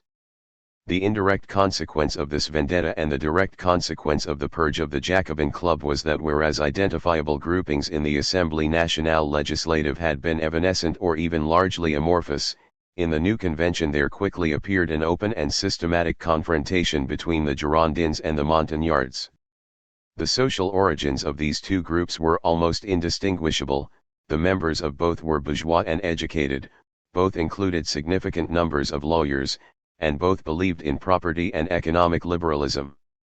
Some historians, especially those on the left, claim that Girondins were marginally, or even significantly, more prosperous than Montagnards, and there seems no doubt that more of the leading Girondins came from commercial and trading backgrounds, notably in or near the important seaports in the west and southwest, from Nantes to Bordeaux, the Gironde.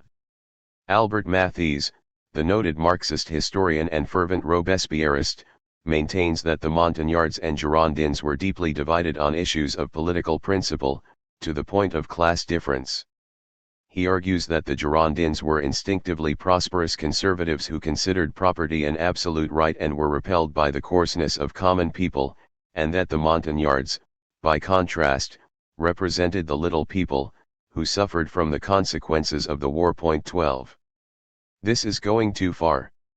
What mainly distinguished the Montagnards from the Girondins, in the autumn of 1792, was a matter less of social origin or of instinctive political sympathy than of naked political strategy. If a class war developed, it was because the Montagnards chose to start one. At this crucial moment of the revolution, they shifted to a winning strategy. The Girondins did not. And that strategy was to enlist as allies the street power of the Paris Commune and the sans-culottes. In the États Généraux and the Assemblée Nationale Constituante, the vast majority of the deputies had come, necessarily, from the provinces. But when, In 1792, the revolutionaries were facing elections to the convention. Those on the far left drew conclusions based on the experience of the legislative and most recently the insurrection of the Paris Commune and the overthrow of the king, and they made new plans. In the legislative, the Girondins had regularly defeated those to their left, crucially in the argument over whether to go to war. The radicals could not expect to secure a majority in the new assembly, so they decided to throw in their lot with the Commune insurrectionally and to seek the help of the muscle power of the Paris sans-culottes. This meant securing seats in the convention as deputies for Paris. Robespierre was a lawyer from Arras, whose voters handsomely elected him to a seat in the convention, but he had already shifted his allegiance to Paris, and he opted for a seat from there, becoming the first of the Paris deputies. The Montagnard strategy and its electoral success were plain to see, and the question of whether Paris and its deputies were too powerful, and aiming to become even more powerful, provoked some of the earliest and angriest debates in the convention. "I do not want," said Lazars, "to see Paris, led by a bunch of schemers, become in the French Empire what Rome was in the Roman Empire. Paris must be reduced to a 1/83rd share of influence in France, just like all the other departments." 13 François Troheim Rebecki, another Girondin, from Marseille, broke in, "The party which they have denounced to you, whose aim is to establish a dictatorship, is the party of Robespierre. That is what common knowledge has taught us in Marseille." 14. The logical follow-up to these fears was that the Girondins demanded physical protection against the ambitions of Robespierre and his Paris allies. François-Nicolas Leonard Buzot, a Girondin from Eure, called for the creation of a departmental guard to protect the convention. "The convention," he said, "must be surrounded by so imposing a force that not only should we have nothing to fear but the departments from which we come would be reassured that we have nothing to fear." He proposed a force of 4 infantrymen and 2 cavalrymen from each department, or a total of 4,500 men. But his plan was opposed by the Commune, and eventually blocked. 15. It is striking that Robespierre was already being accused of aiming at dictatorship in the earliest days of the convention.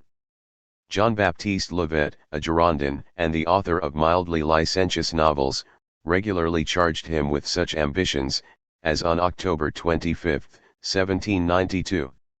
"I accuse you," he said in the convention, "of marching towards supreme power." Instead of denying this accusation, Robespierre chose to brazen it out by responding that many things which were illegal were made necessary by the revolution. All these things were illegal, just as illegal as the revolution, as the fall of the king and of the Bastille, as illegal as freedom itself. You cannot expect a revolution without a revolution. 16.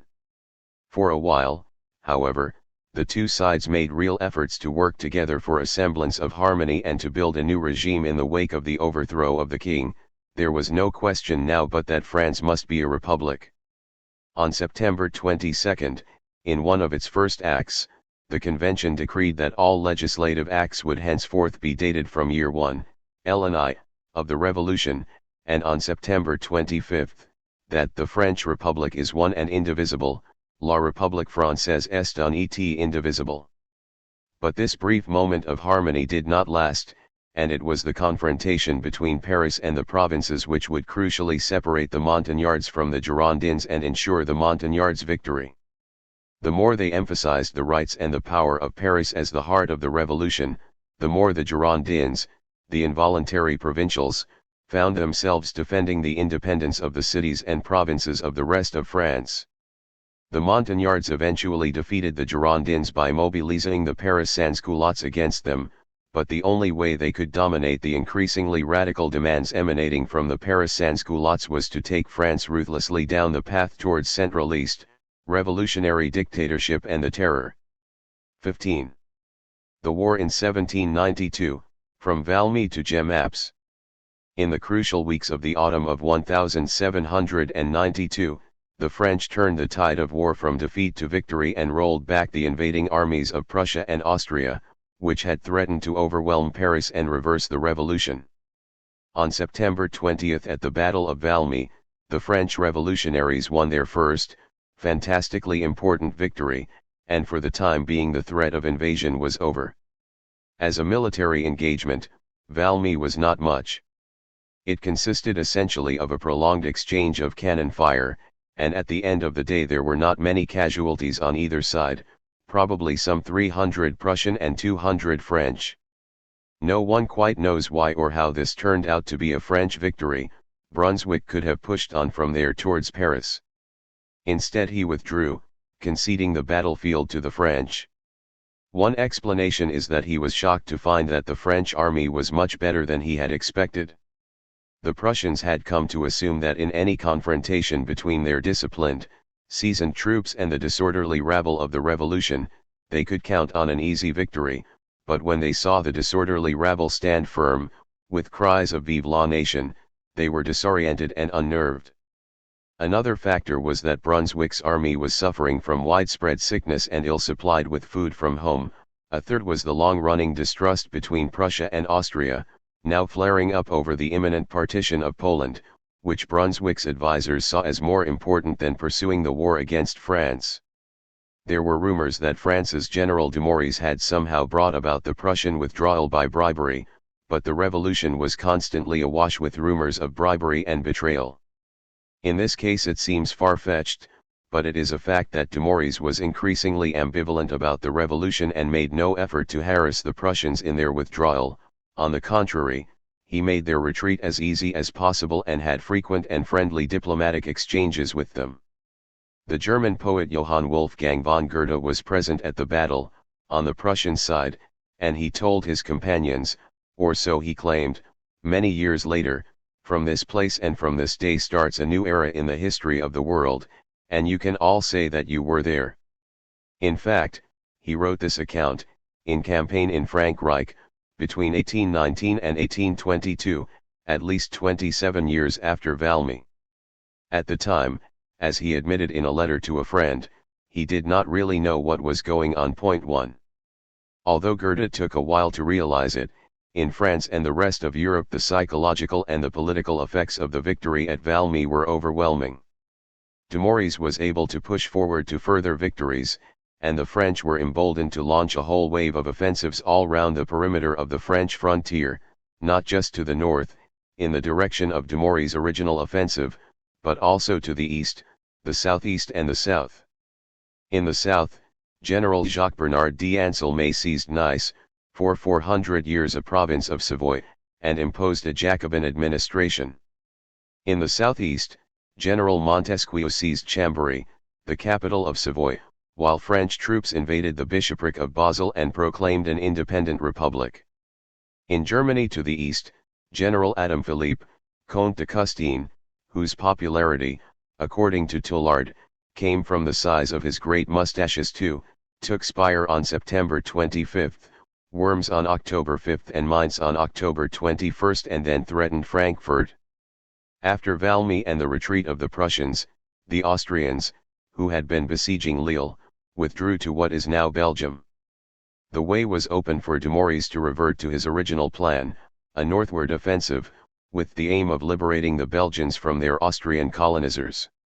The Conseil Exécutif, the French revolutionary government, endorsed his plan and made him the commander-in-chief of an expedition to free the oppressed people, and to pursue to their own territory the mortal enemies of the Republic, the Austrians. Dumouriez took his army, now enlarged to 40,000 men, and led it north.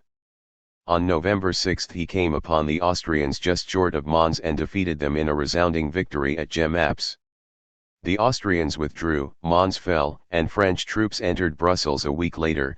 Belgium was conquered in less than a month, and Dumouriez was poised to conquer Holland. At this point the French Revolution took a decisive turn.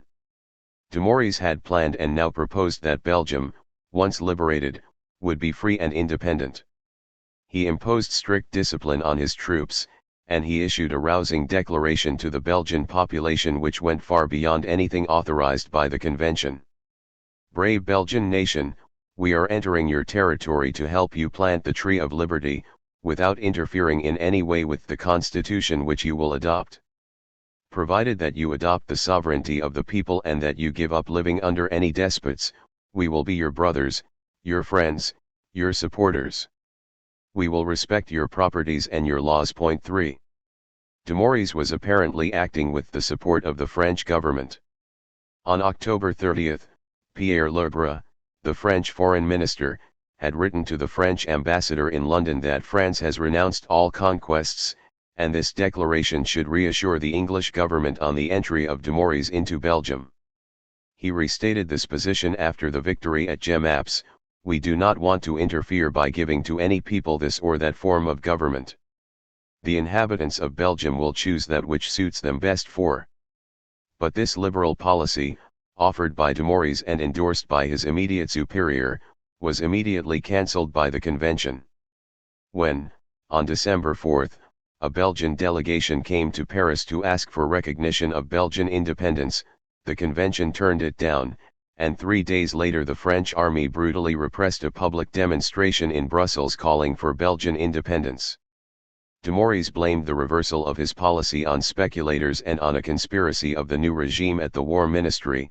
"My victory over the Austrians was in vain.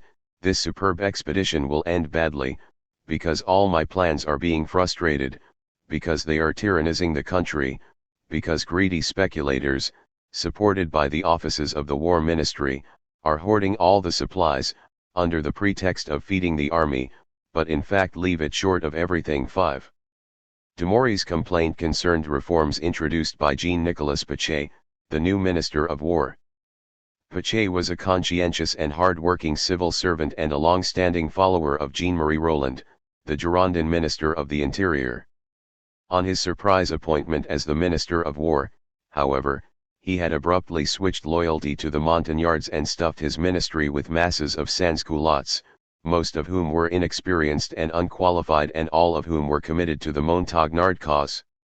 He also introduced a system of centralist control of all army supplies, which upset many of the generals, who had been used to making their own deals for supplies. Some had taken advantage of the situation by helping themselves to a slice off the top. On November 22, Pache ordered the arrest of all the previous suppliers to the Army of Belgium. Reforms like these were undoubtedly necessary, but if the new system put a stop to the financial corruptions of the old regime, it also opened the door to those of the new. Pache did not last long at the ministry. The Girondins and the generals conducted a campaign of vilification, and on February 4, 1793, he was forced to resign. In Paris, however, his mass employment of sans-culottes had made him extremely popular among working people, and 1 week later, on February 11, the sections elected him, by a crushing majority, to be the mayor.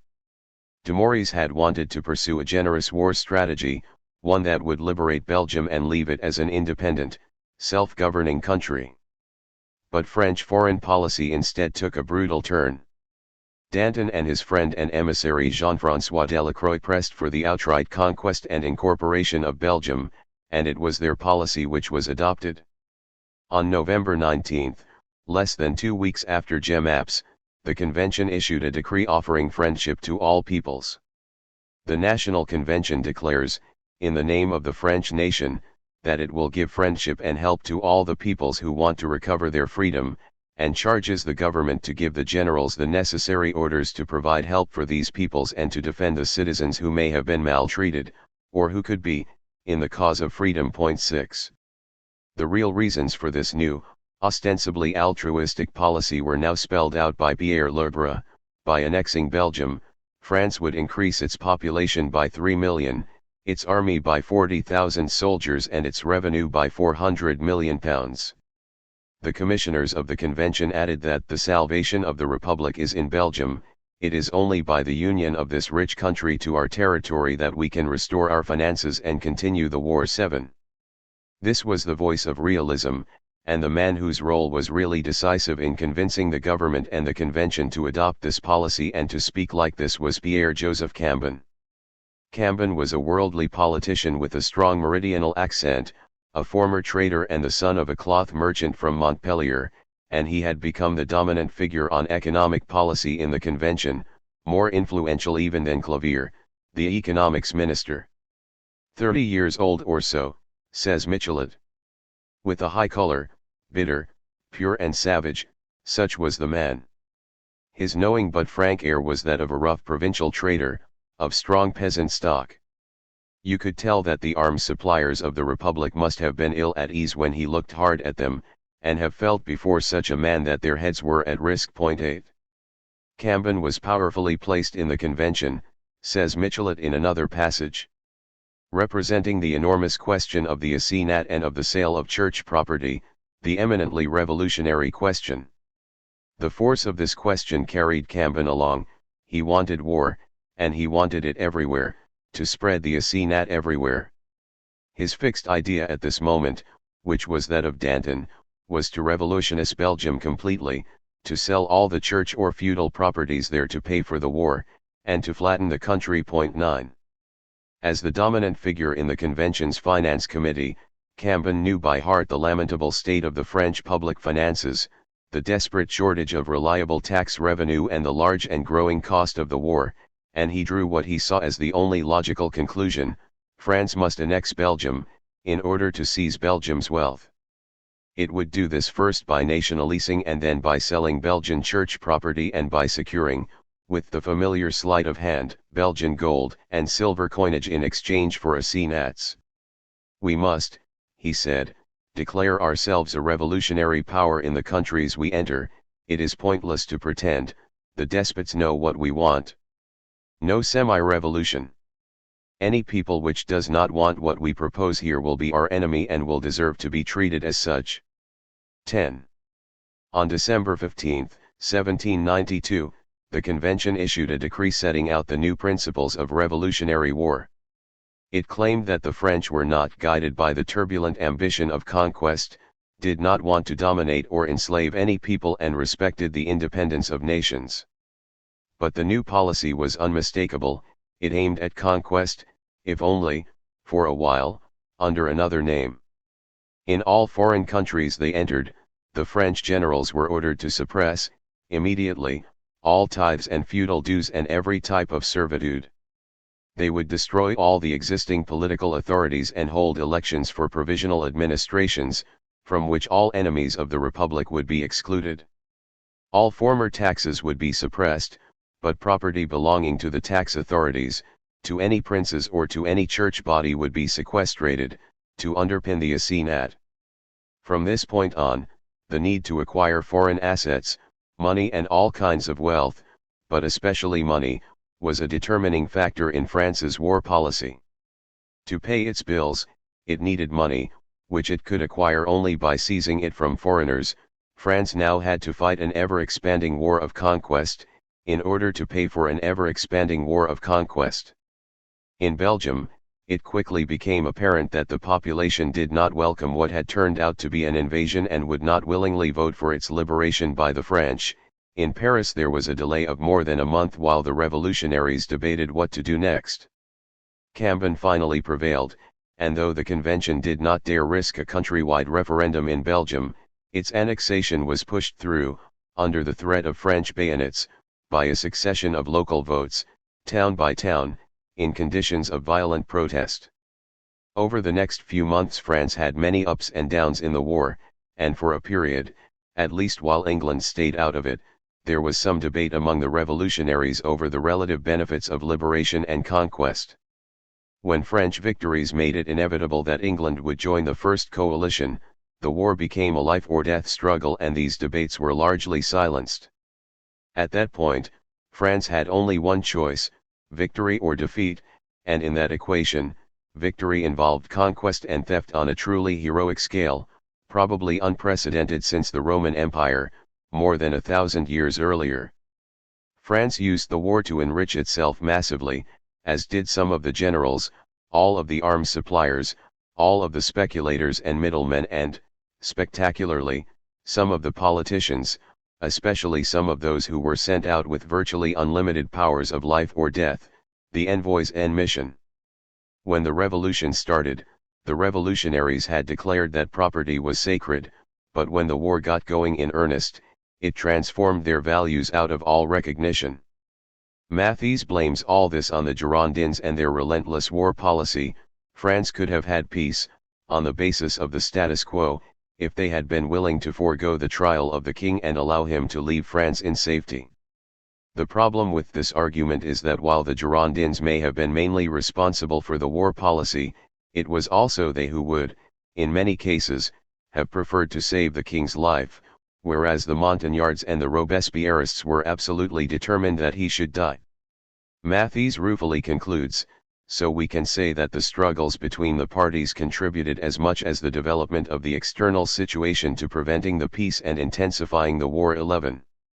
This struggle between the parties was essentially chosen by Robespierre and the Montagnards, and from now on, it would get worse and worse, until the Montagnards finally brought down the Girondins and had them killed.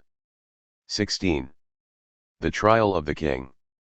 After the sensational military breakthrough at Valmy in September 1792, reinforced by the even more compelling victory at Jemappes in November, the revolutionaries reluctantly turned back to the thorny question of what to do about the king. He had been overthrown, he was in prison, so should he not be put on trial? It was obvious that if there were to be a trial, it might lead to his execution. For this reason, some of the deputies, particularly some of the Girondins, put numerous procedural difficulties in the way. Jérôme Pétion, the president of the convention, pointed out that the king had been granted and might legally claim inviolability under the Constitution of 1791. Louis Pierre Manuel, the convention's chief executive, proposed that the first step be to ask the people to vote on the abolition of royalty. Others wondered if the king's trial would require a special tribunal. On November 7 these objections were swept aside by the Legislation Committee of the Convention, which dismissed the idea of the king's inviolability and determined that he could be judged only by the representatives of the people, that is, the convention itself. All that remained was to decide the charges against him. The convention started debating this and related questions in detail on November 13, 1792. But its procedural deliberations were interrupted almost immediately, when Louis Saint just climbed to the rostrum to deliver his maiden speech. He was by far the youngest member of the convention, and at 25 only just old enough to qualify for membership. He was startlingly good-looking and already arrogantly opinionated. Later he became one of Robespierre's right-hand men and was nicknamed the Archangel of the Terror. It was a short speech, short and brutal, probably one of the most shocking speeches ever heard in this or any other assembly. There was only one thing to be done, he told the convention: kill the king.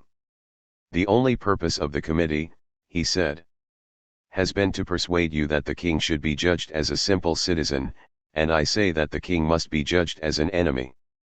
I do not see a middle ground, this man must reign or die. No one can reign innocently, the truth is too obvious. Every king is a rebel and a usurper. Citizens, the tribunal which must judge Louis is not a judicial tribunal, it is a council, it is the people, it is you, and the laws which we must follow are those of the rights of the people. Louis is a foreigner among us, he was not a citizen before his crime, he could not vote, he could not bear arms, he is even less a citizen since his crime. Everything I have said tends, therefore, to prove to you that Louis XVI must be judged as a foreign enemy. I add that his condemnation to death need not be submitted to the people for their approval. Louis has waged war against the people, he is defeated. He is a barbarian, he is a foreign prisoner of war. 1. Michelet vividly describes the contrast between the youthful good looks of the speaker and the brutality of his words. His way of speaking was not vulgar, it denoted in the young man a real fanaticism. His words, slow and measured, fell with a singular weight, and left a shudder, like the heavy blade of the guillotine. In shocking contrast, they came, these coldly pitiless words, from a mouth which seemed feminine. Were it not for his fixed and hard blue eyes, his strong eyebrows, Saint Just could have passed for a woman too. The discovery on November 20 in an inner wall of the Tuileries of a concealed iron safe, armoire de fer, containing some of the king's papers put a stop to any last-ditch attempts to delay the trial. The papers included the king's correspondence with Mirabeau, with Antoine Talon, a secret policeman and one of the leading royalist conspirators among the revolutionaries, who had fled to America after the overthrow of the monarchy, with Dumouriez, with Lafayette, with Talleyrand, and with others. It had long been known, or suspected, that Mirabeau, who had been dead for 2 years, had been in the pay of the court, and it had long been suspected that he had conspired with the king against the revolution. These letters demonstrated that the latter suspicion was untrue. Mirabeau never said to the king anything different from what he said in public. He believed in a constitutional monarchy, which ought to be linked to the revolution. As his friend Auguste Marie, Comte de la Marque, said of him, he only got paid for saying what he believed. But these letters would inevitably be produced as part of a case against the king. In terms of the existential accusation which had been levelled against him by Saint Just, the papers discovered in the iron cupboard were irrelevant. Louis was guilty not because of what he had done but just by being the king. But in psychological and forensic terms, the discovery was devastating. The question now was not whether Mirabeau and others had been conspiring with the court but whether the king had been conspiring with anybody and everybody against the revolution, and of course he had. There was no way of avoiding a trial, the only question was the verdict. On December 3, Robespierre came forward to endorse Saint Just's absolutist thesis of condemnation, but the agitation was so great among those who feared the imminence of a trial of the king that he had the greatest difficulty in getting a hearing amid the tumult and cries of protestation in the convention. "It is a crime," he said, "for a nation to give itself a king. Let there be no ambiguity. The Assembly has not decreed that there would be a formal trial, it has only decided that it would itself pronounce the verdict or the sentence on the former king. I maintain that, according to our principles, we must condemn him to death immediately, by virtue of an insurrection for." The lawyerly slither in Robespierre's words was all too obvious. What were the principles he was alluding to? If the crime was an insurrection, it was not by but against the king. Or was Robespierre implying that the king was guilty of insurrection against the people? No matter, despite the tumult and the protestations, the die was now cast, the king would be put on trial.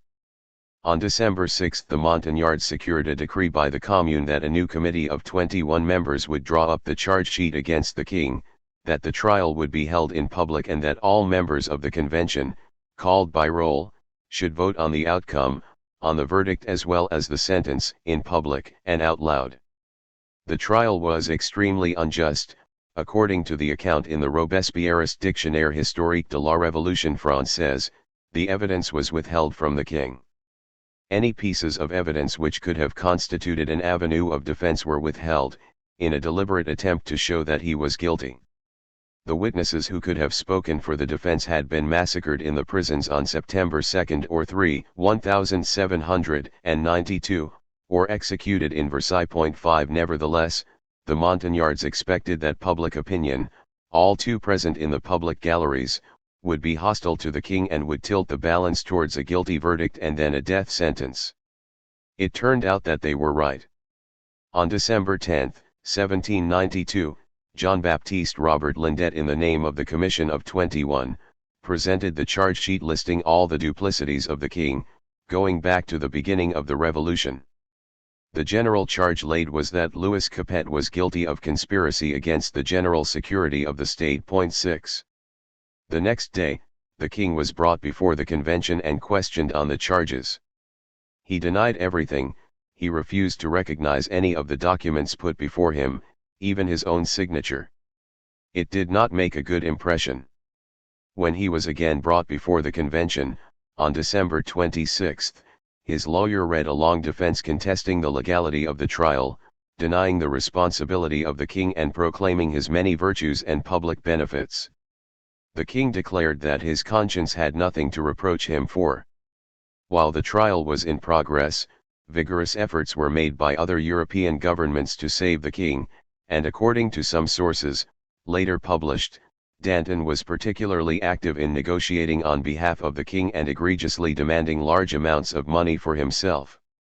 It made no difference, the negotiations came to nothing. 7. The stage was now set for the fatal votes, and everything would depend on the Girondins.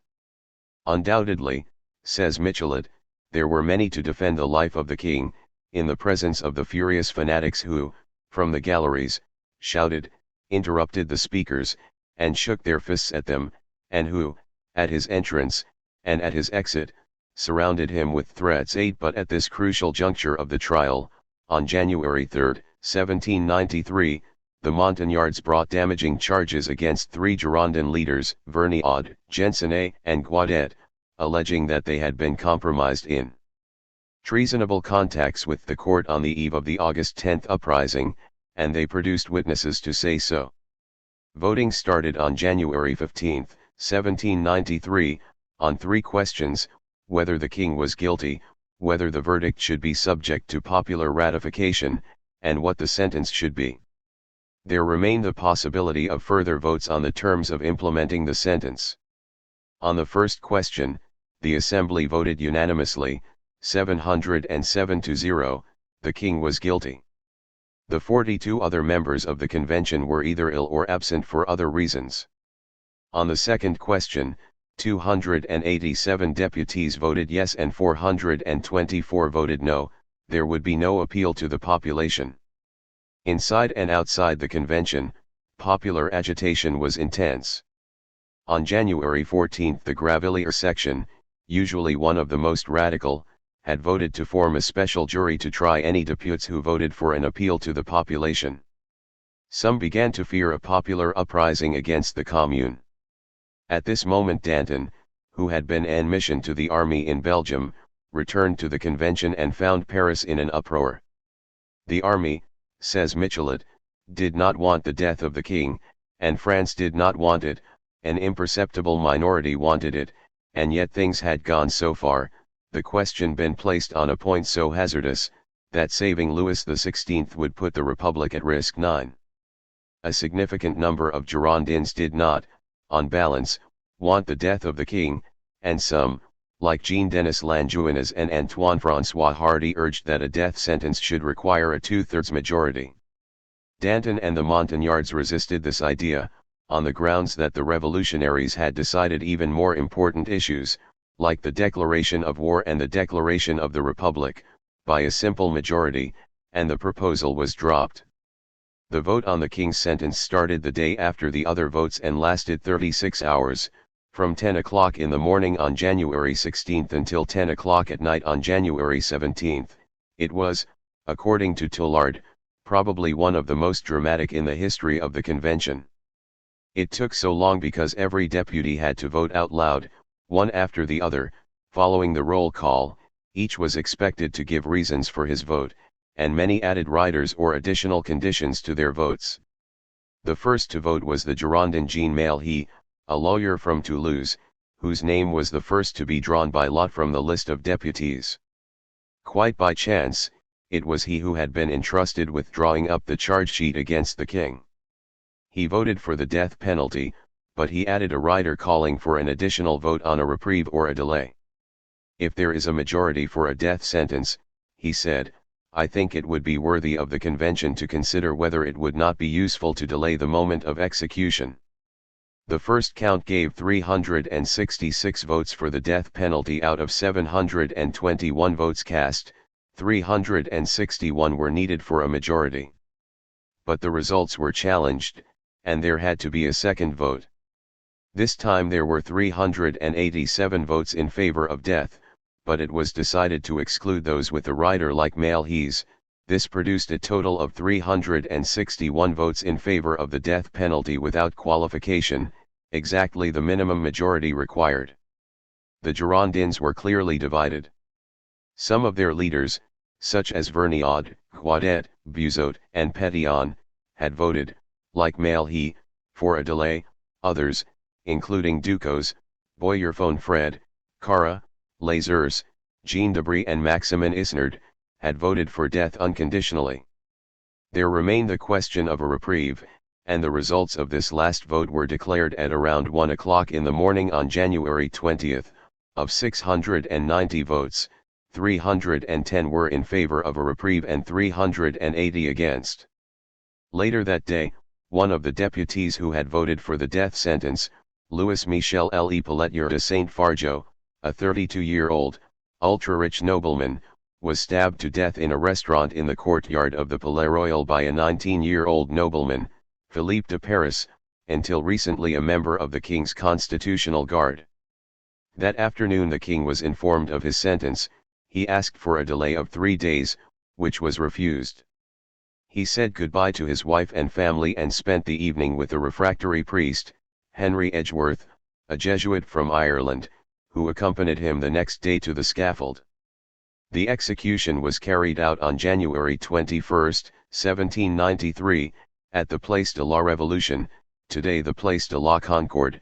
10-20,000 troops crammed the place and the surrounding area.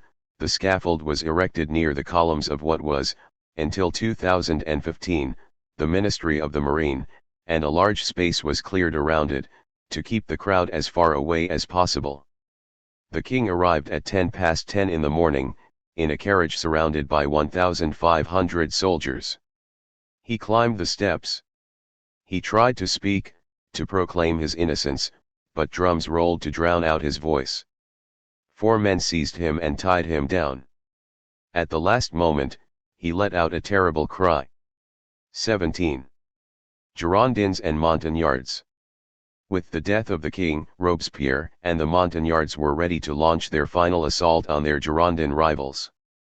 But first they had to deal with the fact that the execution of the king was leading to an intensification of the war with the rest of Europe, a war for which France was still not really ready. The war had come and gone the previous year in a rather old-fashioned and episodic manner. With the French victory at Jemappes, it seemed to have reached a temporary pause. Now, in 1793, it moved into a new phase of large-scale conflict, and France expanded its war aims from the liberation of countries which might ask to be liberated, to the liberation of those which had not asked, and then to an explicitly imperial policy of expansion. At the end of January, Danton publicly enunciated a theory, which was becoming fashionable, that France was entitled to its natural frontiers.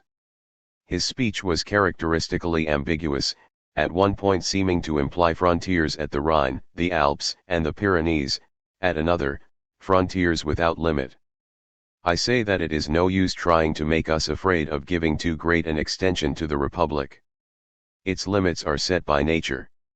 We shall reach all 4 corners of the horizon, towards the Rhine, towards the ocean, towards the Alps. It is there that the limits of our Republic should end, and no human power can prevent us reaching them. 1. Pierre Cambon, the Convention's dominant voice on economics, endorsed this theory 2 weeks later. France's ancient and natural limits, he said on February 14, are the Rhine, the Alps, and the Pyrenees. During the following month, the Convention passed decrees annexing a series of neighboring states or mini-states, starting with the most important, Belgium. For a while, France regularly invoked this doctrine to justify the first phase of its wars of expansion, which helped cement the first coalition against it. The execution of the king had alarmed monarchs and their supporters throughout Europe, but it was France's expansionist policy which gave the war its new impetus. The takeover of Belgium threatened maritime access to the Escaut and the Rhine, and it was largely because of this threat to England's trading interests, and therefore to its whole geopolitical strategy, that London at last, reluctantly, abandoned its policy of neutrality, thus massively increasing the strength of the coalition arrayed against France. Towards the end of January, England broke off relations with France. France responded at the end of the month by declaring war in turn. England's rupture with France was echoed across Europe. Spain broke off relations in March, and the Convention then declared war against it. Later that month, most of the German princes, followed by almost all of the Italian states, apart from Venice and Genoa, joined Austria and Prussia against France. It was now at war with virtually the whole of Europe. For this massively expanded war, France needed a much larger army. Those who had signed up in 1791 had been entitled, by their short-term contracts as volunteers, to disband at the end of the season the following year. The army was melting away.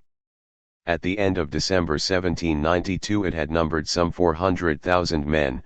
By the beginning of February 1793 it was down to no more than 228,000. The convention accordingly voted on February 24 to raise a force of 300,000 men, the so-called levy, to 300,000. Unfortunately, the revolutionaries had not thought through whether this was to be a volunteer force or a modern, wholly conscripted army, and the plan fell between two stools, with disastrous results. In principle, the levy was compulsory, but its implementation was left, in practice, to each local authority. Each department was required to produce a fixed number of men, but if the required number did not come forward voluntarily, each commune had to nominate conscripts to fill the gap, by a vote in the local assembly. In political terms, this was the worst possible system, and it was deeply unpopular. The ambiguity of the rules meant that local votes were almost bound to be biased against those who were locally unpopular, and the general sense of injustice was magnified by the perpetuation of the ancient system of remplacement, by which a designated recruit could pay someone else to take his place. There were widespread protests at the plan in many departments, and the resistance was so great that the whole operation managed to scrape together only 200,000 recruits, and then only after several months of delay and foot-dragging. It was not just that the recruitment plan was not working, it was provoking a national crisis. The recruitment levy met a somewhat more positive response in the North and East, in those departments which had felt most endangered by the threat, or the fact, of invasion.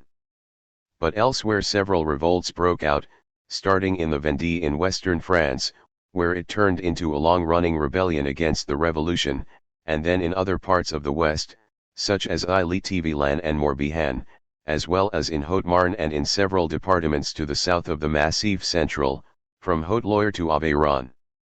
This first widespread wave of revolts against the revolutionary authorities was quickly brought under control, but they were followed, later in the year, by much larger waves of civil war after, and partly in reaction to, the crushing of the Girondins. The recruitment crisis was a challenge to the revolutionaries' legitimacy, and they gradually reasserted themselves with a rerun of the expedients that they had employed after the overthrow of the king, a strengthening of police repression and the appointment of a large number of special representatives with overarching authority. The convention increased the remit of the local comites to surveillance in the communes, and then, more decisively, appointed 84 of its members to be sent out with unlimited powers to the trouble spots. This revolutionary institution, Envoys en Mission, was first proposed by Philippe Fabre d'Eglantine, a young lieutenant of Danton's, and its original objective was to check on the defensive arrangements in Belgium. But when the protests against the recruitment levy started, the system was quickly expanded, and on March 9 42 pairs of Envoys en Mission set off as representatives of the convention to investigate all the departments. Envoys en Mission often proved effective in dealing with emergencies, and they were soon regularly employed for all exercises of revolutionary power outside Paris. Their control extended to military policy on April 9, when the convention sent out more than 50 envoys en mission to all the armies of France. As military commissars they had authority overriding even that of the local generals, some replaced, or even executed, failing generals, and some intervened, sometimes successfully, in the direct management of battles and campaigns. Lazare Carnot, an envoy en mission who was previously an officer in the Army Engineers, made frequent visits to the front and played a key role in the reorganization of the armies and the amalgamation of the traditional royalist troops, Les Blancs, with the volunteers from the Garde Nationale, Les Bleus. Louis Saint-Just, another deputy who carried out regular missions to the front, was often dynamic and successful in directing the forces and keeping up the military momentum. The large-scale resort to envoys en mission had profound disadvantages, however. It seriously weakened the convention, by drawing away significant numbers of its leading members for these firefighting activities in the provinces or with the armies, and it destabilized its political balance, thus leading to the destabilization of the whole political system. The Girondins, still the most influential group, increased their relative weight in the convention by getting as many as possible of the 84 envoys drawn from their Montagnard rivals. This weakened the Montagnards in Paris, but it enabled them to strengthen their contacts with some of the more radical Sociétés Populaires, the political debating clubs, in the provinces. But it was not just the recruitment levy which was causing protests. There was also widespread suffering from high food prices, exacerbated by frequent and erratic shortages. Cereal prices varied wildly from one part of the country to another, while food markets and the transport of foodstuffs were constantly being disrupted by all those, from departmental authorities to local gangs, who tried to divert some of the available supplies by force. There were usually long queues at the bakers' shops, and the food crisis provoked riots and other disturbances in many parts of the country, especially in the large towns where food was most expensive and supplies most erratic: Lyon, Orleans, Étampes, Versailles, Rambouillet. In Paris, the Commune spent large amounts of money buying and subsidizing bread, but it was not enough fully to alleviate the food crisis or the episodic shortages. There had always been a high incidence of real poverty in Paris, and now it had become much worse, first by the revolution, then by the war. One contemporary estimate, even at the beginning of the revolution, was that around 1/10 of the French population was indigent and needed public support in periods of crisis. In Paris, the rate of indigence reached 1/5, with higher proportions in the poorer quarters. In the Faubourg Saint-Antoine, every third inhabitant needed support. 2 By 1793, the situation had become much more severe. The most general and long-lasting consequence of the food crisis was that it broke the previous political consensus supporting the operation of the free market. Ordinary people could see that the free market was not working, or at least that it was not working well enough to produce enough food in regular quantities at prices they could afford. So there sprang up a rising demand from the lower orders for the control and fixing of food prices. Brisot and other free marketeers blamed the disruptions in the food markets on agitators or speculators. But among the sans-culottes in Paris, a number of radicals, led by the Abbé Jacques Roux of the Gravilliers section and Jean-François Varlet, a raucous street orator, started a noisy campaign for fixed price controls, or, as it became known, le maximum. At first, during the spring of 1793, this demand was resisted by the Girondins, while the Montagnards tried to equivocate. In a diversion clearly designed to appease the masses, the convention proposed a new tribunal révolutionnaire, to try all traitors, conspirators, and counter-revolutionaries. This proposal was hotly debated, and some of the députés fiercely resisted it. François Buzot, a lawyer from Évreux, a young and austere figure, ardent and melancholy, according to Michelet, and passionately committed to revolutionary principles of justice, protested fiercely. They want a despotism even more frightful than that of anarchy. I offer thanks for every moment of life remaining, to those who are willing it. Let me have it. Let them just give me time to save my memory, to escape from dishonor, in voting against the tyranny of the convention. When you received unlimited powers, it was not for usurping public liberty. If you confuse all the powers, if this is everything, where will this despotism finish, of which I am myself now so tired? 3. Buzot had started on the extreme left of the convention, but he gradually joined the Girondins. At the trial of the king, he had voted that the verdict be subject to ratification by a popular vote, and he now voted against the establishment of a tribunal révolutionnaire. But it was nevertheless voted through on March 9 and set up the following day. The task of this fearsome tribunal was to try people accused of attacking liberty and equality, the unity and indivisibility of the republic, or the internal and external safety of the state. In short, its brief was a hold-all designed to catch anyone and everyone. On March 21 the convention backed up the tribunal's threatening role by reinforcing the role and responsibilities of the local comites de surveillance, sometimes also called comites révolutionnaires. These comites, drawn from communes, had been set up a year earlier as the local instruments of Paris policing policy, and there were some 20,000 spread across the country. Now the convention instructed every commune, all 44,000 of them, to establish a comité de surveillance. Initially, their task was just to keep an eye on all foreigners and suspicious persons, but this national police network was tailor-made for any and every purpose. At first the Tribunal Révolutionnaire had 5 judges, 1 public prosecutor and a jury of 12 citizens. Later that year it became the main instrument of the terror and was massively expanded. Even before it was established, Jacques-Alexis Thuriot, a populist lawyer from the Commune, had secured a rider to the decree ordering that its judges and jurors must vote in public and out loud, à haute voix.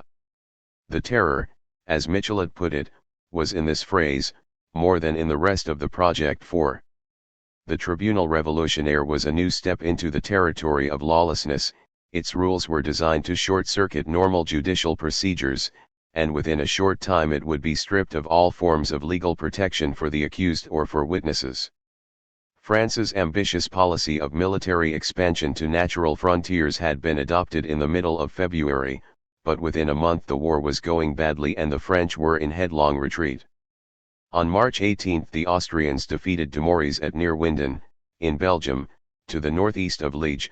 By the end of the month he had to evacuate the whole of Belgium. Within another week, almost all of France's other conquests to the north and east had been lost, and it had withdrawn, virtually to its original frontiers. France's war policy was in crisis. The armies were divided and short of essential supplies of food and clothing. Dumouriez blamed Pichet, the Minister of War, and the administrative upheavals which he had created in the expansion and reorganization of the War Ministry. There may have been something in this. No doubt the expansion of the ministry was causing confusion. But it also seems likely that the expanding war was intensifying the stress of the reorganized ministry's attempts to intervene against the old regime of corruption, with its special deals between individual generals and private army suppliers. The fundamental problem was that France was in the throes of learning to create, and to expand on an unprecedented scale, a modern war machine. Matters were made much worse by the fact that the political authorities in Paris were increasingly riven by factional infighting between the Girondins and the Montagnards. The Girondins backed the generals and campaigned against the Montagnard reformers in the War Ministry, and in February they succeeded in getting Pichet fired as the War Minister and replaced by Pierre de Rial, Comte de Bournonville, a colonel at Dumouriez's headquarters. In this crisis, Danton seems to have played a large but murky role. No one has a confident and coherent account of what he was up to.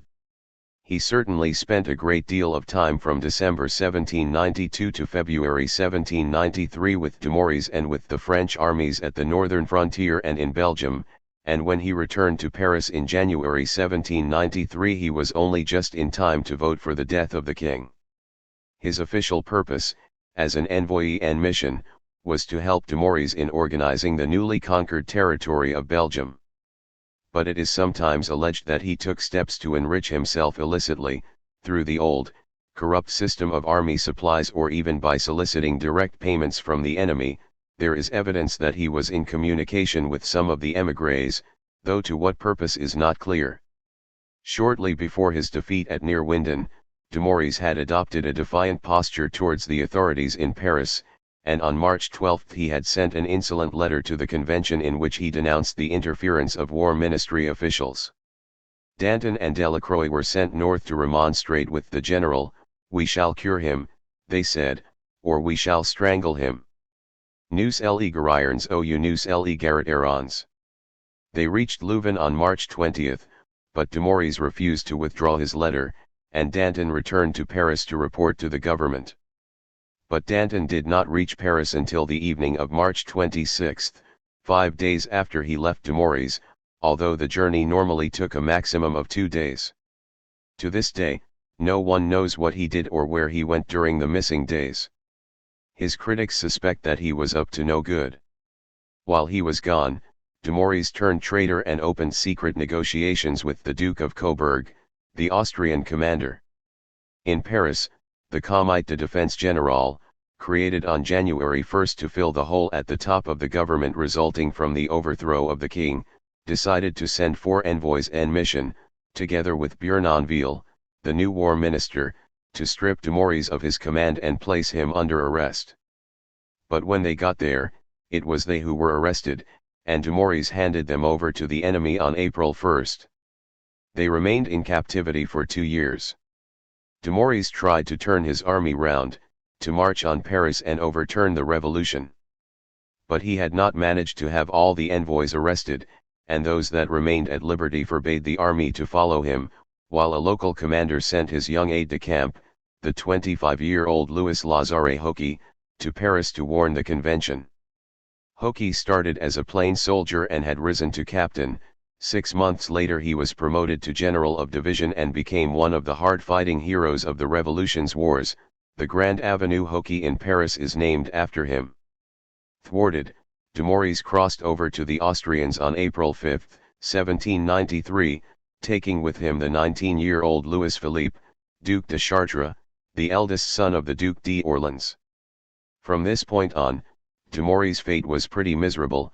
Unlike that other traitor, Lafayette, he was not imprisoned by the Austrians but wandered for many years from country to country, in exile and unwanted.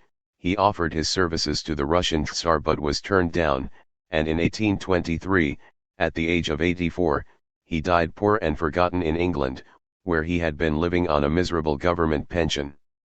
The young Duc de Chartres came off much better.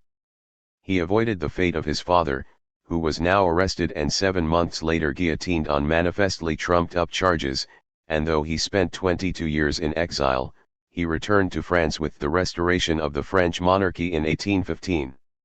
He himself ascended the throne in 1830, instituting the July monarchy, as Louis Philippe, the citizen king.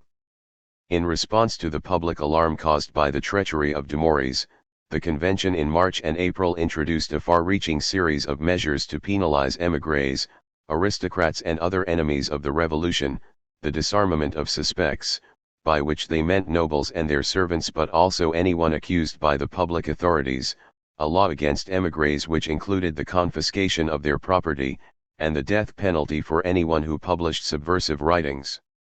The most sinister measure was a decree on April 1, 1793, which revoked the deputies' immunity from prosecution.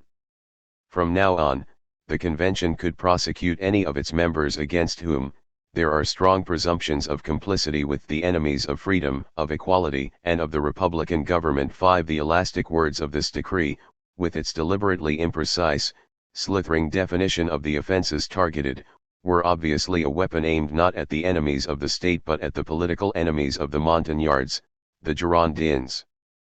4 days later, on April 5, the convention substantially expanded the powers of the Tribunal Révolutionnaire. Previously, that is, in the 4 short weeks since its creation on March 10, it could only prosecute crimes of conspiracy if the convention drafted the charge. But now the public prosecutor could arrest and try anyone denounced by any public authority, though not a deputy, a minister, or a general. Dumouriez's treason set off an explosion of recriminations between the political parties, with everybody accusing everybody else. Robespierre denounced the links between Dumouriez and the Gironde. The Girondins retorted that Philippe Égalité, the father of the Duc de Chartres, who had escaped with Dumouriez, was a member of the Montagnards.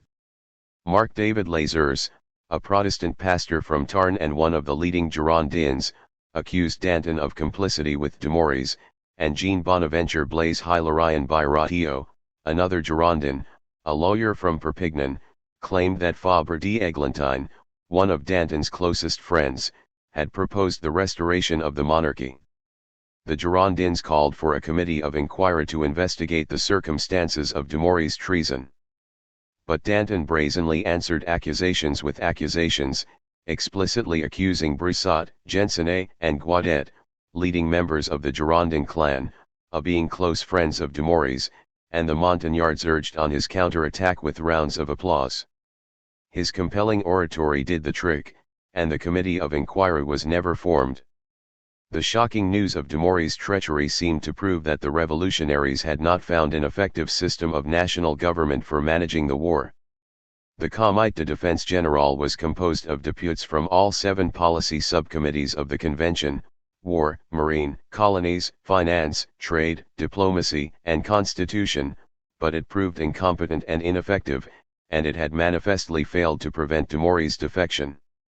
Immediately after receiving this news, the convention decided, on April 6, 1793, to set up a centralist policy committee of 9 deputies.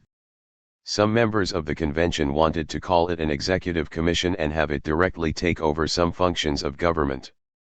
But most were deeply convinced of the principle, absorbed from Enlightenment thinkers like Montesquieu, that it was imperative in any democratic system to split the executive and legislative authorities, the so-called separation of powers, and they were reluctant to give the new committee an executive title. So they decided to call it instead the Comité de Salut Publique, CSP, or Committee of Public Safety, with the apparently more modest functions of stimulating and supervising the action of the ministers and of overseeing national defense, internal and external. Its original purpose was to manage the war effort, that was why it was created. It was intended to work alongside a pre-existing police committee, the Comité de Sûreté Générale, CSG, and they were designed to become, jointly, the two supreme institutions of government, the CSP for defense and the CSG for police and internal security. There were permanent rivalries between them, but within a matter of months the CSP asserted its preeminence and became the dominant Robespierrist instrument of government. In principle, it was answerable to the convention, which could change its membership at will, and did, in fact, several times during the next 6 months. But the convention would itself become dependent on, and subservient to, the new committee, which became the all-powerful instrument of government, totally dominating the convention and deciding and then organizing all aspects of policy, especially the terror. 18. The fall of the Girondins. It was some months before the Comité de Salut Publique, CSP, finally emerged as the dominant institution of government. In the meantime, the overthrow and execution of the king had created a vacuum where once there had been a supreme institution of government. France had neither a head of state nor a head of government. The removal of the king had also released the increasingly intense antagonism between the rival factions in the convention. He had been in some sense the keystone of the political institutions of France, maintaining a kind of negative stability. While he was there, he was the main preoccupation of the revolutionaries. When he was removed, there was nothing to distract them from their lethal competition for power. The Girondins had been a dominant force, but they were beginning to lose their grip.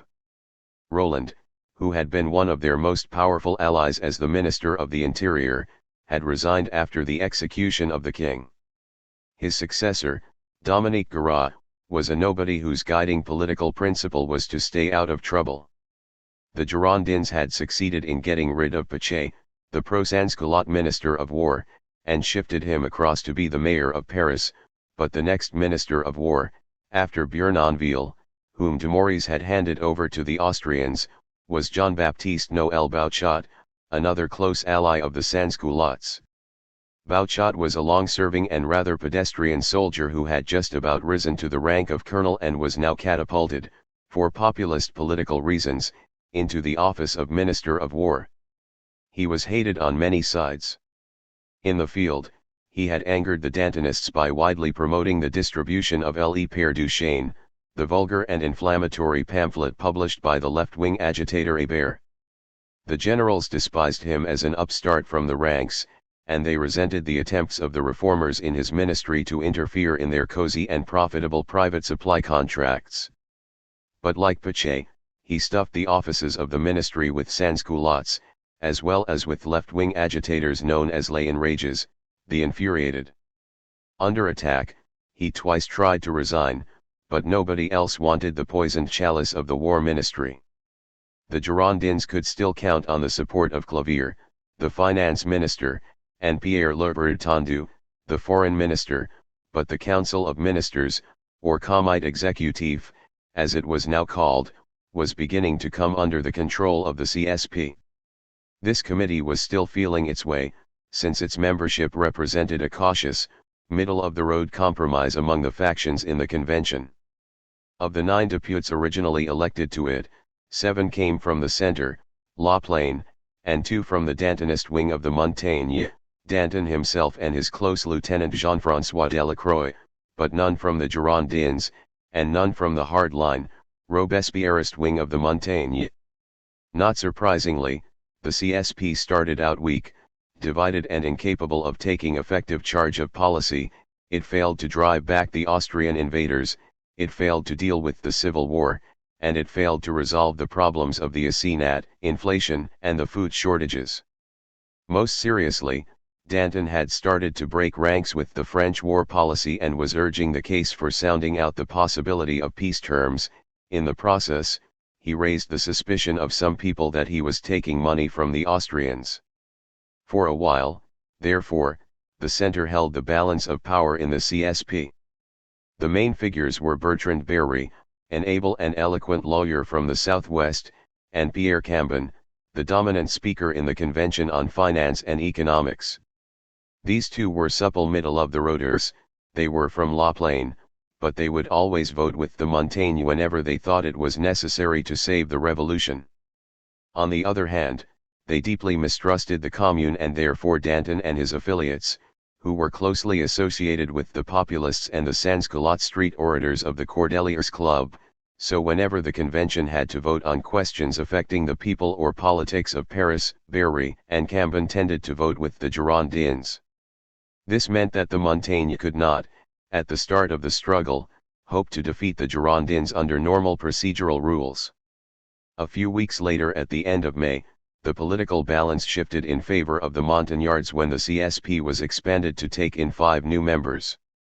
But by that time, the Montagnards had already decided to escalate the conflict by taking it right outside the rules of the convention, with a direct appeal to the Paris sans-culottes.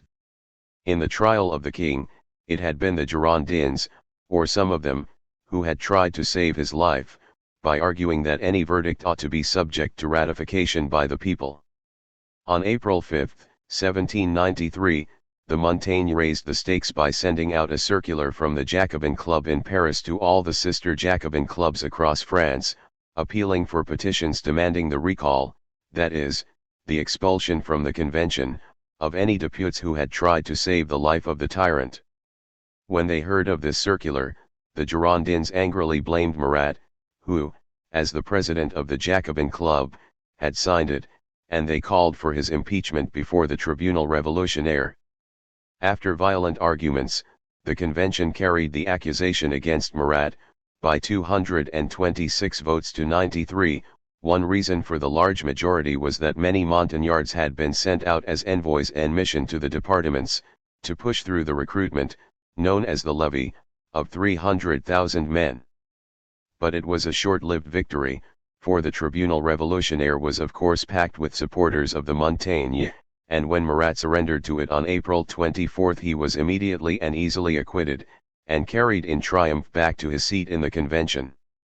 Well before Marat's acquittal, a large and threatening crowd of Parisian sans-culottes, representing 35 of the 48 sections and led by Pichet, the newly elected mayor, came to the convention on April 15 in response to the Jacobin circular, with a menacing petition calling for the indictment of 22 of the leading Girondins, starting with Brissot, Vergniaud, Quaudet, Gensenet, Buzot, Pétion, Lazars, and Langouinez, and accusing them of being guilty of the crime of felony against the sovereign people. 1. The Girondins responded with an appeal to the other half of popular opinion in Paris. Towards the end of April, Pétion published a pamphlet entitled Lettres auxiliaires parisiennes, in which he accused the Montagnards of deliberately fomenting class war and called for the help of supporters of law and order. Your properties are being threatened, and you are closing your eyes to this danger. People are stirring up war between those who have and those who have not, and you are doing nothing to prevent it. A few intriguers, a handful of factions are imposing on you, are leading you into violent and unconsidered actions, and you do not have the courage to resist. You do not dare to go to your sections to oppose them. You see all the rich and peaceful people leave Paris, and you just sit there, too. At first this appeal seemed to work. Some of the better off Parisians, already irritated and alarmed at the way the Sansculottes had been using the far-reaching powers of the recently created Comites revolutionaries to penalize them by imposing special war taxes, started to retaliate by going to their local sections and voting down the war taxes. During working hours, the members of the working classes could not get to their sections, so the better off were able, during the week, to muster purely temporary daytime majorities in a number of the sections, Buttes de Moulins, Mail, Champs-Élysées. But the Sansculottes fought back, and outside working hours there were frequent and rowdy clashes between opposing factions in different sections. The Jacobins and the Commune vigorously backed the Sansculottes and ordered a number of arrests.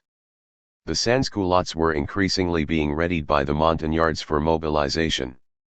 For some weeks, Robespierre had been regularly denouncing the Girondin leadership, accusing them of complicity first with the suspected disloyalty and then, after April 5, 1793, with the demonstrated treachery of Dumouriez, and on April 10 he had come to the convention to call for the indictment of the Duc d'Orléans, as well as Brissot, Vergniaud, Gensonné, and Guadet.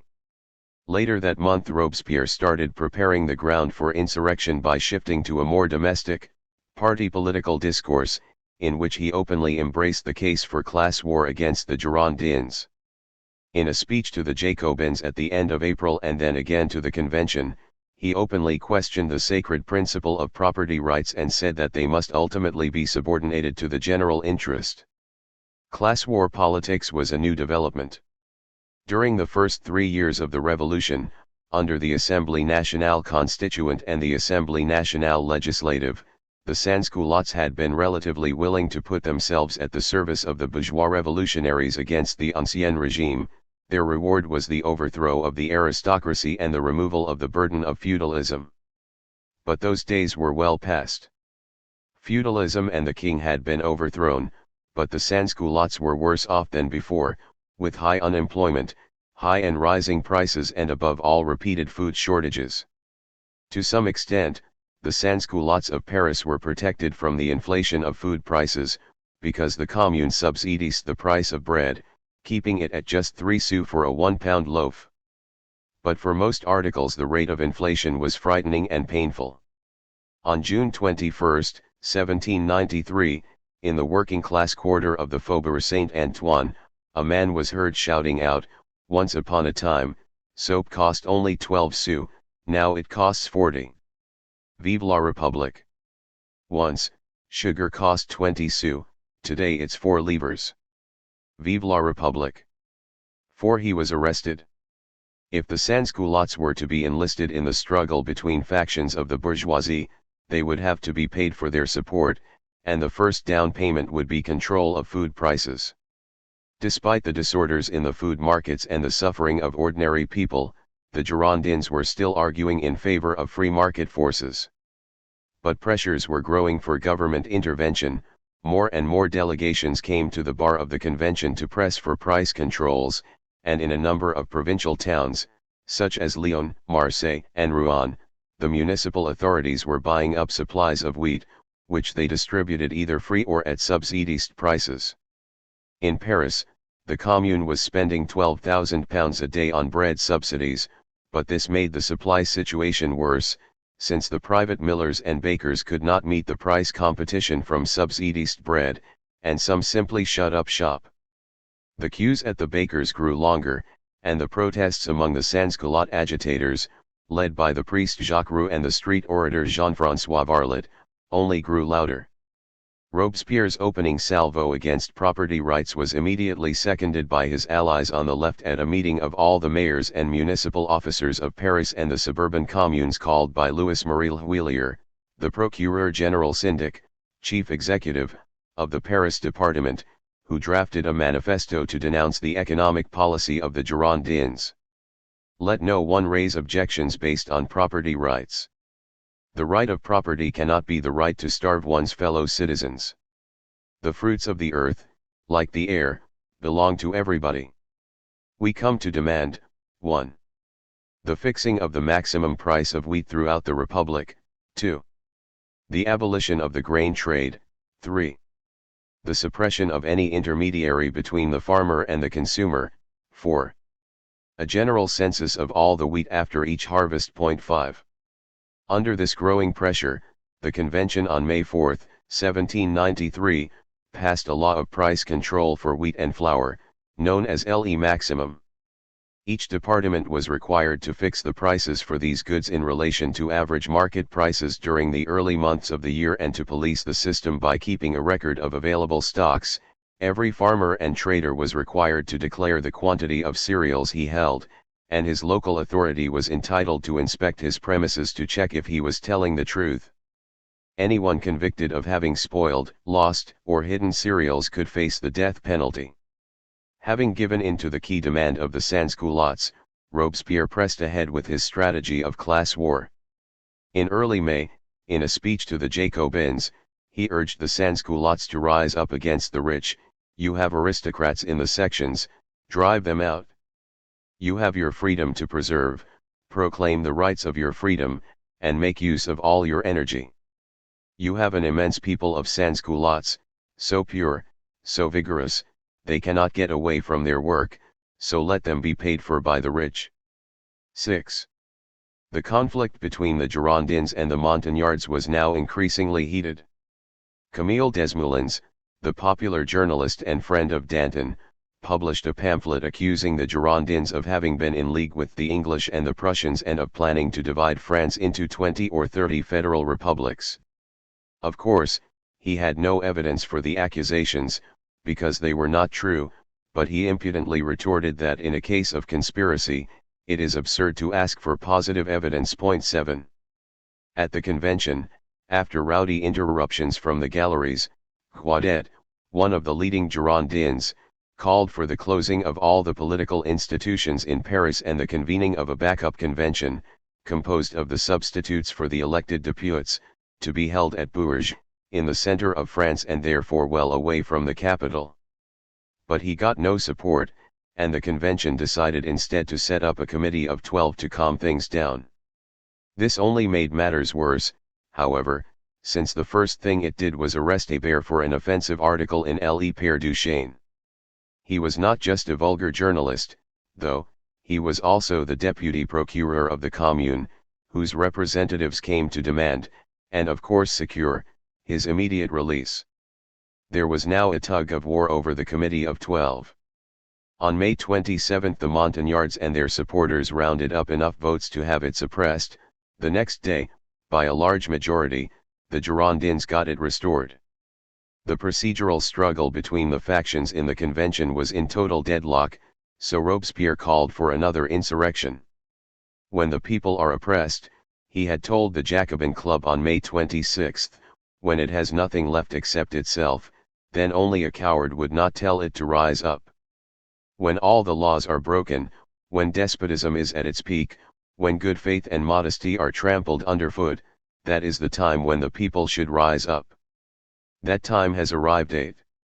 3 days later a large number of sans-culotte delegates from 33 of the 48 sections convened at l'Evêché, the former bishop's palace in Paris, and there they appointed a 9-man insurrectionary committee. 2 days later they sent this committee to the Hôtel de Ville to assert the sovereign powers which they claimed a majority of the sections had conferred on them. They tried, in effect, to depose the members of the legal commune. They were there, they said, to punish the traitors. It was virtually a rerun of the insurrection of August 10, 1792. In the face of this challenge, the legal authorities proved impotent. The CSP, notion ally the supreme governing authority in France, simply did nothing. In the afternoon of May 31, 1793, the Commune and the sections drafted a joint motion in 14 points, whose threatening terms were read out to the convention.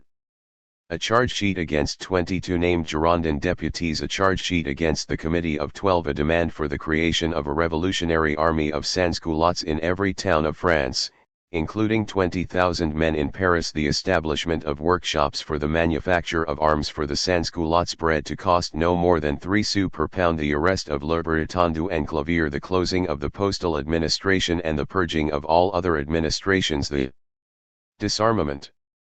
Arrest and condemnation of all suspects, voting rights to be restricted to sans-culottes, expansion of the Tribunal Revolutionnaire, the establishment of workshops for the old and infirm, the exaction of a forced loan of £1 billion from the rich, the immediate payment of indemnities to defenders of the country, a purge of the CSP and of the Conseil Exécutif.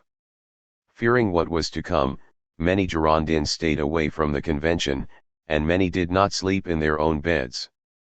But when it came to it, on this first day of insurrection, the convention stood up to the intimidation of the sans-culottes pretty well. It conceded that the Committee of 12 would be disbanded and that the CSP would conduct an inquiry into the conflict, but it would go no further. In that sense, the insurrection of May 31, 1793, failed to come off. The insurrectionists were not entirely sure of their position, since they did not have unanimous support from all 48 sections, and in contrast with the insurrection of August 10, 1792, they had failed to ensure that the menace of their declaration was backed up by a big enough threat of physical violence. They immediately gathered for a new attack, and this time they made better arrangements. On the night of June 1, the Comite Insurrectional ordered the arrest of Roland and Clavier. Roland escaped, but his wife was captured. Clavier remained at liberty. At the same time, the Comite Insurrectional ordered François Henriot, the young revolutionary who had only just, 2 days earlier, been appointed commander of the Garde Nationale de Paris, to surround the convention with a respectable armed force. He did as he was told. The convention was due to meet the next day, a Sunday, June 2. Henriot mustered a force of 80,000 armed men from the sections, including a troop of gunners, with which he entirely surrounded the convention. A delegation of the Commune Insurrectionnelle came to the convention and demanded in menacing terms the immediate arrest of the 22 Girondin deputies, plus the members of the Committee of 12. Danton proposed a compromise: the 22 would not be arrested but instead invited to resign. There was uproar. Many Girondin deputies indignantly refused to resign. Many complained loudly that Henriot's troops were threatening the convention. Finally, after a long and heated debate, the members of the convention attempted to challenge the forces arrayed outside by simply walking out of the building. They were led by Marie-Jeanne Hérault de Seychelles, the young, rich and popular deputy who had just been appointed to the governing CSP and was currently the president of the convention. He was followed in turn by all the members. But outside they were confronted by Henriot, who was immovable. "Gunners, to your guns," he ordered. The deputies stopped, they retreated, and they returned, defeated, to their places inside. On a proposal of Georges Auguste Couthon, the semi-Parleyist friend of Robespierre, the convention agreed to surrender the 22 named Girondins, plus the members of the Committee of 12, but on the condition that they would not be put in prison, only subject to house arrest. Then Marat had 3 of the 22 excused, on the grounds that they had been led astray. These were significant concessions. Those who accepted house arrest remained provisionally at liberty and were in principle allowed to lead fairly normal lives, going about their business, visiting their friends. But most foresaw that house arrest could only be the prelude to trial and probable execution, and many escaped as soon as they could. Many other, non-Girondin, deputies protested at the overthrow of the Girondins, and 73 were indicted for their protests and put in prison, but they were not brought to trial. Largely, Robespierre claimed the day before his own downfall, because he had intervened to prevent it. The arrest of so many Girondins and then of so many of their sympathizers meant that Robespierre and the Montagnards now had complete control of the convention, even if they did not constitute a formal majority. The overthrow of the Girondins was the latest and the most fatal step of the French Revolution into illegality. It was not as dramatic as the overthrow of the monarchy, but the essential fact about that insurrection, on August 10, 1792, was that while the insurrectionists of the Commune had intimidated the National Assembly, they had not violated its integrity, nor the immunity of its members. Their central demand was the election of a new National Assembly, a convention. In May and June 1793, by contrast, the central demand of the insurrectionists was precisely the violation of the immunity of the members of the convention. On April 1, the convention had been pressured into removing from the deputies their immunity from prosecution by the convention if there were strong presumptions of complicity with the enemies of freedom, of equality, and of the Republican government. 9. But now the insurrectionists went further, violating the immunity not just of individual deputies but of the convention itself. For that reason, this uprising has been described as not so much an insurrection as a coup d'état. In their 14 points, the insurrectionists of the Commune had sketched out some elements of a new social agenda which would have marked a clear break with the liberal principles of the bourgeois revolutionaries. But for the moment it was not fleshed out or acted upon. The bourgeoisie still firmly held the main political discourse of the revolution, and they resisted and tried to crush left-wing agitators. Nevertheless, the overthrow of the Girondins on June 2, 1793, had broken all remaining political restraints. All hope of a legal revolution was now over, and Robespierre, a lawyer, must have known it. 19. The Civil Wars of 1793. In the summer of 1793, after the overthrow of the Girondins, France faced war on three fronts: a rebellion in the region of the Vendée, in the west of France, the so-called Civil War in several other parts of France, partly precipitated by the overthrow of the Girondins, and the foreign war against the European coalition. There were similarities between the Vendée and the Civil War, both were certainly wars of rebellion against Paris. But they were quite distinct in their origins, in their conduct and in their outcomes. The Vendée was a local war of protest against the revolutionary authorities in Paris, and it was precipitated not by the fall of the Girondins but by the demand of the Convention, on February 24, 1793, for a conscription quota of 300,000 men. On March 3, hundreds of young men rose up near the town of Cholet in protest, ostensibly at the method of selection but in reality at the fact that they were being asked to fight in a war that was far away and none of their business. From that moment the whole of the surrounding region was in flames. According to some accounts, there were up to 5 wars of the Vendée, lasting serially almost 8 years, until the end of the decade. But the main war happened in 1793, mostly in and around 4 departments near the mouth of the Loire, the Vendée itself, Loire-Inférieure, Maine-et-Loire and Deux-Sèvres, with a ferocious amount of killing on both sides. In some respects, the word war is a misnomer.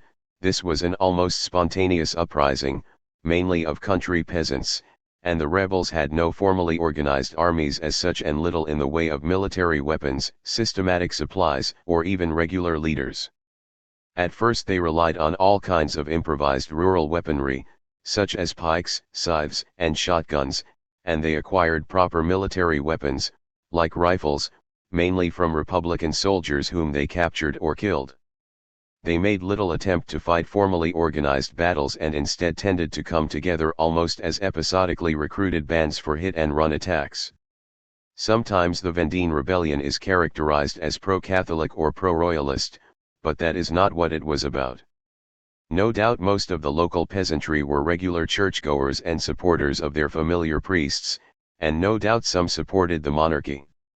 Some of the local nobility did come forward as officers to lead the insurgents, like the romantic 21-year-old Henry du Vergier, Comte de la Roche-Jaqueline, who did so with heroic and dashing distinction and made himself famous locally both for his bravery and for his legendary and inspiring battle cry, "If I go forward, follow me, if I retreat, kill me, if I die, avenge me." He was killed in battle the following year, aged only 22. But the local nobility did not start the War of the Vendée, and there had been no sign of a Vendée revolt following the execution of the king earlier in the year. Various royalists and Catholics came together after the start of the uprising, giving themselves grandiloquent titles such as Armée Catholique et Royale d'Anjou, but these were improvised afterthoughts rather than coherent or consistent armies.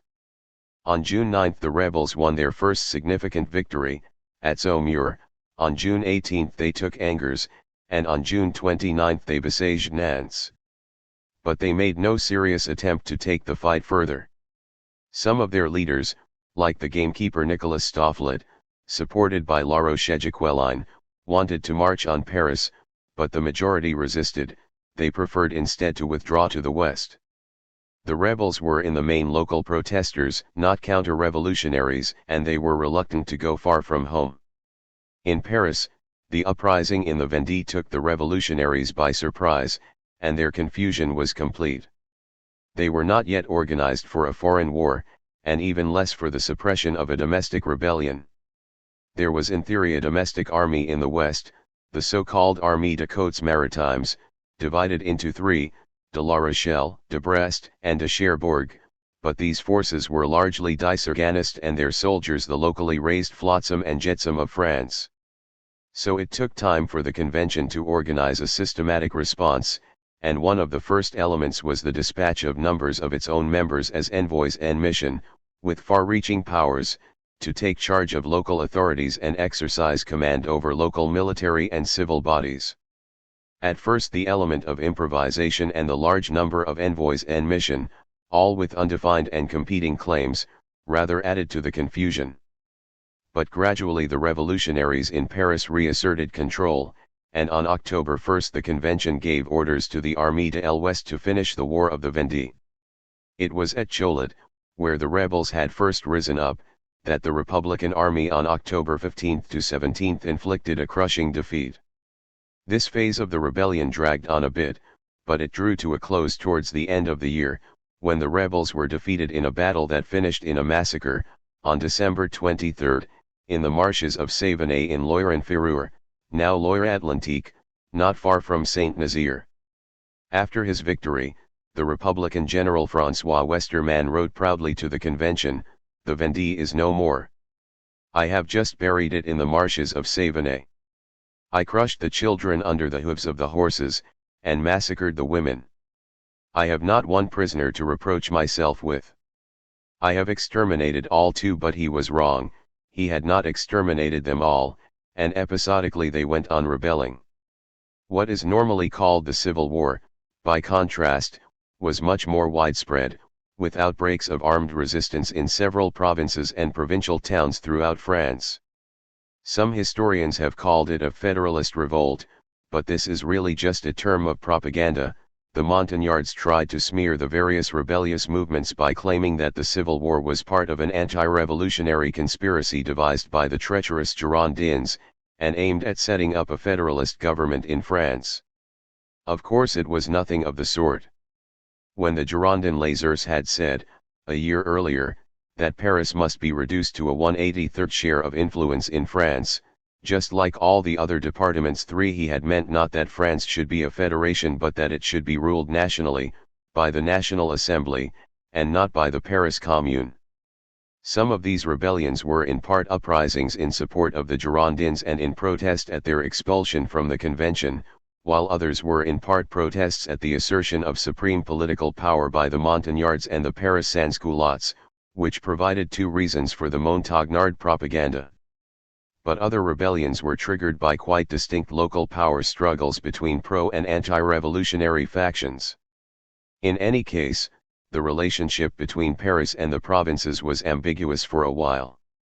It was a fact that the Montagnards and the Paris Sans-Culottes had carried out a coup d'état against the National Assembly, yet after they had done so, the Sans-Culotte insurrectionists seemed to have ambivalent intentions. They had been mobilized to bring down the Girondins, but they did not then challenge the legitimacy of the convention by demanding the election of a new Assemblée Nationale. Moreover, the fate of the arrested Girondins was so far unclear. The CSP was meant to be the center of political authority, but its membership was still mainly composed of moderates, and during the latest insurrection in Paris it had remained completely inert.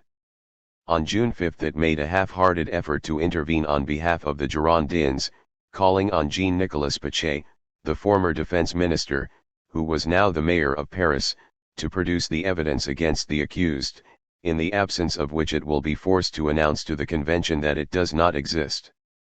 But Pichet paid no attention and did nothing, so the question of the trial of the Girondins and the case against them remained in suspense, but not removed. 12 of the proscribed Girondins had fled Paris immediately, and another 8 left in the days following. But those who remained were defiant. The flamboyant Vergniaud, the prosperous lawyer from Bordeaux, loudly demanded to be put on trial. Colleagues of the Girondins who had been driven out raised complaints on their behalf. On June 6, 52 deputies made a collective public protest, and they were joined by another 19 on June 18 and another 5 shortly thereafter. Several of them left Paris to follow their Girondin colleagues and help them rouse their supporters in the provinces. Outside Paris, the reactions to the coup d'état were mixed. The departments in its immediate vicinity remained loyal to the new masters of the Convention, the Montagnards and the Commune, and so did those in the center of France, Indre, Cher, Creuse, Curaz, Cantal, Allier.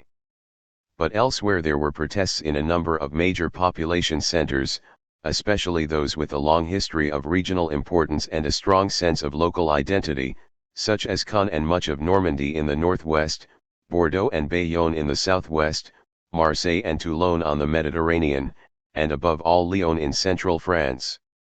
6 weeks after the overthrow of the Girondins, on July 13, 1793, Marat was murdered in his bath by Charlotte Corday, a pious 24-year-old who had come specially for the purpose from her home in Normandy, with a knife concealed in her skirt.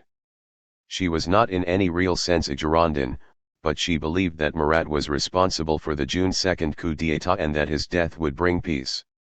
She was guillotined 4 days later.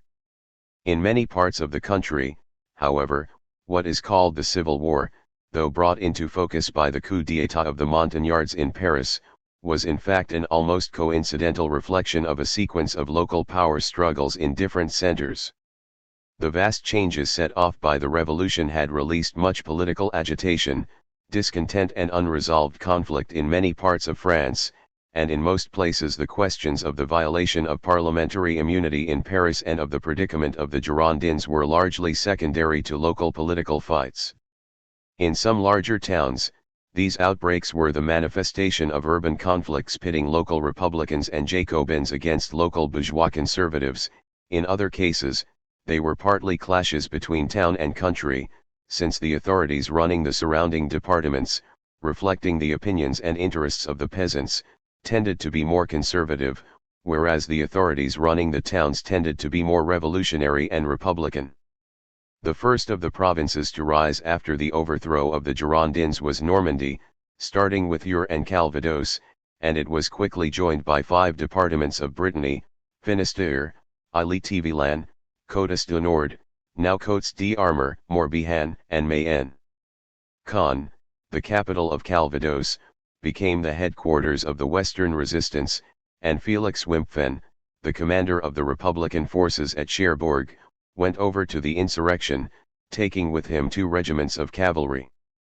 In the southwest, the authorities in Bordeaux expelled 2 representatives of the convention, then another 2 who had been sent to negotiate in response, ordered the raising of a force of 1,200 men and called for an assembly of all the rebellious departments.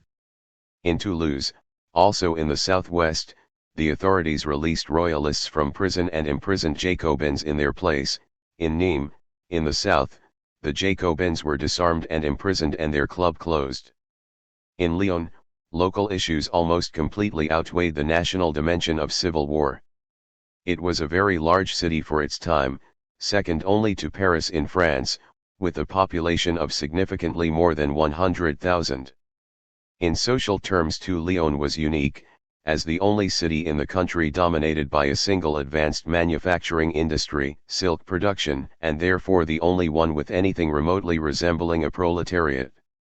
Silk had made Lyon very rich, but the revolution had caused a massive emigration of aristocrats and a collapse in demand for silk products, leading to wholesale unemployment among silk workers.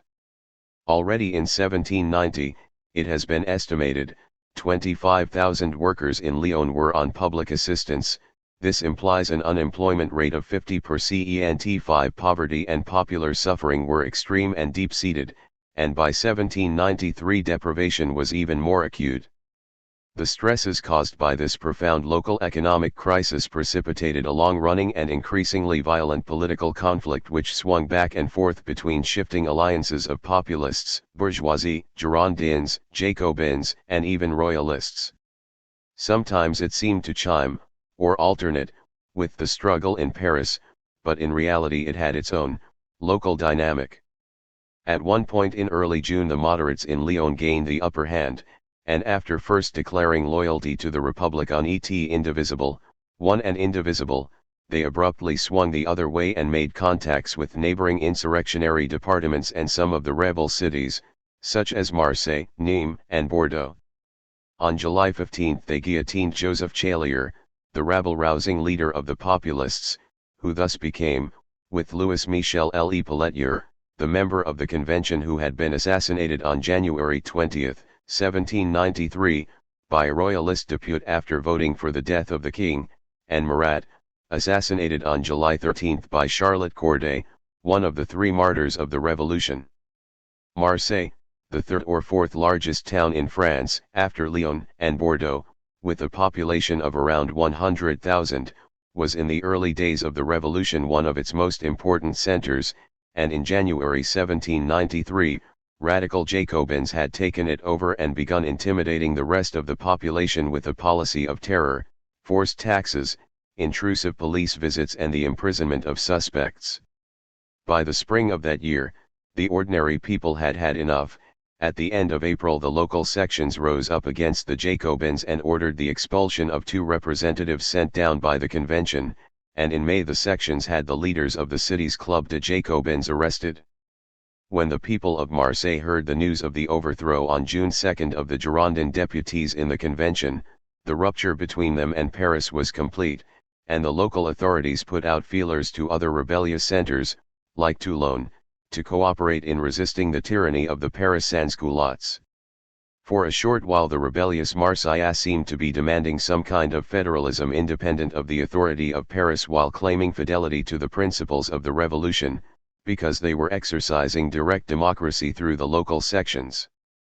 But the municipal institutions were soon taken over by the leaders of the merchant and business class, many of whom were anti-revolutionary or even royalist, and despite a Jacobin uprising in the working-class districts, they openly declared a non-revolutionary policy of federalist independence from Paris. The nearby port of Toulon was the headquarters of the French Mediterranean fleet, and the area had for some time been the scene of intense political struggles between the town and the surrounding district. Jacobins and military loyal to the revolution had tended to dominate the town, whereas royalists had dominated the authorities of the local district and department. During the summer of 1792 there had been repeated incidents of popular anger and violence against public officials, but after the overthrow of the monarchy on August 10 of that year, the Jacobins took control and restored order. A year later, however, on July 12, 1793, the population rebelled against the oppressive Jacobin dictatorship, and the royalists again took power. They closed the Jacobin Club and hanged 24 of its members. The convention attempted to intervene by sending 2 envoys en mission, but the royalists had them arrested.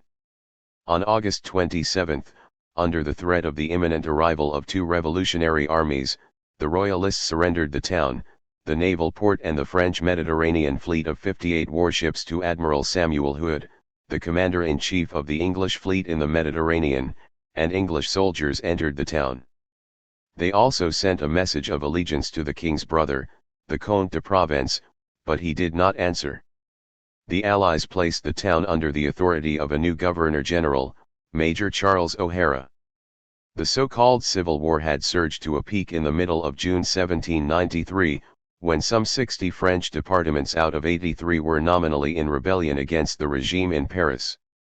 But this was not in any meaningful sense a concerted rebellion, and it was, in general, shallow, fragile and localized. Even where the ostensible supporters of the Girondins were strong, they never had a coherent strategy of fight back and were relatively easy to defeat. So, unlike the Vendée, the Civil War was short-lived. But the worst of it was that when the Paris revolutionaries defeated the rebels, as they eventually did, they were seldom magnanimous or generous. Instead, they often inflicted a level of punishment that was in many cases extreme, sometimes barbaric, and by definition counterproductive. In Normandy, the rebellion was quickly defeated, and Jean-Baptiste Robert Lindet, sent to pacify the region, kept repression to a minimum.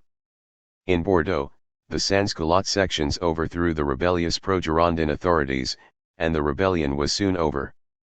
In the south, it took an army led by Jean-Baptiste François Carteaux to defeat the rebels. He was a one-time boy soldier who had given up life in the army to become a painter in enamel.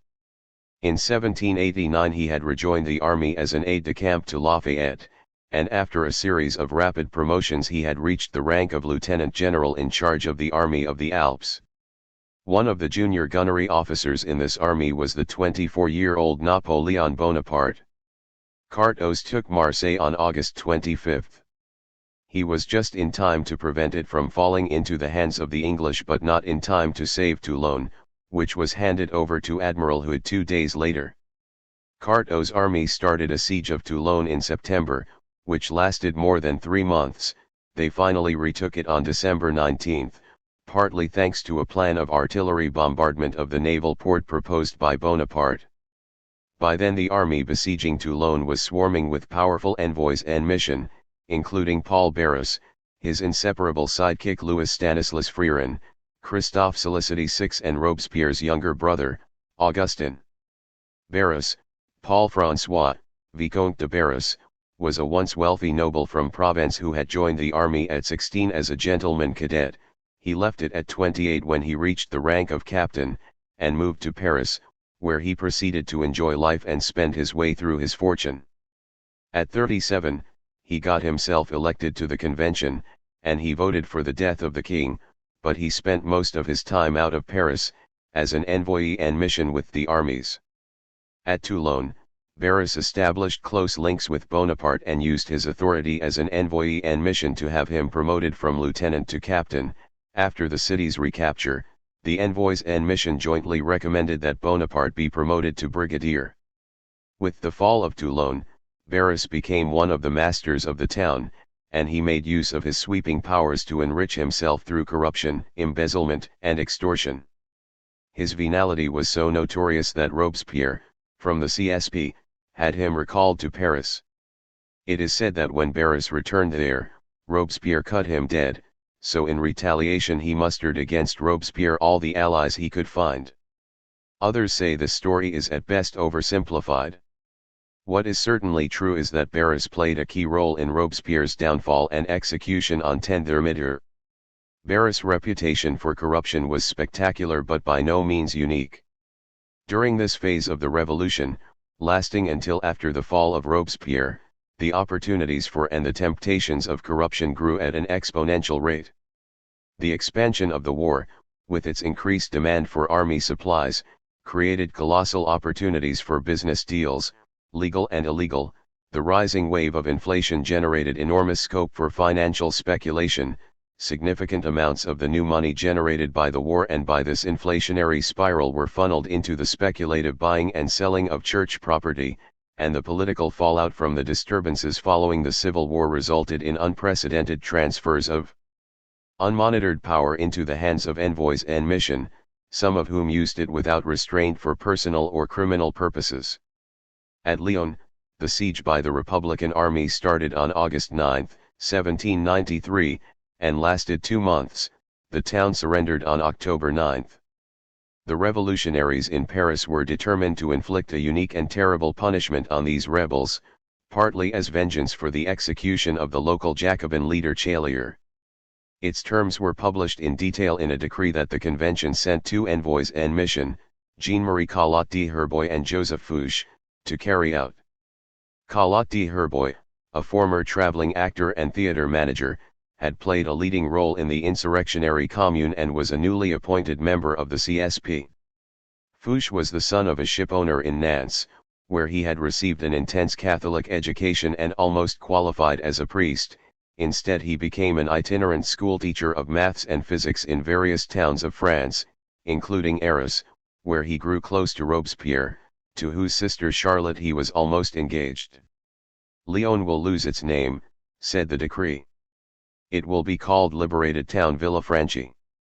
It will be destroyed, everywhere the rich lived will be destroyed, there will remain only the houses of the poor, the homes of misguided or proscribed patriots, buildings specially employed for industry and monuments consecrated to humanity and to public education.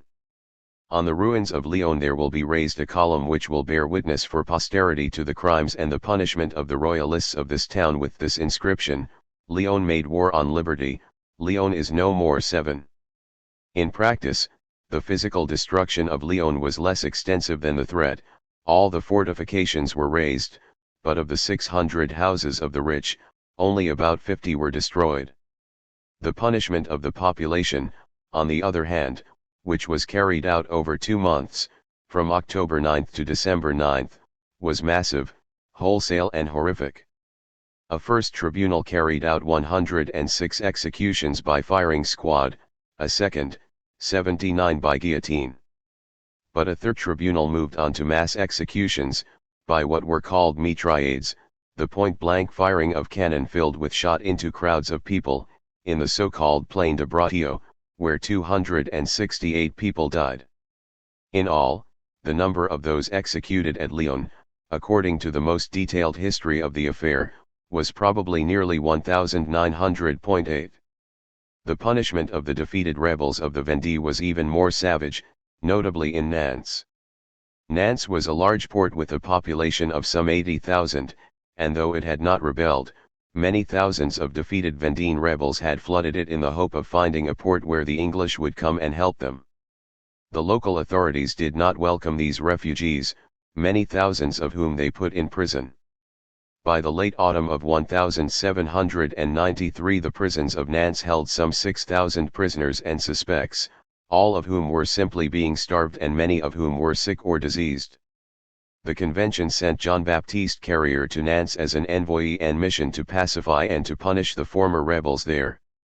Carrier was a strange man, an Auvergnat, ill-tempered, solitary and silent, at times dark-humored and withdrawn, at others of an excitability which was at the limits of sanity, and always liable to drown his solitude in drink. When he arrived, he assumed that he would be surrounded by traitors, and so hired a 40-man Red Guard and set up a secret police force. His next step, on December 17, 1793, was to condemn to death, on his own authority and without any judicial procedure, a group of 24 so-called brigands, 4 of whom were teenagers, followed 2 days later by a group of 27. At first the victims were taken out in groups and then shot, some 2,600 died in this way. Then, when that proved too slow and troublesome, Carrier instituted what became known as les noyades, the drownings, in which men and women were tied together naked, in so-called mariages républicains, and placed in barges which were towed to the middle of the river Loire and then scuttled. These killings took place mainly at night, and Carrier also organized nightly orgies, using women suspects from Nantes high society. It is estimated that between November 1793 and February 1794, 2,000 to 5,000 people were killed in these wholesale drownings. At the same time, a military committee rounded up 4,000 rebel fugitives from the defeats at Les Mans and Savenay and had them shot. All told, Carrier may have been responsible for some 10,000 killings at Nantes. He was recalled to Paris in February 1794. But that was not the end of the slaughter and the vengeance. Despite their defeat at Savenay on December 23, 1793, some of the rebels of the Vendée refused to give up. General Louis-Marie Turreau, the commander-in-chief of the Armée de l'Ouest, resolved to put an end to the rebellion by destroying everybody and everything in his path, killing, burning, pillaging and raping men, women, and children. It has been reckoned that his so-called colonies infernal slaughtered as much as half the population of the department of the Vendée. This was virtually a policy of genocide, but Turreau's barbaric methods, so far from putting an end to the uprising, in fact kept it smoldering for many more years. 20. The government revolutionnaire. In Paris, the political situation was becoming increasingly unstable. Although Robespierre and the Montagnards had gained complete control of the convention with the overthrow of the Girondins, this left Robespierre exposed to another, even greater challenge, from the explosive discontents of the sans-culottes below. Robespierre had been able to overthrow the Girondins by enlisting the street power of the sans-culottes. The problem was that, in political terms, they and he were never really on the same side. The bourgeois revolutionaries in the convention, and this was true of most Montagnards, believed in liberal values, including the independence of elected representatives. The sans-culottes, by contrast, believed in direct democracy, voting out loud and in public, meaning the daily control of elected representatives, and the right to recall them. Robespierre no longer subscribed to either of these views. For the purposes of mobilizing a mass war effort, and even more of staying in control, in the face of rising protests he needed a centralist, authoritarian, and essentially non-democratic government. At the height of the crisis, he scribbled in a notebook, "We must have a single will. It must be Republican or Royalist. If it is to be Republican, we must have Republican ministers, Republican newspapers, Republican deputies, a Republican government. The internal dangers come from the bourgeois, and to defeat the bourgeois we must rouse the people." Everything had been prepared to place the people under the yoke of the bourgeois, and to make the defenders of the Republic perish on the scaffold. 1. Robespierre seemed to be implying that he thought his enemies and critics were all royalists. Of course he knew that this was not true. Some of the Girondins might have preferred to save the king's life, but they were revolutionaries, in many cases founding revolutionaries, just like the Montagnards. It is true that there was a deep split in the country, as the Civil War had shown, between supporters of the revolution and royalist sympathizers, and that this split, exacerbated by the struggle between the Montagnards and the Girondins, had led some supporters of the Girondins to look for allies among royalist sympathizers, and elsewhere. But this happened after the overthrow of the Girondins, not before. Robespierre's phrase "a single will" no doubt derived from the Rousseauist notion of a general will, as described in Rousseau's Du Contrat Social, 1762, and meaning an almost creationist act of association. But what he really meant here was that France needed a single, central government and should totally suppress any possibility of opposition to it. He may have believed this was necessary partly to fight the war against the rest of Europe, but mainly to fight and win the Civil War and reassert the authority of Paris over the rest of France. What is not clear is whether Robespierre thought it was possible to reconcile his ideal of a single will with the will of the French people, whose opinions and interests were manifestly widely divergent, let alone with the rule of law. There is no doubt that almost all of the founding revolutionaries had wanted to make a revolution which was based on the rule of law. The dilemma facing them now, especially since the overthrow of the monarchy, the execution of the king and then the Civil War, was whether they could contain their revolution within the constraints of the laws which they had created. The question was all the more acute because the challenge from the sans-culottes was becoming so severe that the revolutionary leaders were able to contain it only with the terror and the imposition of centralist, autocratic government. Moreover, Robespierre was presiding over a deep economic split within the revolutionary movement. The Montagnards were all bourgeois by upbringing and instinct, and many, despite the revolution, were still relatively comfortably off, but the sans-culottes were suffering increasingly severe economic hardship. Periodically, food shortages provoked food riots, when shops were pillaged and food transports hijacked, and inflation and the uninterrupted slide of the assignat created an extreme widening of inequality between the haves and the have-nots. These economic difficulties generated unavoidable political conflict. Already in February 1793, before the overthrow of the Girondins and the Civil War, the sans-culottes had started raising their economic demands in explicit terms. On February 12 the 48 sections had sent a delegation to the convention with a petition demanding le maximum, the popular shorthand for a fixed price control for wheat. The convention categorically and indignantly rejected it, and the sans-culottes responded with a wave of rioting and pillaging of food shops. Robespierre's reaction, on February 25, was lordly and contemptuous. When the people rise up, should they not have an aim worthy of themselves? Should they be concerned with miserable shopping lists? The people should rise up, not to collect sugar, but to strike down the brigands too. The annals of the revolution have long remembered this ill-advised reference to miserable shopping lists, and within a few months Robespierre changed his tune. To maintain the support of the sans-culottes, he and his allies reluctantly made a few concessions. On April 11 they agreed to freeze the value of the assignat by arbitrary fiat, but of course this did not work, since they did not change their policy of issuing assignats. On May 4 they agreed to introduce limited price controls for cereals, and that did not work either.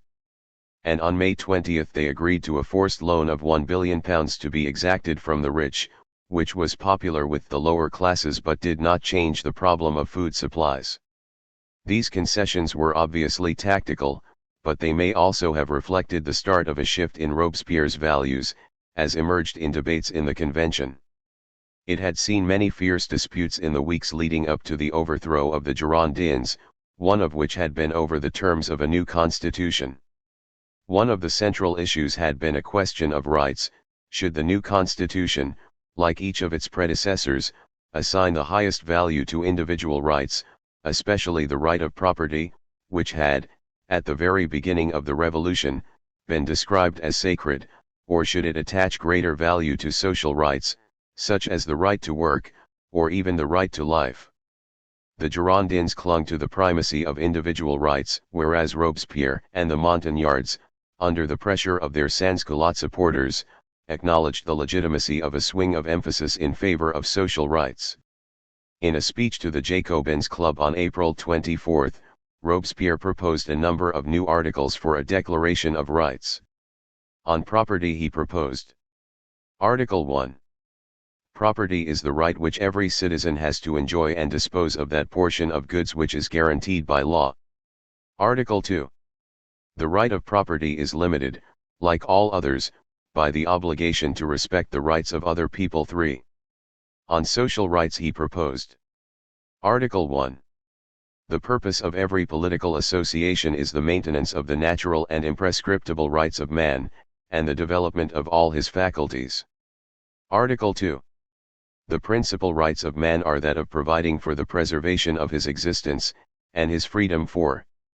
The overthrow of the Girondins interrupted this debate. But the quarrel with the sans-culottes over food supplies did not go away. On the contrary, it became more acute in the months ahead.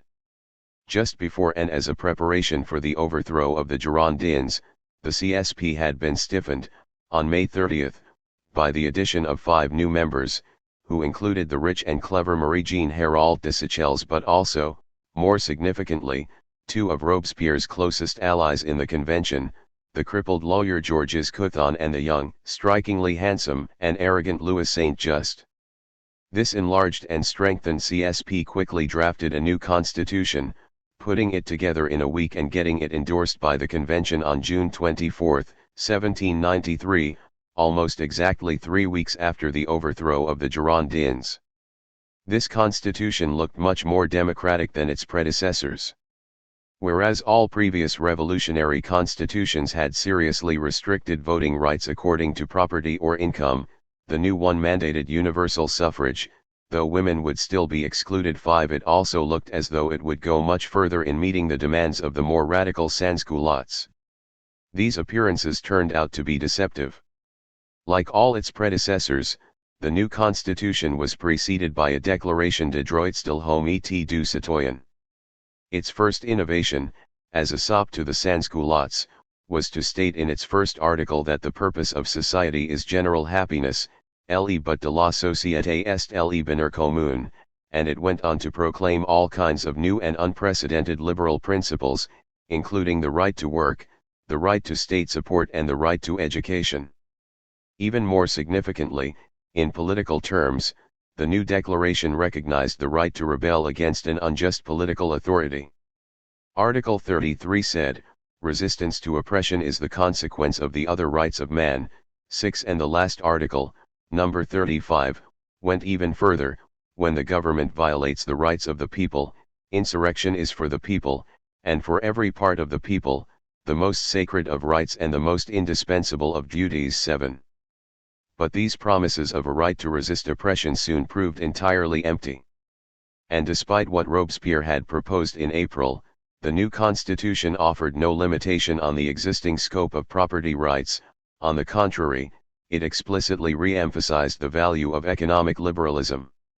The constitution was submitted to a national referendum in the autumn of 1793. Because it was conducted during the Civil War, some of the voting dragged on until the spring of 1794. But the constitution passed, massively. Almost nobody voted no. Yet of some 7 million qualified electors, fewer than 1.8 million voted yes. Once again, the revolutionaries had held an election.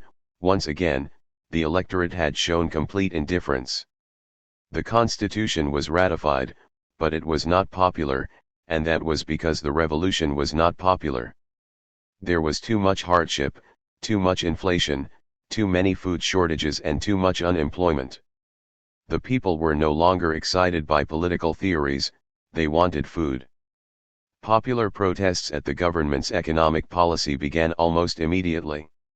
On June 25, 1793, 3 weeks after the overthrow of the Girondins and just 1 day after the endorsement of the Constitution, Jacques Roux led a delegation to the convention in the name of the Gravilliers section, together with the Bonne Nouvelle section, as well as the Populist Club de Cordeliers, to read an address which became celebrated as the Manifeste des Enrages, in which he accused the deputies of passing laws made by the rich for the rich.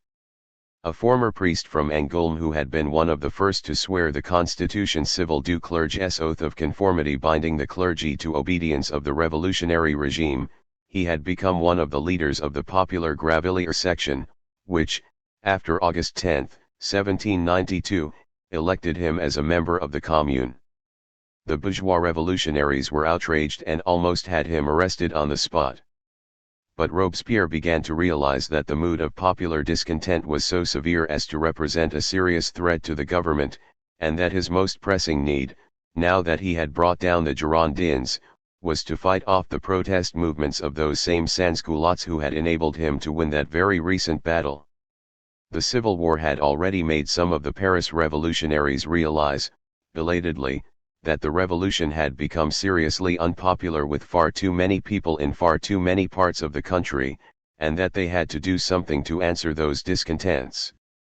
On July 8, 1793, Saint-Just, who had recently been elected to the CSP, suggested that some of the rebels were less guilty than others. In his view, there were only 9 outright traitors: Charles Jean-Marie Barbaroux, Burgoyne, Jean Birattio, Buzot, Gorsas, Langouinez, Jean-Baptiste Levet, Petillon and Jean-Baptiste Salle, and 5 accomplices, Gardien, Jensenet, Guadet, Malavot, and Verniaud. The others were merely misguided. But Robespierre realized that it was too late to go in for word games and persuaded the revolutionaries that they had to make serious changes in their policies if they were to win the support of the masses. On June 3 the convention had eased the rules governing the sale of the property of émigrés to make it easier for poor people to buy. On June 10 it had taken similar steps to ease the splitting up of communal property. On July 17 it finally abolished, totally and without indemnity, all remaining feudal rights, including those based on ancient historical documents. What is so significant about this last step is that almost all the bourgeois revolutionaries, including the Montagnards, believed profoundly in legally protected property rights. It was only in the face of the mounting political crisis that they were prepared to disavow a property right which might be based on a written legal contract. The convention also took steps to improve the economic condition of the middle classes. On June 8 it had raised the salaries of public officials and exempted from any contribution to the forced loan of £1 billion all married couples with an income of less than £10,000 a year and all bachelors with an annual income of less than £6,000. Despite these concessions, popular discontent was still acute, and agitation was kept up by the enrages, who were demanding direct action by the government in the economy, price controls on food, the requisition of cereals by public authorities, higher taxes on the rich, the death penalty for speculators and food hoarders. They were led by Roux, who regularly denounced the inequalities of French society. Liberty is only an empty phrase when one class of men can starve another with impunity. Equality is only an empty phrase when the rich exercise the right of life and death over their fellow man. 8. Robespierre retaliated with a campaign of intimidation against Roux, and through the influence of the Jacobins got him suspended from his editorial job at the Commune, with orders to change his behavior. In fact, he would easily crush Roux and the enrages, but he faced a much more serious challenge in the political campaigning of Jacques-René Hébert and his supporters. For whereas Roux and his friends were scattered individuals, virtually isolated agitators without any strength of organization, Hébert and his allies were highly organized, widely backed and strongly entrenched. Yet the two movements were similar in their origins and their political aims, and the one followed hard on the heels of the other. Hébert was a successful popular journalist with a wide personal following and a strong political base, thanks to his senior position on the staff of the Commune and connections to a large network of people with radical views in the political bureaucracy, especially in the Ministry of War. He was born in 1757, the son of a jeweler, and in his youth he was more royalist than revolutionary. But in July 1791, after the king's flight to Varennes, he had signed the petition at the Champ de Mars calling for the deposition of the king. On August 10, 1792, his section, Bonne Nouvelle, had sent him as a delegate to take part in the uprising of the Commune insurrectionnelle and the overthrow of the king, and from there he was elected to the Commune, where he became the deputy to Pierre Gaspard Chaumet, who in December 1792 replaced Louis Pierre Manuel as the procureur, chief executive. Hébert was in a strong political position, with the Commune behind him, and he played a leading role the following year in the Sans-Culotte campaign against the Girondins. His popularity as a journalist dated back to 1790, when he had become notorious as the publisher and the distinctive voice of the vulgar popular newspaper Le Père Duchesne. Le Père Duchesne, Old Man Duchesne, was ostensibly its narrator, a fictitious character of fairground farces, notion ally a traveling seller of stoves, a sort of Punch and Judy figure. Le Père Duchesne was an 8-page publication in a small format which appeared 3 times a week. What made it popular among the sans-culottes was the tone that Hébert adopted as its voice, ultra-colloquial, ultra-popular, and shockingly coarse. He appealed to ordinary readers by filling up his prose with unprintable swear words, of the kind that many ordinary people use all the time but never see in print. Snooty people sneered at his vulgarity. One later critic called him the Homer of the dung heap, but Hébert was not in the least abashed. All those who love frankness and integrity will not be alarmed by the buggers and the fucks with which I sprinkle, here and there, my joys and my angers. 9. The snooty people were wrong and Hébert was right. Within a couple of years, Le Père Duchesne was by far the most widely circulated newspaper in revolutionary France. Another reason for its success was that Hébert was well connected, and his many friends in the political bureaucracy were useful in promoting his paper's circulation. One of his most important allies was Jean-Baptiste Bouchat, the Minister of War. Bouchat was a plebeian army officer of quite modest talents and lowly rank, but he was a loyal supporter of the revolution, and in April 1793, after the treacherous Dumouriez had handed over Bournonville, the then Minister of War, to the Austrians, he had unexpectedly been catapulted into Bournonville's job. As the war minister, Bouchat used his spending power to promote the circulation of Le Père Duchesne, and his ministry bought many thousands of copies to distribute to the soldiers in the armies. In the summer of 1793 the French war machine was a large and growing administrative operation, and by September the ministry was regularly taking 12,000 copies of Le Père Duchesne, or about a quarter of the circulation of 50,000 copies. What this meant was that Hébert's voice was the voice of a substantial and well-organized propaganda machine, with a large audience among the soldiery as well as the sans-culottes. So when he and his friends protested at food prices and food shortages and at the shortcomings of government policy, the government had to take notice. Bouchat also stuffed his ministry with many other friends and supporters of Hébert. François Vincent had been an administrative clerk with a reputation as one of the leading radical speakers at the populist Club de Cordeliers. Bouchat plucked him up and put him in the top job, Secretary General, at the Ministry of War. Also at the ministry was Charles-Philippe Rancine, one of Bouchat's assistants. He too was an old soldier, who had given up soldiering to write patriotic plays and had then returned to military service at the start of the Revolution, as a captain in the Garde Nationale. In 1793, on the strength of his relations with Bouchat, he was promoted at high speed up the ranks, from captain to brigadier in the space of a week, and fought in the Vendée, where he defeated La Roche-Jacqueline. In September 1793 he was promoted to General-in-Chief of the Armée Révolutionnaire in Paris. Another influential Hébertiste, not at the Ministry of War but an administrator with the Commune of Paris, was Antoine Momaro. Born in 1756, he was a qualified letterist, printer, and librarian, and in 1789 he published a printer's manual. He then acquired the valuable position of printer to the Commune of Paris. He joined the Cordeliers Club, where he rose to become secretary. As a good radical, he took part in the demonstration at the Champ de Mars in July 1791, and was briefly imprisoned. In September 1792, after the overthrow of the king, he published the radical pamphlet Déclaration de Droits, in which he demanded restrictions on the property rights of landowners. In the campaign in the Vendée, he worked for Rancine. Momaro is usually credited with the popularization of the slogan Liberté, Égalité, Fraternité.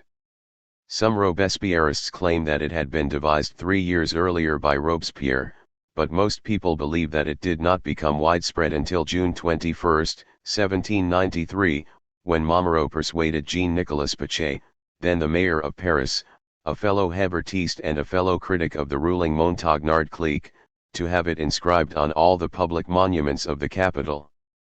Hébert was more than just a journalistic protester at food shortages, he was also a political agitator with a wide-ranging agenda.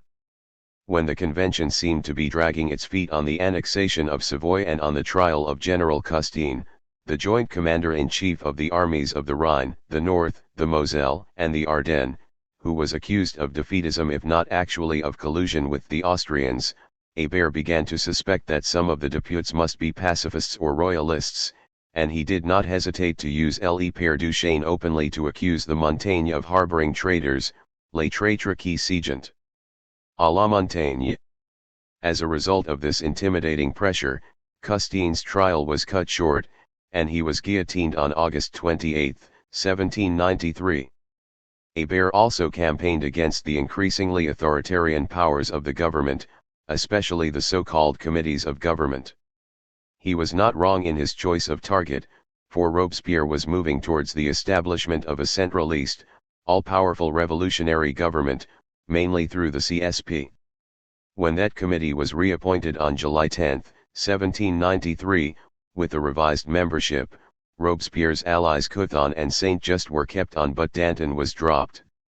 Later that month, on July 27, Robespierre himself became a member, and a fortnight later the military authority of the committee was substantially stiffened when it brought in two ambitious young army officers, Lazare Carnot, whose fame would later be popularized with the nickname L'Organisateur de la Victoire, and his friend Claude-Antoine Prieur d'Auvernois, known as Prieur de la Côte d'Or, both captains in the Engineer Corps. Hébert's verdict was uncompromising: so long as the Commites usurp all the powers, we shall never have a government, or we shall have a terrible one. We shall never have liberty, and our constitution will be only a chimera so long as the ministers are no more than urchins at the beck and call of the lowest sweepers of the Convention 10. This was dangerous talk, but Hébert was undeterred and started to plan a major protest demonstration against the regime. In August 28, at the Jacobins, he proposed leading a delegation to the convention with a petition backed by the 48 Paris sections and their Sociétés Populaires to demand a purge of the general staffs, the dismissal of all nobles from public employment and other measures of public safety, salut public. The Sociétés Populaires were political clubs frequented by sans-culottes in each of the Paris sections.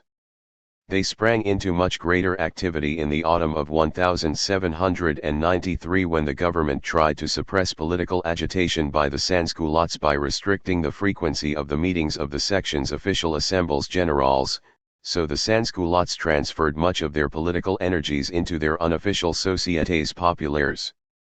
Hébert was backed by his friend and ally the Montagnard depute Jacques Billaud-Varennes, a writer of violently radical left-wing tracts and an unemployed lawyer who had just returned from a visit to the Armée du Nord at the front. Billaud-Varennes came to the convention with a sweeping denunciation of the paralysis of the government and proposed the establishment of a commission to supervise the execution of the laws and to send the guilty to the guillotine. Robespierre immediately objected to this plan. "There is a danger," he said, "that such a commission would busy itself more with personal rivalries than with loyal supervision and thus become in fact a comite of denunciation. This is not the first time that I see that there exists a deceitful system for paralysing the comite de salade public while seeming to help it in its work. 11. Danton offered a compromise. Rather than create an independent commission to supervise the action of the CSP, the convention should instead appoint 3 additional members to it. The convention passed his proposal on to the CSP, which simply sat on it, for if it accepted the idea of 3 new members, Billaud-Varennes would have to be one of them, and he was an open critic of the government. Events were also pushing hard against the regime. For on September 2, 1793, the first reports reached Paris of the surrender to the English of Toulon and the entire French Mediterranean fleet, which was confirmed officially on September 4. Hébert's planned demonstration was unstoppable. Some historians think that he had ulterior motives. Was he planning to seize power? Asked Tollard et al. His behavior fully proves it. 12 Mathies takes a similar view. The moment had come, the Hébertists thought, to take power for themselves. 13 They offer no specific evidence to back their speculation, but Hébert's protest movement could easily have been seen as a threat to the government. In any case, popular pressure for a radical change in government policies was rising irresistibly from below. The first partial price control measure, the so-called maximum, introduced on May 4, was backfiring badly. Because it was limited to the local price of wheat, it was provoking speculative movements of the commodity as each department tried to secure supplies from elsewhere, amounting to an economic tug-of-war and causing spasmodic shortages of wheat and bread in many places. In Paris on the morning of September 4, 1793, a crowd of some 2,000 angry sans-culottes poured into the Place de Grève in front of the Hôtel de Ville, crying out, "Bread, bread! Du pain, du pain!" Some accounts suggest that Roux led the demonstration, and no doubt he was there. But it seems clear that the main instigator was Hébert. Chaumet, the chief executive of the Commune, tried to calm things down by telling the protesters that the convention had undertaken to introduce general price controls on all foods within a week. 14 But they shouted him down. "It is not promises we need, but bread, and right away." 15. Seemingly abandoning the idea of appeasement, Chaumet then climbed onto a table to harangue the crowd. "Well, I too have been poor, and as a result I know what it is to be poor. This is an open war of the rich against the poor. They want to crush us. Well, we must prevent them, we must crush them ourselves, we have the strength to do so." 16. As Chaumet second in command at the Commune, Hébert persuaded the demonstrators to disperse, but to meet again the next day, this time at the convention.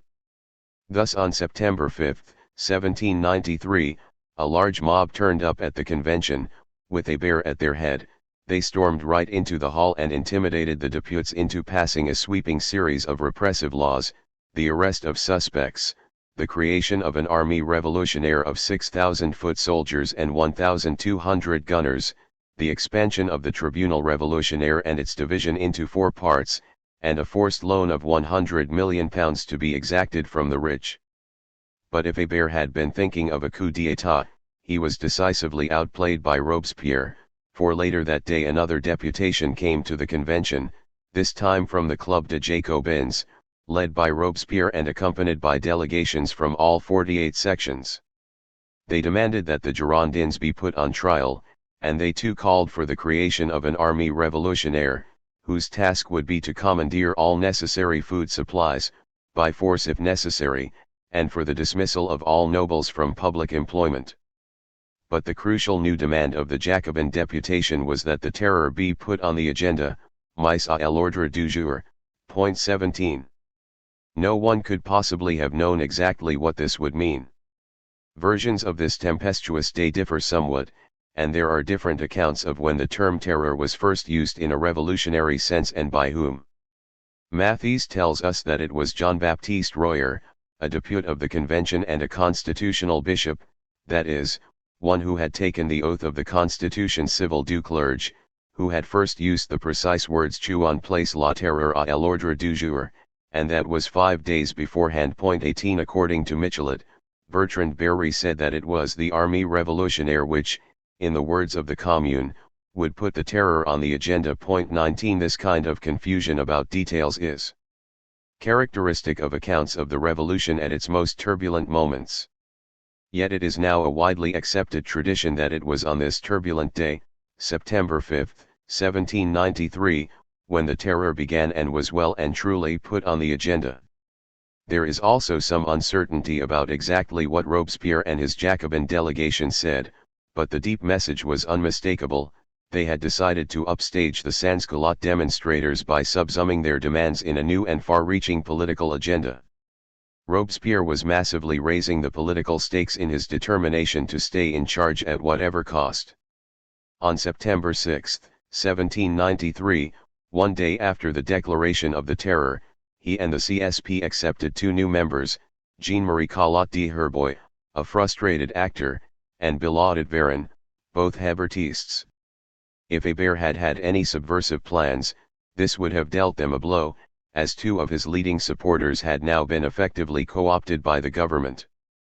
On September 11, 1793, as Chaumet had promised the demonstrators on September 5, the convention passed a regime unifying the price control of cereals throughout France, and on September 29 it passed a comprehensive maximum general covering prices and wages.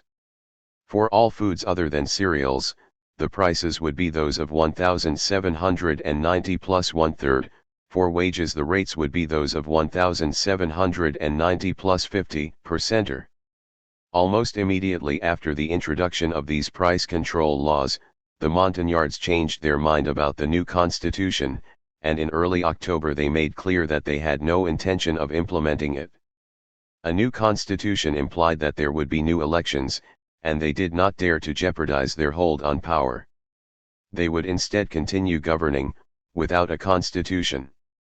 In a melodramatic gesture, which they hoped would be taken as a symbolic earnest of their democratic sincerity, they solemnly placed the text of the stillborn constitution in an ark of cedar wood, as if in preservation for some indefinite future. It was never taken out again, and never implemented.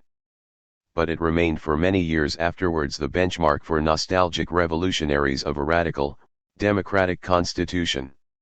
Whenever things went wrong, their demand was always bring back the Constitution of 1793. It is not clear what, if anything, had happened to make the Montagnards change direction so dramatically. They might have been thrown off balance when the meager results of the constitutional referendum started to come in.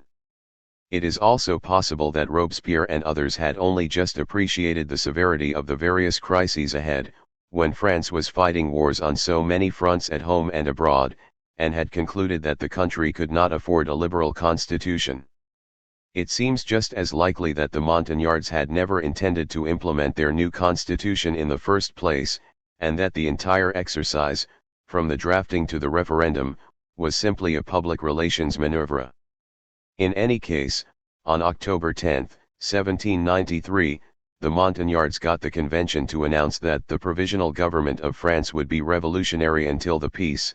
Le gouvernement provisoire de la France serait révolutionnaire jusqu'à la paix. Point 20. As Saint just explained, in the circumstances in which the Republic finds itself, the Constitution cannot be set up, it would be destroyed by means of itself, it would become the guarantee of attacks on liberty, because it would lack the force necessary to suppress them. 21. The Montagnards made many efforts over the next few months to justify and explain this anomalous situation. In December 1793, Robespierre contrasted the constitutional order and the revolutionary order. The latter submits to less uniform and less rigorous rules, because the circumstances in which it finds itself are stormy and unstable, and above all because it is forced constantly to deploy new and rapid resources to meet new and pressing dangers. We must organize the despotism of liberty to crush the despotism of kings. 22. The expression despotism of liberty needs little comment. From this point, the CSP became the government of France. At first there were 13 members, but one of them, Jacques Thuriot, a firm supporter of Danton, resigned on September 20 because of irreconcilable differences with Robespierre. The resulting membership of 12 remained permanent for the next 10 months, until the fall of Robespierre and his allies on July 28, 1794. Of the 12, 9 were lawyers, 2 were in their 20s, 6 were in their 30s, another 2 were just 40, and only 2 were significantly into their 40s. In principle, the CSP was subject to the legislative jurisdiction of the convention. In practice, it dominated the convention, and in almost every respect it established methods of operation that were a total departure from the traditions of the convention and of all the previous national assemblies. The plenary meetings of all of the previous national assemblies, like those of the Paris sections, were very large, public occasions, always noisy, usually rowdy, with many people coming and going and with much rude clamour from the galleries. The debates were managed, sometimes with difficulty, by the elected president of the day, who tried to keep them under the control of parliamentary rules of procedure, which had been developed relatively recently by the revolutionaries themselves. These debates were dominated by great set speeches, often literary and intellectual, and almost always, by modern standards, interminably long and elaborately rhetorical. The noise was great, because the acoustics of all the chambers where they met were terrible, and the speakers usually had to shout to be heard. Even then they were always liable to be interrupted, not only by noisy heckling by other members but even more by barracking from the galleries. There was no official record of the proceedings of the National Assemblies, but there was an extended, unofficial account in the daily journal Le Moniteur, issued by the celebrated publisher and editor Charles Joseph Pancook, which many people treated almost as if it were an official record. In addition, the National Assembly might order some of the best received speeches to be printed and distributed. The debates in the leading clubs were followed almost as assiduously as those of the National Assembly, especially, of course, those at the Jacobin Club, and these clubs too might order the most popular speeches to be printed and distributed. There was also a proliferation of private pamphlets and news sheets, reporting or commenting on the proceedings in the National Assembly or the political clubs. So anyone interested in the political events of the day was faced with a vast array of printed information, fact, and interpretation. The proceedings of the CSP were utterly different, but in a most modern, and sinister, sense, for the meetings were closed, private, and totally secret. The committee met twice a day, at 9 a.m. and 7 p.m., there was no published record of the proceedings and no voting record. The only reports were those spread by rumor and alarm. It was the secrecy which gradually made it powerful and then feared. It would evolve into the archetypical institution of a police state. Of the 12 members of the CSP 23, excluding Thuriot, only 6 survived the turbulence of the Robespierre terror. One was guillotined in the spring of 1794, on Robespierre's orders, Hérald de Seychelles. 3 were guillotined when Robespierre fell, Robespierre, Couthon and Saint-Just, and 2 were deported in the settlement of accounts after the fall of Robespierre, Billaud at Varennes and Collot de Herbois. This rate of fatality corresponds, very approximately, to my own rough estimate of the average danger to life of taking part in the revolution. 24. 21. The Terror. The Terror, which was announced on September 5, 1793, lasted until the fall of Robespierre 10 months later, on July 28, 1794. It came without any clearly defined aims or policy, and it was carried out without any detectable rules. Its main rationale seems to have been to prop up the authority of Robespierre and his government revolutionaire, and its method the indiscriminate threat of death to anyone who was, or who could be accused of being, a threat to the Republic. The most immediate challenges to the new government were to combat a wave of protests from the rest of France at what was perceived as the dictatorship of the Paris sans-culottes, and to face down the growing protests of those same sans-culottes at the increasing harshness of their conditions of life. The Terror went into operation officially with the Loi de Suspects, Law of Suspects, on September 29, 1793, followed by the mobilization of the Armée Révolutionnaire. This army was something the mob had demanded at the insurrectionary demonstration of September 5, to enforce the new system of price controls, le maximum, described in earlier chapters. This price control regime did not work any better than the old one, and in many ways was much worse. It was far more detailed and required more and more policing to make it function, often increasingly intrusive and repressive, because more and more people tried to get round it. The wage controls upset almost everybody. In the countryside, many farmers found they were required to pay their workers more than they could afford. In the towns, many of the sans-culottes found they were expected to take a sharp pay cut because the war, military conscription, and the consequent labor shortages had already increased effective wage levels well above the legal maximum. The primary purpose of the Armée Révolutionnaire was to ensure adequate food supplies by physically commandeering what was required, by force if necessary. It consisted of 6,000 men and 1,200 gunners, each paid 40 sous a day, and was under the command of the sans-culotte General Charles Rancine, who had joined the Garde Nationale as a captain and then climbed the ranks to become deputy to the Minister of War, Jean-Baptiste Bouchat. The second purpose of the Armée Révolutionnaire was to act as the paramilitary arm of the Terror and to enforce the law of suspects.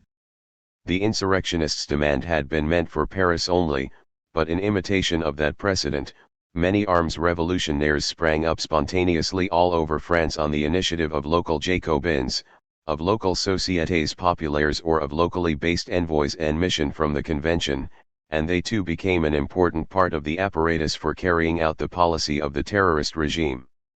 At one point there were 56 revolutionary armies in the provinces, totaling around 30,000 men. 1. The law of suspects was loosely drawn, and no one knows exactly how many people were arrested during the period of the Terror. It was certainly tens of thousands and may well have been hundreds of thousands. The American historian Donald Greer has estimated the total at around 500,000, Mathies and Sobol at 300,000. To put these figures into perspective, the French population at the time was around 28 million, so the top estimate of arrests would have been about 1.8% of the total, which must represent something like 5% of the adult males. 2. In general, suspects were arrested locally, either by the Armée Révolutionnaire or by the Comité Révolutionnaire of the local section, Nationale, under the supervision of the Comité de Sûreté Générale, the National Police Committee in Paris. The Comites Révolutionnaires were offshoots of the Parisian sections or their equivalents elsewhere in France. On March 21, 1793, in reaction to the wave of panic caused by bad news on two fronts, a series of victories by the rebel forces in the Vendée in the west and the defeat of the French army by the Austrians at Neerwinden in the northeast, the convention had ordered the setting up of comites de surveillance, which were in effect local police committees, and after the launch of the Terror the Loi de Suspects gave them the power to arrest all enemies of liberty. So though France did not have an effective system of national government, it did, from the spring of 1793, have a national network of some 20,000 police committees, which, though completely untrained, undisciplined, unorganized, and uncontrolled, had the power to set the Terror in motion. This locally based system for arresting suspects obviously responded to local demands and reflected local sentiment. Many of those arrested were nobles, and many were foreigners, but many others were described in the records of their arrests simply as suspects, which implies that they might have been just strangers or outsiders. The law was designed to appease and to feed on local paranoia, which it did, and must have been used for the settling of local scores. Since many suspects were not accused of specific crimes, many did not stand trial and were instead just held in prison until after the fall of Robespierre, on average probably for about 8 months. The law of suspects constituted a virtually explicit abandonment of the revolutionaries' founding principle of a state based on law, and Robespierre made it clear that he did not think there was any need to prove the charges against a suspect. Public notoriety accuses a citizen of crimes of which no written proofs exist, but whose proof is in the heart of all indignant citizens. Tocqueville took a rather different view of the terror. The revolution had been prepared, he wrote, by the most civilized classes of the nation and carried out by the most uncivilized and the roughest of people. For the first and most spectacular challenge to the revolutionary government, and one of the main reasons for its existence, came from the civil war that had broken out in many parts of France after the overthrow of the Girondins. In fact, it turned out to be a double challenge: could the central authorities in Paris defeat the rebels, and could they discipline the forces which they had sent out to inflict this defeat? They seemed to succeed at the first challenge. By the end of 1793 the rebellions in the French provinces had been put down, with the recapture of Lyon on October 9, the crushing victory over the Vendines at Cholet on October 17 and the fall of Toulon on December 19. The second challenge was more difficult. After General François Westermann boasted publicly of how many rebels he had killed in the Vendée in December 1793, he was recalled to Paris and bundled up with Danton and a miscellaneous cluster of friends and associates to be sent before the Tribunal Révolutionnaire, which condemned him to death by guillotine. General Louis-Marie Turreau took over the command of the campaign later in the year, and when he bragged of his colonies infernals and of his virtually genocidal extermination of enormous numbers of Vendines, he too was recalled to Paris and put on trial, but he was acquitted. Jean-Baptiste Carrier, notorious for his wholesale slaughter of rebels at Nantes, including the infamous Noyades, was eventually denounced and on February 8, 1794, recalled to Paris, but it was not until December of that year, long after the fall of Robespierre, that he was sent before the Tribunal Révolutionnaire. It condemned him to death, but he was the only one of the many envoys and mission from the convention to suffer that extreme penalty. The revolutionaries in Paris mostly gave local commanders or envoys and mission a free rein in the civil war, but not in the case of Lyon. During its siege, the convention sent 9 envoys and mission to supervise operations. The most highly placed was Georges Couthon, a member of the CSP and one of Robespierre's closest allies. Soon after Lyon fell he was recalled to Paris, on the grounds that he was too moderate, and Jean-Marie Collot d'Herbois and Joseph Fouché took his place. These two were much more ferocious, and they permitted, if they did not order, the execution of almost 1,900 people, including the notorious mass slaughter, with cannon firing grape shot, in the Plain de Breteuil. Fouché was recalled to Paris, where Robespierre denounced him and got him expelled from the Club de Jacobins, but that was all. Collot d'Herbois was also recalled, but as a member of the CSP he was virtually untouchable. It was not until after the fall of Robespierre that he was put on trial and deported to French Guiana. It seems clear that one of the central weaknesses of the management of the revolution was the lack of a dividing line between those whose job it was to formulate political policy and those whose job it was to carry it out. This ambiguity of responsibility was encapsulated in the role of the envoys and mission. At the same time, the extreme ruthlessness of the terror may have played an important part in shifting the French military effort from a series of defeats towards the beginnings of victory. The first mass mobilization decree, the so-called Levy de 300,000, launched at the start of 1793, had failed to raise the required number of men. This was partly because it was deeply unpopular among the peasants in many areas, most of whom did not want to join the army, especially if they lived far from the front, partly because it was not universal and partly because the government had left to local bodies the controversial choice of whom to send. but on August 23, 1793, the Sansculottes succeeded in pushing through the convention another levy en masse, and from that moment military service became universal and compulsory for unmarried men and widowers aged between 18 and 25. The revolutionaries expected this to bring in 483,000 men, and in the end, despite long delays, shortage of equipment and a certain amount of leakage through desertions and medical certificates for exemption, it succeeded in raising 300,000. With these new forces, the revolutionaries started rolling back the Austrian invaders with a handful of important victories: Onskut on September 6–8, Wadenese on October 15–16, Wissembourg on December 26–29. This crucial shift from defeat to victory transformed popular enthusiasm for recruitment, and by the spring of 1794, through the growing success of mass mobilization, the progressive requisitioning of supplies and the nationalization of arms manufacture, the CSP had created a military force of about 1 million men divided into 12 armies. The most important feature of these armies was their uniformity. In the early years of the revolution there had been a clear division between the traditional regiments of the line, with their formal loyalty to the king, and the Gardes Nationales, created by the revolutionaries. The traditional regiments had been led by noble officers and were distinguished by their white uniforms, which gave them the nickname Les Blancs. The Gardes Nationales elected their own officers and wore blue uniforms, and were called Les Bleus. In the spring of 1793, the revolutionaries had decided that they must have a single army, and gradually, against resistance, they amalgamated Les Blancs and Les Bleus. This was a slow process, but it resulted in standards of discipline applicable to all ranks, a systematic clean-out of the officer corps and an impressive wave of promotions of promising young generals. Unlike envoys en mission, military leaders were often ruthlessly punished for failure. In 1789, Jean-Nicolas Houchard was still only a captain after 35 years of service and now 50 years old. With the revolution, his plebeian origins served him well and favored his rapid promotion in 1793, first to command the Armée de la Moselle, then the Armée du Rhin, and then the Armée du Nord, with which he brought off the major victory of Onskut. At that point, however, things went seriously wrong for him.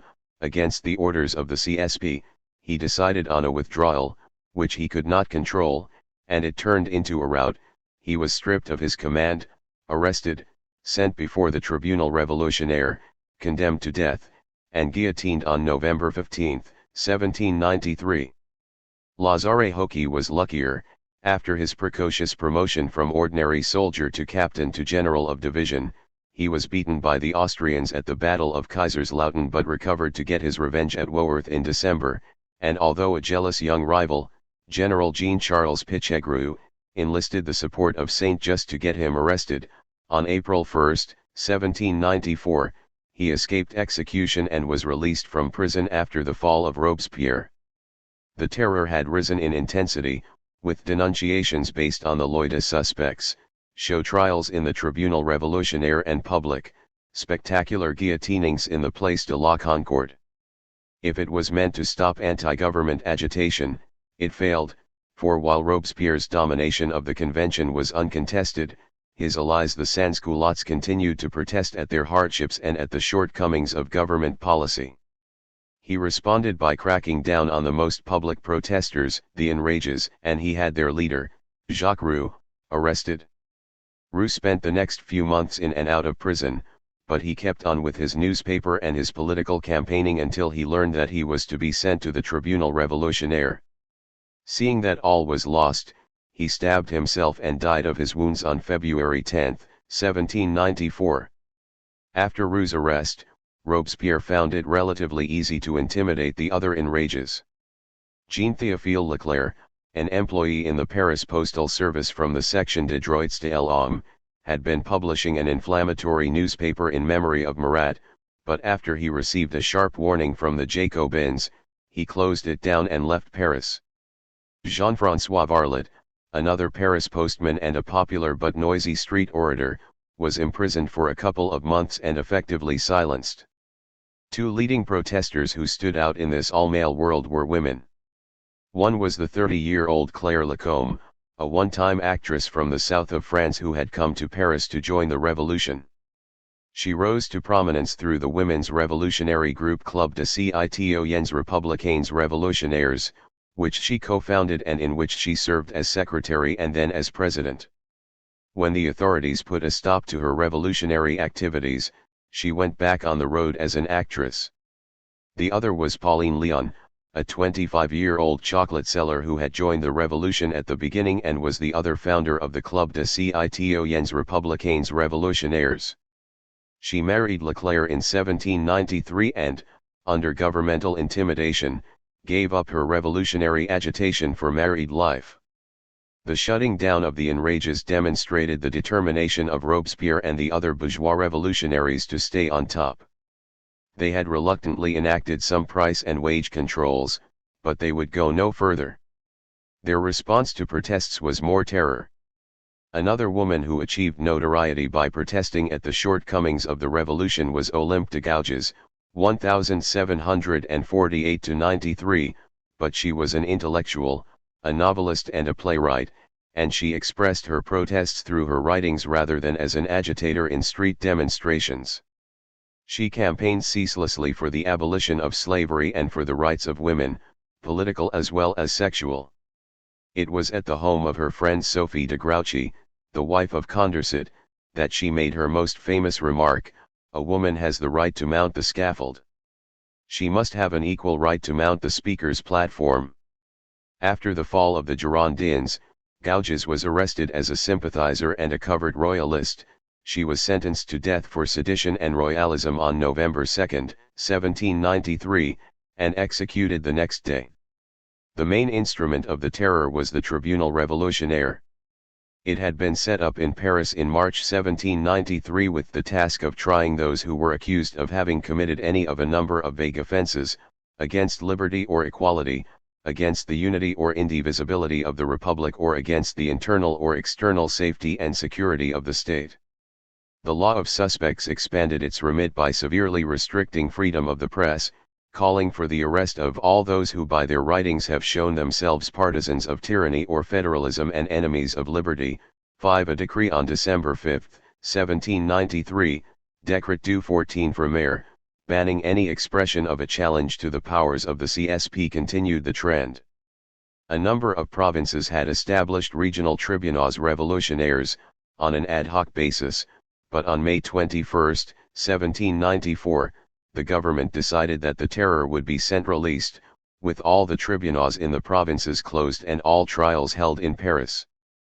In its first months, the Tribunal Révolutionnaire had proved rather legalistic and reasonable and had produced more acquittals than condemnations. After the fall of the Girondins and the outbreak of the Civil War, the Montagnards decided that it must achieve more politically acceptable figures. Its president, Jacques Montaigne, a traditionally trained lawyer from Toulouse, was charged with moderantisme and hustled out of office. The tribunal was substantially strengthened and expanded, with Montaigne replaced as the president by Marshal Joseph Herman, a 34-year-old criminal judge from Artois and Pas-de-Calais and an old acquaintance and loyal follower of Robespierre. He was a man of calm demeanor, quiet speech and sinister appearance. He squinted terribly, to the point where he seemed one-eyed. He was a dutiful servant of the terror, but when he failed to satisfy Robespierre's expectations, he too was removed and in April 1794 replaced by another Robespierre crony, René-François Dumas. The tribunal's new chief prosecutor was Antoine Quintin Fouquier-Tinville, a 47-year-old lawyer from a modest family of minor nobility in Picardy who had been a prosecutor at the court of the Châtelet in Paris. In 1783, in his late 30s, he had fallen on hard times, lost his job and got deeply into debt. For the next 9 years his life and his career had remained in the doldrums, but in 1792 he was rescued by Camille Desmoulins, the revolutionary journalist, who happened to be a distant cousin of his. Desmoulins was also a friend and protégé of Danton, and when Danton was briefly the Minister of Justice, he had given Desmoulins the powerful position of Joint Secretary General of the Ministry. Thus Desmoulins was able to help his cousin become a jury foreman in the Tribunal du 17 Août, created specially to try the defenders of the Tuileries Palace. This first political tribunal was closed down 3 months later, on November 29, 1792. But when the Tribunal Révolutionnaire was set up, Fouquier Tinville was appointed its chief prosecutor, and he quickly turned himself into a model petty bureaucrat of death, a sort of butler in the service of Robespierre and the Terror. He was always at the office at 8 o'clock in the morning, where he would meet the public executioner to arrange the number of tumbrils required for the day's executions. In the evening, after the day's session, he would leave the court to report to the CSP on the tribunal's performance. There he was constantly reproached by Robespierre and his allies for the slowness and moderation of the tribunal, and Robespierre progressively got the rules of the court stripped down so as to whittle away all possibilities of defense. Fouquier Tinville faithfully followed the new rules as they were introduced. When, after the fall of Robespierre, the Terror was finally closed down, Dumas, Fouquier Tinville and Herman were all guillotined for their part in it. Dumas fell with Robespierre and was executed on the same day, July 28, 1794. Fouquier Tinville and Herman were executed, with 14 other members of the Tribunal Révolutionnaire, 10 months later, on May 7, 1795. The first manifestation of the Terror was the mass arrests under the law of suspects, possibly as many as 500,000. Many of these people were never charged, because there was no evidence against them, but they stayed in prison anyway for varying lengths of time between September 1793 and August 1794. The number of people who died as a result of the Terror was much smaller. According to Donald Greer, it may have totaled 35,000 to 40,000. The reason why this figure is so imprecise is that it includes all those who were slaughtered indiscriminately in wholesale killings in the Civil War, like the mass executions at Nantes, Lyon, and Toulon. If one counts only those executed after trial before some kind of formal tribunal, and killed one by one, the recorded number of Terror victims falls to 16,594, of whom half were executed during the first wave of the Terror, between November 1793 and January 1794. My impression is that significantly more than 40% of those who played any notable role in the revolution may have died a violent death. During my work on this book, I gradually built up a list of people whose names occurred in various episodes of the revolution, and by the end it totaled 290 names. Of this total, 84, or 29%, were executed, mainly by guillotine, and 41, or 14%, died violently in other ways, some of them by suicide to avoid the guillotine. In other words, 43% of those who played a big enough role in the revolution for history to have recorded their names had a violent death. This list is of course wholly unscientific, it is just a stochastic sample of those who cropped up in the course of my reading. Almost all of these deaths occurred in 1793 to 94. In the Tribunal Révolutionnaire of Paris alone, the number of people indicted was 5,343, of whom 2,747, or just over 51%, were condemned to death and executed. Of those executed, 20% were members of the former, ci-devant, nobility, 9% members of the clergy and 71% members of the Third Estate, of whom 41% were artisans and 28% farmers. The vast mass of the victims of the Terror were not particularly significant, except that they had been individually marked down, no doubt by some local adversary or other, as enemies of the revolution. 4/5 of those condemned were charged with such intangible offenses as complots, plots, attitudes, sentiments or écrits, writings, and even the possession of a picture of a crucifix could lead to the guillotine on an accusation of fanatisme religieux. 6 If such a large majority of cases was of such manifest absurdity, at least some of the proceedings of the Tribunal Révolutionnaire must have occurred in a general miasma of paranoia or public hysteria. The Terror was intended to strengthen the authority of the revolutionary government, and in many ways it did, Yet the revolution now entered a period of frenzy and fear, of public and private accusations, of secret denunciations and betrayals, of noisy protests and furtive political conspiracies, and of increasingly ferocious repression. Almost from the beginning, the policies of the revolutionaries, starting with the wholesale disposal of church property, biens nationaux, and the massive issue of assignats, had created conditions that could only encourage speculation and therefore corruption. Even in those early and relatively innocent days, the corruption was so widespread that Robespierre was conspicuous by not being part of it, hence his nickname, L'Incorruptible. Now the deliberate dismantling of the principles of law underlying the state created the conditions for lawlessness by all, while France's plunge into hyperinflation and economic confusion, caused essentially by those policy mismanagements, resulted in even more rampant speculation, corruption, and embezzlement, especially by the few who were clever enough, unscrupulous enough, and brave enough to take maximum advantage of the chaos and the risks. It was not an accident that the authorities brought accusations of corruption and financial wrongdoing in two of the key show trials at the peak of the terror. The real purposes of these trials were political, but that was wholly concealed and the legal cases largely or partly trumped up, yet it was also a fact that corruption and financial wrongdoing had penetrated to the heart of the revolution. Besides helping to corrupt the revolution's heart, the terror became the center of a life and death struggle for its soul. In this struggle, the Jacobin Club was the theater where moral and political issues were debated and settled, under the increasingly dominant shadow of Robespierre, who demanded conformity and punished dissenters, in the last resort with expulsion from the club. It had long been one of the principal centers of debate in the revolution, it now became one of the main moral instruments of the terror. Michelet memorably described the Jacobins as a latter-day equivalent, in the revolutionary context, of the Inquisition. Desmoulins had already drawn the analogy in 1791, in his newspaper Les Révolutions de France et de Brabant, where he had said, "The Jacobin Club is the nation's true research committee. Not only is it the Grand Inquisitor, which frightens the aristocrats, it is also the great reformer, which puts right abuses and comes to the help of all the citizens." 7 By 1793, under the terror, its role had transformed from reform to repression.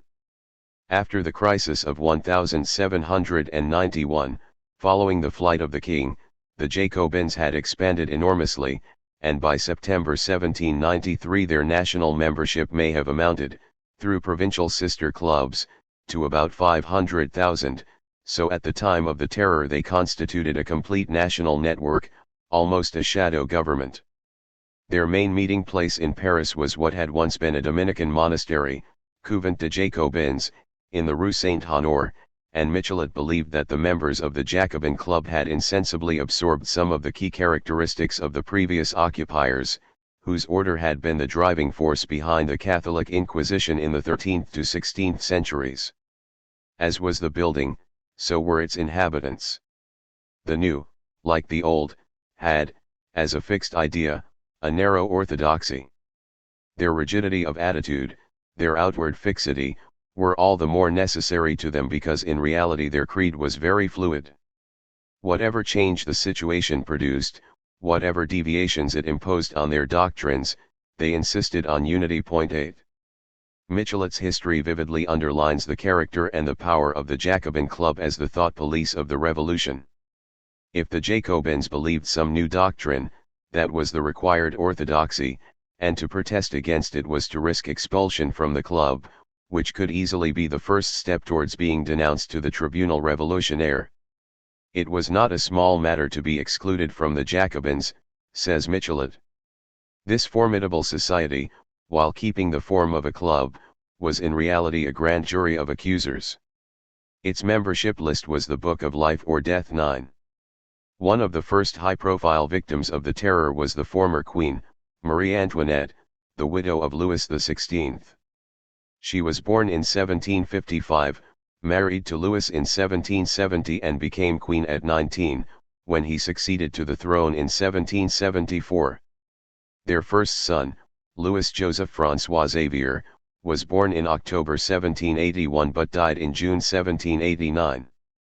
Their second son, the Dauphin Louis Charles, was born on March 27, 1785, and remained in prison after the execution of his parents.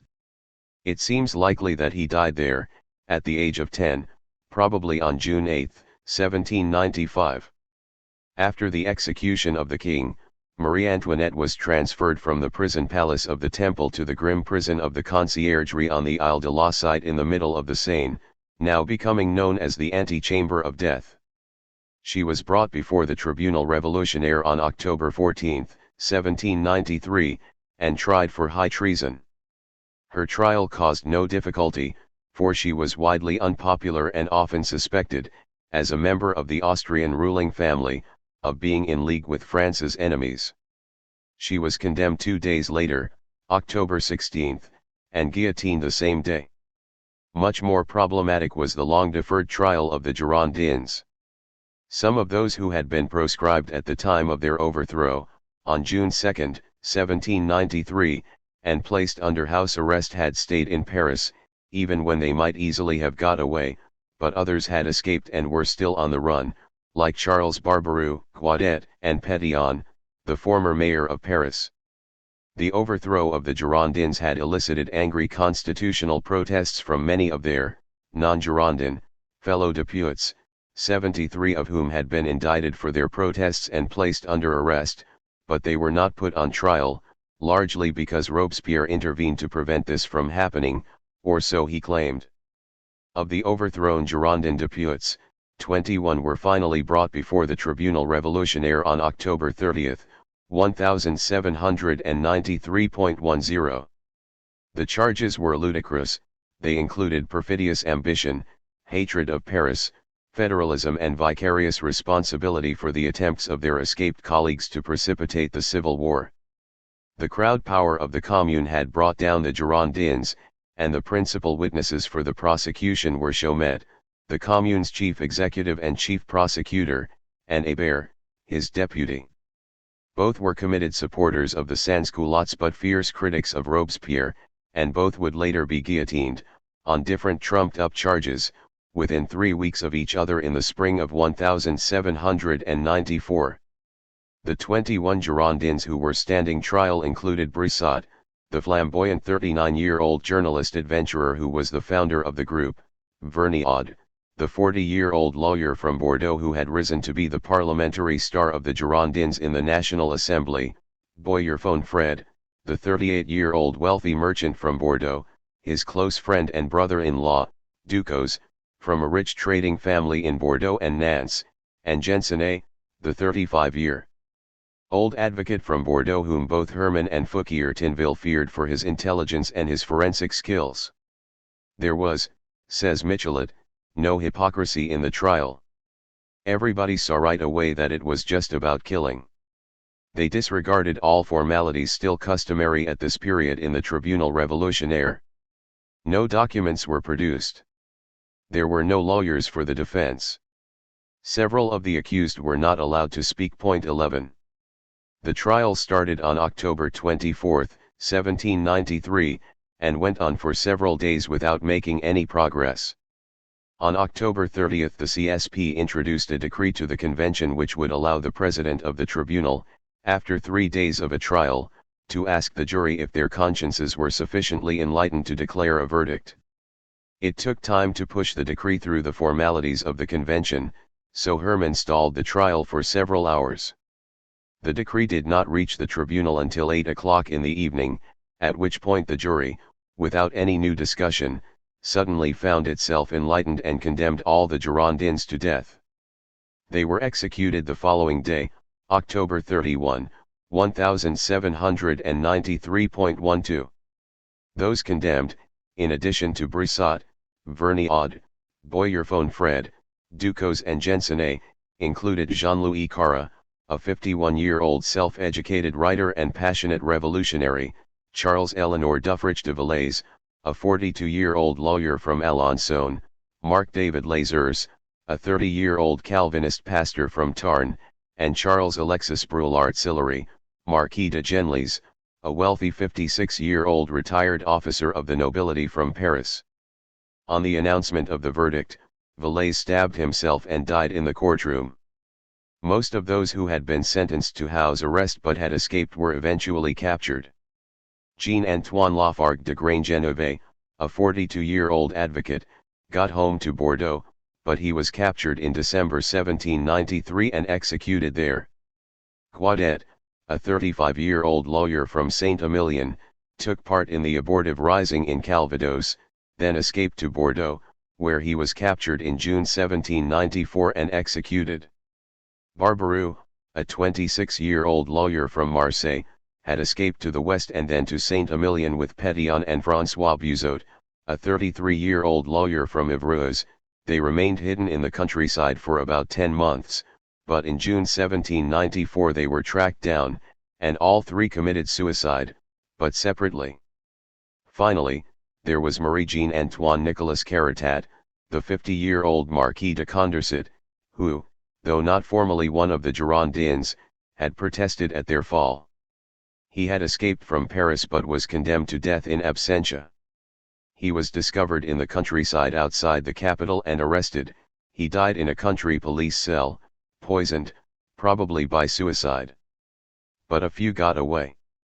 Maximin Isnard, a 38-year-old perfume dealer from Grasse in the Var, escaped and remained hidden until after the fall of Robespierre. He returned to resume his place as a depute in the convention in February 1795. Jean-Denis Langevin, a 40-year-old advocate and law professor from Rennes, escaped to his hometown, where he remained hidden for 18 months, and then rejoined the convention in March 1795. Finally, Jean-Baptiste Levet, a 33-year-old novelist and librarian from Paris, escaped to the west, then to Bordeaux and finally to safety in Switzerland. He too rejoined the convention in March 1795. But the show trial and execution of the Girondins was just the beginning of the terror. Jean-Marie Roland de la Platière, the former Minister of the Interior, and his wife, Jean-Marie Philippon, had been friends and patrons of the Girondins, and they were both targeted by the proscription of the Girondins. He escaped, but she was arrested and tried on November 8, 1793, on a charge of conspiring against the unity of the Republic. She was condemned and executed the same day. On the scaffold, she cried out, "Liberty, what crimes are committed in your name?" 13. Her husband managed to stay hidden in Rouen for 5 months. When he heard of her death, he thought at first of returning to Paris to demand the exoneration of a public trial, but he changed his mind and committed suicide on November 15, 1793. Philippe Égalité, formerly Louis-Philippe Joseph, Duc d'Orléans, the richest man in France, was an elected member of the convention, where he had voted for the death of Louis XVI, his first cousin. Not even Robespierre believed that he need have gone this far. Égalité was perhaps the only member who could have recused himself. 14. But when his son, the Duc de Chartres, deserted to the enemy with Dumouriez, Orléans was arrested, on April 6, 1793, and kept in prison in Marseille for several months. On September 3 he was sent to the Tribunal Révolutionnaire, where he was tried on the same charges as the Girondins and condemned to death. He was executed on November 7. "Really," he said as he prepared to mount the scaffold, impeccably dressed as usual and beautifully powdered, "this seems a bit of a joke." 15. In the end, says Michelet, he got what he wanted above all. He saved his money and lost only his head. 16. 22. The spasm of religion to the fall of Danton. The peak of the terror, in the winter of 1793-94, was highlighted by what is sometimes called Robespierre's war against the factions, in which he progressively brought down his critics, rivals and other opponents, as well as those whom he believed to be undermining the principles of the revolution with crime and corruption. At the same time, however, and just as important, the terror dragged him and his allies into an intense debate about the future of the revolution, between those who wanted to accelerate it and those who wanted to slow it down. From very early on, people had been asking the basic question, when will the revolution end? As its first years passed without producing any improvement in the lot of ordinary people, more and more wanted it to stop. But there was no way of answering the basic question, because the revolutionaries had not gone to Versailles with an agreed plan, and they did not have a conceptual picture of any final destination. For the most committed and most radical revolutionaries, the revolution itself was the destination. For them, as Tocqueville pointed out, it was virtually the equivalent of a new religion, even if many of the central terms were transposed. The French Revolution was not geographically limited. It created, above all the particular nationalities, a common intellectual homeland, of which men of all the nations could become citizens. So it is to religious revolutions that we must compare the French Revolution if we want to understand it with the aid of analogy. The French Revolution functioned, in relation to this world, in precisely the same manner that religious revolutions act in relation to the next. It treated the citizen in an abstract fashion, independent of any particular society, just as religions consider man in general, independently of place and time. As it seemed to aim at the regeneration of humankind more than at the reform of France, it ignited a passion which, until then, the most violent political revolutions had never been able to produce. It inspired proselytizing and gave birth to propaganda. It became itself a sort of new religion, an imperfect religion, it is true, without God, without forms of worship and without an afterlife, but which nevertheless, like Islam, has inundated the whole world with its soldiers, its apostles and its martyrs. 1. So when Desmoulins, and much later Michelet, compared the Jacobin Club with the Catholic Inquisition too, they were perceiving the same kind of intolerant religious characteristics which Tocqueville saw and which, for some radical patriots, were at the heart of their revolution. For some, it was essential to put these quasi-religious characteristics into words, practice, and ceremony. For others, it was even more important to fight all other forms of religion, starting, of course, with the Catholic Church. The Declaration of the Republic on September 21, 1792, was not the only symbolic enactment of the new dispensation which the revolutionaries thought they had brought to this world. The next day they announced that this was year one of the Republic. Inspired by the general idea of wiping out the past and making a fresh start, they instructed their public education committee to devise a new calendar. This committee, composed of scientists and men of letters, adopted a year of 12 months of 30 days each, with 5 extra days, 6 in leap years. The 7-day week would be replaced with a 10-day decade, and newly invented names with rural overtones relating to the seasons supplanted all the old names of days and months, with their Christian connotations. The revolutionary who was most responsible for devising the names in this calendar was the poet and playwright Philippe Fabre d'Eglantine.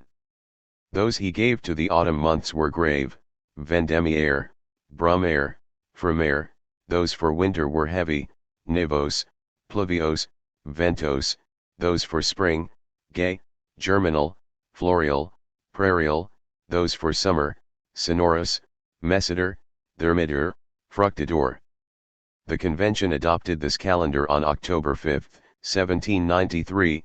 The world, the deputies thought, had started from a new beginning, but they decided it had been a year earlier, on September 22, 1792. So when the convention announced that the provisional government of France would be revolutionary until the peace, the date by the old calendar was October 10, 1793, but by the new one it was 19 Vendémiaire and 2, year 2, of the revolution. Many traditional French historians of the revolution tell the story from now on according to dates in the revolutionary calendar. I shall mainly stick to the familiar modern calendar. It is easier for the reader to understand, and the revolutionaries did not, in fact, succeed in inaugurating a new era in the secular world. The French may have stuck to their revolutionary calendar until 1806, long after the end of the revolution, but the rest of the world did not follow them. On the other hand, some of the most celebrated revolutionary events and influential laws are still quite often referred to according to the revolutionary dates on which they were introduced. Where appropriate, I shall use dates from both calendars. The launching of the new calendar marked the beginning of a campaign among the most radical sansculottes of de-Christianization, first against all refractory priests, then against all priests, whether refractory or conformist, then against the Church as a whole, then against Christianity, and finally against all religions. Eventually, the radicals demanded rationalism, atheism, and a public cult of reason. It was a mysterious campaign, since no one knows quite where it came from or what drove it. It started, almost spontaneously, in a number of rural communities in the vicinity of Paris and then spread rapidly elsewhere in France, with burlesque anti-religious ceremonies, the closing of churches, the forced marriage of thousands of priests, the forced retirement of thousands more, and the transformation of churches into temples of reason. This anti-Christian campaign was quite confused, and even today confusing. Michel Veuvel is the most authoritative historian of this episode of the revolution, and he points out that it was not imposed by the revolutionary government in Paris, but sprang up impulsively in different places. 4. Most dramatically, on November 7, 1793, Jean-Baptiste Joseph Goebbels, the Bishop of Paris, was physically intimidated by Pierre Gaspard Chaumet, the procureur syndic of the Commune, into a humiliating abdication of his position, symbolized by his public surrender of his pectoral cross and ring in person to the office of the convention. But this did not save him. 4 months later he was bundled into the show trial of the left-wing Hébertists and guillotined. 3 days after Goebbels' abdication, the anti-Christian campaign climaxed in the Fête de la Liberté et de la Raison, celebrated in the Cathedral of Notre Dame in Paris with a large pageant of dancers and singers, with young girls parading in white and with a caricature of Christian ritual in which the Christ was replaced by a figure of Lucius Junius Brutus, the hero of Republican Rome. The campaign was whipped on by a number of ultra-radical members of the convention, including Joseph Fouché, Marie-Joseph Lecoignot and Jacques-Léonard Goyer de la Planche, who used their positions to force their anti-Christian views on local populations. In Nievre, Fouché conducted a ferocious anti-Christian crusade, including many acts of vandalism on local churches and, most notoriously, the fixing of a slogan at the entrance to all cemeteries reading "Death is an eternal sleep." 5. Robespierre tried to resist this wave of dechristianization and in an eccentric counter-initiative attempted to impose an alternative revolutionary creed of his own devising, of a belief in some kind of God, described as a supreme being. In the process, of course, he powerfully confirmed Tocqueville's insight into the meta-religious nature of the French Revolution. In the spring of 1794, Robespierre tried to give quasi-religious credibility to this creed by celebrating it in a newly invented public pageant, in which he cast himself in the principal ceremonial role, leading a procession of members of the convention up an artificial hill erected on the Champ de Mars, where they sang hymns and swore oaths of detestation of all kings. Perhaps he understood that most people in France, in contrast with the more radical sans-culottes, were not ready to do without Christianity or something like it. But most bourgeois members of the convention despised and secretly derided Robespierre's attempt to impose his cult, with himself as high priest, and when he fell, his cult fell with him.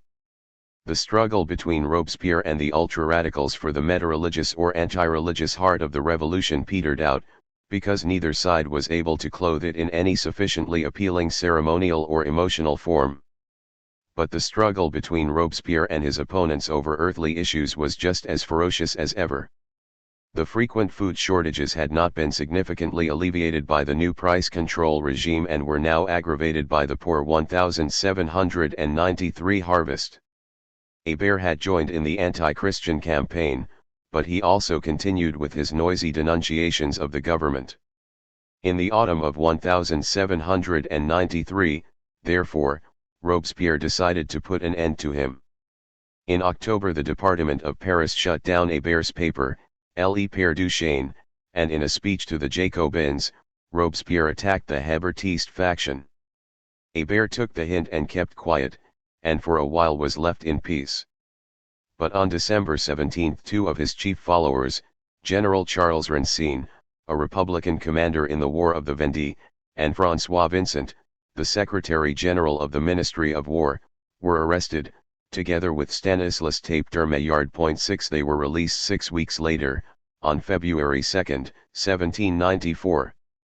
But that was just a warning. On the night of March 13 to 14, 1794, Hébert was himself arrested, together with Rancine and Vincent, plus Antoine Momaro, the printer for the Commune, and the next day Saint Just gave a speech accusing the Hébertists of plotting against the convention and of conspiring with foreign powers.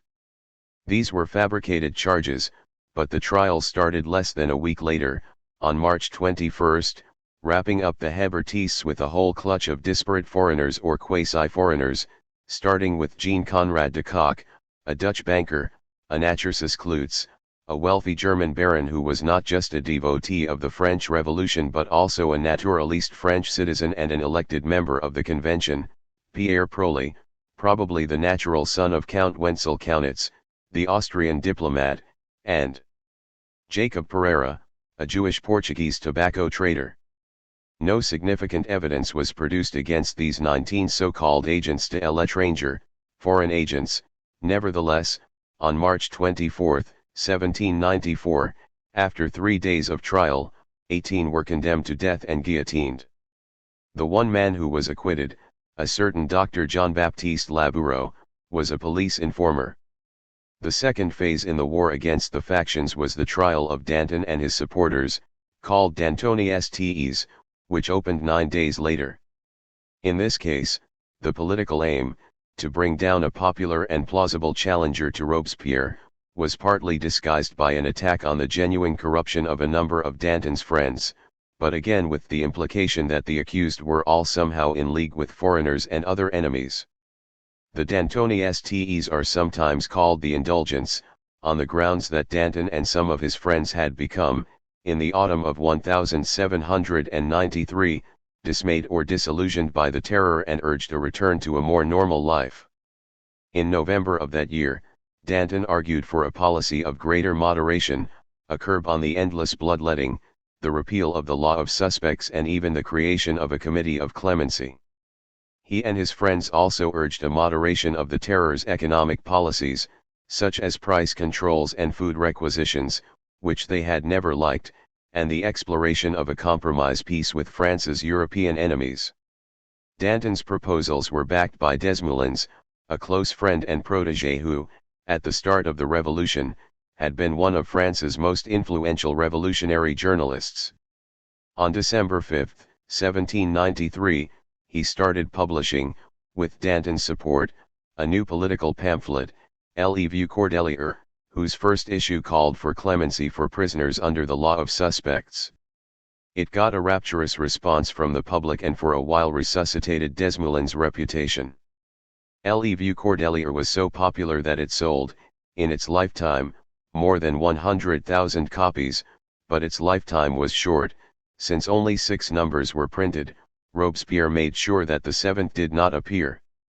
In the celebrated 3rd number of Le Vieux Cordelier, which came out on December 17, 1793, just before the arrest of Rancine, Vincent, and Maillard, Desmoulins violently attacked the policy of the Tribunal Révolutionnaire and the entire rationale of the terror and called for the restoration of freedom of the press. The Committee of Public Safety thought, he wrote, that to set up the Republic, they needed for a while the jurisprudence of despots. 7. Robespierre knew Desmoulins well, since they had been at school together, at the Collège Louis Le Grand in Paris, and he quite liked him, yet Robespierre always slightly condescended to him, perhaps in part because Desmoulins was 2 years younger. He was widely and familiarly known as Camille, and Robespierre once described him as a spoiled child, un enfant gâté.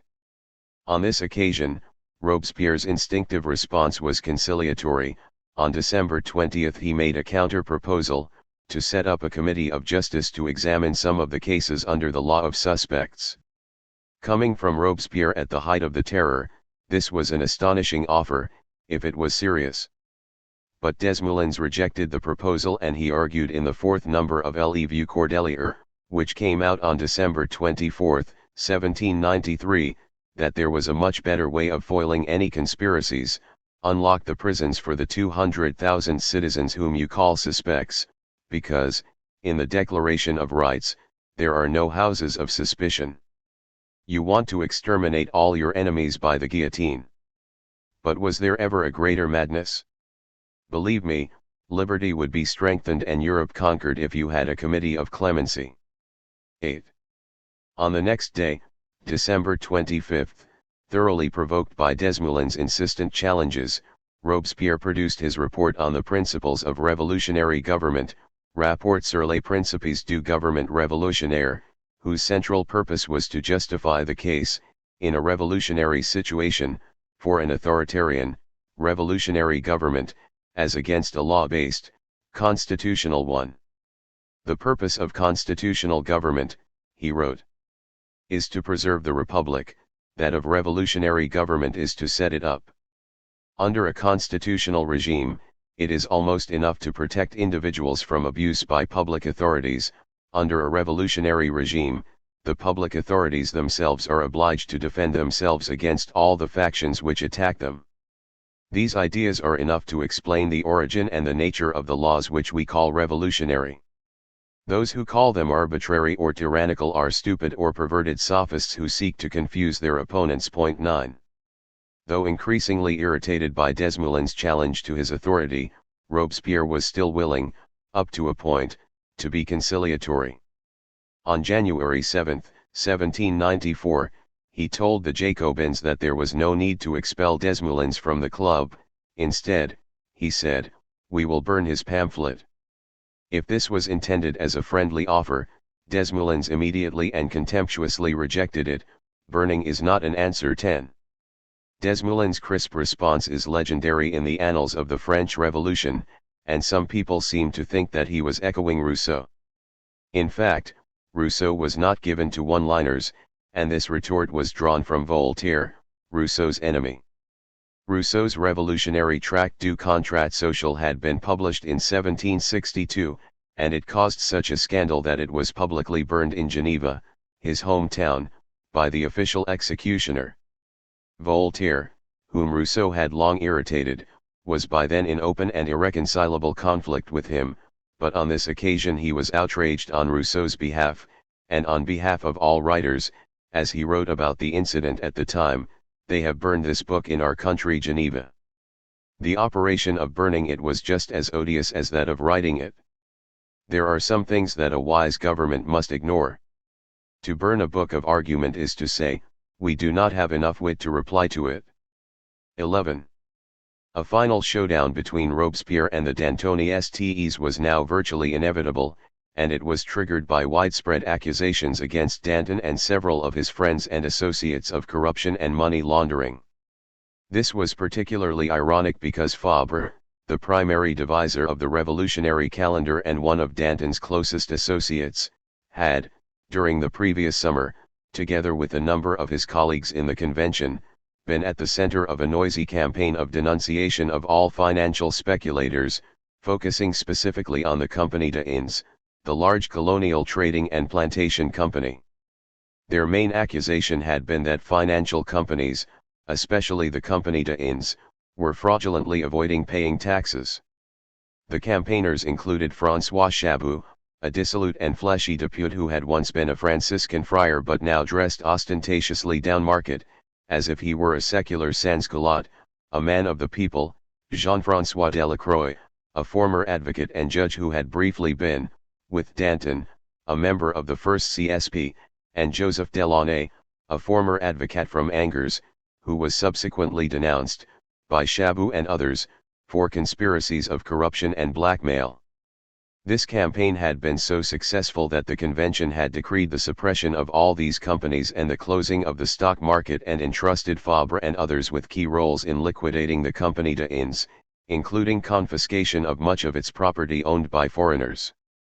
But this legislative coup did not put a stop to the uproar in the convention or outside it, and the accusations and counter-accusations of depravity and corruption continued flying around in a rising storm. The extreme stresses and distortions in the economy had created the ideal conditions for speculation and profiteering, and the revolutionaries had not built an administration with the required ethos and professionalism to keep such abuses in check. Moreover, it was public knowledge that significant numbers of convention members, including some of its leading envoys and mission, had taken advantage of their positions to enrich themselves illegally. Danton was one of those most regularly suspected of corruption. Before the overthrow of the monarchy, he was almost certainly on the payroll of the court, though it is not clear what if anything he did in return for the money, but it should be remembered that until August 1792 there were many people, including many good revolutionaries, who wanted to save the monarchy, and as emerged in the evidence at the trial of the king, some of them, like Mirabeau, were prepared to work with and to take money from the court. After the overthrow of the monarchy, Danton was briefly the Minister of Justice, where he had access to large secret ministry funds, and he was never able to give an account of what he had done with them. He was also widely suspected of having enriched himself during his many missions to French army forces at the front in Belgium between December 1792 and February 1793, where he may have made large amounts of money from army contracts or even from treasonous dealings with the Austrians. Robespierre publicly accused Delacroix of having illegally enriched himself in Belgium. Chabot undoubtedly enriched himself in Tarn and Aveyron, and he allegedly married the sister of two Austrian nationals in return for a mysterious dowry of £200,000. When Toulon was recaptured, Barras, another leading depute from the convention, became the town's master and used his position to get rich quick.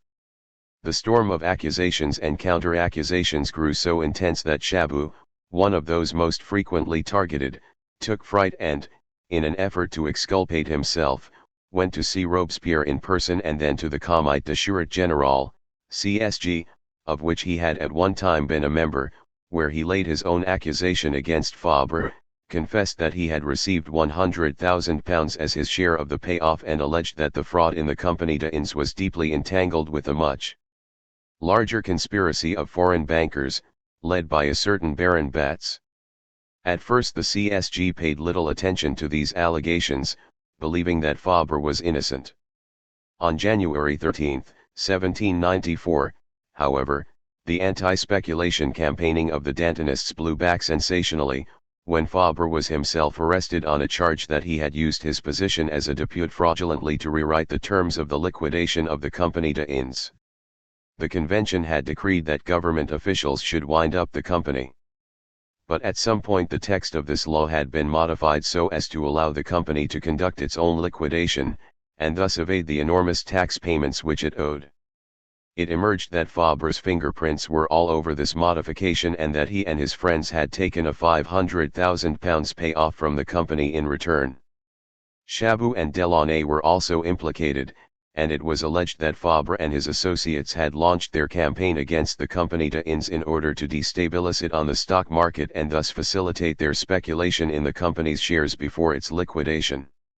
This fraud became a centerpiece of the trial of the Dantonists, which Chabot's allegations helped to expand into a trial of a largely imaginary international bankers' conspiracy against the revolution. Robespierre's immediate reaction to the sensational arrest of Fabre was to make a public protest against the betrayal of the ideals of the revolution, with an implied claim not just that the revolution needed to be guided by virtue but that he himself embodied that virtue. On February 5, 1794, he came to the convention to deliver a speech of remonstration, titled On the Principles of Political Morality which should guide the National Convention in the interior administration of the Republic. But this was not just a speech proclaiming the necessity of good behavior and virtue, it was also a speech to justify the terror. The time has come, he said, to set out clearly the aim of the revolution, and the final state where we want to arrive. What is the goal toward which we aim? The peaceful enjoyment of liberty and equality. But since the essence of the republic or of democracy is equality, it follows that love of one's country necessarily embraces love of equality. Not only is virtue the soul of democracy, but it can exist only in such a government. If the spring of popular government at a time of peace is virtue, the spring of popular government at a time of revolution is virtue and terror together, virtue, without which terror is fatal, terror, without which virtue is impotent. Terror is nothing else than justice, prompt, severe, inflexible, it is thus an emanation of virtue. 12. This was Robespierre's last gasp of an attempt to justify the meta-religious soul of the revolution. but his rhetoric failed to damp down the protests of left-wing agitators, because it had no effect on the sufferings of ordinary sans-culottes. The new and expanded maximum was largely ineffective in holding down food prices, and it did nothing to solve the problem of food shortages. There was some easing of the controls on wage rates, but for most sans-culottes, life was getting steadily harder. There were queues and near riots at the shops and in the markets, there were strikes and threatening public demonstrations, and some of the Hébertistes and their friends were calling for a new insurrection. The arrest of Rancine and Vincent on December 17, 1793, only inflamed the anti-government protesters in the populist Club de Cordeliers, because the economic crisis was getting worse. The members of the CSP and the CSG began to realize that they must do something urgent to ease the plight of the poor, and on February 26 and March 3, 1794, Saint-Just pushed through a clutch of laws, the so-called Décrets de Ventos, which were designed to carry out a massive redistribution of property from the enemies of the people to the very poor. Necessity, he said, is perhaps leading us to results about which we have not thought. Wealth is in the hands of a fairly large number of enemies of the revolution. Need puts working people into a state of dependence on their enemies. The property of patriots is sacred, but the property of conspirators is there for all the needy. The poor are the powers of the earth. They have the right to talk with authority to governments which fail to look after them. Point 13. Under these decrets, all the communes were ordered to draw up lists of the deserving poor, patriots, and the comite de surveillance of each section or commune to provide lists of émigrés and of all those who had been imprisoned for political reasons since May 1789. After review by the CSG, the property of these enemies of the revolution would be summarily expropriated and sold and the proceeds distributed to the poor. The Décrets de Ventos, if fully enacted, would have brought about a colossal redistribution of property to the poor, since they would have dispossessed about 300,000 suspects and émigrés. Some historians, like Mathies, think that this represented a decisive, egalitarian shift to the left by the CSP to satisfy the demands of the sans-culottes. Robespierre had said a year earlier, in a speech to the convention on April 24, 1793, that extreme inequality of wealth is the source of many evils and many crimes. 14 And on May 24, 1794, the CSP ordered the distribution of 15 to 25 sous a day to the poor and infirm of Paris. In the rest of the country, local authorities were slow to follow suit.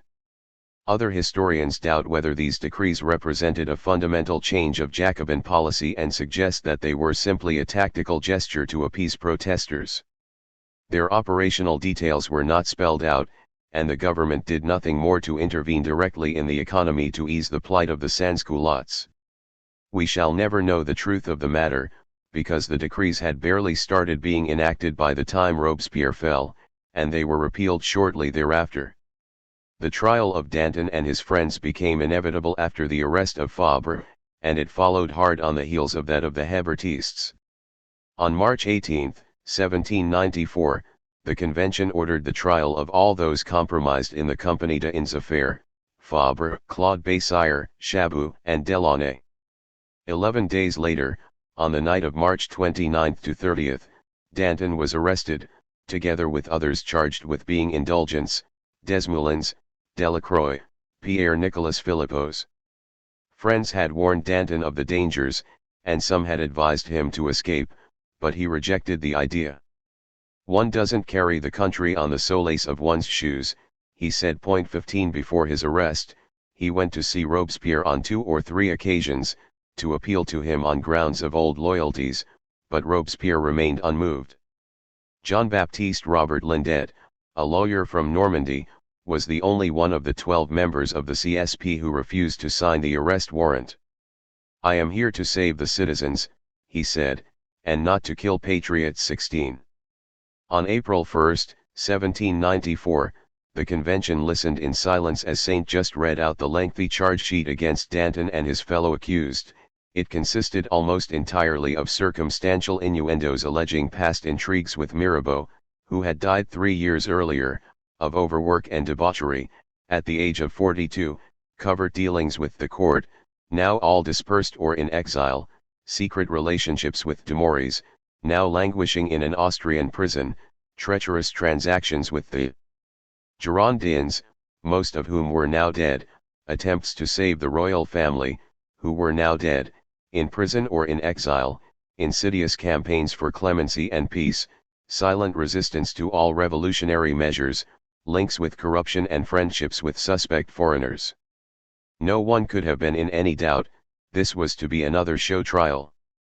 For good measure, and to ensure that the judicial process would be entirely mudded, the convention swept in a job lot of foreigners, speculators, profiteers, and mere friends of Danton, Marc-René Marie d'Amarzit, the Abbé d'Espagnac, a notorious speculator and profiteer in the army supply business, deeply implicated in the speculation round the Compagnie des Indes, Andrés María de Guzmán, a Spanish adventurer and political agitator, Sigmund and Emmanuel Junius, Moravian Jews who had changed their last name to Frey, suspected of being Austrian spies and implicated in the affairs of Chabot, General François Westermann, a friend of Danton's, denounced for his massacres in the Vendée, and finally Marie-Jeanne Hérault de Seychelles, a rich and popular aristocrat whom Robespierre had long hated and envied for his easy charm.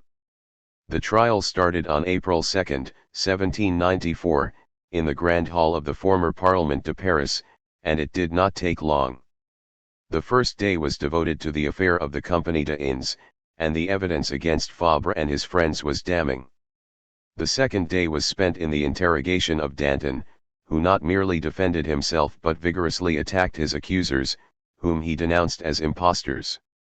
He was a powerful speaker, and his loud voice echoed into the street outside. More and more people crowded into the public galleries to watch, and several members of the CSG appeared in the courtroom to stiffen the resolve of Herman, the president of the tribunal, and Fouquier Tinville, the chief prosecutor. The third day was devoted to the questioning of the other accused, and they imitated Danton, loudly demanding the calling of witnesses for their defense. Fouquier Tinville panicked and wrote to the CSP for advice. Following the example set in the trial of the Girondins, it decided to silence Danton by inventing yet another device to cut through the obstacles of the law. Saint Just went to the convention and pushed through a decree that anyone accused of conspiracy who will resist or insult the national judicial system will be excluded from the proceedings immediately. 17 It was approved unanimously, Danton could be silenced. The next day, April 5, 1794, Fouquier Tinville read out the terms of this decree, and the jury was persuaded to pass the required guilty verdict. Later that day, Danton, and 15 others, of whom 9 were deputies of the convention, went to the guillotine. On the scaffold, Danton said to the executioner, "Show my head to the people, it will be worth seeing." 1823. The fall of Robespierre. In the 3 months following the fall of Danton, Robespierre tried desperately to ride the revolution by intensifying the terror and by advancing more and more arguments to explain the steady dismantling of the laws underpinning the state. Eventually, the atmosphere of fear became so frenzied that his enemies brought him down. The intensification of the terror went hand in hand with a further centralization of the government. After Robespierre's victories in the spectacular show trials in March and April 1794, first of the Hébertists, then of the Dantonistes, the CSP moved swiftly to tighten control of all political institutions, and in particular to rein in any activities which were most directly influenced by the sans-culottes. The arms revolutionnaires, which had been created the previous autumn in direct response to the demands of the sans-culottes, were now closed down, as were the special commissioners for investigating food hoarding, commissaires auxiliary accaparements. Both were deemed too close in political sympathy to the Hébertists. The government also removed virtually any outlet for the expression of popular anger. All denunciations to the Tribunal Révolutionnaire would now come directly from one of the two governing comites, at first, officially, from the Comité de Sûreté Générale, CSG, and soon, encroachingly, after it set up its own police department, from the CSP. One significant date in the insanity of the terror was April 22, 1794, when the Tribunal Révolutionnaire sent to the guillotine two notable and thoroughly respectable revolutionaries, together with an extremely distinguished public servant of the Ancien Regime. Jacques-Guillaume Thouard was a leading constitutional lawyer who had played a key role, in the early days of the Revolution, in the reorganization of France into its 83 departments and in the development of the new French judicial structure, notably the jury system. His crime under the Terror was simply to become a suspect. Isaac-René Guy Le Chapelier was another revolutionary lawyer, who left his name to posterity with the Loi Le Chapelier, which forbade the formation of trade unions, earning him the hatred of the sans-culottes. His crime before the Tribunal Révolutionnaire was moderantisme, or moderation, which was newspeak for being an anti-revolutionary. The Montagnards sent him to the guillotine but did not repeal his law, which remained on the statute book until 1864. The third of these victims was Guillaume Chrétien de Lamoignon de Malesherbes, from one of France's most distinguished families of legal and royal servants. He was a liberal, and he had protected Voltaire and the encyclopedists of the Enlightenment from the censors of the Ancien Regime. His crime against the revolution was to have agreed to act as one of the lawyers defending the king at his trial.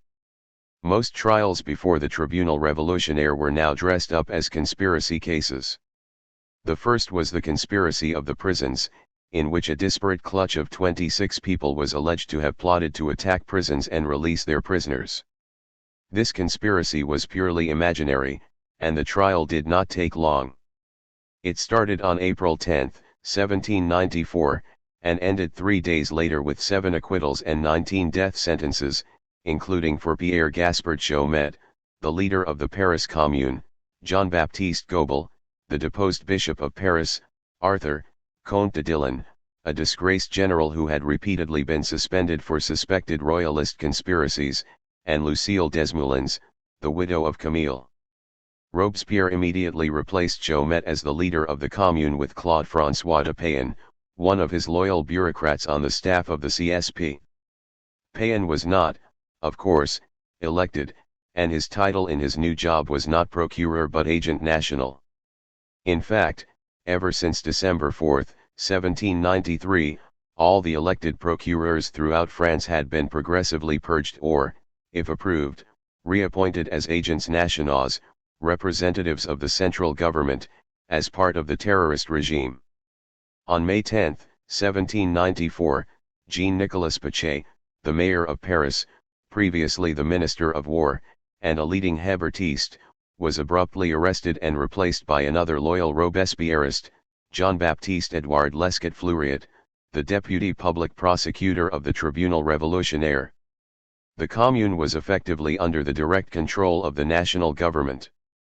Robespierre ordered the closing down of all the Sociétés Populaires, the previously independent debating clubs around the country.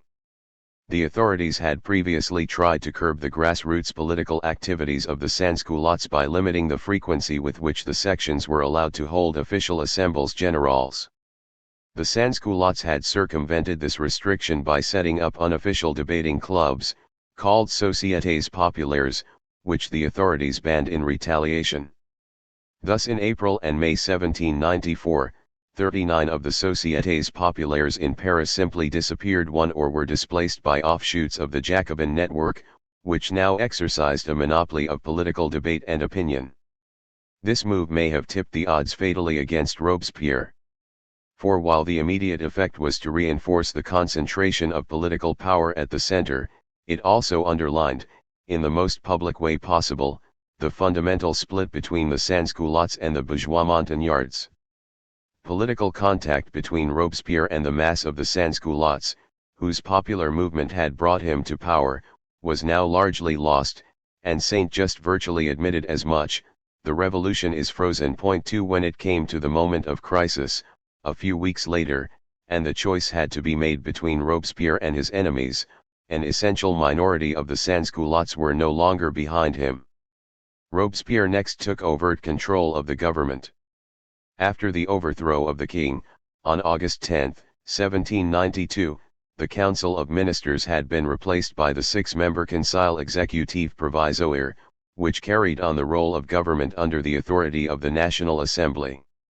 On April 1, 1794, it was itself replaced by 12 commissions executives, which, although nominally appointed by the convention, in fact came directly under the control of the CSP. On April 19, the CSP further curbed the independence of the convention by summoning home 21 of its members who had been sent out as all-powerful envoys en mission. They were recalled for abuse of power or corruption and included Paul Barras, Jean-Baptiste Carrier, Joseph Fouché, Louis Stanislas Frerin, and Jean-Lambert Tallien. From now on, the CSP sent out its own representatives.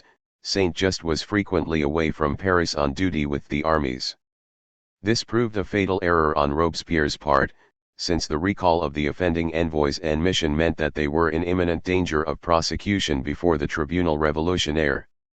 Barras had played a leading role at the siege of Toulon, and after the town fell he had made himself scandalously rich. Louis Stanislas Frerin was a member of the convention who had made a ferocious reputation as a missionnaire de la terreur. He had teamed up with Barras in the pacification of Toulon, where he boasted that he had had 200 shot each day, and he had gone on to similar exploits in Marseille. Carrier was notorious for his savage repression of the rebels of Nantes and Fouché for his ruthless campaign of dechristianization in Nievre and for the later massacres he authorized with Jean-Marie Collot d'Herbois during the suppression of Lyon. Tallien was infamous for his brutal repression of rebels in Bordeaux. Barras, Frerin, and Tallien were all widely suspected of corruption and embezzlement. In June the government propelled the terror into its final spasm. The pretext was an attempted assassination, on May 20, of Collot d'Herbois, followed by the arrest 3 days later of a woman with a knife, who was claimed to be planning an attack on Robespierre.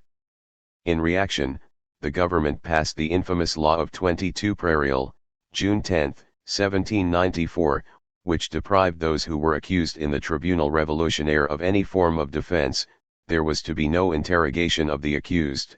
No evidence was to be produced against them, they were to have no lawyers, they could call no witnesses, and the tribunal could only choose between 2 verdicts, acquittal or death, and that based not on evidence but on the moral conviction of the jurors. This law's Article 6 substantially enlarged the description of enemies of the people.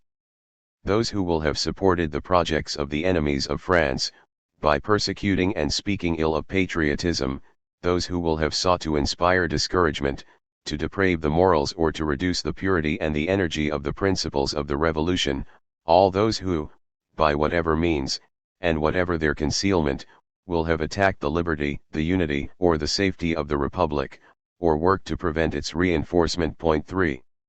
It was not, said the law, a question of punishing these people, but simply of destroying them. This was the beginning of the Grande Terreur. The intention was massively to speed up the trial process. Each session of the tribunal might be presented with large batches, fournées, 4 of dozens of prisoners, often on completely unrelated charges. Like the reorganization of the armies, this bundling together of unrelated prisoners was known as l'amalgame. An early priority for the tribunal was to deal with the thousands of people who had already been arrested as suspects, many on indeterminate charges. The Paris prisons were crammed with about 8,000 prisoners, some of them common law criminals and some of them simply suspects, many of whom were now suspected of, and put on trial for, conspiring to release other suspects from prison. In June 1794 3 batches of prisoners drawn from a range of jails, Bicêtre, Luxembourg, Carmes, and Saint-Lazare, all former monasteries, were sent to the tribunal and accused of a prison conspiracy, and another 7 batches were sent in July.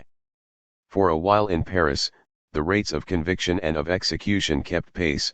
From March 1793 to June 1794, a period of 15 months, 1,251 people had been guillotined, but from the passage of the Law of 22 Prairial in June 1794 to the fall of Robespierre 6 weeks later, the number of people executed reached 1,376.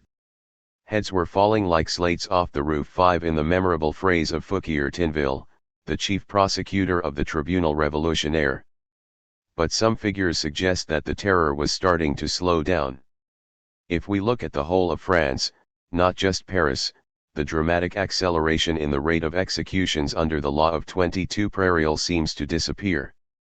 From March to September 1793 there were 518 death sentences, from October 1793 to May 1794 there were 10,812, or an average of 1,351 per month, and in June and July 1794 there were 2,554, or an average of 1,277 per month, followed by only 86 in August, 1,794.6 in principle. All convictions should have been taking place in Paris. Yet it may look, nevertheless, as if France were beginning to weary of the terror, and as if, despite Robespierre's efforts, it were in fact slightly slowing down. Danton and Desmoulins had argued for a policy of clemency and had been guillotined for their pains. It seemed that others thought the same way, but silently, and in fear. The revolution was no longer buoyed up by the hysteria of bloodlust. Public executions, which had previously attracted vast, screaming, bloodthirsty mobs, were now greeted with aversion. People turned their backs and shops closed their doors on the daily processions of the tumbrils to the place of execution, the objects of sullen and frightened apathy. Although Robespierre's plans for the terror were backfiring, by the spring of 1794 mass mobilization was beginning to pay off. France was building up a large force of several armies in the field. The navy was being substantially rebuilt, both in ships and in manpower. The government began to believe in the real prospect of significant victories in the European war. But under the pressure of economic shortages at home, it set its sights on a strategy that was not idealistic or theoretical but brutally realistic. In the run-up to war in 1791–92 there had been high-minded talk of wars of liberation or of revolution, or even of friendly emancipation. A second phase had begun in January 1793, after the war had started, with a policy of greater realpolitik launched by Danton, a war of expansion, but only to reach natural frontiers, though Danton had gone on to demand the unification of Belgium with France. In the spring of 1794 the food shortages at home and the economic hardships of the French people had become so severe that the government abruptly decided that it must change strategy. The new order of the day would be conquest and plunder. This was announced to army leaders at the end of March by Lazare Carnot, the government's chief military strategist in the CSP. "I cannot hide from you," he wrote, "that we are lost if you do not very soon cross over into enemy territory to get food and resources of all kinds, because France cannot long bear the strained state in which it finds itself at present.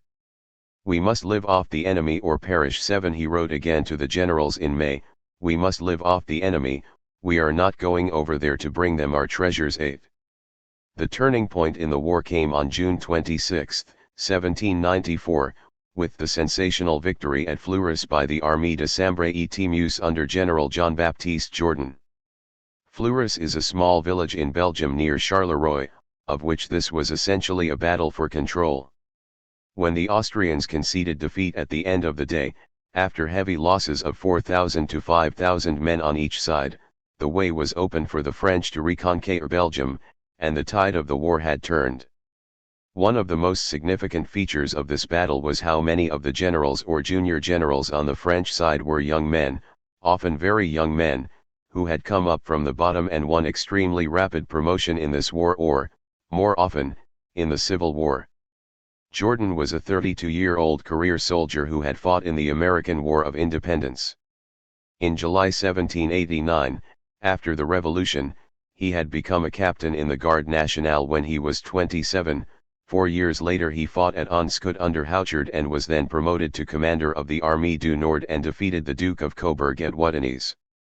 With him at the Battle of Fleurus were Jean-Charles Pichegru, a former career soldier who had reached the rank of sergeant major in 1789 when he was 28, had been promoted to commander of the Armée du Rhin in 1793 and was now a full general at the head of the Armée du Nord.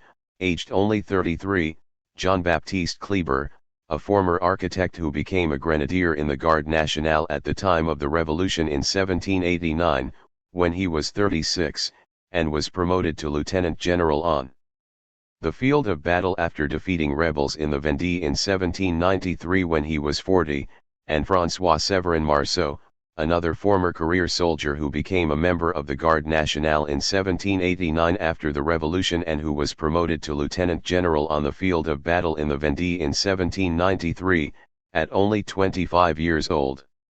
All of these men, and more, won great military glory for themselves and for France, and prominent places in central Paris still remember the names of two of them, Kleber, in the Avenue Kleber and the metro station Kleber, in the 16th arrondissement, and Marceau, in the Avenue Marceau, one of the most elegant streets on the right bank, in the 8th and 16th arrondissements. Marceau died young, mortally wounded at the Battle of Altenkirchen in 1796, aged 27. Kleber followed Napoleon to Egypt in 1798 and died in 1800 in the confusion of the French evacuation, assassinated by a young Syrian. Jourdan won more victories in Belgium, and Carnot wrote to him at the beginning of July 1794, "You must strip the country, and make it impossible for them the Belgians to give our enemies the Austrians any means of coming back." As French forces advanced, they carried out this strategy to the letter.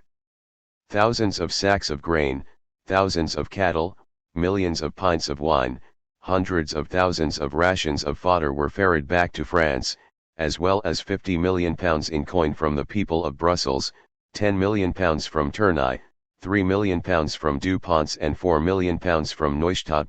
Meanwhile, a large naval convoy bringing food from America had arrived off the French coast and after a fierce battle with the English had been safely escorted into the port of Brest. France's war aims in the northeast, as Carnot defined them to the generals of the Armes du Nord, were ostensibly modest and limited.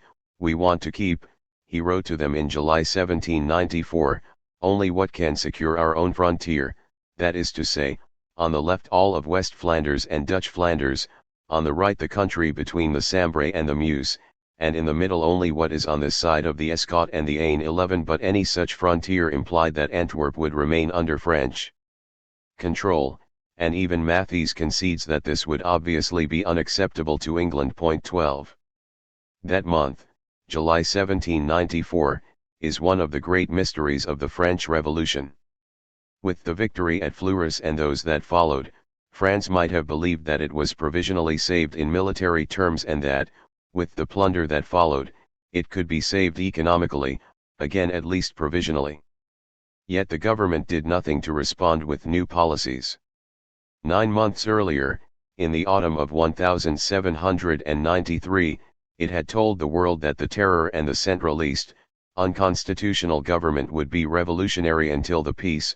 13. Yet, though victories were finally arriving and peace theoretically within reach, it did nothing to ease the terror. On the contrary, Robespierre simply stayed away from public affairs. For at least 3 weeks, from July 3, 15 Messeter, 1794, he did not appear in the convention, and he did not turn up at the office of the CSP until July 23, when it was in joint session with the police committee, the Comité de Sûreté Générale, CSG, ostensibly to effect a reconciliation between them. Between those dates, it seems he may have gone occasionally to the Jacobin Club, but he did not give any speeches there. He does not appear to have been physically ill, at least not in the ordinary sense, since he received some government papers at home and signed 5 of them. 14 Yet for 3 weeks of maximum crisis, Robespierre remained physically absent from the affairs of government. No one knows why he went absent, nor what he did. I have seen nothing which claims to give a factual and contemporaneous account of these things. That is how secret he was determined to be, and how effective his secrecy. My guess is that while the terror was feeding on itself, everywhere generating wild, unlimited fears and suspicions, similar forces were working on Robespierre's mind, but that is just a guess. What is not in question is that the pressures which the terror generated in Robespierre's absence sent fissures right across the political scene. Inside the CSP, the regular absences over several months of many of his allies had already weakened his position. After September 25, 1793, According to Michelet, about half the members of the CSP were usually away en mission, and most of the remainder were not supporters of Robespierre. These included Carnot, a moderate who was virtually in control of military policy, Claude Prieur de la Côte d'Or, also a moderate and a close ally of Carnot, Bertrand Berry, a moderate from La Plaine, and, of course, the Hebertists Jacques Billaud-Varon and Collot de Herbois.15. Carnot was in conflict with Saint-Just over control of war policy and in partnership with Billaud-Varon against Robespierre, whom they accused of aiming to be a dictator. Mathies maintains that this suspicion was unfounded, but he admits that Robespierre's character and behavior generated much of the resentment against him. He was immensely secret as a matter of principle, and Mathies says that he seldom gave himself away, and maintained with most people a cold and distant reserve which could seem calculation or ambition. He felt misunderstood, and he suffered for it. 16. There was also growing friction between the two governing comites. The CSG, which was primarily responsible for police matters, was irritated that Robespierre had created a rival police bureau inside the CSP. One of the members who spoke out about this was Marc-Guillaume Alexis Vadier, officially one of the chief managers of the Terror. Mathies describes him as a cynical and libertine old man, who had at heart only one faith, that of atheism. 17 Vadier had helped to ensure the death of Danton by engineering the curtailing of his trial. He detested Danton, whom he characterized as a stuffed turbot. 18. But the biggest threat to Robespierre came from those 21 members of the convention who had been sent out as envoys en mission but recalled for disciplinary reasons, including such prominent figures as Barras, Carrier, Fouché, Freron, and Tallien. On their return they had each called on Robespierre or written him a letter of supplication, to ask for his help and protection. He rejected them with contempt, says Mathies. Not merely that, he made no secret of the fact that he would seek their punishment. In fact, according to Mathies, Robespierre was set on sending 4 or 5 of them to the Tribunal Révolutionnaire, which implied the threat of a death sentence. 19 In principle, a long-standing constitutional law which gave members of the convention immunity from prosecution protected these offending envoys, though it had not saved the Girondins or Danton and his allies, and as they had witnessed in those trials, the government had no scruples against rushing through anti-constitutional laws. It now repeatedly attempted to get that immunity lifted, through the back door of the infamous Law of 22 Prairial, June 10, 1794, but was blocked by protests from other members of the convention. This on and off threat of retribution played a key role in the final crisis over Robespierre, and he paid a heavy price for turning down the supplication of the envoys. The denouement came on July 26, 8 Thermidor, 1794, when Robespierre re-emerged from his self-imposed seclusion to deliver a long speech to the convention denouncing his enemies and the enemies of the revolution. He started by denouncing William Pitt the Younger and England's allies, but then he turned on Pierre Cambon, the dominant speaker in the convention on economic affairs. The counter-revolution is based in the administration of our finances, he declaimed, and argued that Cambon was just a follower of Chabot and Fabre, 2 members of the convention who had recently been executed for corruption. The convention was now agog and trembling with fear. Whom would Robespierre accuse next? Instead he launched into a rambling tirade against the members of his own government. Let us say that there is a conspiracy against public liberty, that it owes its strength to a criminal coalition which is conspiring right in the heart of the convention, that this coalition has its accomplices in the Comité de Sûreté Générale and in the offices of this committee, which they dominate, that the enemies of the Republic have set this Comité against the Comité de Salut Public, and thus created 2 governments, that members of the Comité de Salut Public have joined this conspiracy. What is the remedy of this evil? He asked rhetorically. Punish the traitors, renew the offices of the Comité de Sûreté Générale, purge this committee itself and place it under the Comité de Salut Public, purge the Comité de Salut Public itself, and set up a united government under the supreme authority of the National Convention. 20. The convention was stunned. Robespierre had accused almost everybody of some kind of counter-revolutionary conspiracy. he had attacked all the main institutions of the national government, but he had named no names, except that of Cambon. Robespierre's loyal ally Georges Couthon proposed the traditional vote of thanks and that Robespierre's speech be printed and distributed, and the convention dumbly voted its approval. But then Cambon stood up and demanded the right of reply. Before being dishonored, he said, "I shall speak to France." He accused Robespierre of paralysing the convention.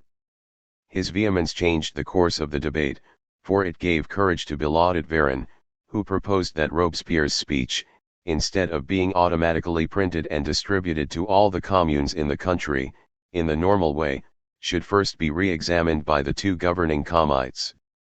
Robespierre's position started to look shaky. Etienne Ponies, once one of the most revolutionary leaders of the Commune, challenged Robespierre to name those members of the convention whom he was accusing of conspiracy. Robespierre simply refused. The convention was in an uproar and cancelled its decision to have his speech printed.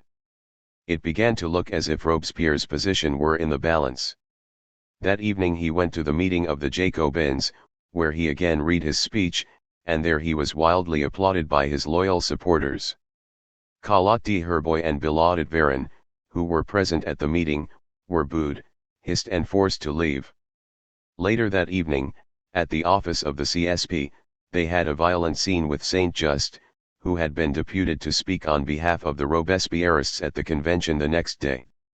The altercation was brought to an end, but only just, when Saint-Just promised that he would read out the final text of his speech the next morning at the CSP before delivering it at the opening of the convention.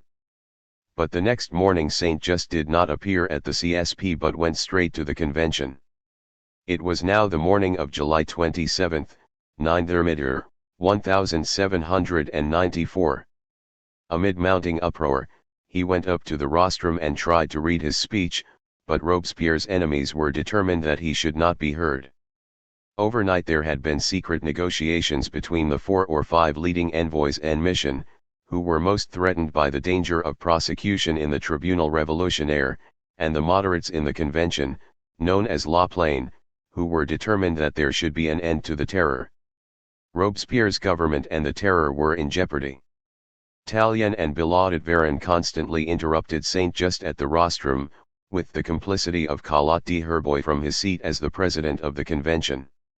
Robespierre stood up and tried to speak, but his voice was drowned out by loud shouts and angry protests.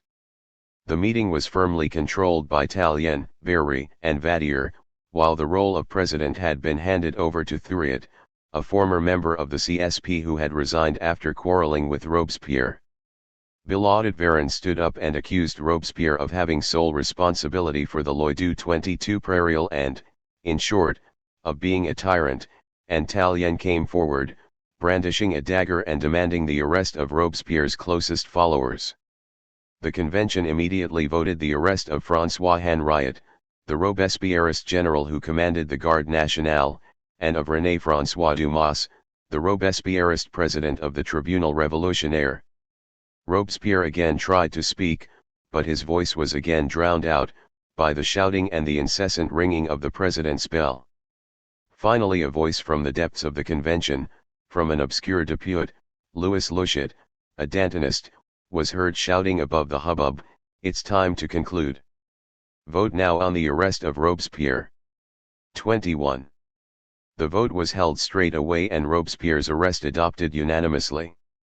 His younger brother, Augustin, asked to be included with him, so did Saint-Just, and so did Couthon, followed by Philippe François Lebas, an obscure and devoted follower of Robespierre from Pas-de-Calais. All 5 were immediately arrested. What is astonishing is that this penultimate act of the revolutionary drama was still being played out, despite the rising frenzy of the terror, according to formal rules of parliamentary procedure which had been invented, by the revolutionaries themselves, only 4 years earlier. The drama should now have been virtually over, yet in the next few hours, events descended once more into chaos and confusion. Robespierre had been arrested, but the leaders of the Commune made desperate efforts to have him rescued. Fleuriot Lescot, the loyal Robespierrist who was now the mayor of Paris, ordered the city gates to be closed and the great alarm bell, Toxin, to be wrung, he forbade the city's prisons from accepting Robespierre or the other deputies under arrest, and he called on the sections to send gunners and other men to the Hôtel de Ville. At first his summons seemed successful. Gunners from some sections, but by no means all, gathered in the Place de Grève in front of the Hôtel de Ville, and Robespierre's loyalists met in the Club de Jacobins, where they tried to coordinate policy with the leaders of the Commune. They sent men to release Henriot from arrest, and they brought him back in triumph to the Hôtel de Ville. But this insurrection petered out. The men in the Place de Grève waited for a lead, but though Robespierre and his colleagues were all released from prison during the course of the evening, they seemed oddly in no hurry to take charge of the situation. At first Robespierre refused to go to the Hôtel de Ville, and Couthon insisted on staying in his prison until midnight. Late at night, rain began to fall, and the men sent by the sections drifted away. The insurrection had failed. For its part, the convention was slow to counterattack. When it realized that the insurrection was failing, it instructed Barras, because of his reputation as an experienced former army officer, to raise a counter-force from the moderate and relatively bourgeois sections, and it passed a decree declaring that the insurrectionists and all those who had escaped from arrest were now outlaws. This meant that Robespierre and his colleagues could be executed on sight. Mustering the counter-force took time, and it was not until 2 o'clock in the morning that Barras put together a sufficient contingent, which then converged on the Hôtel de Ville in 2 columns and rushed in unexpectedly but with pre-arranged shouts of the secret password, which Henriot had betrayed, "Vive Robespierre." In the main hall they found Robespierre and his allies writing an appeal to the armies. Robespierre's younger brother, Augustin, threw himself out of a window and broke his leg on the stone pavement below. Lebas killed himself with a shot from a pistol. A pistol shot smashed Robespierre's jaw, fired either by him in a suicide attempt or by one of the invading guards. In all versions he lay for many hours on a table in the Hôtel de Ville, in great pain, with his jaw bandaged and bleeding, until his execution. After their identification, Robespierre and his brother Augustin, Saint-Just, Couthon and Henriot, together with another 17 Robespierrists, were all convicted as outlaws. At 5:30 p.m. that day, July 28, 10 1794, they were executed. On the scaffold, before Robespierre was guillotined, the bandage was brutally ripped from his jaw, and he screamed in pain. The following day, July 29, 11 1794, another 73 people from the insurrectional commune were summarily executed as rebels against the convention, and 12 more the next day. If you include Lebas, the faithful Robespierrist who committed suicide before he could be executed, and Jean-Baptiste Coffinhal, one of the notorious judges of the Tribunal Révolutionnaire, who escaped but was captured and executed later, the death toll directly connected with the coup d'état against Robespierre was 107. The Robespierrist phase of the French Revolution was over. Numerous would be those, says Mathies, who would repent in the evening of their lives for their participation in 9/3. In Robespierre they had killed, for a century, the Democratic Republic 22. The problem with this judgment is that Robespierre did not, unfortunately, ever pursue policies which were likely to lead to a democratic republic, and in 1793 he had deliberately put aside the new democratic populist constitution which might conceivably have led in that direction. Nevertheless, the fall of Robespierre remains, even for a non-Marxist historian like Ferret, a deeply moving event. That is why 9/3, he says, is such a profound dividing line in the history of the revolution, and in fact in all of our history, that at this point, quite often, the pen of the Jacobin historian finds itself taken, without quite understanding it, by a strange lassitude. It is the end of the revolution because it is the victory of representative legitimacy over revolutionary legitimacy, and as Marx says, the revenge of real society over the illusions of politics. If the death of Robespierre has that meaning, it cannot be because he was honest, and the Thermidorians those who overthrew him corrupt. It is because he was, more than anyone else, the revolution in power. 23. 24. The aftermath.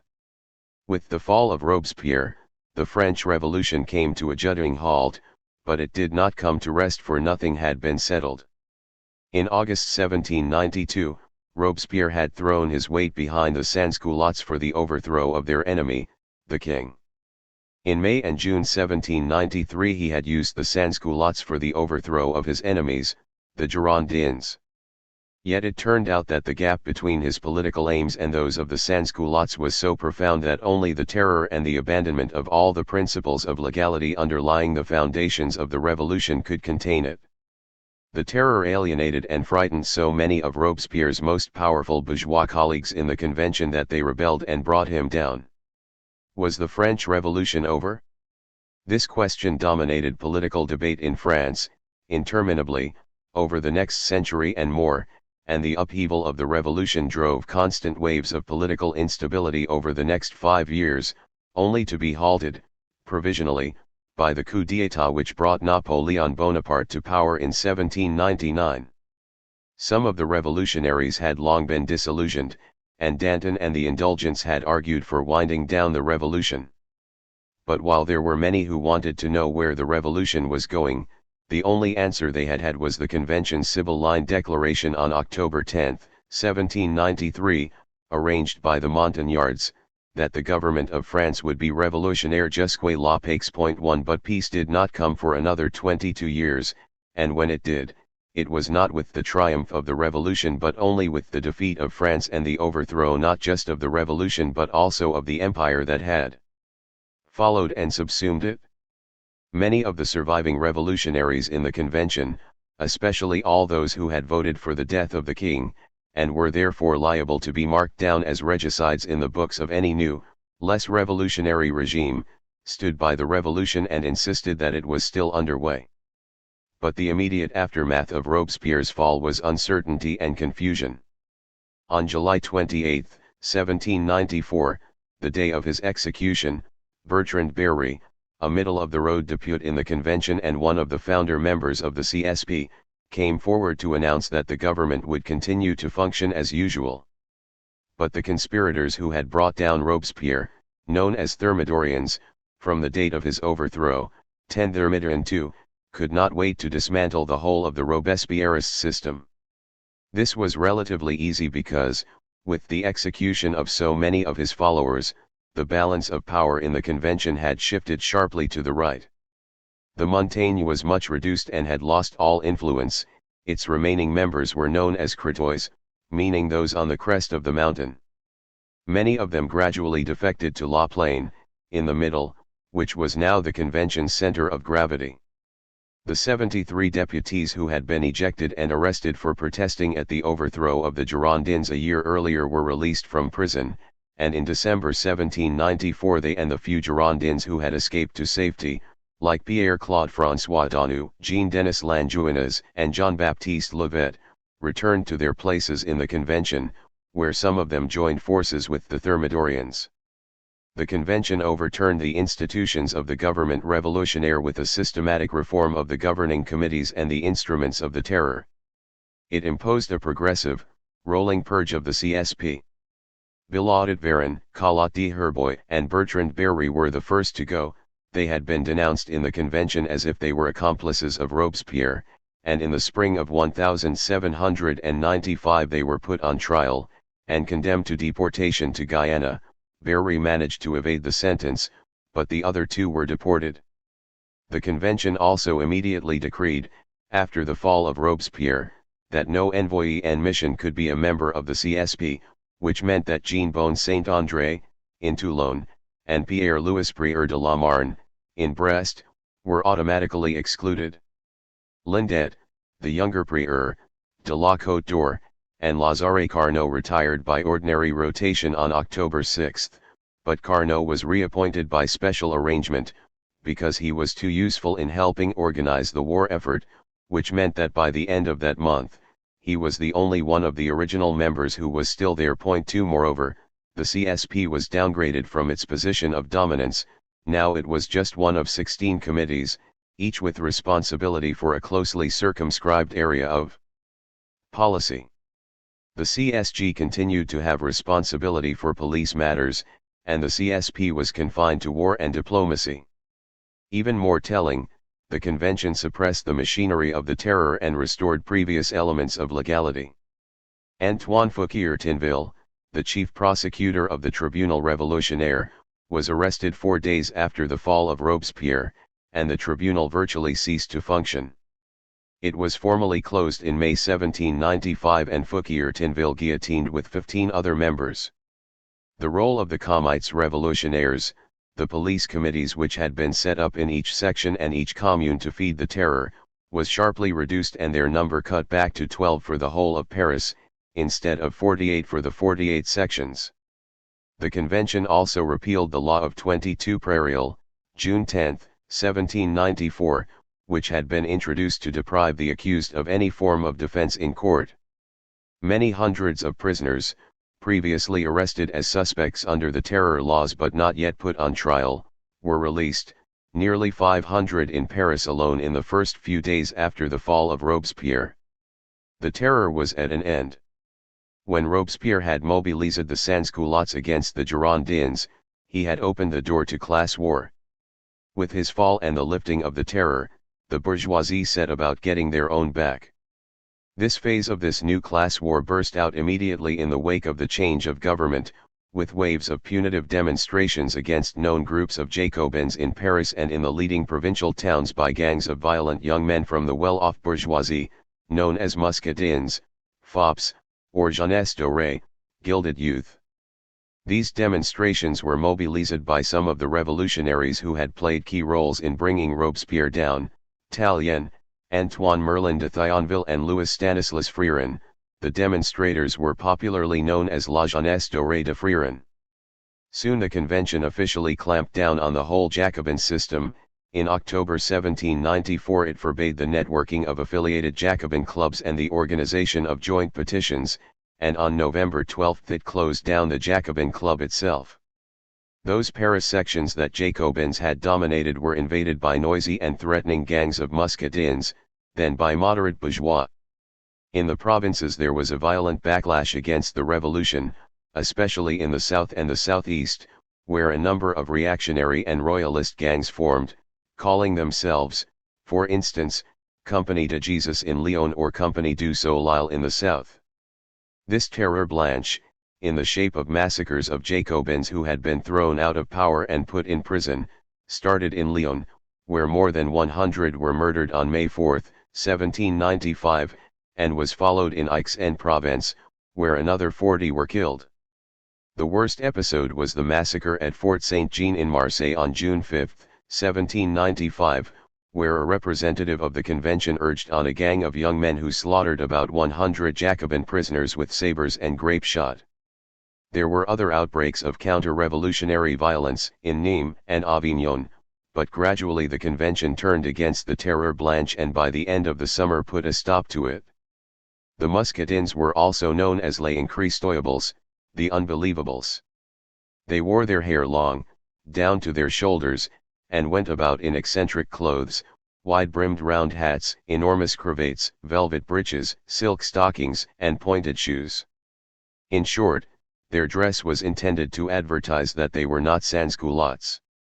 They were called incroyables partly because of their exaggerated dress but partly because they adopted an affected, ostensibly upper-class form of speech. It including a pretended inability to pronounce their R's, so they were always referred to, derisively, as incroyables. It was no longer smart to be a sans-culotte, in fact, even looking like one could be dangerous. The outfit worn by the politically correct sans-culottes, the loose trousers, the working man's smock and the red bonnet on top of flat and unpowdered hair, was so unfashionable that its appearance could be a sufficient pretext for arrest. And whereas it had recently been compulsory to address people simply as citoyen or citoyenne, citizen, and to use the ultra-familiar or vulgar tu form of address, it now became conventional to address people with more formal politeness, as monsieur or madame, and as vous. Among the rich and privileged minority, austerity was lifted, and the release of tension at the end of the Terror in turn released a frenzy of self-indulgence. The uncertainties of the revolution, exacerbated by speculation in church property, inflation, and economic chaos, had made it possible for some to become unimaginably rich by initiative or corruption: the financiers, the bankers, the traders, the arms manufacturers and the speculators, not to mention the envoys and mission who had made vast sums through embezzlement and extortion, and many of the newly rich threw themselves into extravagant and spectacular self-gratification. Social life was dominated by the private salons of the wives of the rich, the carriages came out, servants were once again in demand, and the balls and the parties began. The beautiful and scandalous 21-year-old Teresa Cabarrus, a divorcee and the very new trophy wife of the Thermidorian Tallien, was one of a number of ultra-rich and gorgeous young women, all friends, libertines, and rivals, who created sensations by appearing in public in daring costumes, almost semi-naked. Conspicuous among them were the 18-year-old Fortuny Hamelin, the wife of a fermier general, the 16-year-old Jean Recamier, the wife of the banker Jacques Recamier, and the newly widowed, 31-year-old Josephine de Beauharnais. Fortuny and Josephine were friends and Creoles, Fortuny from Saint-Domingue, Josephine from Martinique. Josephine's late husband, General Alexander de Beauharnais, had been guillotined just 5 days before the overthrow of Robespierre, for having failed adequately to defend Mainz from siege by the Austrians. She was remarried less than 2 years later, on March 9, 1796, to Napoleon. Eventually, the new regime turned against some of the most notorious revolutionary terrorists. In September 1794, Carrier was tried and condemned for the mass murders, les noyades, of hundreds of rebels at Nantes. He was guillotined on December 16. Towards the end of that month, the convention set up a committee to examine the records of other controversial revolutionaries: Berry, Billaud-Varon, Collot-d'Herbois, and Vadier, the member of the CSG who was formally most responsible for the conduct of the terror. In the spring of 1795, Berry, Billaud-Varon and Collot-d'Herbois were condemned to deportation to French Guiana and Vadier to Madagascar, but Berry and Vadier escaped before they could be deported and survived long into the next century. The new regime also had to deal with urgent problems of policy. France was struggling to work out how to fight and win the war with most of the rest of Europe. Above all, its economy was still in a mess, with rampant inflation, increasingly acute food shortages and rising waves of angry protests from the populace. The system of price controls known as Le Maximum, which was badly designed, widely unpopular and largely circumvented, was simply abandoned at the end of 1794. The weather that winter was particularly harsh, with the most extreme frosts of the century, and many people died of cold or hunger. The assignat, which had fallen to 31% of its face value at the time of the fall of Robespierre, fell further, to 20% in December, and by the spring of 1795 was worth no more than 8%. Peasants were increasingly reluctant to sell food for assignats. The consequent shortages, and the galloping inflation, were especially severe that spring, and food rioting broke out in many parts of France.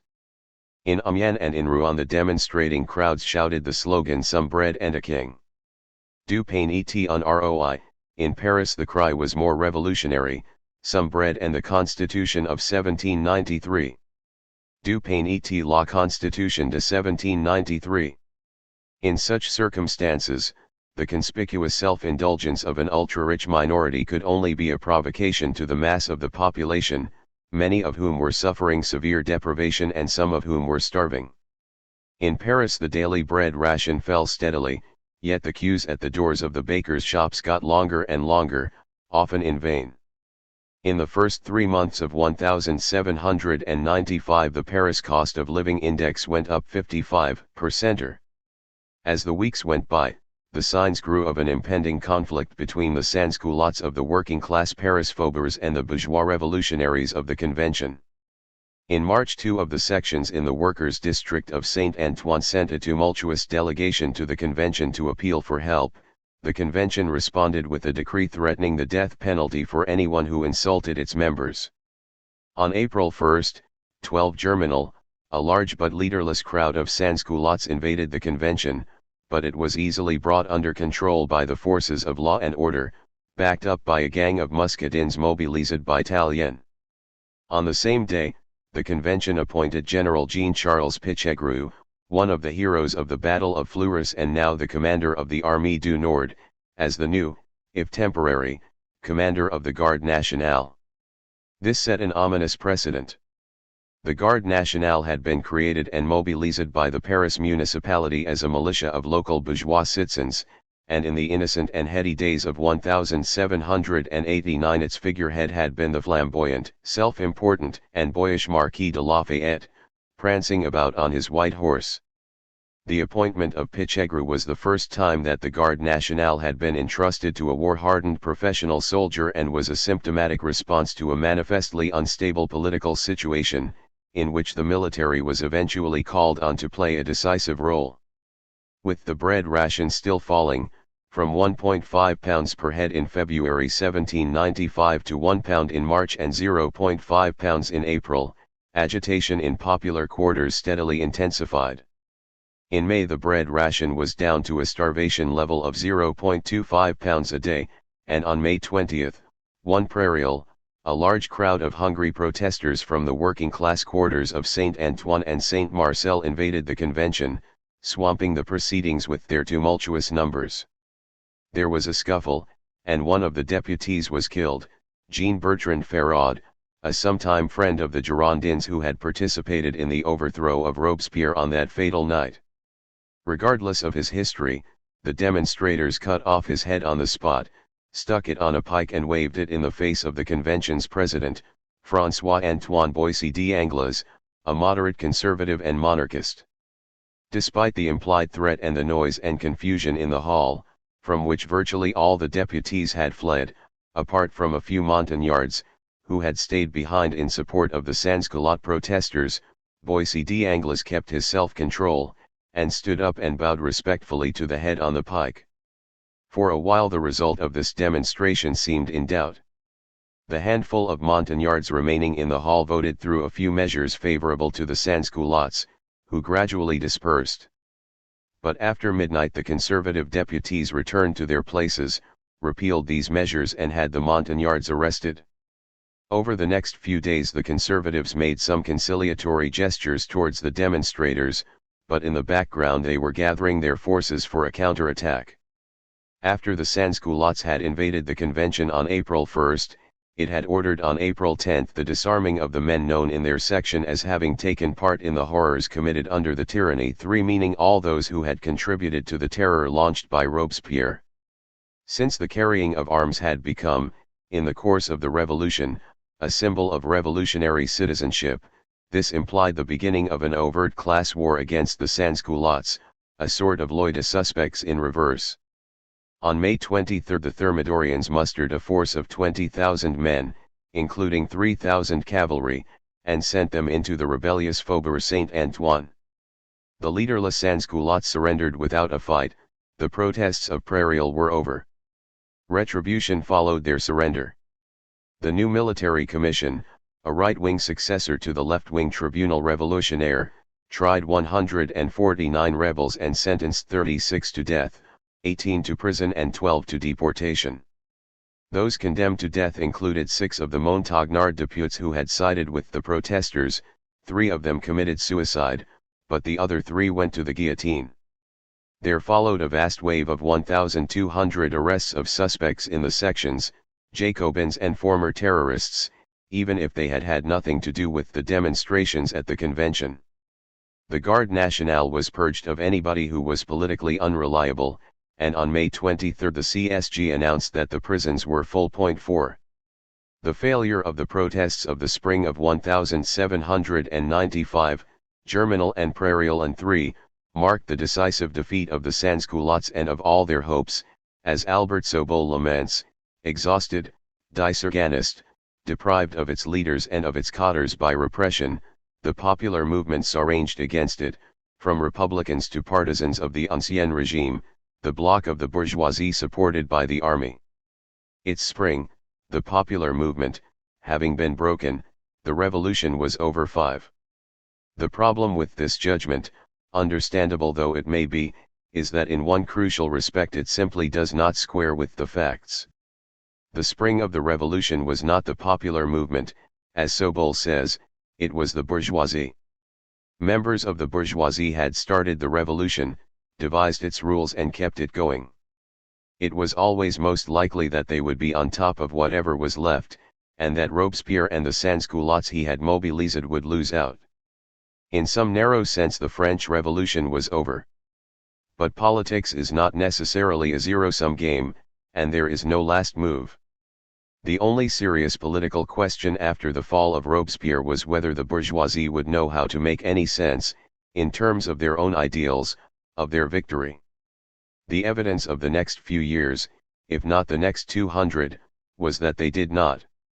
In the year after the overthrow of Robespierre, between March and August 1795, the Thermidorians devised a constitution with election rules bent to favor the better off. To be a simple voter, a man had to be more than 21 years old and to have paid some direct tax, but an elector at the next tier up, that is to say, someone who actually voted for a member of parliament, had to have paid tax equivalent to 100 to 200 days' work, depending on his district. This cut the number of electors to 30,000 for the whole of France, or just over 0.1% of the population of 28 million. In contrast to its predecessors, all of which based the national government in a single-chamber National Assembly, this constitution created two houses of parliament, a lower house of 500 younger men at least 30 years old, called Le Conseil de 500, the Council of the 500, and an upper house of 250 men over 40, called Le Conseil des Anciens, the Council of the Seniors. The role of the lower house was to draft laws and put them forward to the upper house, whose role was to adopt or reject, without amending, them. This structure was topped off by a new institution called the Directoire, consisting of 5 directeurs, whom the two houses nominated and elected. There were rolling elections for both houses, 1/3 of the members each year, and for the 5 directeurs, 1 each year. The apparent thinking behind these arrangements was that 2 chambers and frequent elections would optimize the chances of stability and reduce the risks of any kind of dictatorship. In reality, the annual elections made instability much more likely, above all because there was no mechanism for resolving conflicts between the government and the two houses of parliament. Worse, the Thermidorians added a special twist to the election rules to ensure themselves a place in the new system. They knew that they were deeply unpopular on the left and as regicides with the resurgent royalist right.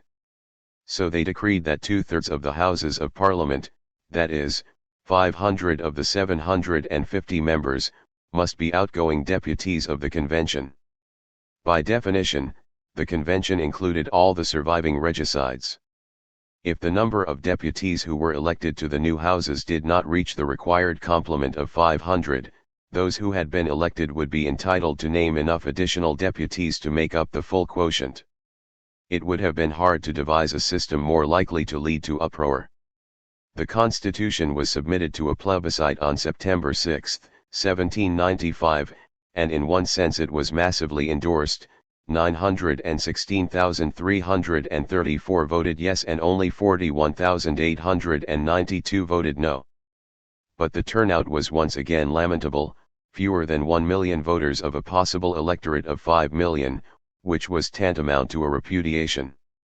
The 2/3 decree was even more unpopular, only 205,498 voted yes, while 108,754 voted no, and it was rejected by a majority of the voters in a quarter of the French departments and in all but one of the 48 Paris sections, 18 of which challenged the validity of the results.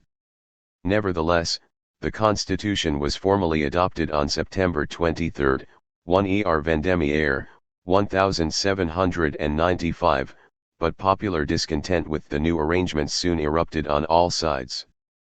There was royalist agitation in Paris on September 24, and another major demonstration on October 4. Conscious of the dangers facing it, the convention preempted the implementation of the constitution by appointing a sort of embryo five-man directoire, including Barras, one of its members most experienced in military matters. When there was an even bigger insurrection on October 5, 13 Vendémiaire, the convention ordered General Jacques Menu to deal with it. Menu, a 45-year-old regular officer, was the general commanding the military division in Paris, and he had already, that May, put down a popular uprising in the Faubourg Saint-Antoine. But this time he hesitated, and for a few hours a large part of the capital fell into the hands of the insurgents. The convention removed Menu from his command and handed over the organization of the repression to Barras, who gathered round him a number of generals he trusted, including Bonaparte, at the time with the titular rank of brigadier but temporarily without a job. General Louis Michel Danican led the insurrection. He was a regular officer and a Republican, but he had fallen out with the convention after denouncing a number of his fellow officers for the atrocities they had committed in the Vendée, and he offered his services to the royalist insurgents. He led his force, some 20,000 strong, along the Seine towards the Tuileries, where the convention was housed, but artillery mobilized by Bonaparte mowed them down. The insurrectionists suffered about 200 dead or wounded, the defenders of the convention slightly fewer. By 6 o'clock in the evening the forces of the convention were victorious, and that was the end of the last Parisian insurrection of the Revolution. Bonaparte was well rewarded by Barras. 3 days after helping to suppress the insurrection of Vendémiaire, he was promoted to deputy commander of the Armée de l'Intérieur. 8 days later he was promoted from brigadier to lieutenant general, and 10 days after that, on October 26, 1795, he was the commander-in-chief of the Armée de l'Intérieur. The next spring, on March 9, 1796, he married Josephine de Beauharnais, and 2 days later he left Paris for Italy at the head of the Armée de l'Italie, with which he was to make a fortune, for the army, for France, and for himself, and a reputation as the country's principal military hero. The suppression of the Vendémiaire insurrection coincided with the beginning of better days for the revolutionary government. The rebellion in the Vendée was running out of steam, and the armies of the Republic were winning significant victories there. One rebel leader, Nicolas Staufflet, was captured on February 23, 1796, and executed by firing squad 2 days later. Another, François Charette, was captured on March 19 and executed 10 days later. The war with the rest of Europe was going well too. French forces conquered Holland, which surrendered Dutch Flanders and agreed to pay an indemnity of 100 million florins. Prussia simply withdrew from the war to concentrate on getting its share in the Third Partition of Poland, and in the First Peace of Basel, April 5, 1795, it formally accepted French occupation of the left bank of the Rhine. The trouble was that 6 years of revolution had split France from top to bottom with deep political divisions, from the stubborn Jacobins and their sometimes sans-culotte allies on the left to the vengeful and unreconstructed royalists on the right. Since the constitution devised by the Thermidorians offered no mechanism for negotiating or reconciling these divisions, the almost inevitable consequence was a series of unconstitutional explosions. Some French historians refer to these explosions as the four coups d'état of the Directoire. In fact, the whole second phase of the French Revolution, from the overthrow of the king in 1792 to the overthrow of Robespierre in 1794, can be considered a sequence of large coups d'état, punctuated by an accelerating series of minor ones. The first of the new coups d'état, known as the coup d'état de Fructidor, erupted in the autumn of 1797. The elections in April of that year had produced a right-wing parliament, which was automatically in conflict with the policies of the revolutionary rump of the Directoire, led by Barras, Louis-Marie de la Ravelière Lepiez and Jean-François Riobel. Barras called on Bonaparte for support, and he agreed to help, but on one condition, that the Directoire backed the Treaty of Campiformio 6, a temporary peace with Austria which Bonaparte had negotiated on his own initiative, on terms entirely disregarding the instructions from the authorities in Paris. When Barras acceded, Bonaparte sent Charles Augereau, one of his generals in the Armée de l'Italie, to Paris, where Augereau was appointed the commander of the capital's 17th Military Division. He then flooded Paris with troops, and on September 4, 1797, the results of the April elections were simply cancelled in 49 departments and 177 right-wing deputies disqualified. One of these deputies was Pichegru, who had played a significant role in the repression of the Jacobin insurrection of April 1, 1795. After the coup d'état de Fructidor, he was one of 65 politicians deported to French Guiana. 7. The immediate result of this coup d'état was another one the following spring. The expulsion of the deputies after the elections of the previous year had created a large number of vacancies for the elections in the spring of 1798 to fill, and it seemed likely that the vote would produce a large swing to the left. In the coup d'état de Floreal on May 11, 1798, the Directoire simply disqualified 106 undesirable deputies so as to ensure a comfortable majority of moderates in the conciles.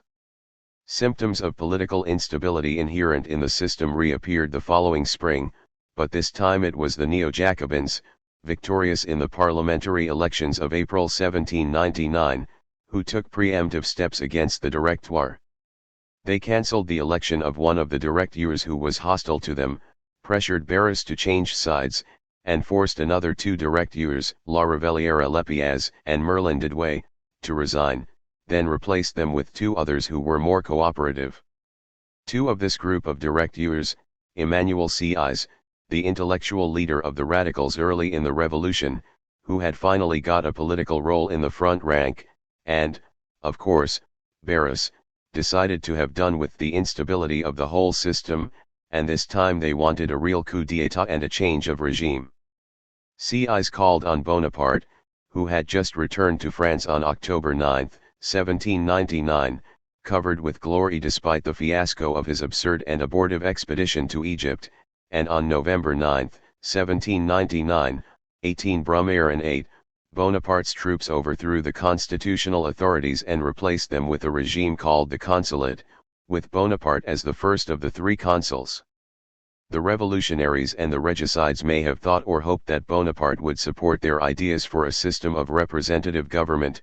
They found, almost immediately, that he intended to be their master. The Napoleonic era had begun, and the revolution really was over. 25. Epilogue. In any attempt to assess the legacy of the French Revolution, the central dilemma is how to strike a meaningful balance between the pragmatic and the philosophical, between the hard-headed and the existential. From a philosophical and existential point of view, the French Revolution has long been justly celebrated as one of the greatest sources of inspiration for republican and liberal ideals, the foundation story of the French Republic and French republicanism, and in some ways the foundation story of democracy in continental Europe. But from a practical, operational perspective, one must conclude that the French Revolution was, for at least the next 100 years, a deep and damaging failure. The revolutionaries succeeded in pushing over the ancien regime, but they did not succeed in setting up a durable alternative system of government, even in theory.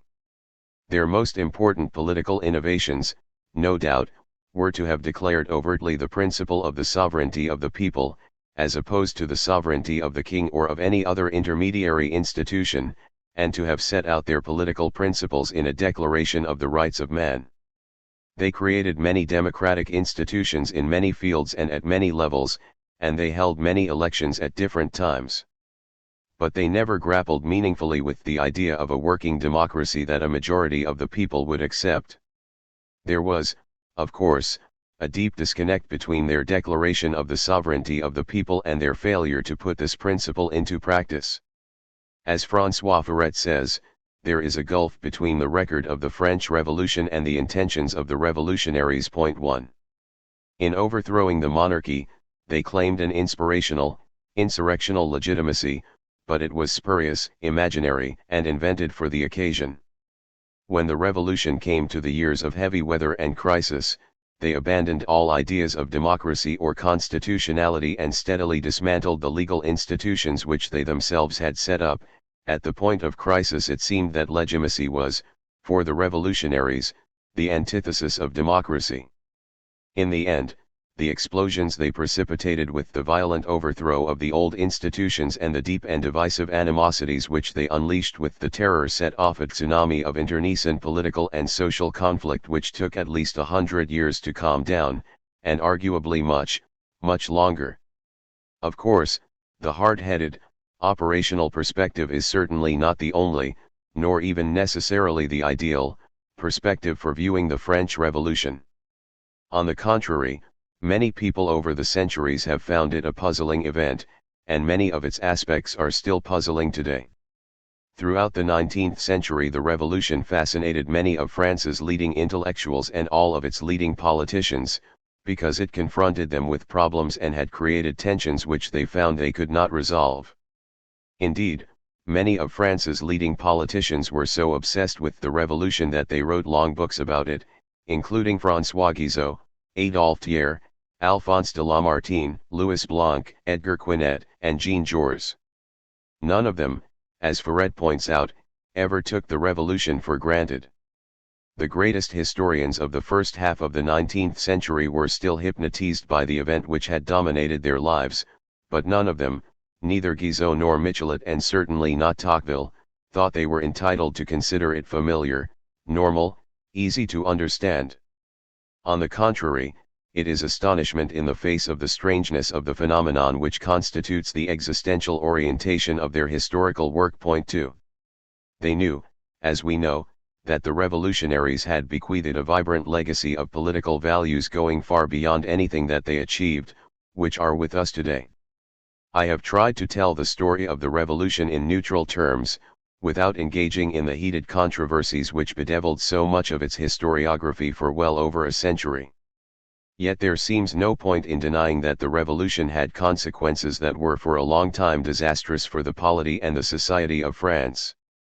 The first and most obvious was an apparently interminable legacy of political instability, with ceaseless and violent swings from one regime to another.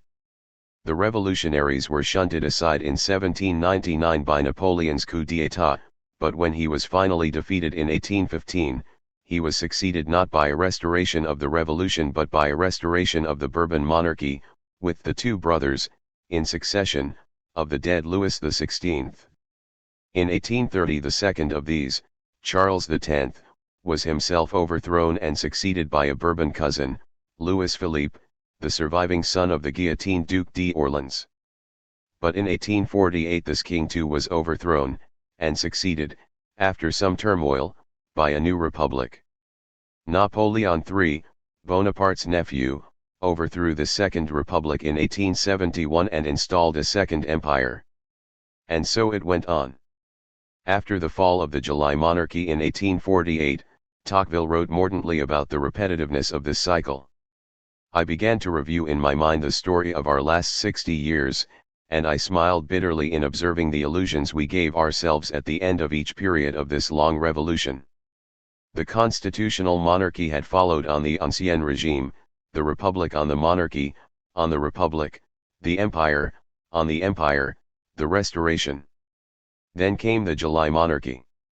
After each of these successive mutations we said that the French Revolution, having completed what we presumptuously called its task, was over. We said it, and we believed it. Alas!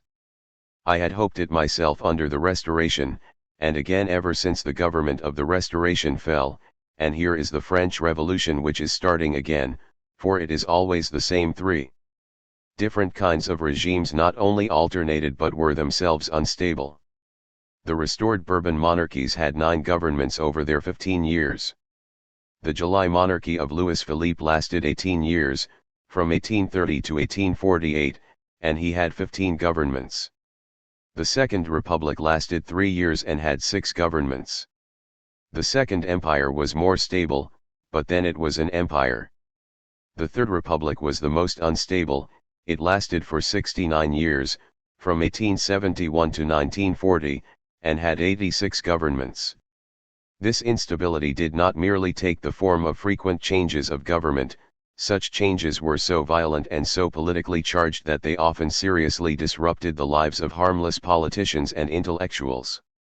Academic lecture courses in politics or history, even at the Sorbonne, were liable to be suspended or, later, restored depending on whether they offended or appeased the latest change of guard in the political establishment. The revolutionaries had regularly rejected any suggestion that they take account, in their debates on a new French state, of the example of events and institutions in England in the century which had passed since the English Civil War. This was partly because England was the old enemy and partly because the successor regime to the Restoration there was a distinctly non-revolutionary monarchy with a strong aristocratic element in the shape of the House of Lords.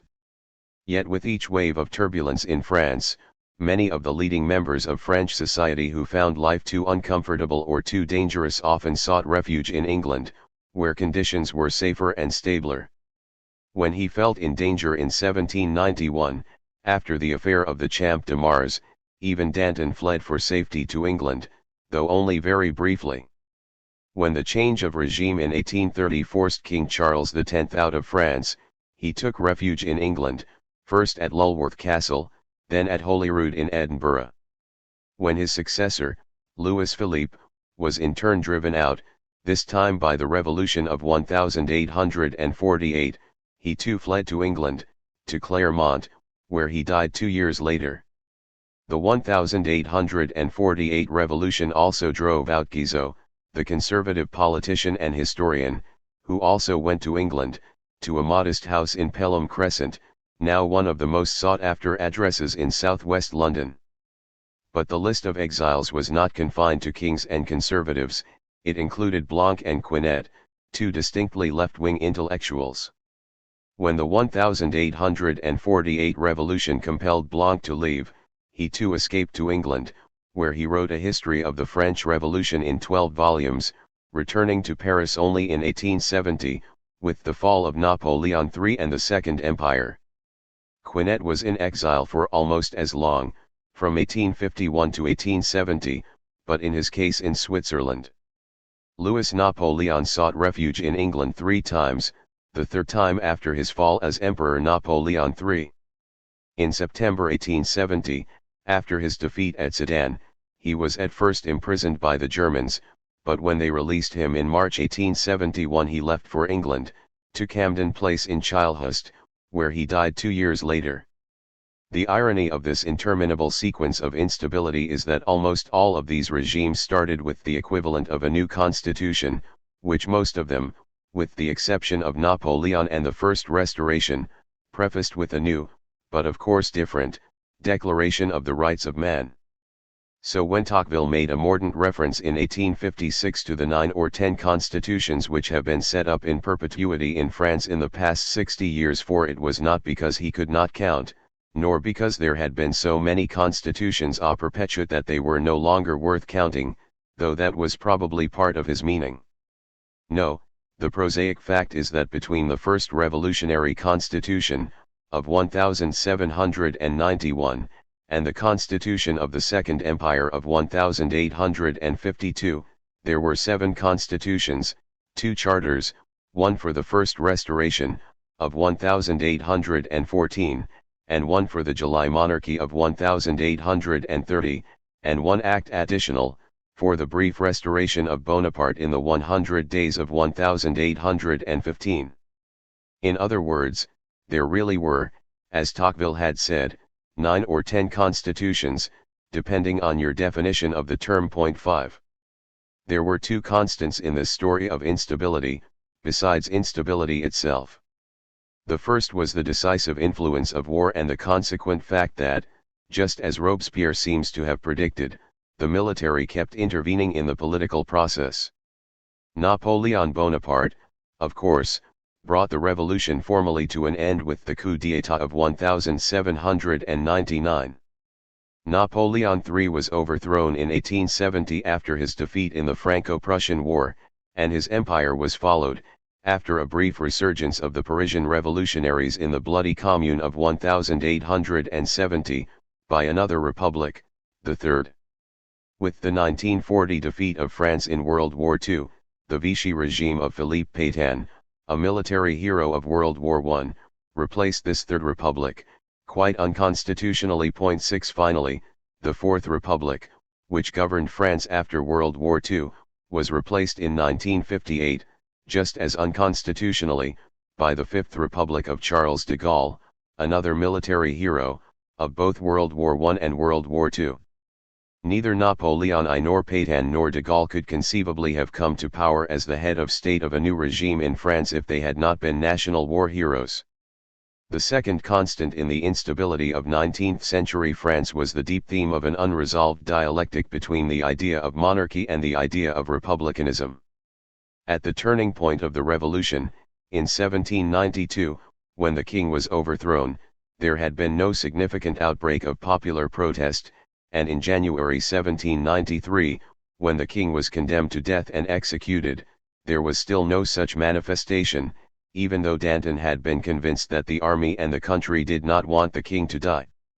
Nevertheless, the idea and the appeal of monarchy refused to go away. At one level this can be explained as the result of outside intervention. Louis XVIII succeeded to the throne because a European coalition handed it to him after Napoleon was defeated. Ferret goes further, arguing that the history of the entire French 19th century can be considered the history of a struggle between the Revolution and the Restoration, as exemplified by such episodes as 1815, 1830, 1848, 1870, the Commune, May 16, 1877.7. But the history of the French 19th century can also be seen as part of the struggle between the secular value system which the revolutionaries developed and the deeply embedded religious roots of the Catholic Church. The revolutionary cause had been seriously damaged for most ordinary people in France by the campaign of the revolutionaries against the Church, and even more by the campaign of the sans-culottes against Christianity itself. The fall of Robespierre meant the abandonment of both of these campaigns, as well as of his invented countercult of the Supreme Being. Christianity and the Church quickly revived in France, and in 1801 Napoleon and Pope Pius VII signed an agreement which officially recognized Catholicism as the religion of the great majority of the French people, though not as the state religion of France. But this was just a truce between the claims of the state and those of the Church, not a peace, and peace did not come until 1905, with the negotiation of a concordat and the passage of the French law on the separation of church and state. The principle of laicide, secularism, has been one of the central tenets of French civic law ever since and is enshrined in the first article of the Constitution of the Fifth Republic, which is still in force. France is an indivisible, secular democratic and social republic. It ensures equality before the law of all citizens without distinction of origin, race, or religion. It respects every belief. In that sense, the struggle between the Revolution and the Catholic Church has been formally resolved for the past century, though not, of course, that between the state and more fundamentalist and jihadist sects.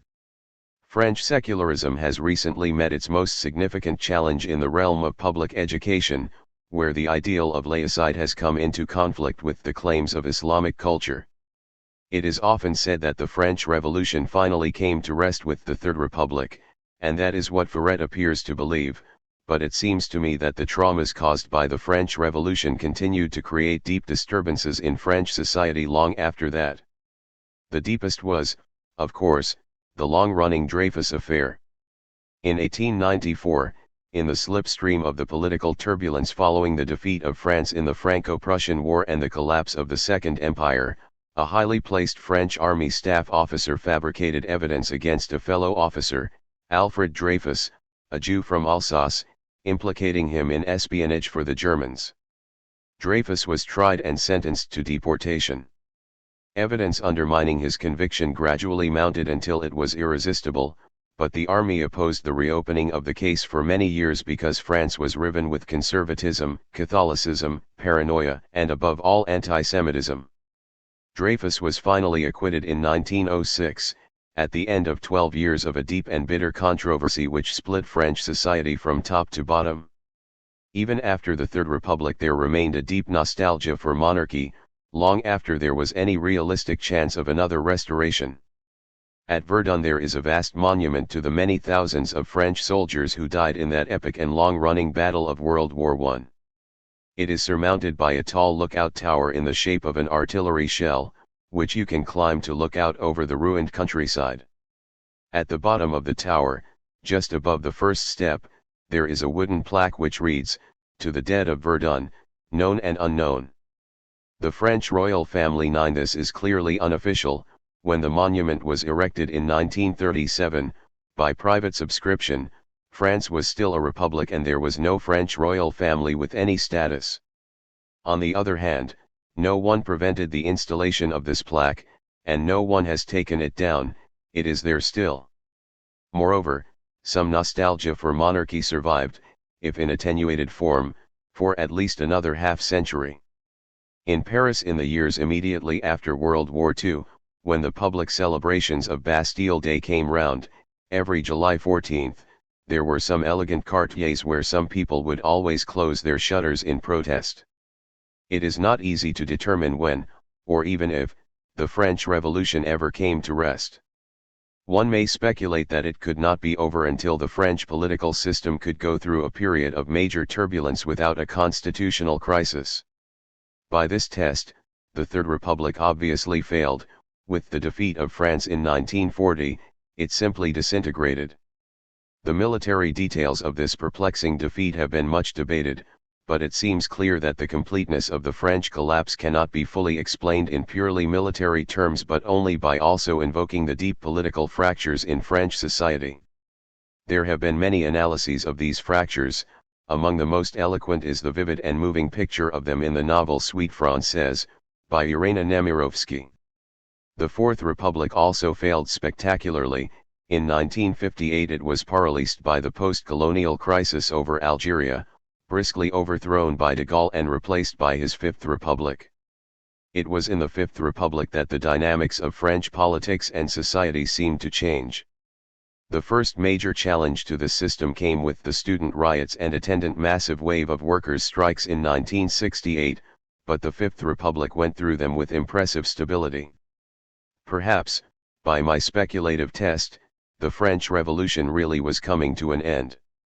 If I were to put a date on it, I would say that the French Revolution finally came to rest after almost exactly 180 years, on April 28, 1969, when President de Gaulle resigned in a huff and the Fifth Republic, which he had founded, sailed on without him without a tremor. So if, after so many years, France had finally emerged from the turbulence churned up by the revolution, if the French had finally managed to sail past the Scylla and the Charybdis of monarchy and empire, the country should be able to look back with serenity on the sunny days of the great achievements of the early revolution, as described by Tocqueville. That first phase of 1789, when the love of equality and that of liberty shared their hearts, when they wanted not just to found democratic institutions, but free institutions, not just to destroy privileges, but to recognize and consecrate rights, times of youth, of enthusiasm, of pride, of generous and sincere passions, and of which, despite their errors, men will forever cherish the memory, and which, for a long time yet, will disturb the sleep of all those who would wish to corrupt or enslave them. 10.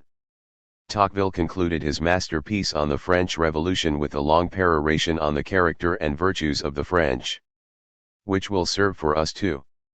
Good at everything, but excelling only in war, in love with chance, with force, with success, with flash and noise more than with real glory, more capable of heroism than of virtue, of genius than of common sense, likely to think up great plans rather than to carry through great enterprises, the most brilliant and the most dangerous of the nations of Europe, and the one most liable to become in turn an object of admiration, of hatred, of pity, of terror, but never of indifference. 11. A note on the children of Louis XVI. On May 16, 1770, Louis of France married Marie Antoinette, the youngest daughter of the Austrian ruler Maria Theresa.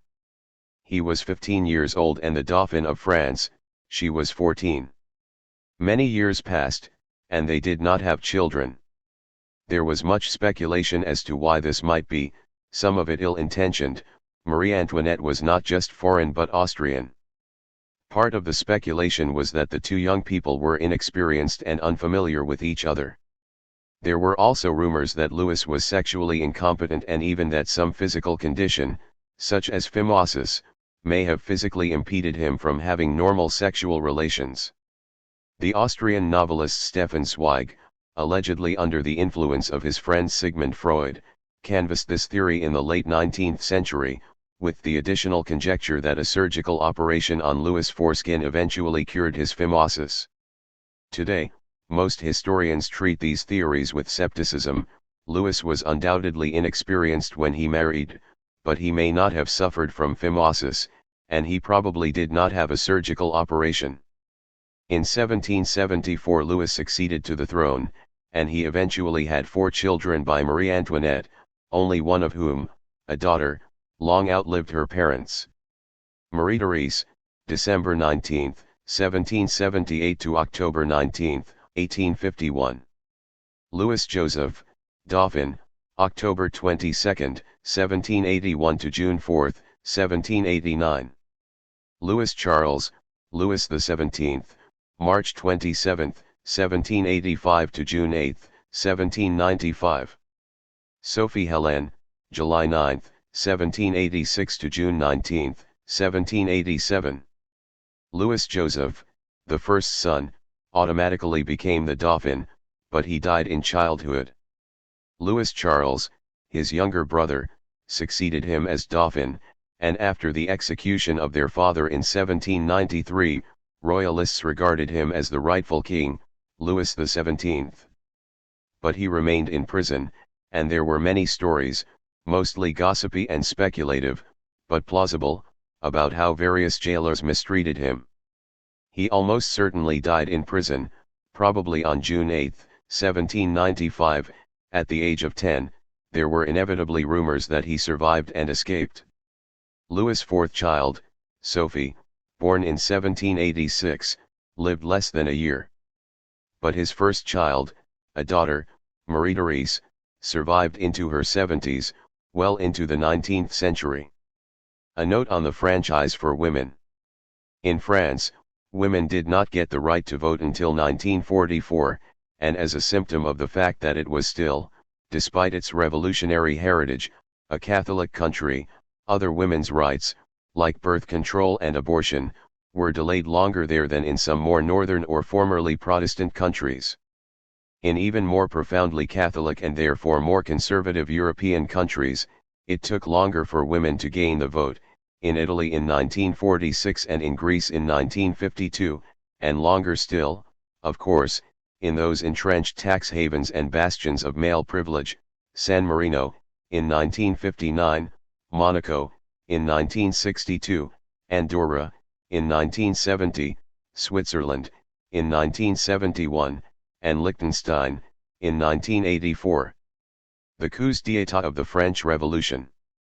The disintegration of the French Revolution was characterized by frequent coups d'état. This is not the orthodox story. All accounts of the broadly revolutionary period speak of coups d'état, but they almost always mean the series of 4 coups d'état which took place after the fall of Robespierre, in the closing years of the century, during the prolonged instability of the Directoire. 18 Fructidor and v. September 4, 1797, 22 Floreal and 6, May 11, 1798, 30 Prairial and 7, June 18, 1799, 18 Brumaire and 8, November 9, 1799, the final coup which brought Napoleon to power. In fact, the main period of the revolution, 1789 to 1794, was regularly and frequently punctuated, after the overthrow of the monarchy, August 10, 1792, by what can only be described as coups d'état. This list underlines how, as the revolution went downhill, the revolutionaries steadily dismantled, piece by piece, the structure of institutional law which they had themselves created during the previous 3 years. August 9 to 10, 1792, Commune insurrection Nelly, overthrow of monarchy. August 11, 1792, Comite de surveillance de la Commune. August 17, 1792, Tribunal du 17 Août, to try defenders of the Tuileries. March 10, 1793, Tribunal Révolutionnaire. March 21, 1793, Comites de surveillance révolutionnaires. April 6, 1793, Comite de salut public, Comites de government. June 2, 1793, insurrection of sans-culottes, overthrow of Girondins. September 4, 1793, sans-culottes invade the Convention. Start of terror. September 5, 1793, arms revolutionnaires. September 17, 1793, loi de suspects, mass arrests. October 10, 1793, abandonment of the new constitution, government revolutionnaire jusqu'à la paix. October 24 to 30, trial of Girondins. New emergency decree permitting jurors to convict if their consciences permit. Girondins condemned to death. December 4, 1793, loi du 14 Brumaire, total central government. March 21 to 24, 1794, trial of Hébertistes, 18 condemned to death. April 2 to 5, trial of Dantoni Stes, new emergency decree silencing any accused who insulted justice. Dantoni Stes condemned to death. June 10, 1794, loi du 22 Prairial, removing all defense from the accused. July 27 to 28, 1794, 9 to 10 Thermidor. Robespierre declared an outlaw, 107 Robespierrists executed. The French text of the Declaration of the Rights of Man of 1789.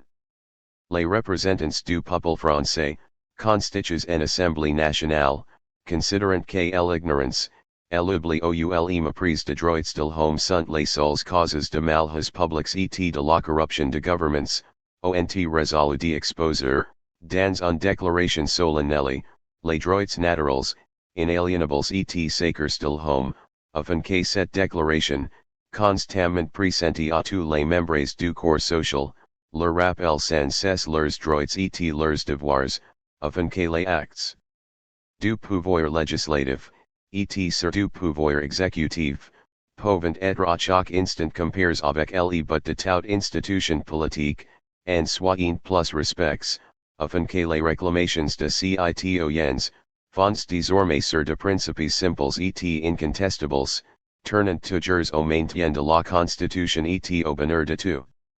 En conséquence, l'Assemblée nationale reconnaît et déclare, en présence et sous les auspices de l'être suprême, les droits suivants de l'homme et du citoyen. Art. 1 er. Les hommes naissent et demeurent libres et égaux en droits. Les distinctions sociales ne peuvent être fondées que sur l'utilité commune. Art. 2. Le but de toute association politique est la conservation de droits naturels et imprescriptibles de l'homme. Ces droits sont la liberté, la propriété, la sûreté, et la résistance à l'oppression. Art. 3. Le principe de toute souverain réside essentiellement dans la nation. Nul corps, nul individu ne peut exercer d'autorité qui en émane expressément. Art. 4. La liberté consiste à pouvoir faire tout ce qui n'est pas autrui, ainsi, l'exercice de droits naturels de chaque homme et de bornes qu'elles qui assurent auxiliary autres membres de la société la jouissance de ces mêmes droits. Ces bornes ne peuvent être déterminés que par la loi. Art. 5. La loi n'a le droit de défendre que les actions nuisibles à la société. Tout ce qui n'est pas défendu par la loi ne peut être empêché, et nul ne peut être contracté à faire ce qu'elle n'ordonne pas. Art. 6. La loi est l'expression de la volonté générale. Tous les citoyens ont droit de concourir personnellement, par leurs représentants, à sa formation. Elle doit être la même pour tout, soit tu el protégé, soit tu el punis. Tous les citoyens ayant ego à ses sont également admissibles à toutes dignités, places et emplois publics, selon leur capacité, et sans autre distinction qu'être celle de leurs vertus et de leurs talents. Art. 7. Nul homme ne peut être accusé, arit n'identité dans les cas déterminés par la loi, et selon les formes qu'elle a prescrites. Ceux qui sollicitent, expedient, exécutant ou font exécuter d'ordres arbitraires, doivent être punis, mais tout citoyen appel ou si en vertu de la loi doit obéir à l'instant, ils se rend coupable par la résistance. Art. 8. La loi ne doit établir que de peines strictement et évidemment nécessaires, et nul ne peut être puni en vertu d'une loi établie et promulguée antérieurement au délit, et légalement appliquée. Art. 9. Tout homme étant présume innocent jusqu'à ce qu'il ait déclaré coupable, s'il juge indispensable de l'auditor, tout regard qui ne serait pas nécessaire pour s'assurer de sa personne doit être sévèrement réprimé par la loi. Art. 10. Nul ne doit être inquiet pour ses opinions, même religieuses, pourvu que leur manifestation ne trouble pas l'ordre public établi par la loi. Art. 11. La libre communication de pensées et d'opinions est un des droits les plus précieux de l'homme, tout citoyen peut en parler, écrire, imprimer librement, sauf à répondre de l'abus de cette liberté dans les cas déterminés par la loi. Art. 12. La garantie de droits de l'homme et du citoyen nécessite une force publique, cette force est don instituée pour l'avantage de tous, et non pour l'utilité particulière de ceux aux quels elle est confiée. Art. 13. Pour l'entretien de la force publique, et pour les dépenses d'administration, une contribution commune est indispensable, elle doit être également répartie entre tous les citoyens, en raison de leurs facultés. Art. 14. Tous les citoyens ont le droit de constater, par eux-mêmes ou par leurs représentants, la nécessité de la contribution publique, de la consentir librement, d'en suivre l'emploi, et d'en déterminer la quotité, l'assiette, le recouvrement et la durée. Art. 15. La société a le droit de demander compte à tout agent public de son administration. Art. 16. Toute société dans laquelle la garantie de droits n'est pas assurée, en la séparation de pouvoirs déterminée, en a point de constitution. Art. 17. La propriété étant un droit inviolable et sacre, nul ne peut en être prive, SICEN est lorsque la nécessité publique, légalement constatée, l'exige évidemment, et sous la condition d'une juste et préalable indemnité. A note on money and inflation. Politics and economics. During much of the 19th century and well into the 20th, most historians said little about the economic or financial dimensions of the French Revolution. Astonishingly, some did not even mention these factors at all. In some cases this may have been a question of political orthodoxy. Some French historians may have regarded the revolution as a purely political event, even a heroic political event, a triumph of liberation and republicanism, and they wanted to narrate it that way. It may also have been a question of ignorance, or at least of the narrowness of the way historians were then educated. Many did not believe that they were required, or even qualified, to speak about economics. But whatever the reason or combination of reasons, 19th century historians seriously understated the importance of the economic dimension of the French Revolution. In the early 20th century, things started to change. Pioneers on the subject were Pierre Caron, just before the First World War, and, even more, Marcel Marion just after it, with his multi-volume Histoire financière de la France depuis 1715. But study of the economic aspects of the revolution did not really start to flourish until the 1930s, with Father Brache, Ernest Labrousse, and Georges Lefebvre. Since then, the subject of the economic impact of the French Revolution has become absolutely mainstream.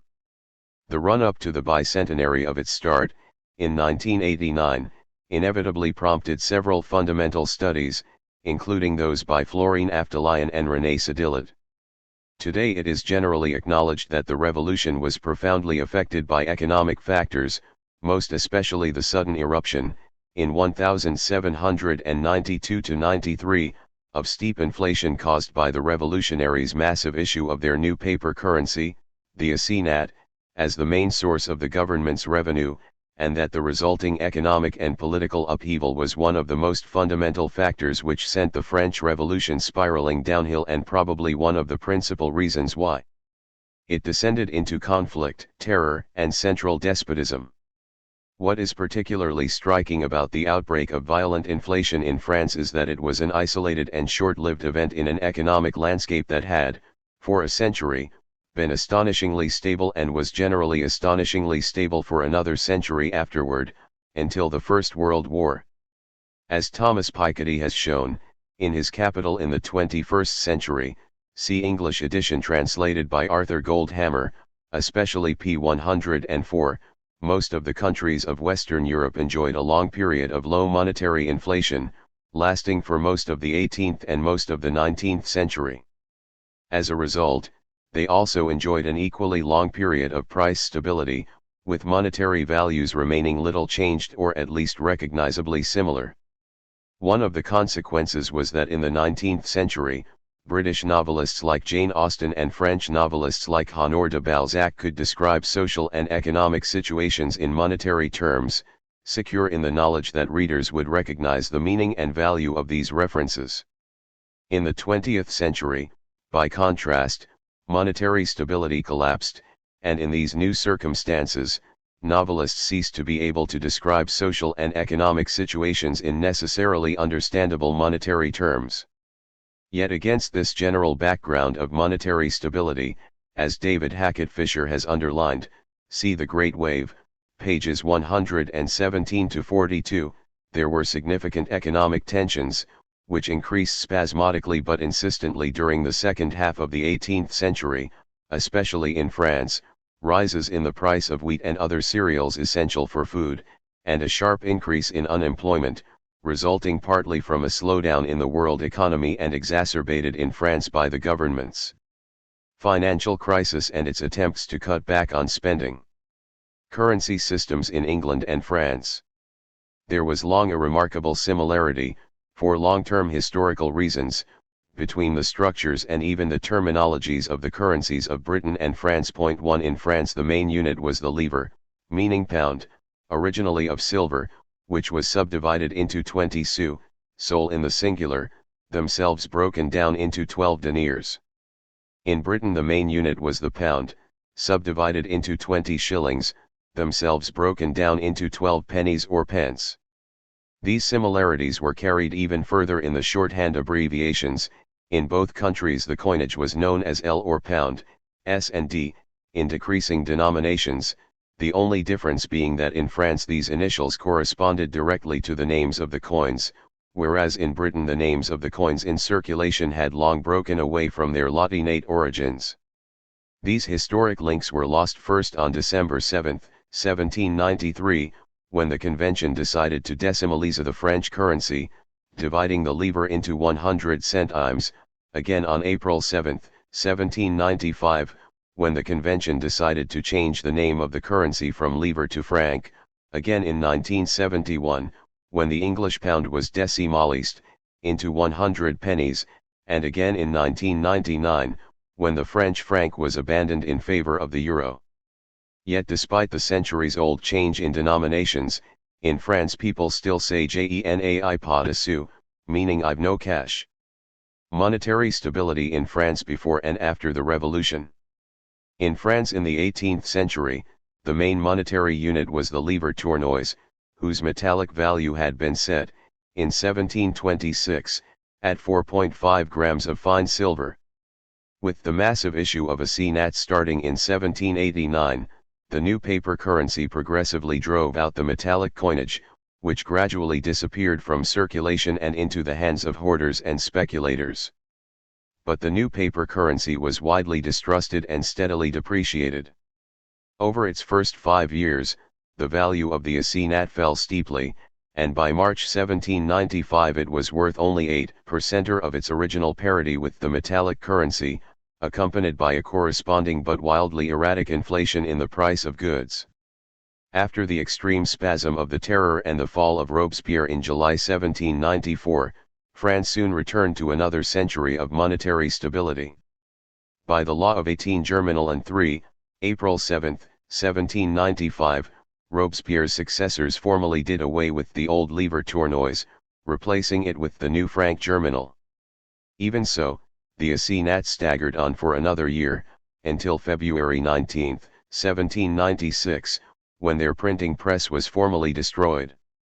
But their memory was kept alive by the creation of yet another paper currency, the so-called mandat territorial, but that too collapsed in value, even faster than the assignat, lasting barely a year before France returned fully to the rigorous discipline of a purely metal currency. Significantly, Robespierre's successors decided that the franc germinal would have exactly the same metal content as the old livre tournoise, 4.5 grams of fine silver. One of the results was that France in practice reverted to the monetary system of the Ancien Regime. The metal content of French currency remained unchanged from then until 1914, which meant that, apart from the violent interruption of the middle period of the Revolution, it was unchanged for nearly 200 years. 2. A note on the Comité de Salut Public.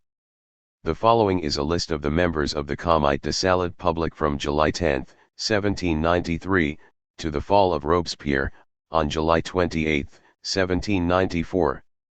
Bertrand Berry was a 38-year-old lawyer from Tarbes near Toulouse, a clever man and a good talker, a middle-of-the-roader and a survivor, who had risen to prominence in the convention, where he had presided over the trial of the king.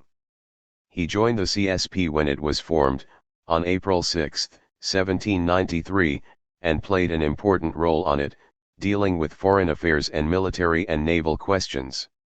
Some Jacobins criticized him for his moderation, but Robespierre defended him. "I declare that I have seen Berry as a weak man but never the enemy of the public good." Jacques-Nicolas Billaud-Varon was a 37-year-old lawyer from La Rochelle who spent most of his energy trying, not very successfully, to be a poet and playwright. He was an awkward man who found it difficult to make friends in politics. After the overthrow of the king, in August 1792, he secured a position as the procureur of the Commune. He seems to have endorsed the prison massacres in September of that year and may have played some part in organizing them. At the convention, he voted for the death of the king. He joined the CSP on September 6, 1793, at the same time as his friend Jean-Marie Collot d'Herbois. Both arrived as supporters of Hébert, but once there they supported the policies of Robespierre and shared the responsibility for the elimination of the Hébertists and Danton. After the fall of Robespierre, Billaud-Varon was deported to French Guiana. Bonaparte later pardoned him, but he chose not to return to France and died in Haiti. Lazare Carnot was a 40-year-old engineer officer from Burgundy, Côte d'Or, who was elected to the Assemblée Nationale Legislative and had an important part in its military committee. He continued to play an influential role in military affairs at the convention but spent most of his time as an envoy en mission with the armies. Between two of these missions, he voted for the death of the king. He was elected to the CSP on August 4, 1793, despite the hostility of Robespierre, who had known him when he was stationed in Arras and disliked him. He returned the compliment and later contributed to Robespierre's overthrow. Carnot played a key role in the reorganization of the armies and got the popular nickname the Organizer of the Victory, l'Organisateur de la Victoire. Jean-Marie Collot d'Herbois was a 44-year-old traveling actor, part-time playwright, and one-time director of the theatre in Lyon. He played a leading role in the insurrection of August 10, 1792, as a member of the Commune and, like his friend Billaud Varon, endorsed the September prison massacres. He was elected to the convention and spoke in favor of the death of the king, though he was absent on the day of the vote. The convention sent him, with Joseph Fouché, to punish the rebels of Lyon, where they allowed the massacres of the Plaine de Breteuil. With Billaud Varon, he played a leading part in the overthrow of Robespierre. Afterwards he escaped the guillotine but was deported to French Guiana, where he caught a fever and died in 1796. Georges Auguste Couthon was a lawyer and a Robespierrist member of the convention. In his early 30s he became partially paralyzed and was confined to a wheelchair. Soon after voting for the death of the king, he was elected to the CSP, on May 30, 1793. Marie-Jeanne Hérault de Seychelles was a 34-year-old lawyer from the nobility, an advocate at the Châtelet Law Court in Paris. He was rich, handsome, and clever and a rapid climber in the Revolution. The fact that he was a close relative of the Duchesse de Polignac did not prevent him from claiming to have been one of the vainqueurs de la Bastille.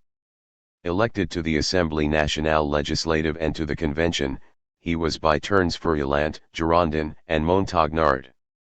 He was a popular member of the Convention and was several times elected as its president, but he was absent from Paris as an envoy en mission during the trial of the king. Robespierre hated and despised him, for being too rich, too handsome, and too clever, far too frivolous and above all enviably easy with women. André Jean-Bon Saint-André was a 44-year-old from Montauban who had been withdrawn from his Jesuit school by his Calvinist father and almost sent off on a naval career.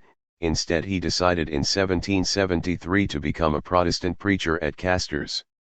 He was elected to the convention, where he started by sitting with the Girondins but soon joined the Montagnards and voted for the death of the king. In the CSP, he was responsible for naval policy. He was known for his honesty, his effectiveness, and his frankness. Jean-Baptiste Robert Lindet was a 47-year-old lawyer from Bernay in Normandy. He started out as a Girondin in the Assemblée Nationale Legislative and switched to the Montaigne when he was elected to the convention. He wrote the charges of the crimes of Louis XVI, and he voted for the death of the king. Like Berry, he joined the CSP when it was formed, on April 6, 1793, and he remained a member until the fall of Robespierre. In the CSP he was responsible for financial policy and for food supplies, but he also spent time as an envoy en mission, first to Lyon in June 1793, where he tried to be a conciliator, which got him into trouble all round and caused his recall to Paris, and then to deal with the uprising in Normandy. On his return to Paris at the end of October he saved a number of people from the guillotine, and he refused to sign the arrest warrant for Danton. He was not a friend of Robespierre. Claude-Antoine Prieur de la Côte d'Or was another engineer officer from Burgundy, Côte d'Or, like Carnot, promoted to captain in 1791. He was still young, only 29 years old, but he had already been elected to the Assemblée Nationale Legislative and then to the Convention, where he voted for the death of the king. He worked closely with Carnot and was co-opted to the CSP on August 14, 1793, at Carnot's instigation, to help with the reorganization of the armies. Pierre-Louis Prieur de la Marne was a 37-year-old lawyer from Chalons-sur-Marne. He was elected to the convention, where he joined the Montagnards and voted for the death of the king, but he spent most of his time away from Paris as an envoy en mission, first at Orléans and then with various armies, de Côtes de Cherbourg, du Nord, de Ardennes, de la Moselle, de Côtes de Brest and Rennes. Maximilien Robespierre was a 35-year-old lawyer from Arras, the leader of the Montagnards and by now the dominant political figure in the convention. Louis Saint-Just was a 26-year-old lawyer from Reims and a loyal supporter of Robespierre in the convention. He had been a member since 1792 and had demanded and voted for the death of the king. He played an important role in the fight against the Girondins, in the setting up of the revolutionary government and in the downfall of Danton. Jacques-Alexis Thuriot was a 40-year-old lawyer from Paris.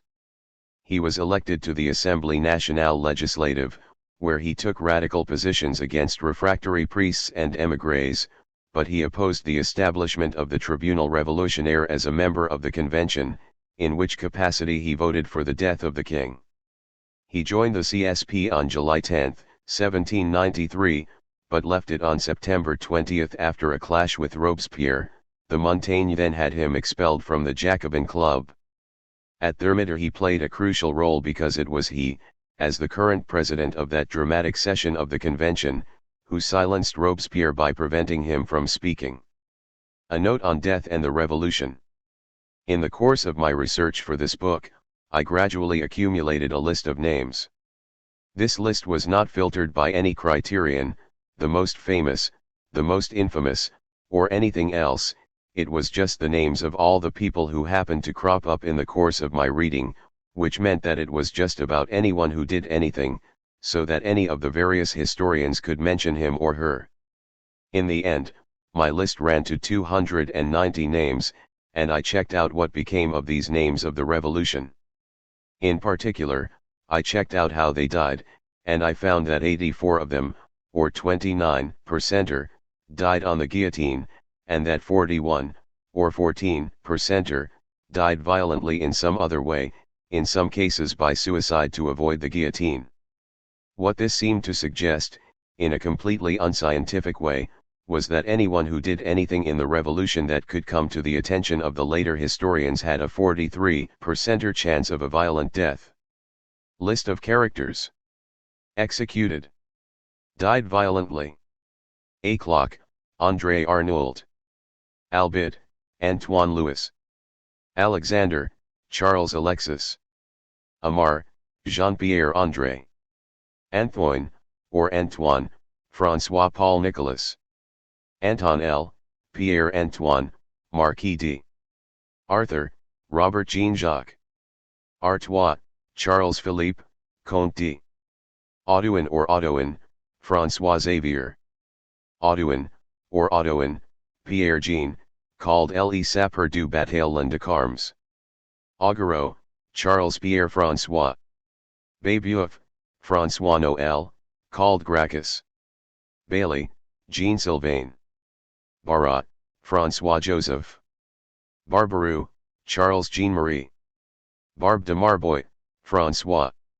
Berry de Vozac, Bertrand. Barnave, Antoine Pierre Joseph Marie. Barras, Paul François Jean Nicolas, Vicomte de. Barthélemy, Baldhazard François, Marquis de. Bassire, Claude. Batz, Jean-Pierre, Baron de. Baudin, Pierre Charles Louis. Baudot, Marc Antoine.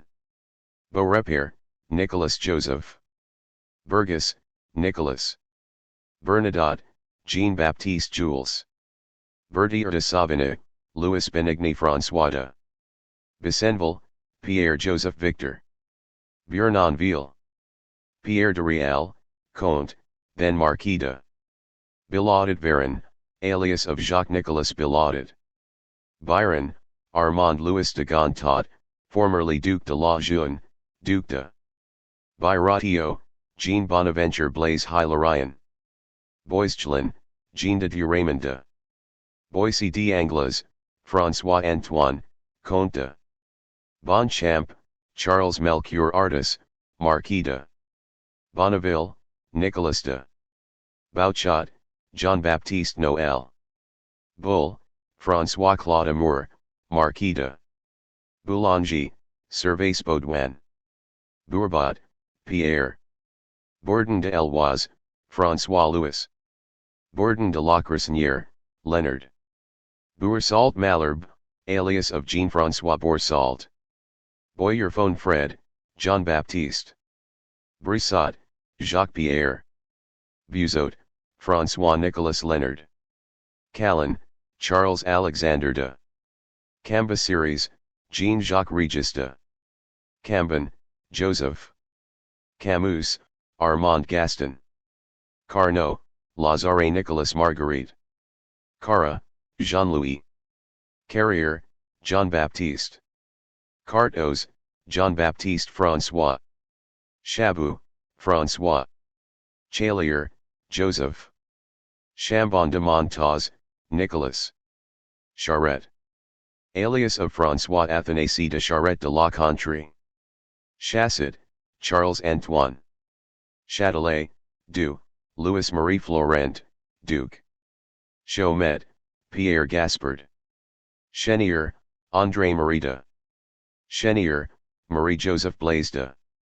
Jodieu, Pierre René. Clavier, Etienne. Cloutz, Jean-Baptiste, called Anarcharsis Cloutz, Baron. Coffinhal, Jean-Baptiste. Collot de Herboy, alias of Jean-Marie Collot.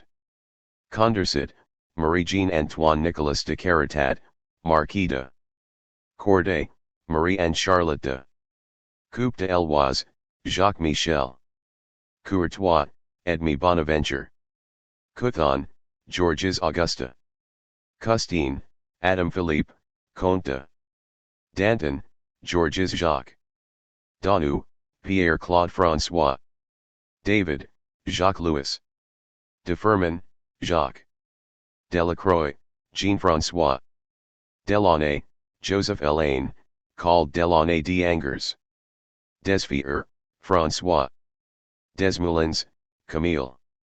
Dillon, Arthur, Comte de Dobson, Claude Emmanuel. Drouet, Jean-Baptiste. Dubois-Cranes, Edmond Louis Alexis. Du Châtelet, Louis Marie Florent, Duke. Ducos, Jean-François. Dufresne de Villers. Louis Pierre. Dugommier, alias of Jacques Coquille. Duhem, Pierre Joseph. Dumas, René François. Dumas, Thomas Alexander Davy de la Pailletterie, called Alexander. Dumouriez, alias of Charles François Duperrier. Dupont de Nemours, Pierre Samuel. Duport, Adrien. Duquesnoy, Ernest Dominique François Joseph. Durand de Mail-Lane, Pierre Toussaint.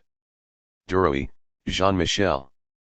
Espignac, Marc-René Marie d'Amarzit de Sahuguet, Abbé d. Fabre d'Eglantine, alias of Philippe François Nazaire Fabre. Fauchet, Claude. Ferraud, Jean Bertrand. Flesselise, Jacques de Fleuriot Lescot, Jean-Baptiste Edouard.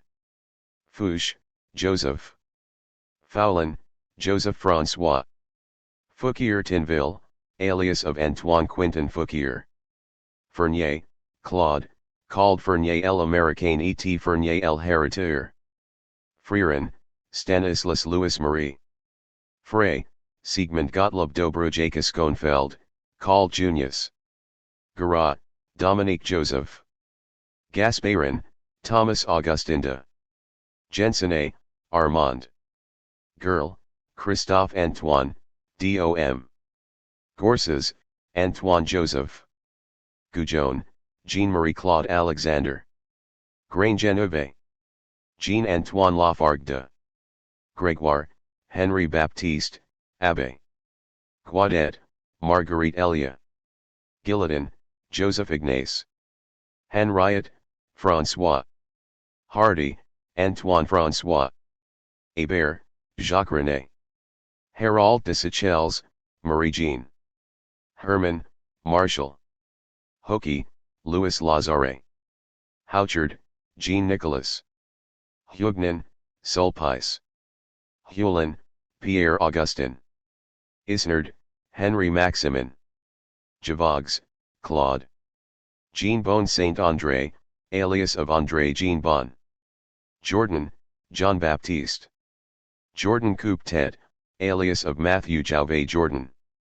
Julien, Jean, called Julien de Toulouse. Julien, Marc-Antoine, called Julien de la Drôme. Julien, Marc-Antoine, Fils, called Julien de Paris. Kellerman, François-Étienne Christophe. Kurzaint, Armand Guy Simon de Cauchnemprin, Comte de Kerveligan, Augustin Bernard François Lagozre de Kleber, Jean-Baptiste. Laclos, Pierre Ambroise François Coderlos de Lacombe, Claire, called Rose.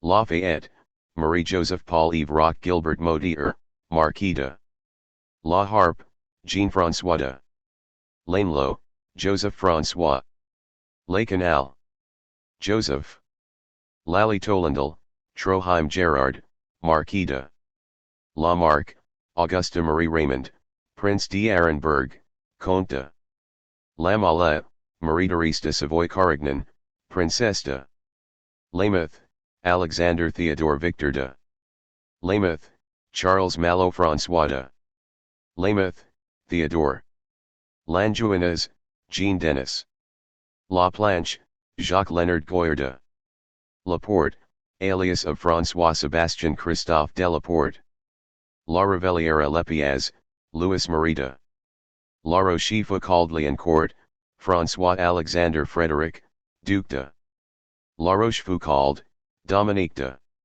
La Rochefoucauld, Henry du Vergier, Comte de Lazures, alias of Marc David Alba, Latour Maubourg, Marie-Charles César de Fay, Comte de Lavaux, Jean-Charles Thibault, Lavoisier, Antoine Laurent, Lazowski, Claude François, Lebas, Philippe François Joseph, L. Bonne, Goislain François Joseph, Lerbra, Charles François, L. Chapelier, Isaac René Guy, Leclerc, Jean Théophile Victoire, Lecointre, Laurent, L'École Turcs de Canteleu, Jean Barthélemy, Lefebvre, François Joseph, Legendre, Louis, Legray, François Vincent, Lejeune, Sylvain Faillier, Leon, Pauline, L. Pelletier de Saint-Fargeau, Louis Michel, Lequigno, Louis Marie, Marquis de Latourneur, Louis Etienne François Honor, Levasseur, René, L'Huillier, or Lullier, Louis Marie, Lindet, Jean-Baptiste Robert, Lindet, Robert Thomas, Louchet, Louis, Loustalot, Élysée, Levet, Jean-Baptiste, Mainet, Etienne Christophe, called Publicola, Malhy, Jean, Maillard, Stanislas Marie, called Tape-Tur, Malesherbes, Chrétien Guillaume de Lamoignonde, Mallet Dupin, Jacques, Malouet, Pierre Victor, Mandat, Antoine Jean Galliot, Marquis de Manuel, Louis Pierre, Marat, Jean-Paul, Marceau, alias of François Séverin Marceau des Graviers,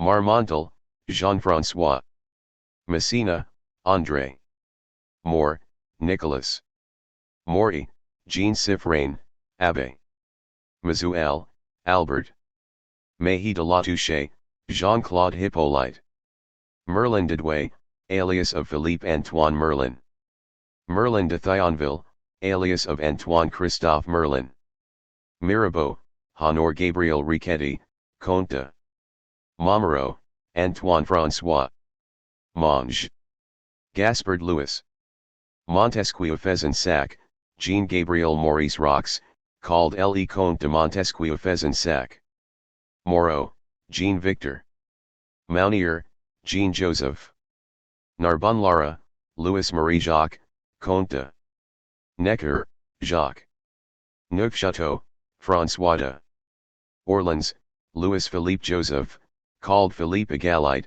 Duc de Osselin, Charles Nicolas, Pache, Jean Nicolas, Ponies, Etienne Jean, Père, Jules François, Paris, Philippe Nicolas Merida, Payen, Claude François, Pereira, Jacob, Petillon, Jerome, Philippos, Pierre Nicolas, Pichegru, Jean Charles, Precky, Louis François Perrain, Comte de Prieur d'Auvernois, Claude Antoine, called Prieur de la Côte d'Or, Prieur, Pierre Louis, called Prieur de la Marne, Prole, Pierre Joseph Berchtold, Provence, Louis Stanislas Xavier, Comte de Pucé, Joseph Genevieve, Comte de Rabat Saint-Étienne, alias of Jean-Paul Rabat. Rebecque, François Troheim. Riobel, or Riobel, Jean-François. Revelon, Jean-Baptiste. Robert, Pierre-François Joseph, called Robert Room. Robespierre. Augustin Bon Joseph, called Légion. Robespierre, Maximilien Marie Isidore de Roederer, Pierre Louis.